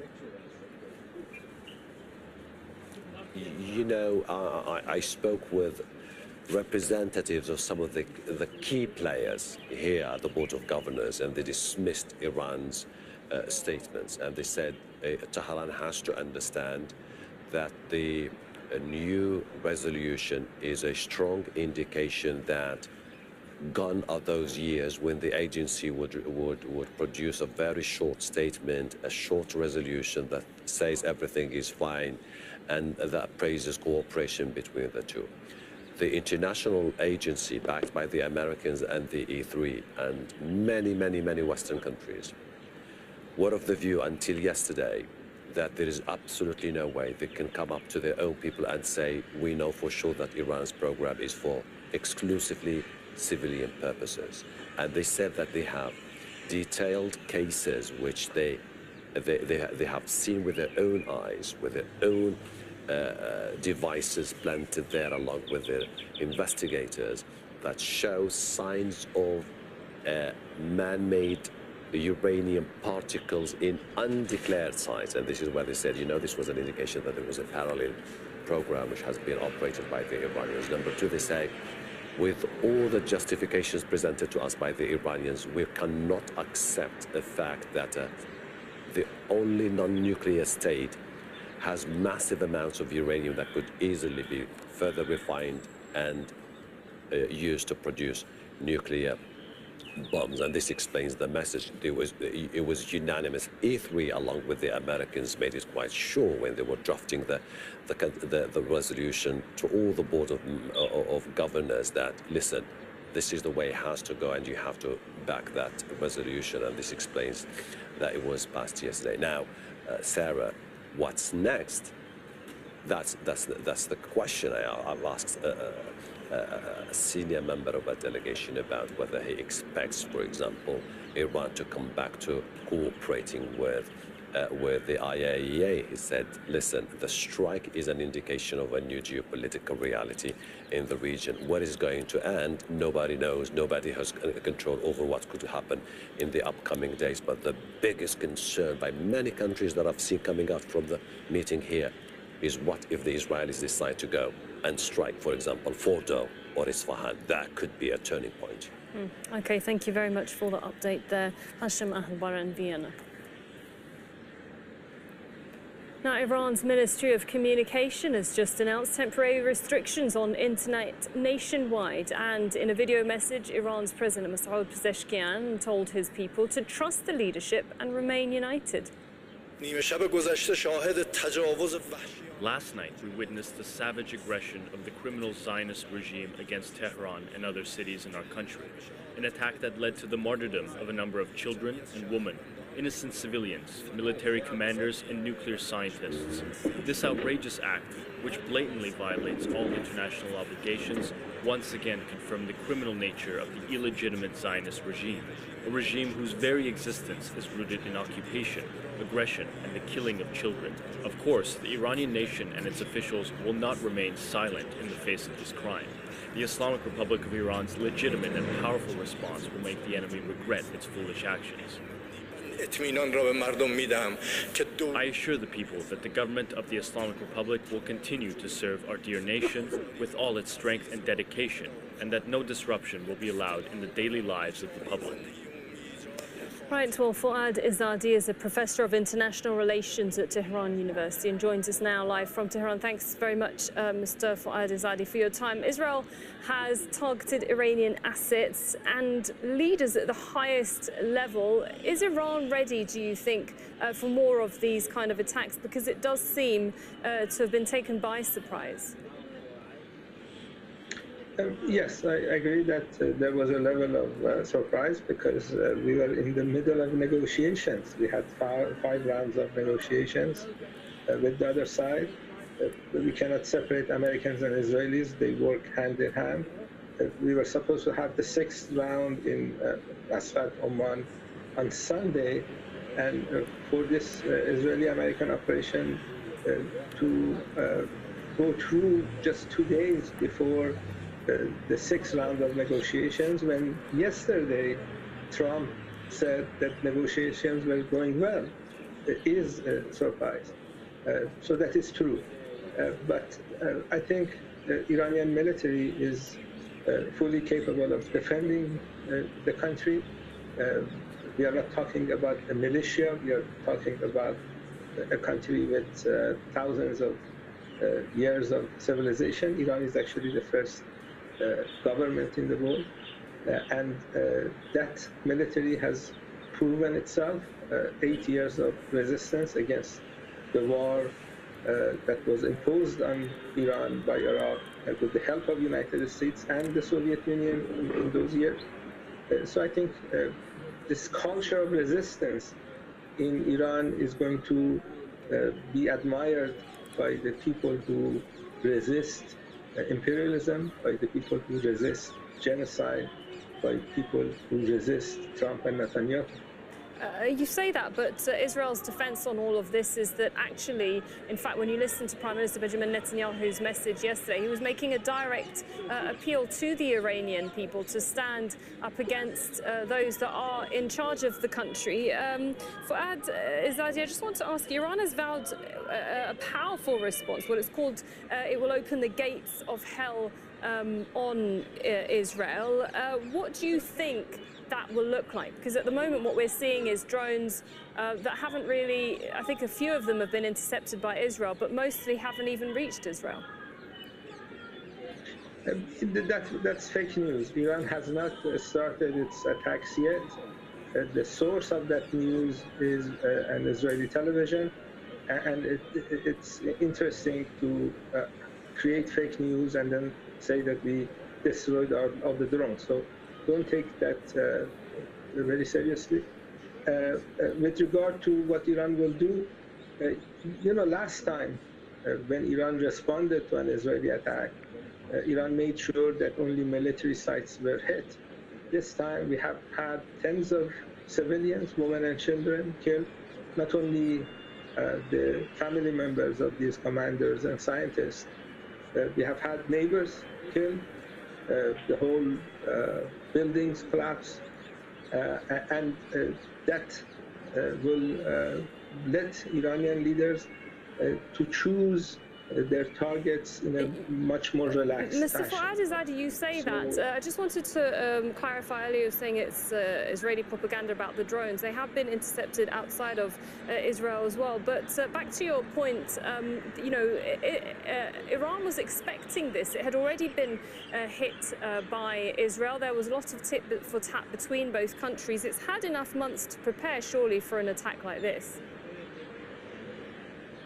Iran has thousands of ballistic missiles, and they're much more difficult to intercept. So whenever Iran decides to respond, because as I said, Iranian officials have denied those reports, officially have denied those reports. But whenever Iran's response comes, it will include heavy-duty ballistic missiles targeting Tel Aviv, and not only military bases, but other places of interest.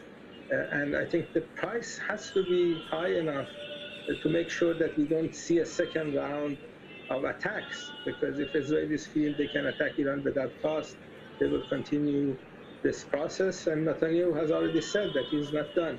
So we need to make sure that the attacks stop, and one way you do that is to make sure the cost of attacking Iran is serious enough. Okay, thank you very much, Mr. Fuad Izzadi, Professor of International Relations at Tehran University. Thank you.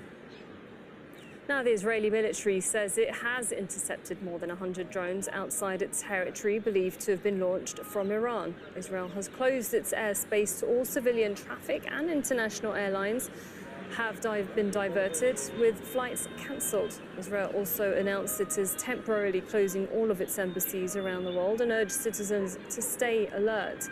Now, let's get the view from Israel. We have Yossi Berlin. He's the former Israeli Minister of Justice, joining us live now from Tel Aviv. Mr. Yossi, several European leaders have come out saying that Israel does have the right to defend itself. What do you make, though, of the timing of these strikes? Because this is just a day after the IAEA resolution, and also a day before these talks are supposed to take place with Trump.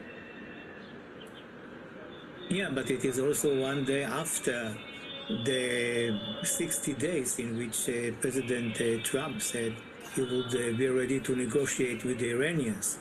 So once these 60 days passed, apparently it was the right timing for Netanyahu to launch this attack.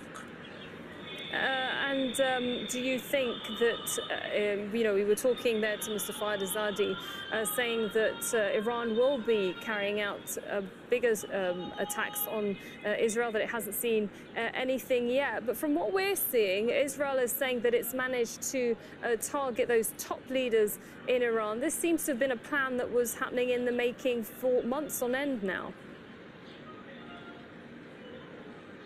Well, I really hope that this confrontation will not go on for a very long while, because eventually it is the people on both sides who are suffering and are engaged in paying the price. And, we are very good at bickering. I mean, we know how to blame each other, and it may be endless, but the suffering is there. And I really hope that after a few days, it will be possible to stop the confrontation, to return to the negotiating table, and to have an agreement. In my view, it is not impossible. Mr. Yossi, the US has now come out saying that it was very aware of these planned attacks. Israel has now confirmed it, the Prime Minister himself.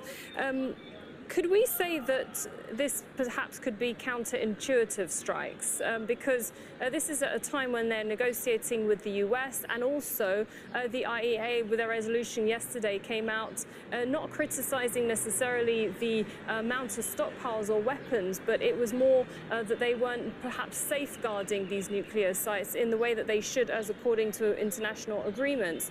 So could this potentially be counterintuitive? Because if there ever was a time for Iran to use its nuclear capabilities, it looks looking more likely possible now. Well, I don't know. I mean, the whole story of the nuclear capacity goes back decades and decades, when the Shah was the one who decided upon the need for Iran to have nuclear power. And then when the Ayatollah Khomeini came to power, he was the one who stopped it, because he said that Iran should not have nuclear power. And then things changed, maybe because of the war with Iraq or whatever. And if you espouse to this change of policy of Iran, the repeating slogans of saying that Israel has no place in the Middle East, that it should be wiped out, the two things together, this claim to get rid of Israel totally, without any condition, by the way. They don't want us to do anything. That's just that we should not exist. And the nuclear power, and what you just referred to, the IAEA decision of the other day, then I believe that that Israel has a strong case in that situation. You know, I'm not a supporter of the Israeli government, and I am criticizing it on many issues, especially on the Palestinian issue and its unwillingness to make peace with the leadership of the Palestinians, of the PLO, and negotiate the two-state solution with them. But in that case of Iran, I believe that Iran has no case at all. Yeah, thank you very much for your time, Mr. Yossi Berlin, former Israeli Minister of Justice. Thank you. Right, well, it's just past 15:30 GMT, and I'm Sarah Khairat. If you're joining us live now, this is what we are covering here, these Israeli attacks on Iran.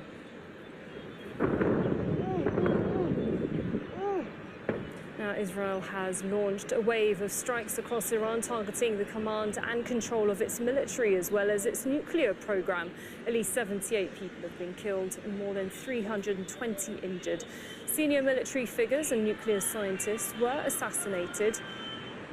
Iran has called Israel's strikes a declaration of war. President Masoud Pezeshkian says that Iran's legitimate and powerful response will make Israel regret its decision. The UN Security Council is expected to convene in the coming hours, and that's at the request of Tehran. Now, Israel's Prime Minister says that Washington was informed about the plans to attack Iran. President Donald Trump says he gave Iran a 60-day ultimatum before Israel launched its attacks. Trump has urged Iran to make a deal on its nuclear program, warning of even more brutal assaults. Now, these Israeli attacks on Iran took place as Tehran was engaged in indirect talks with the US over its nuclear program. Engagement with Iran dates back to 2015, when Western nations signed a landmark nuclear deal with Iran.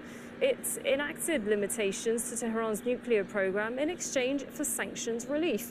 But in 2018, US President Donald Trump withdrew unilaterally and reimposed sanctions, and that's despite opposition from other signatories to the pact. As Trump took office for a second term, he began pushing for a new nuclear deal. Iran and the US have so far engaged in 5 rounds of indirect talks. Now, a day ago, and for the first time in 20 years, the UN's watchdog formally stated in a resolution Iran's failing to meet its nuclear obligations. The agency says the country had enriched a record amount of uranium to near weapons grade. Right, well, Alan Eyal was a core member of the US nuclear negotiations team from 2010 to 2015 for the Iran nuclear deal and is currently a distinguished diplomatic fellow with the Middle East Institute and joining us live now from Washington, D.C. So we heard there that the US was very clear on what that plan was, and now this has been confirmed by Israel. What are your thoughts on that, and with the timing as well? I think the bottom line is that this is not going to meet Israel's objective of lessening or eliminating the nuclear threat. As to whether Iran decides to go back to the negotiating table while it's being bombed, I think the Sunday meeting is unlikely, and it's an open question based on the flow of events as to whether the U.S. can entice them to return. I think from a domestic political perspective, it would be hard for Iran to negotiate while it's still under attack from Israel. So I think that there is a probability that the situation will destabilize, will get worse. It's an open question still whether Iran will withdraw from the Non-Proliferation Treaty and what other actions it will do. There's certainly no question that Israel has far greater capabilities militarily than Iran does. From a tactical level, these strikes seem quite effective, and Iran's military tends to underperform. But yeah, we're entering a destabilizing time, and I hope that all sides, obviously, as everyone says, exercise caution. Now, Iran says that to this day it's the most suspected nuclear program in the world, and compared to other countries, it says that during this time it's been forthcoming with allowing the inspectors into the country. And then since the 2015 nuclear deal, it provided even more verification. It says it's showing willingness. So to some degree now with these Israeli strikes, how likely is that going to change for Iran, and how cooperative it would be moving forward? I'm not going to talk about Iran saying that it has provided sufficient transparency into its nuclear program is false. As one of your previous guests pointed out, for the first time in almost 20 years, the IAEA Board of Governors found Iran in non-compliance. So one of the causal factors of what's going on now is that there was insufficient transparency into Iran's nuclear power program. After President Trump pulled out of the JCPOA, and especially in the last year or so, Iran has increased its level of enrichment from what's necessary for its civilian nuclear program to around 60%. And there's no justification for that other than just signaling that it needed to re-enter negotiations with the West. So Iran's lack of transparency and lack of cooperation with the IAEA has definitely been a precipitating factor into what's happened. Now, President Trump says the bottom line is Iran cannot have a nuclear weapons program. The question is, can we prevent that with sufficient verification measures and transparency, or, as many argue, do we need to actually get rid of, or at least as Israel is trying to do now, incapacitate Iran's nuclear infrastructure? And with you being a former negotiator for the JCPOA, tell us more about the reality of how that was and the state of negotiations now moving forward, because what we've seen now in the last less than 24 hours, that's completely changed the dynamics of things. It's hard to see them going back from that. Well, as you said, I was part of the negotiating team for 5 years, 2010 to 2015. You can divide that into two parts. The first part, when Ahmadinejad was president, it was much like it is now, indirect talks held infrequently at the level of almost platitudes. So there was no progress. Once President Rouhani was elected president in Iran, and there was a meeting at the UNGA and Obama, and President Rouhani talked, then there was real will on both sides to reach an agreement. Iran wanted sanctions lifted, and we wanted to prevent the nuclear threat coming out of Iran. So starting at I think it was the 2013 UNGA up until 2015, we met far more frequently. We met with an experts team. We stayed in one place for days, if not weeks on end, talking directly with the Iranians, along with the Europeans, multilateral talks, and we eventually reached a deal. What's happening now, the likelihood of the type of concentrated, serious negotiations over a draft text that will result in an agreement that satisfies both sides, I think is far, far harder due to this Israeli attack on Iran. Now, the purpose of these attacks, Israel says, is completely, in the words of Prime Minister Benjamin Netanyahu, to decapitate Iran's nuclear program. But also, do you think that's will have been achieved? Because even if it is able to strike all of these sites and munitions and all of that, the knowledge is still there. And Iran has said time and time again that as long as the knowledge is there, it can go back to rebuilding these. Exactly right, Sarah. No, I mean, the dreadful has already happened if you're worried about Iranian proliferation, which is Iran has learned to enrich. So that is in the minds of the collective brain trust in Iran's nuclear program, and Israel can't get rid of that. What Israel can do is destroy the infrastructure, but once it starts doing that, you know, they're going to have to, it's like mowing the lawn. You can't just do it once.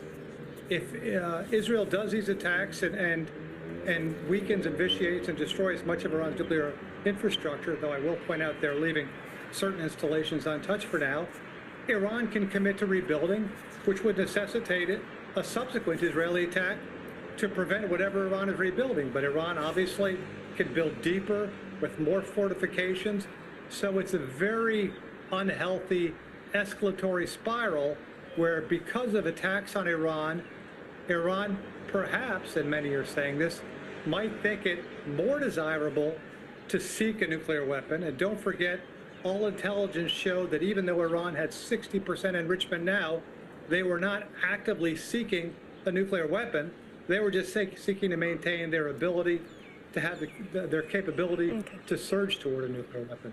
So with this attack, commits itself to future attacks, possibly. Okay, thank you very much, Mr. Alan Eyre, for your thoughts there. A core member of the US nuclear negotiating team from 2010 to 2015 for the Iran nuclear deal, and also a distinguished diplomatic fellow with the Middle East Institute. Thank you.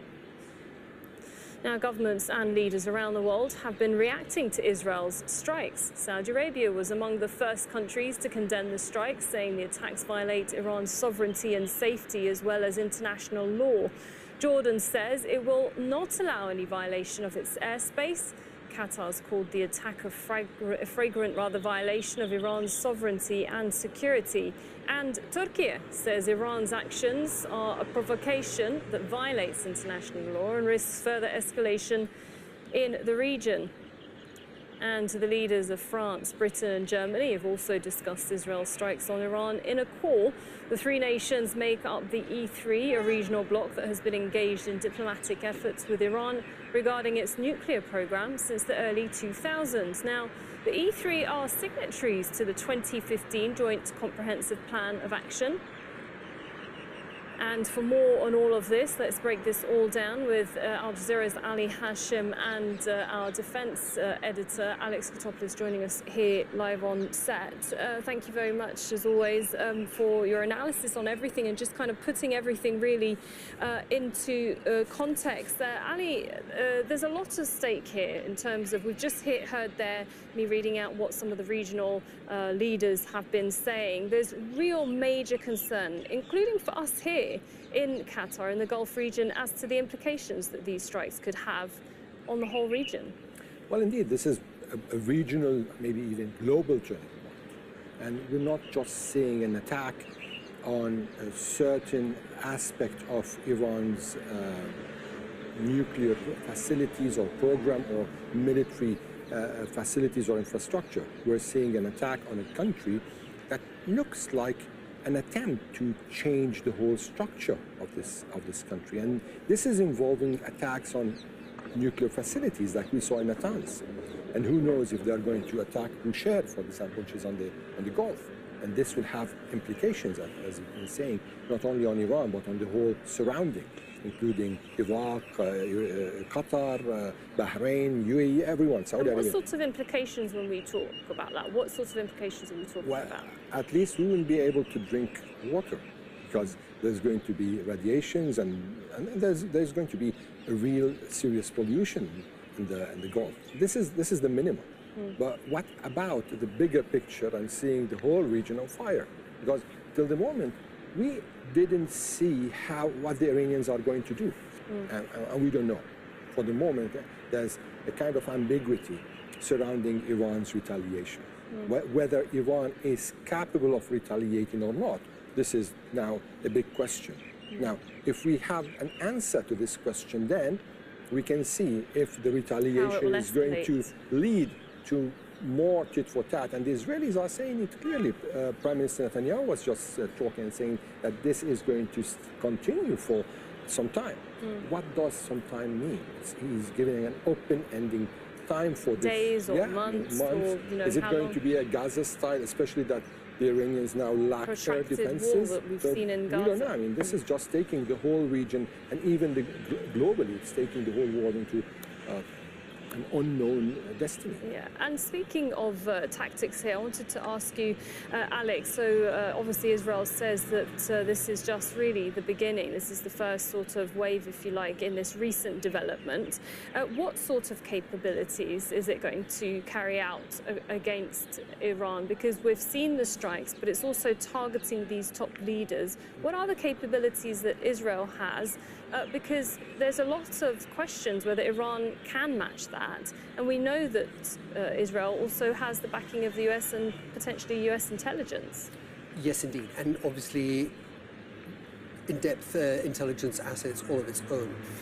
Israel at the moment, the Israeli Air Force is actively trying to hunt down and destroy Iran's offensive capabilities. It's a means to be able to wage war against Israel, and that's namely the missiles. They're trying to find missile storage facilities, mobile launchers, and also, as we've seen, they've degraded the military leadership, they've killed most of the senior leaders, they're hunting down the others that are going to be assigned. So this is done not just by the Air Force, it's also done by Mossad units operating within Iran itself, by the way, something that makes the Iranian government look extremely weak.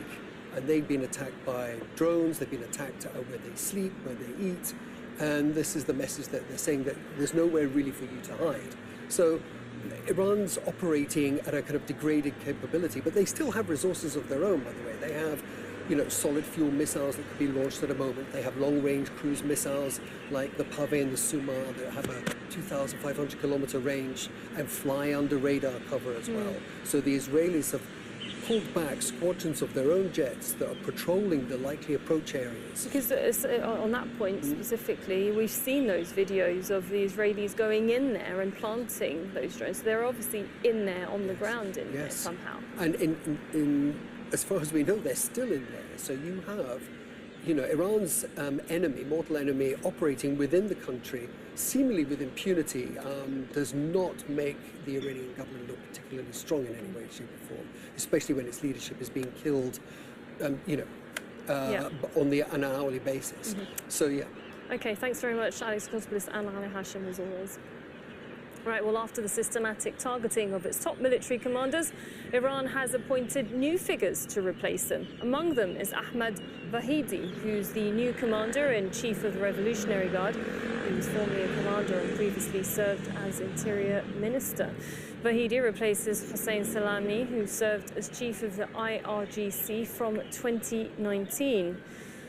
Right, well, let's bring in Elijah Magnier, a military and a political analyst, joining us live now from Paris. Elijah, just hearing there those new appointees, what are your thoughts when it comes to the structure and the hierarchy that we're seeing, where a lot of these top commanders are being eliminated, the most top?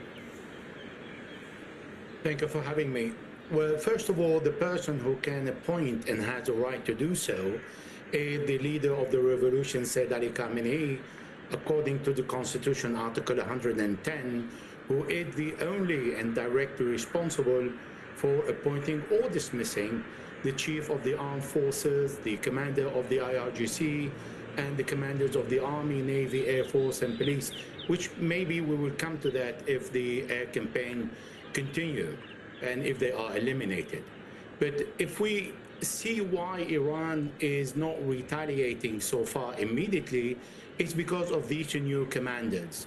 So these new commanders, they need their staff, they need to be familiarized with the capability or what remained of the capability following the several hundreds of the Israeli So effectively taking stock of the situation here, US President Donald Trump saying that those that he had been negotiating with are killed, they're dead.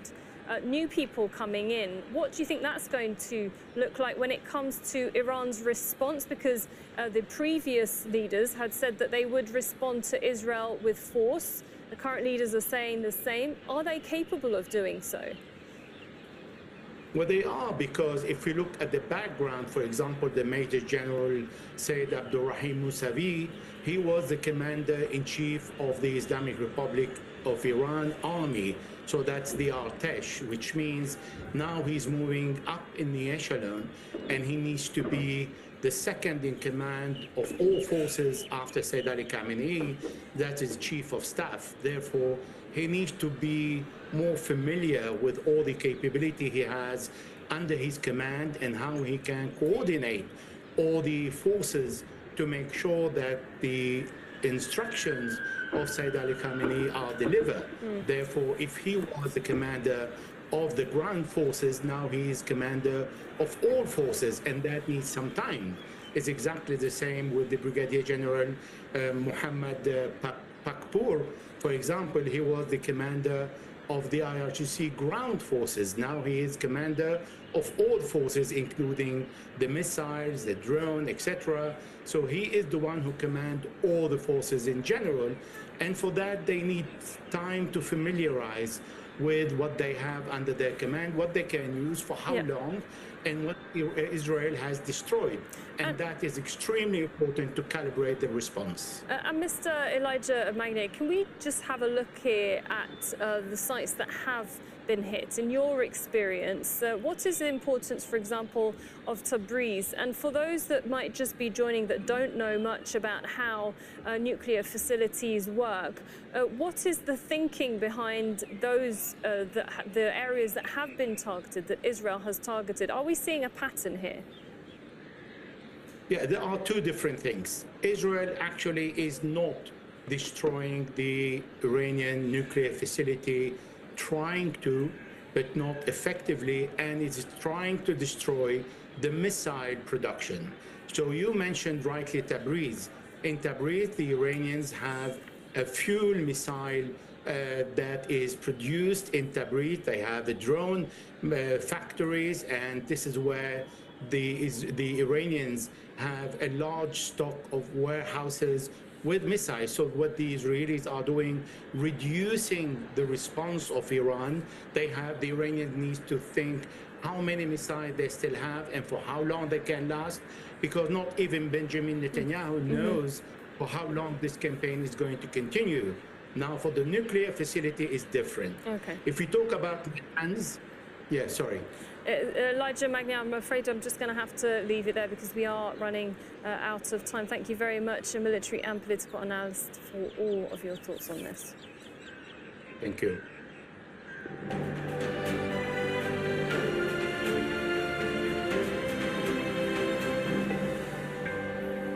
Now, Israel's attacks continue across Gaza, with 44 Palestinians killed since dawn on Friday. 11 of those killed were waiting for aid in Gaza City. In the south, the Israeli military has pushed deeper into Khan Yunis, where fighting is ongoing between Israeli troops and Palestinian armed groups. Now let's speak to Javier Abu Eid. He's a political analyst and former advisor to the Palestinian Liberation Organization, the PLO, and he joins us live now from Ramallah. We know of this high-level conference that's been taking place in Paris, aimed at reviving the peace efforts between Palestinians and Israelis, and we're hearing, and also with a two-state solution, we're also hearing that there's potential it might be postponed. If that was to happen, what does that mean for Palestinians?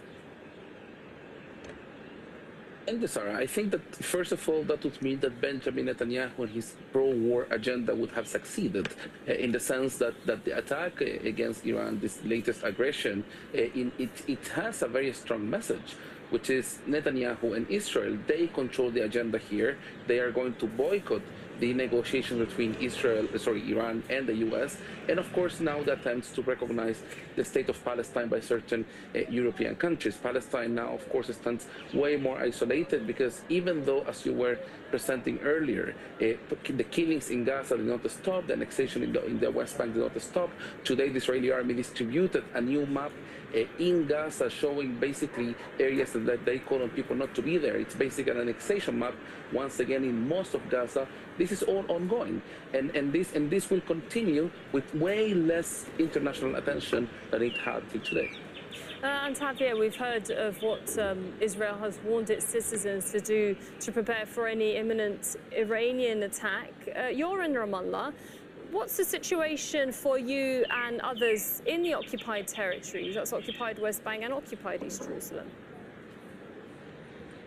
Let's start, Sarah, by saying that even Palestinian citizens of Israel that make up over 20% of Israel's population, they have a severe shortage of shelters or bunkers where they could go in case of an attack. In the case of the occupied West Bank and Gaza, we certainly do not have any sort of shelters here. We also don't have instructions by any party on what to do if an attack like this happens. And let's remember that during the last round of attacks between Israel and Iran, a Palestinian was killed in Jericho here in the occupied West Bank. So you're talking basically about a defenseless population, and particularly when we are talking about the areas in and around occupied Jerusalem. Okay, thanks very much. Javier, actually, we still have a bit more time, so I was going to specifically ask you, going back to talking about that conference and discussions of a two-state solution. This is a French, Saudi-led initiative. What's the consensus amongst Palestinians when it comes to this two-state solution, given the circumstances of Israel attacking Iran right now? I don't think the issue is whether Palestinians support the two-state solution or not. I think Palestine recognized the two-state solution since 1988. It reaffirmed it with the Oslo process and with the Madrid conference, 1991, 1993. I think the point here is that there is an urgency to put an end to the Israeli genocide, and of course recognizing the state of Palestine is seen as a positive step forward, but it's not the only step to be taken, and certainly it's not the most urgent step to be taken at this stage. Okay, thanks very much, Javier Abu Aid, a political analyst there. And that's it from me, Sarah Khairat, at least for this news hour. But I will be back in a moment with all of today's news, looking at the situation with the Israeli strikes on Iran. We've also had reaction from global leaders, including the US President Donald Trump, who says that he did have prior confirmation of those attacks before they even did take place, and this was also confirmed by the Israeli Prime Minister Benjamin Netanyahu. See you in a moment.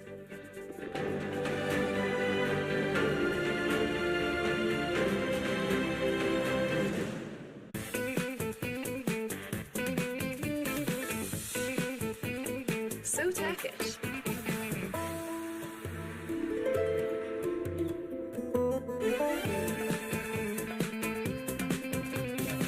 Go Turkish.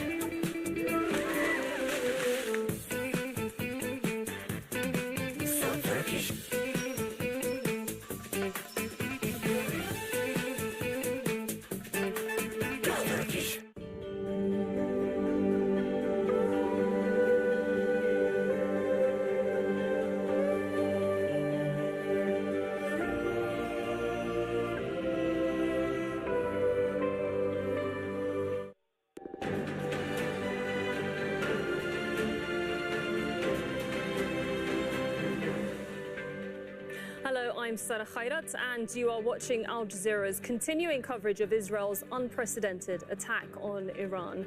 Fresh explosions have been heard west of Tehran as Israel renews its attacks on Iranian leadership and also nuclear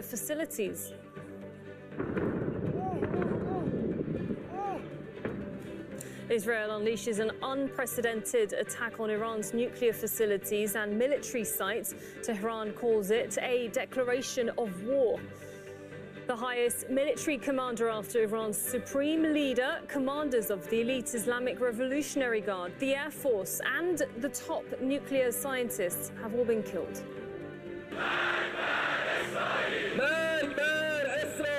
Iran launches 100 drones after Supreme Leader Ayatollah Khomeini vows Israel will suffer a bitter fate. Israel's military says it's intercepted them. And US President Donald Trump warns Tehran the next attacks will be even more brutal unless it makes a deal over its nuclear program.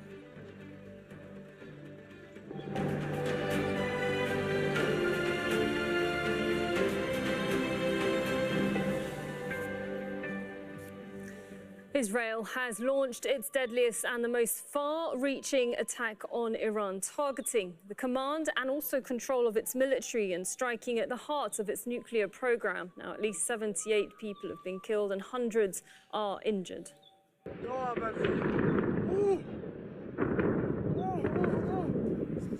Long-range missile sites, air defences and a nuclear site have been hit across the country. Senior military figures and nuclear scientists have been assassinated and civilians have been killed. Iran's foreign minister has called a declaration of war. The UN Security Council is due to meet in the coming hours at the request of Tehran.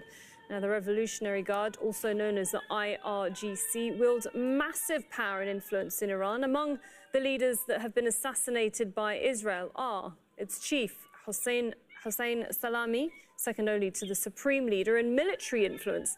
Others include the head of aerospace, the chief of staff of the armed forces, and its deputy commander. Israel also killed 6 nuclear scientists. They include Iran's former nuclear chief and several university professors with nuclear backgrounds, some who were not fully known to the public. Now, Israel says it used more than 200 warplanes, hitting cities across Iran. Apart from Tehran, the attacks go on as far west as Tabriz, that's in central Iran, and Shiraz in the south. Israel hit Iran's largest uranium enrichment site, the Natanz nuclear facility. The UN watchdog says it's been informed radiation levels haven't increased there. Right, well, in Washington, D.C., US President Donald Trump is set to convene a meeting of his National Security Council. He's told US media that Washington was aware of Israeli plans to attack Iran and has warned Tehran of more brutal attacks if it doesn't make a nuclear deal with Washington. Now, he issued a statement on his Truth Social platform saying, "2 months ago, I gave Iran a 60-day ultimatum to make a deal." He says they should have done it. Today is day 61. He also adds, "I told them what to do, but they just couldn't get there. Now they have perhaps a second chance."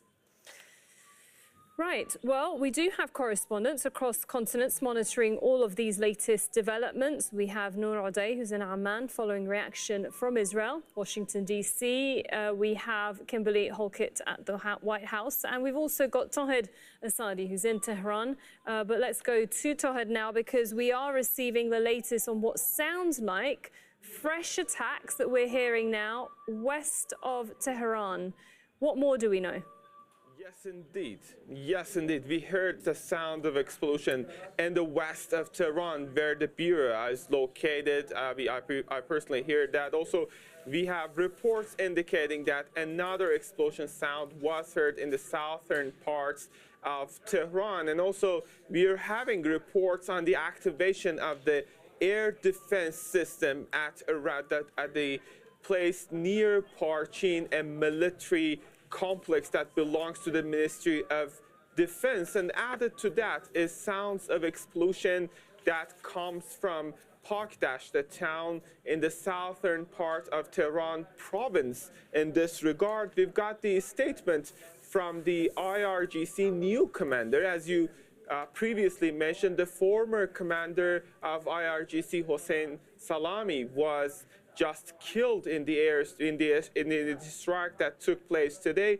The new replacement came out today to say that gates of hell is going to be opened for Israelis. This is a very strong message that Tehran is trying to send, but this is not just the IRGC commander. We have heard a lot of statements from Iranian officials in this regard. It's now about 16 hours that this strike started, and so far we have heard different news, different explosion sounds being heard across the country. We know that it's well beyond the capital. It's well beyond nuclear sites of the country. We know that Natanz is one of the most important enrichment facilities of the country were attacked at least for 2 times in 2 separate occasions. And also, we know that several military sites across the country in Elam, in Hamadan, in Azerbaijan,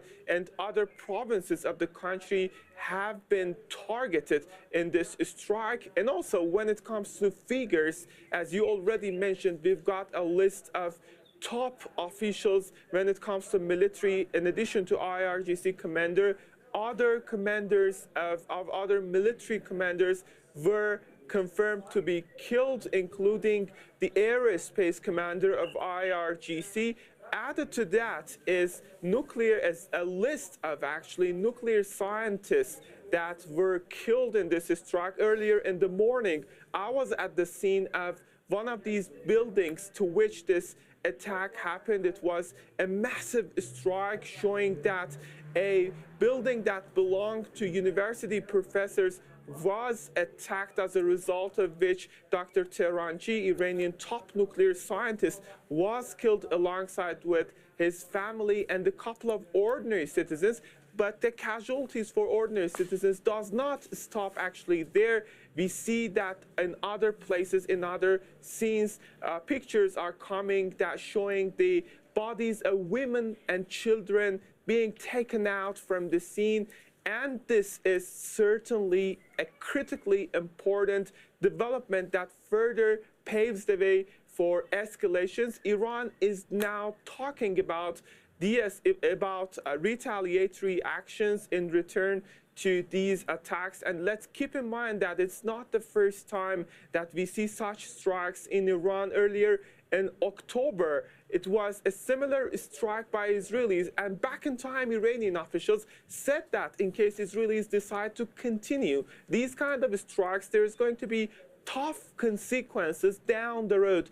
And now, compared to the previous time, I would say it's unbelievably, unprecedentedly massive in terms of its scope, in terms of its targets, in terms of almost everything that could be related into a strike. We haven't seen such a strike over the past decades in Iran, I may say, after Iran-Iraq was finished. So now we are seeing a new phase, and we have to keep in mind that just yesterday, it was the Board of Governors of IAEA that adopted a resolution on Iran's nuclear program. There were diplomats saying that there is still hope for the two sides to settle down the issues via the trajectory of diplomacy. But right now, what we see is far from the possibility of a diplomatic solution. There was a sixth round of U.S.-Iran talks scheduled for Sunday, but right now nobody is talking about that.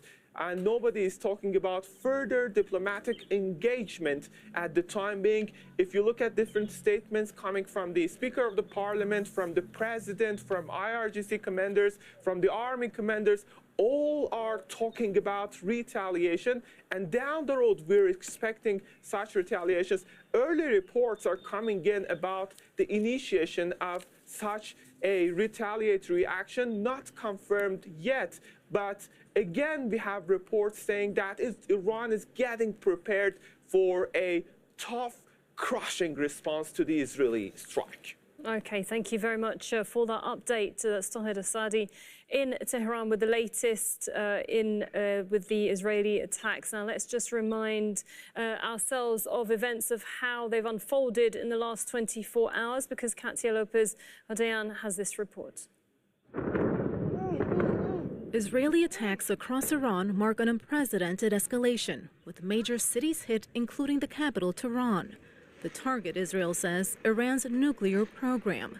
Dozens of strikes hit military and nuclear sites, including Iran's Natanz nuclear facility used for uranium enrichment. We must remember that the operation is at the beginning. Iran has capabilities and intentions, as we have already seen. Among the dead are top nuclear scientists and military leaders. 3 of the 4 commanders in this video who oversaw strikes on Israel back in April are now dead. Iran warns it will retaliate. Tehran launched 100 drones towards Israel on Friday. Most were intercepted. More attacks, the government says, will follow.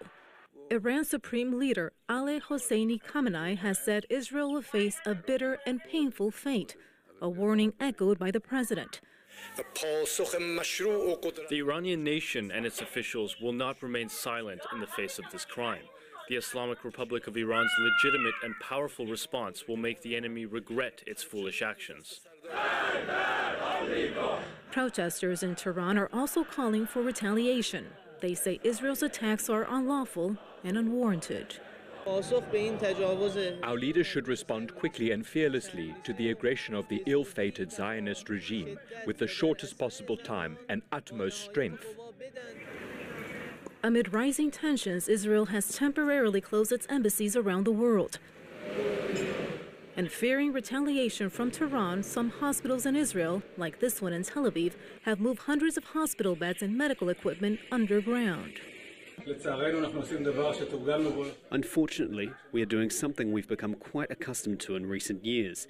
We're moving the entire pediatric department to the hospital's fortified shelter. The attacks point to a new chapter in the Middle East. With Israel warning, it's just the beginning. Katia Lopez-Odoyan, Al Jazeera. Okay, well, let's go live to Kimberly Halkett, who's live for us in Washington, D.C. Kimberly, we have been hearing from the U.S. president himself. What has he been saying about apparently knowing about this attack? And also, has there been any conversation that's been held between him and the Israeli leader? Well, we know there is one that was scheduled. We know for a call between the Israeli Prime Minister and the U.S. President. We also know they spoke on Thursday, presumably just prior to Israel's strikes on Iran. Now, the U.S. president has been talking extensively to American media outlets. The latest is, in fact, to the Reuters news agency, the U.S. president saying that it's not too late for Iran to make a deal and saying that there is the possibility of that Sunday meeting in Oman to take place, although he says he's not sure if it will. That's with the was scheduled for with the Iranian foreign minister and the Middle East envoy, Steve Witkoff. And we also know that the U.S. president said Iran has suffered a devastating hit. It's unclear if Iran has a nuclear program. So this was the goal of the Israelis, to make sure that there was no pathway for Iran to have a nuclear weapon. Now, the Israeli prime minister, in a recorded message, we understand, has also said that is defending the strike, saying we had no choice but to strike, even in the absence of any American support. We informed the United States in advance of our attack, and what it decides to do now is up to it. So it's very clear from statements made most recently by the Israeli prime minister that the United States was aware but did not support it militarily. But having said that, we do know that the weapons that Israel uses are funded largely by the United States in the tune of excess of $3 billion annually. So the United States, in terms of its financial and military support, did play a role, even if it did not give tacit approval in advance of these strikes. And Kimberly, when you look at the region here, there's a lot of uncertainty, and certainly people are feeling very unsettled. And with that, we're getting reports that Washington is shifting military resources in the region. What can you tell us on that? Yeah, on Thursday, they were evacuating all non-essential personnel from embassies in Baghdad, in Kuwait, and Bahrain. Friday, we're learning now about the military assets that are going into the region, namely that there is a destroyer, the Thomas Hudner, as well as a second ship that are heading towards the eastern Mediterranean. Now, why is this important? We know that that destroyer does have capabilities for defending against ballistic missiles. So this is important to note, in addition to the troops that are stationed in that region, somewhere between 30 and 43,000, depending on the time period. The numbers have fluctuated, but there's no question that the U.S. president has had knowledge of this, and there's no question that as Iran threatens to retaliate, the wording from some top Republicans in the U.S. Congress is the exact opposite of that. In fact, the Speaker of the House, Mike Johnson, saying Iran will face grave consequences if it responds by targeting U.S. interests in the region. Okay, thank you very much. Kimberly Holkett there with the latest from the U.S. on these Israeli strikes on Tehran. Now let's go to Noor Ardey, who joins us live from Amman, and she's there because the Israeli government has banned Al Jazeera from reporting not just in Israel but also in the occupied territories. Now, Noor, we seem to be hearing once again from the Israeli Prime Minister. What has he been saying? That's right, Sarah, from the Israeli Prime Minister and from the head of the National Security Council, Tzahi Hanegbi. Let's start with Netanyahu. He said that this is just the beginning, that after Israel was able to assassinate Hassan Nasrallah, the head of the Hezbollah, Iran had moved to get nuclear capability, to weaponize its nuclear capabilities, according to him. And so there was no choice but to go ahead and attack. And he said he would leave it up to the American president, Donald Trump, to decide whether he would want to be involved in in future attacks, because according to him, this is just the beginning, and what Israel is doing now could change history in the face of the Middle East. Tzahi Hanegbi, the head of the National Security Council in Israel, is also talking about this attack. And he said, according to him, that the Americans were convinced in the end that there's no pathway to reaching a deal with Iran, and so that's why we struck. He also said that Israel had no plans at this moment to kill the Khamenei and his men. Those were his words. But he also said that this is just the beginning, that the assassinations, the airstrikes that continue, as we are hearing from Tehran, will continue, and that Israel anticipates there will be a price to pay, but that all of those airstrikes are also intended to mitigate the kind of price that Iran can exact on Israel in retaliation. No, Israel is carrying out, it seems, more attacks as we speak. There are still reports of attacking in the city of Qom. We just reported earlier there was another attack west of Tehran. Now that's what's happening outside of Israel, but what's happening inside Israel as people grapple with what's going on, and also in terms of the precautions Israel is taking when it comes to Iran saying that it will retaliate?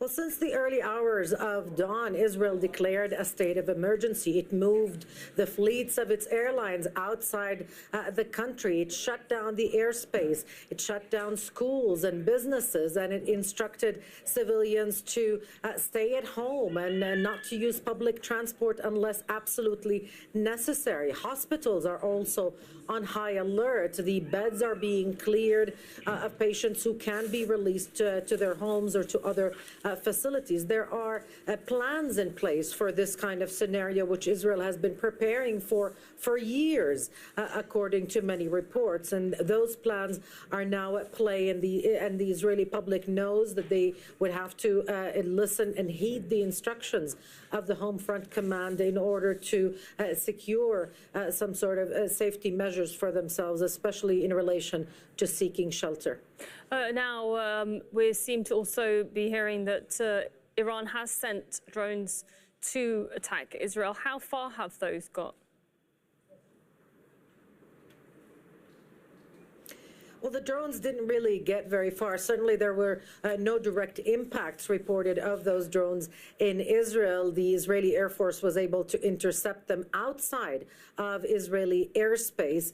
There was one incident where one drone was downed over the territory of the occupied Syrian Golan, and small fires were reported there, but there were no injuries. Israel understands that those drones are just a preliminary kind of response. This is not what they're preparing for. They are telling the Israeli public that they should brace themselves for something far more serious, far more violent. We'll have to wait and see in the coming hours. Of course, the Israeli Security Cabinet is scheduled to meet at 10 p.m. local time, and the Israeli Prime Minister will be speaking at some point with Donald Trump, as well as with Russia's President, Vladimir Putin.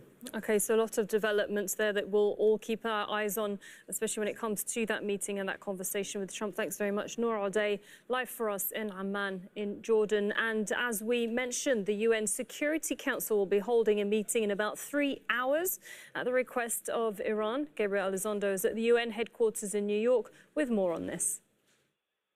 This request for a meeting was at the request of Iran, but with the support of Russia and China, two permanent members of the Security Council.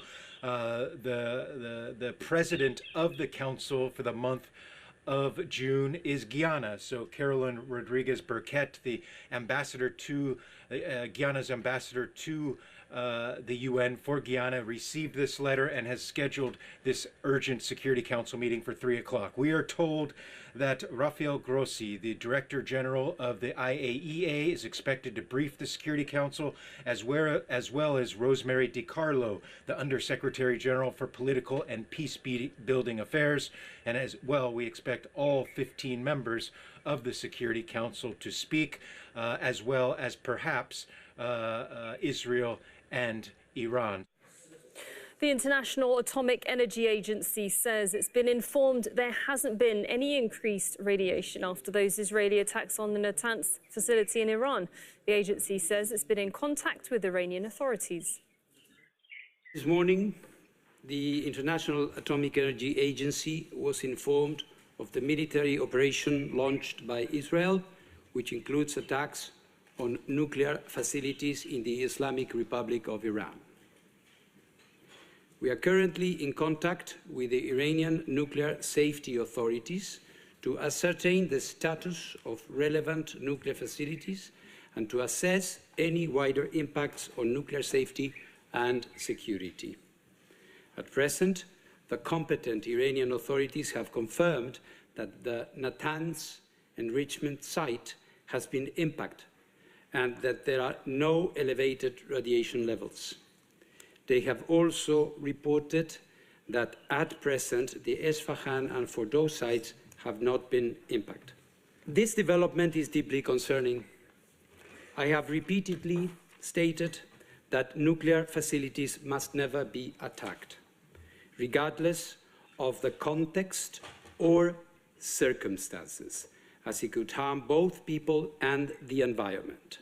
Such attacks have serious implications for nuclear safety, security and safeguards, as well as regional and international peace and security.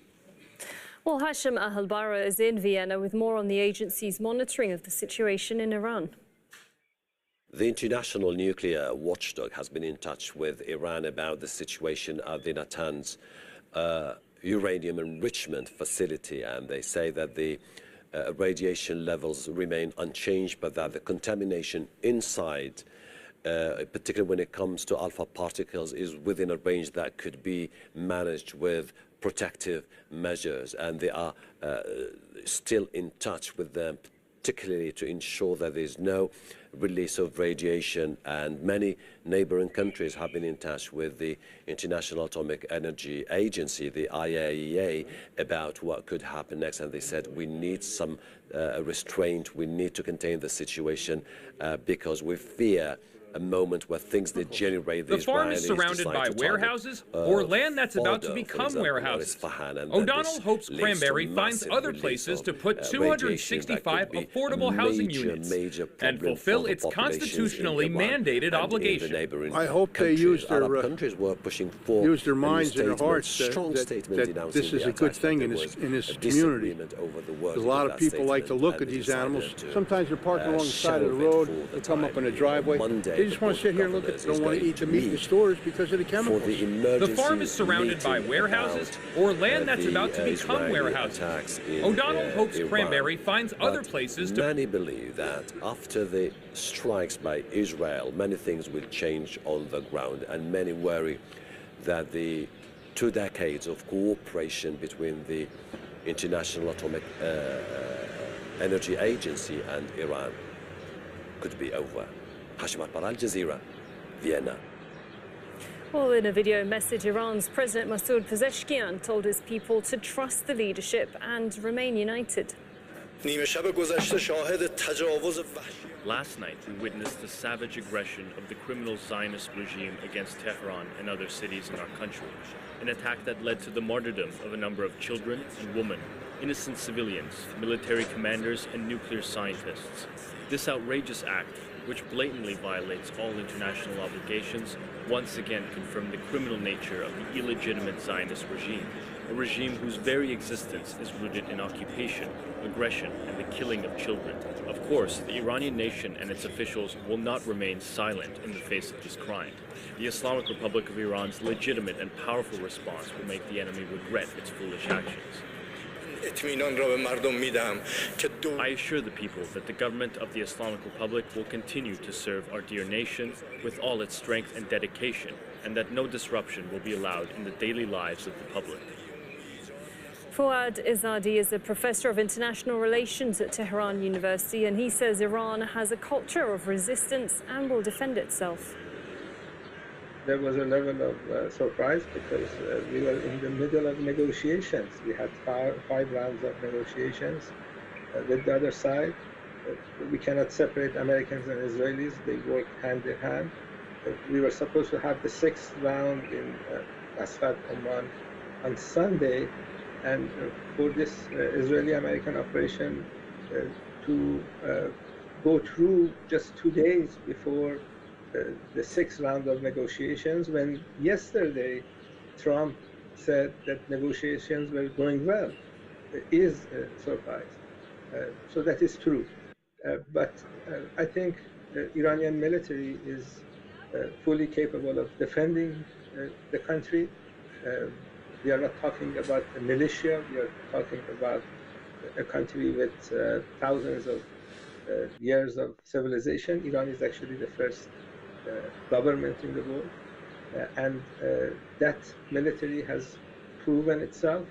8 years of resistance against the war that was imposed on Iran by Iraq with the help of the United States and the Soviet Union in those years.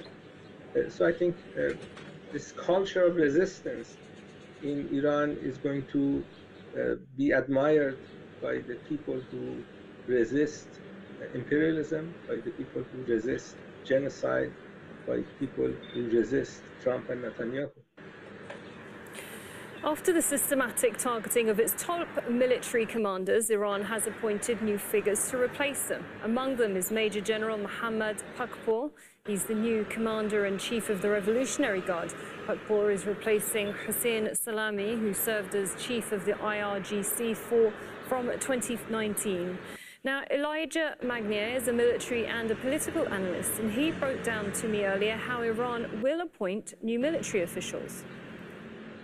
The person who can appoint and has a right to do so is the leader of the revolution, Said Ali Khamenei, according to the Constitution, Article 110, who is the only and directly responsible for appointing or dismissing the chief of the armed forces, the commander of the IRGC, and the commanders of the Army, Navy, Air Force, and Police, which maybe we will come to that if the air campaign continue and if they are eliminated. But if we see why Iran is not retaliating so far immediately, It's because of these new commanders. So these new commanders, they need their staff, they need to be familiarized with the capability or what remained of the capability following the several hundreds of the Israeli bombardment. If we look at the background, for example, the Major General Sayyid Abdurrahim Mousavi, he was the commander-in-chief of the Islamic Republic of Iran Army. So that's the Artesh, which means now he's moving up in the echelon, and he needs to be the second in command of all forces after Sayyid Ali Khamenei, that is chief of staff. Therefore, he needs to be more familiar with all the capability he has under his command and how he can coordinate all the forces to make sure that the instructions of Sayyid Ali Khamenei are delivered. Therefore, if he was the commander of the ground forces, now he is commander of all forces, and that needs some time. It's exactly the same with the Brigadier General Muhammad Pakpour.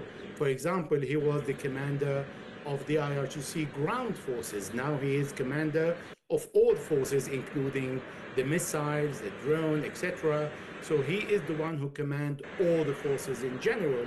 And for that, they need time to familiarize with what they have under their command, what they can use for how long, and what Israel has destroyed.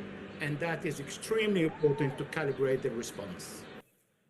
Right, well, we are getting more news that's coming in that there's been more Israeli attacks reported across Iran, including west of the capital. Let's bring in Tohed Asadi once again, who's live for us in Tehran. Tohed, we spoke to you earlier about those new reports of explosions west of Tehran. Has there been any other developments since, and what more can you tell us? Yes, from what I can say, there are sounds of explosion being heard across the capital in different parts and western part of the capital. About 1 hour ago, we heard this sound of explosion.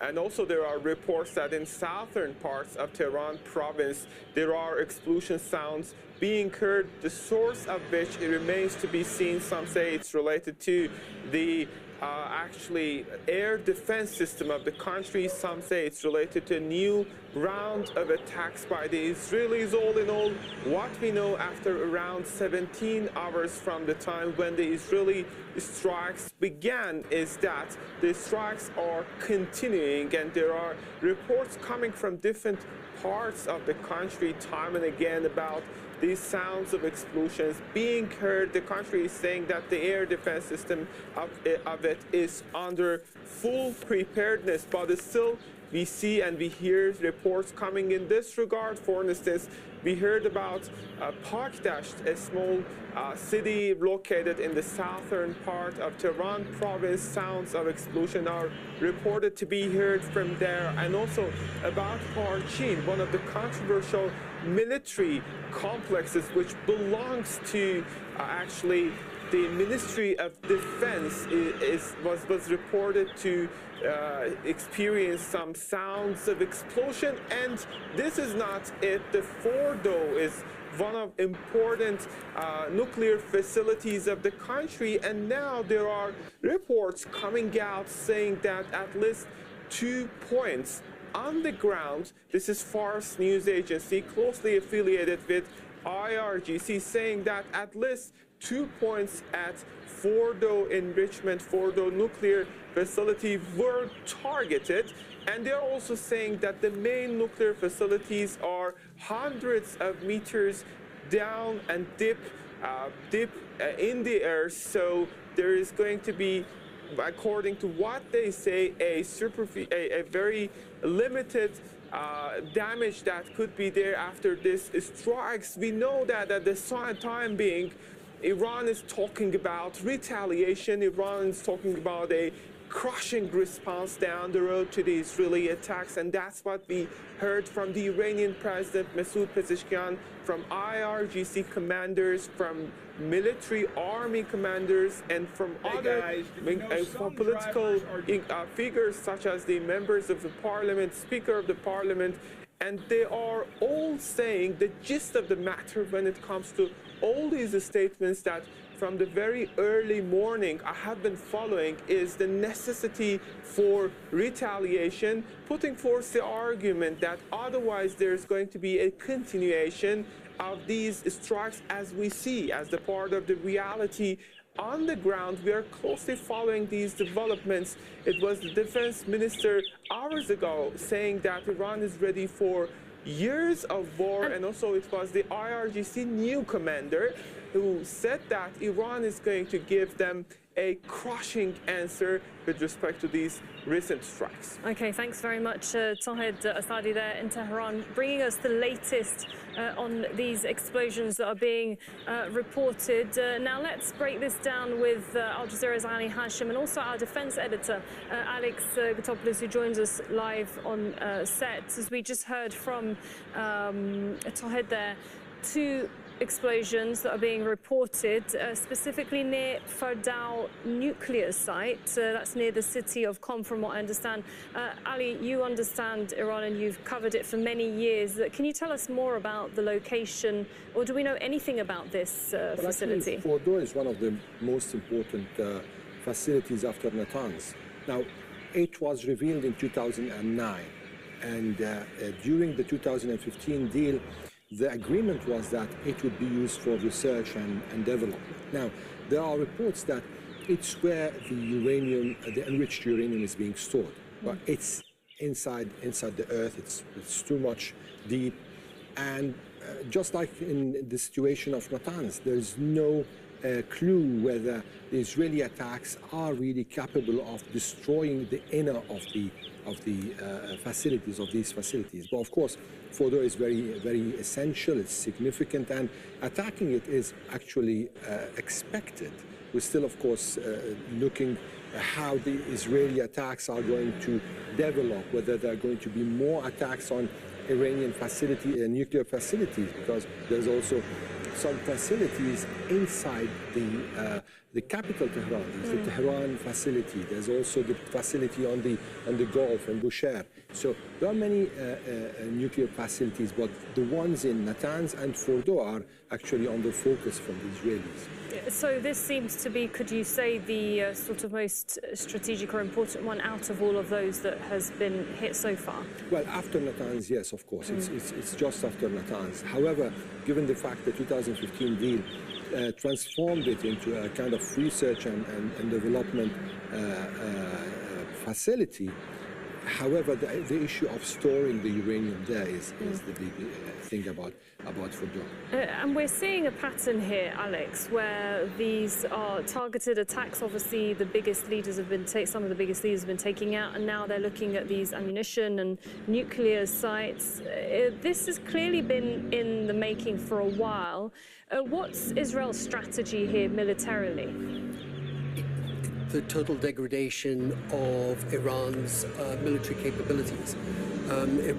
Israel's air force is actively trying to hunt down any of the missile storage facilities that Iran has, any mobile launch sites that Iran might use, and destroy these launchers and destroy these kind of storage facilities for missiles, in order for those missiles not to be fired at Israel, which is what everybody's expecting them to do. Now, Iran's military leadership has been degraded, its air defenses have been degraded, but still, some of it's functional. Still, like the drone was shot down near Fordow, was shot down by Iranian air defenses. There will be some form of retaliation. In what magnitude, we don't know yet, but the main means that Iran will use will be its missile arsenal, which is still substantial, even though some of it's been destroyed. Ali, I want to go back to the leaders that we've spoken about. They have been changed. There are new people that will be holding those positions, very high-profile positions. Iran is one of those countries where there's a lot of secretiveness going on. They clearly have a very close network right at the top, close to the Supreme Leader Ayatollah Khamenei. What will they be looking for when they replace these leaders? And it seems to be a plan that was already there, that they know if this happens, what to do and how to react to that quickly. Well, specifically when it comes to taking out leaders, is what I'm referring to. Actually, Iran despises the idea of vacuum. And we saw this 1989, when Khomeini died, just the second day there was an election of a successor. We saw this when Raisi was killed or died in the plane crash, in the helicopter crash. They went immediately to an election. Soleimani was killed in 2020. The second day, Ismail Qaani was announced as the head of the IRGC Quds Force. So they have these plans always aside, and absolutely with the names that were chosen for the new positions, Mohammed Bakur, who was the commander of the ground forces for years, since 2009. So he comes with a lot of experience. He comes to replace Hussein Salami, who was killed, and also the Musawi, who became now the commander of the general staff, and he's replacing Mohammed Bakur. These are experienced officers, but it's not here. The problem is not here. The problem is more operational. The problem is more about how the decision-making process is going on. Now, what the Iranians are looking forward to is retaliating. This is at least what we're hearing. When Bakur's message to the Supreme Leader is that they're going to open the doors of hell, that means they have plans to retaliate. But how this retaliation is going to be, and how much Israel is going to allow. I mean, today we're seeing the Iranian airspace overwhelmed with Israeli activities, attack after attack. And speaking of being overwhelmed, a question for you, Alex, because there are reports that Donald Trump, who has been speaking to American media in the last few hours, has spoken to Axios, very close to the Trump administration, saying that Israel used, and I quote, great American equipment during the attack.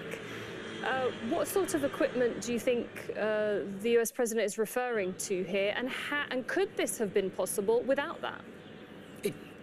Israel is a US client state, and the best equipment. In fact, Israel's military edge is guaranteed in US law. It's an actual act. So that's why the F-35 stealth fighter, for instance, can't be sold to other client states in the region, such as Saudi, except so far.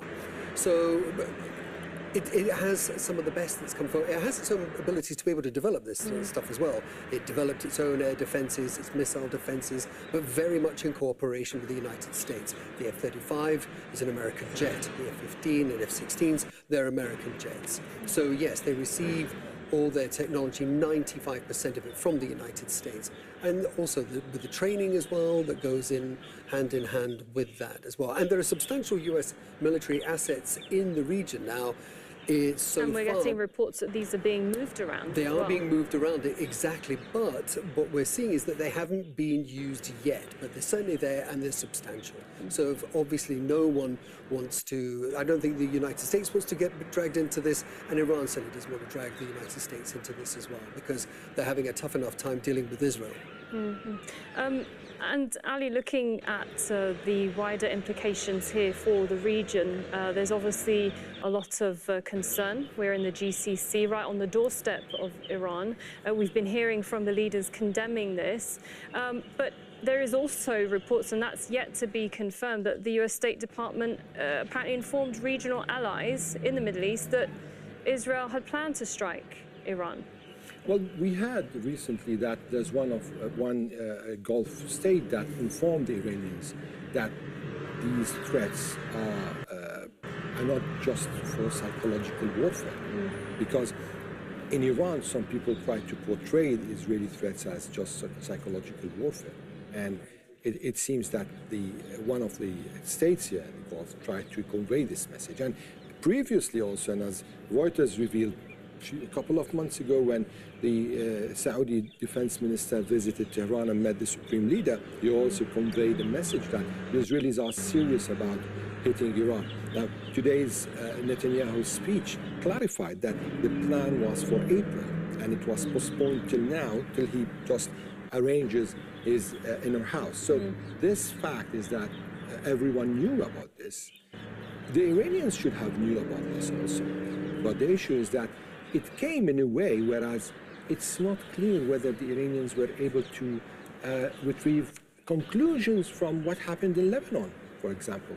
The hitting of Hezbollah, striking Hezbollah commanders and the same way. I mean, the whole higher echelon was killed. And it's just a copy-paste operation that happened in Iran, as if no one was taking conclusions. And it's interesting because Israeli media watching some of it today was discussing the fact that it doesn't have the assistance of those Hezbollah missiles or rockets like we saw last year. Thanks very much, Ali Hashem and Alex Kotopoulos. Right, well, global oil prices have soared more than 7% after Israel launched its strikes against Iran. Traders are concerned that a conflict between Iran and Israel could disrupt supplies coming from the oil-rich region. Now, the escalation could also impact key trade routes. Several shipping companies have already asked their vessels to exercise caution. Well, one of the possible routes of Iranian retaliation is through its militia in neighboring Iraq. The United States has diplomats and troops stationed in the country, and Iraq's economy is in a fragile state which could make it vulnerable to disruption. Now, Adam Clements is a former diplomat and Pentagon official who also served as the U.S. Army attaché for Iraq, joining us live now from Washington, D.C. Thank you very much for your time. Now, one of the options for Iran is to go after the U.S. bases in Iraq and use its allied armed groups as well in the country. Is that a major concern? Thank you, Sarah. I think it certainly is. Historically, this has always been a concern for U.S. military forces, U.S. diplomats, and other U.S. interests in the region. But I think this is a really risky move. I think this would definitely escalate the conflict. Your guests earlier were mentioning that this could possibly bring the U.S. More into the conflict, and I think this is something that Iran does not want to face, a combined U.S. and Israeli military threat. And so I think this is risky. The U.S. has had its military assets not only in the region, but also focused in supporting U.S. forces that have been in Iraq and Syria for some time now. So there's the intelligence, there's the logistics, there's the fuel, there's all these assets there that I think the U.S. could hurt Iraqi or Shia militias that are there very severely. And so I think this is why I've also seen in the past years of how since Lebanese Hezbollah has been degraded and other things that have happened in the region, that these Shia militias have tried to step back a little bit from the conflict, at least. And all of this, of course, as this war on Gaza started, Trump seems to be saying that Israel, of course, has the right to defend itself. This is something it has maintained throughout. And now we're getting reports that it is moving its equipment around, or, you know, there potentially is concern when it comes to the bases, including here in Qatar, its largest base in the Middle East. What will Trump's options be if this does escalate, and if Iran does decide to target American bases or equipment? Well, Sarah, I think that all this equipment movement gives the administration options. It's not just these kinetic options, meaning air power to strike assets. It's also if other diplomats, U.S. diplomats in the region are in danger, it gives those options to help provide some safety, provide some options to the administration. But as we mentioned, these are all assets as well that, besides helping with defensive measures for air defenses, with destroyers, and also other air assets, they're providing that defense as well as the offensive capabilities. So multifaceted, and not just purely military, from a support for logistics, support for medical options, for evacuating embassies, etc. Now, Iraq is in a hard place, and so is its government. Its people have suffered for years from instability and violence. Is it ready for anything like that? I agree, Sarah, with what you're suggesting here, that this is a difficult time for the Iraqi government, for the Iraqi economy. And I think not just in Iraq, but also the greater region has suffered greatly from the conflict in Gaza. And so I think that this is something, in addition, because Iraq is so close and caught in the middle, that it doesn't want to risk further escalation. And so I think this is absolutely a political, economic calculation in addition to these discussions that are no doubt going back and forth between many Iraqi constituencies within the government, with all of the Iranian extensions within Iraq, and a lot of signaling as well from the U.S. as well as probably other European counterparts in Baghdad to try to contain this current conflict.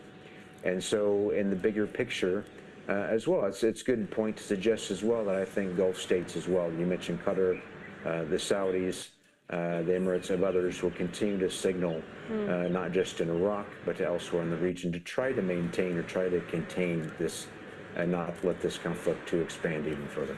Mr. Adam Clements, when you look at the region, I mean, obviously, as we were just mentioning there, you're a former diplomat, a Pentagon official who served as the U.S. Army attaché for Iraq. When you look at the region, what leverage, if any, do the regional leaders have when it comes to trying to de-escalate this entire situation?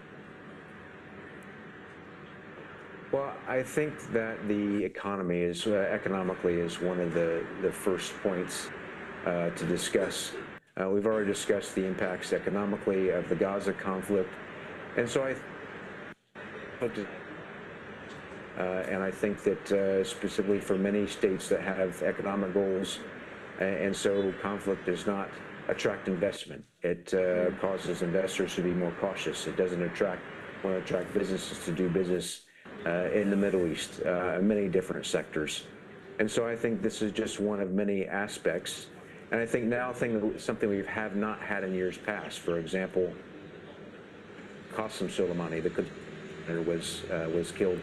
Now the Saudis, for example, have had a very clear line in signaling publicly and diplomatically when Khalid bin Salman, the defense minister, was in Tehran just a couple of months ago.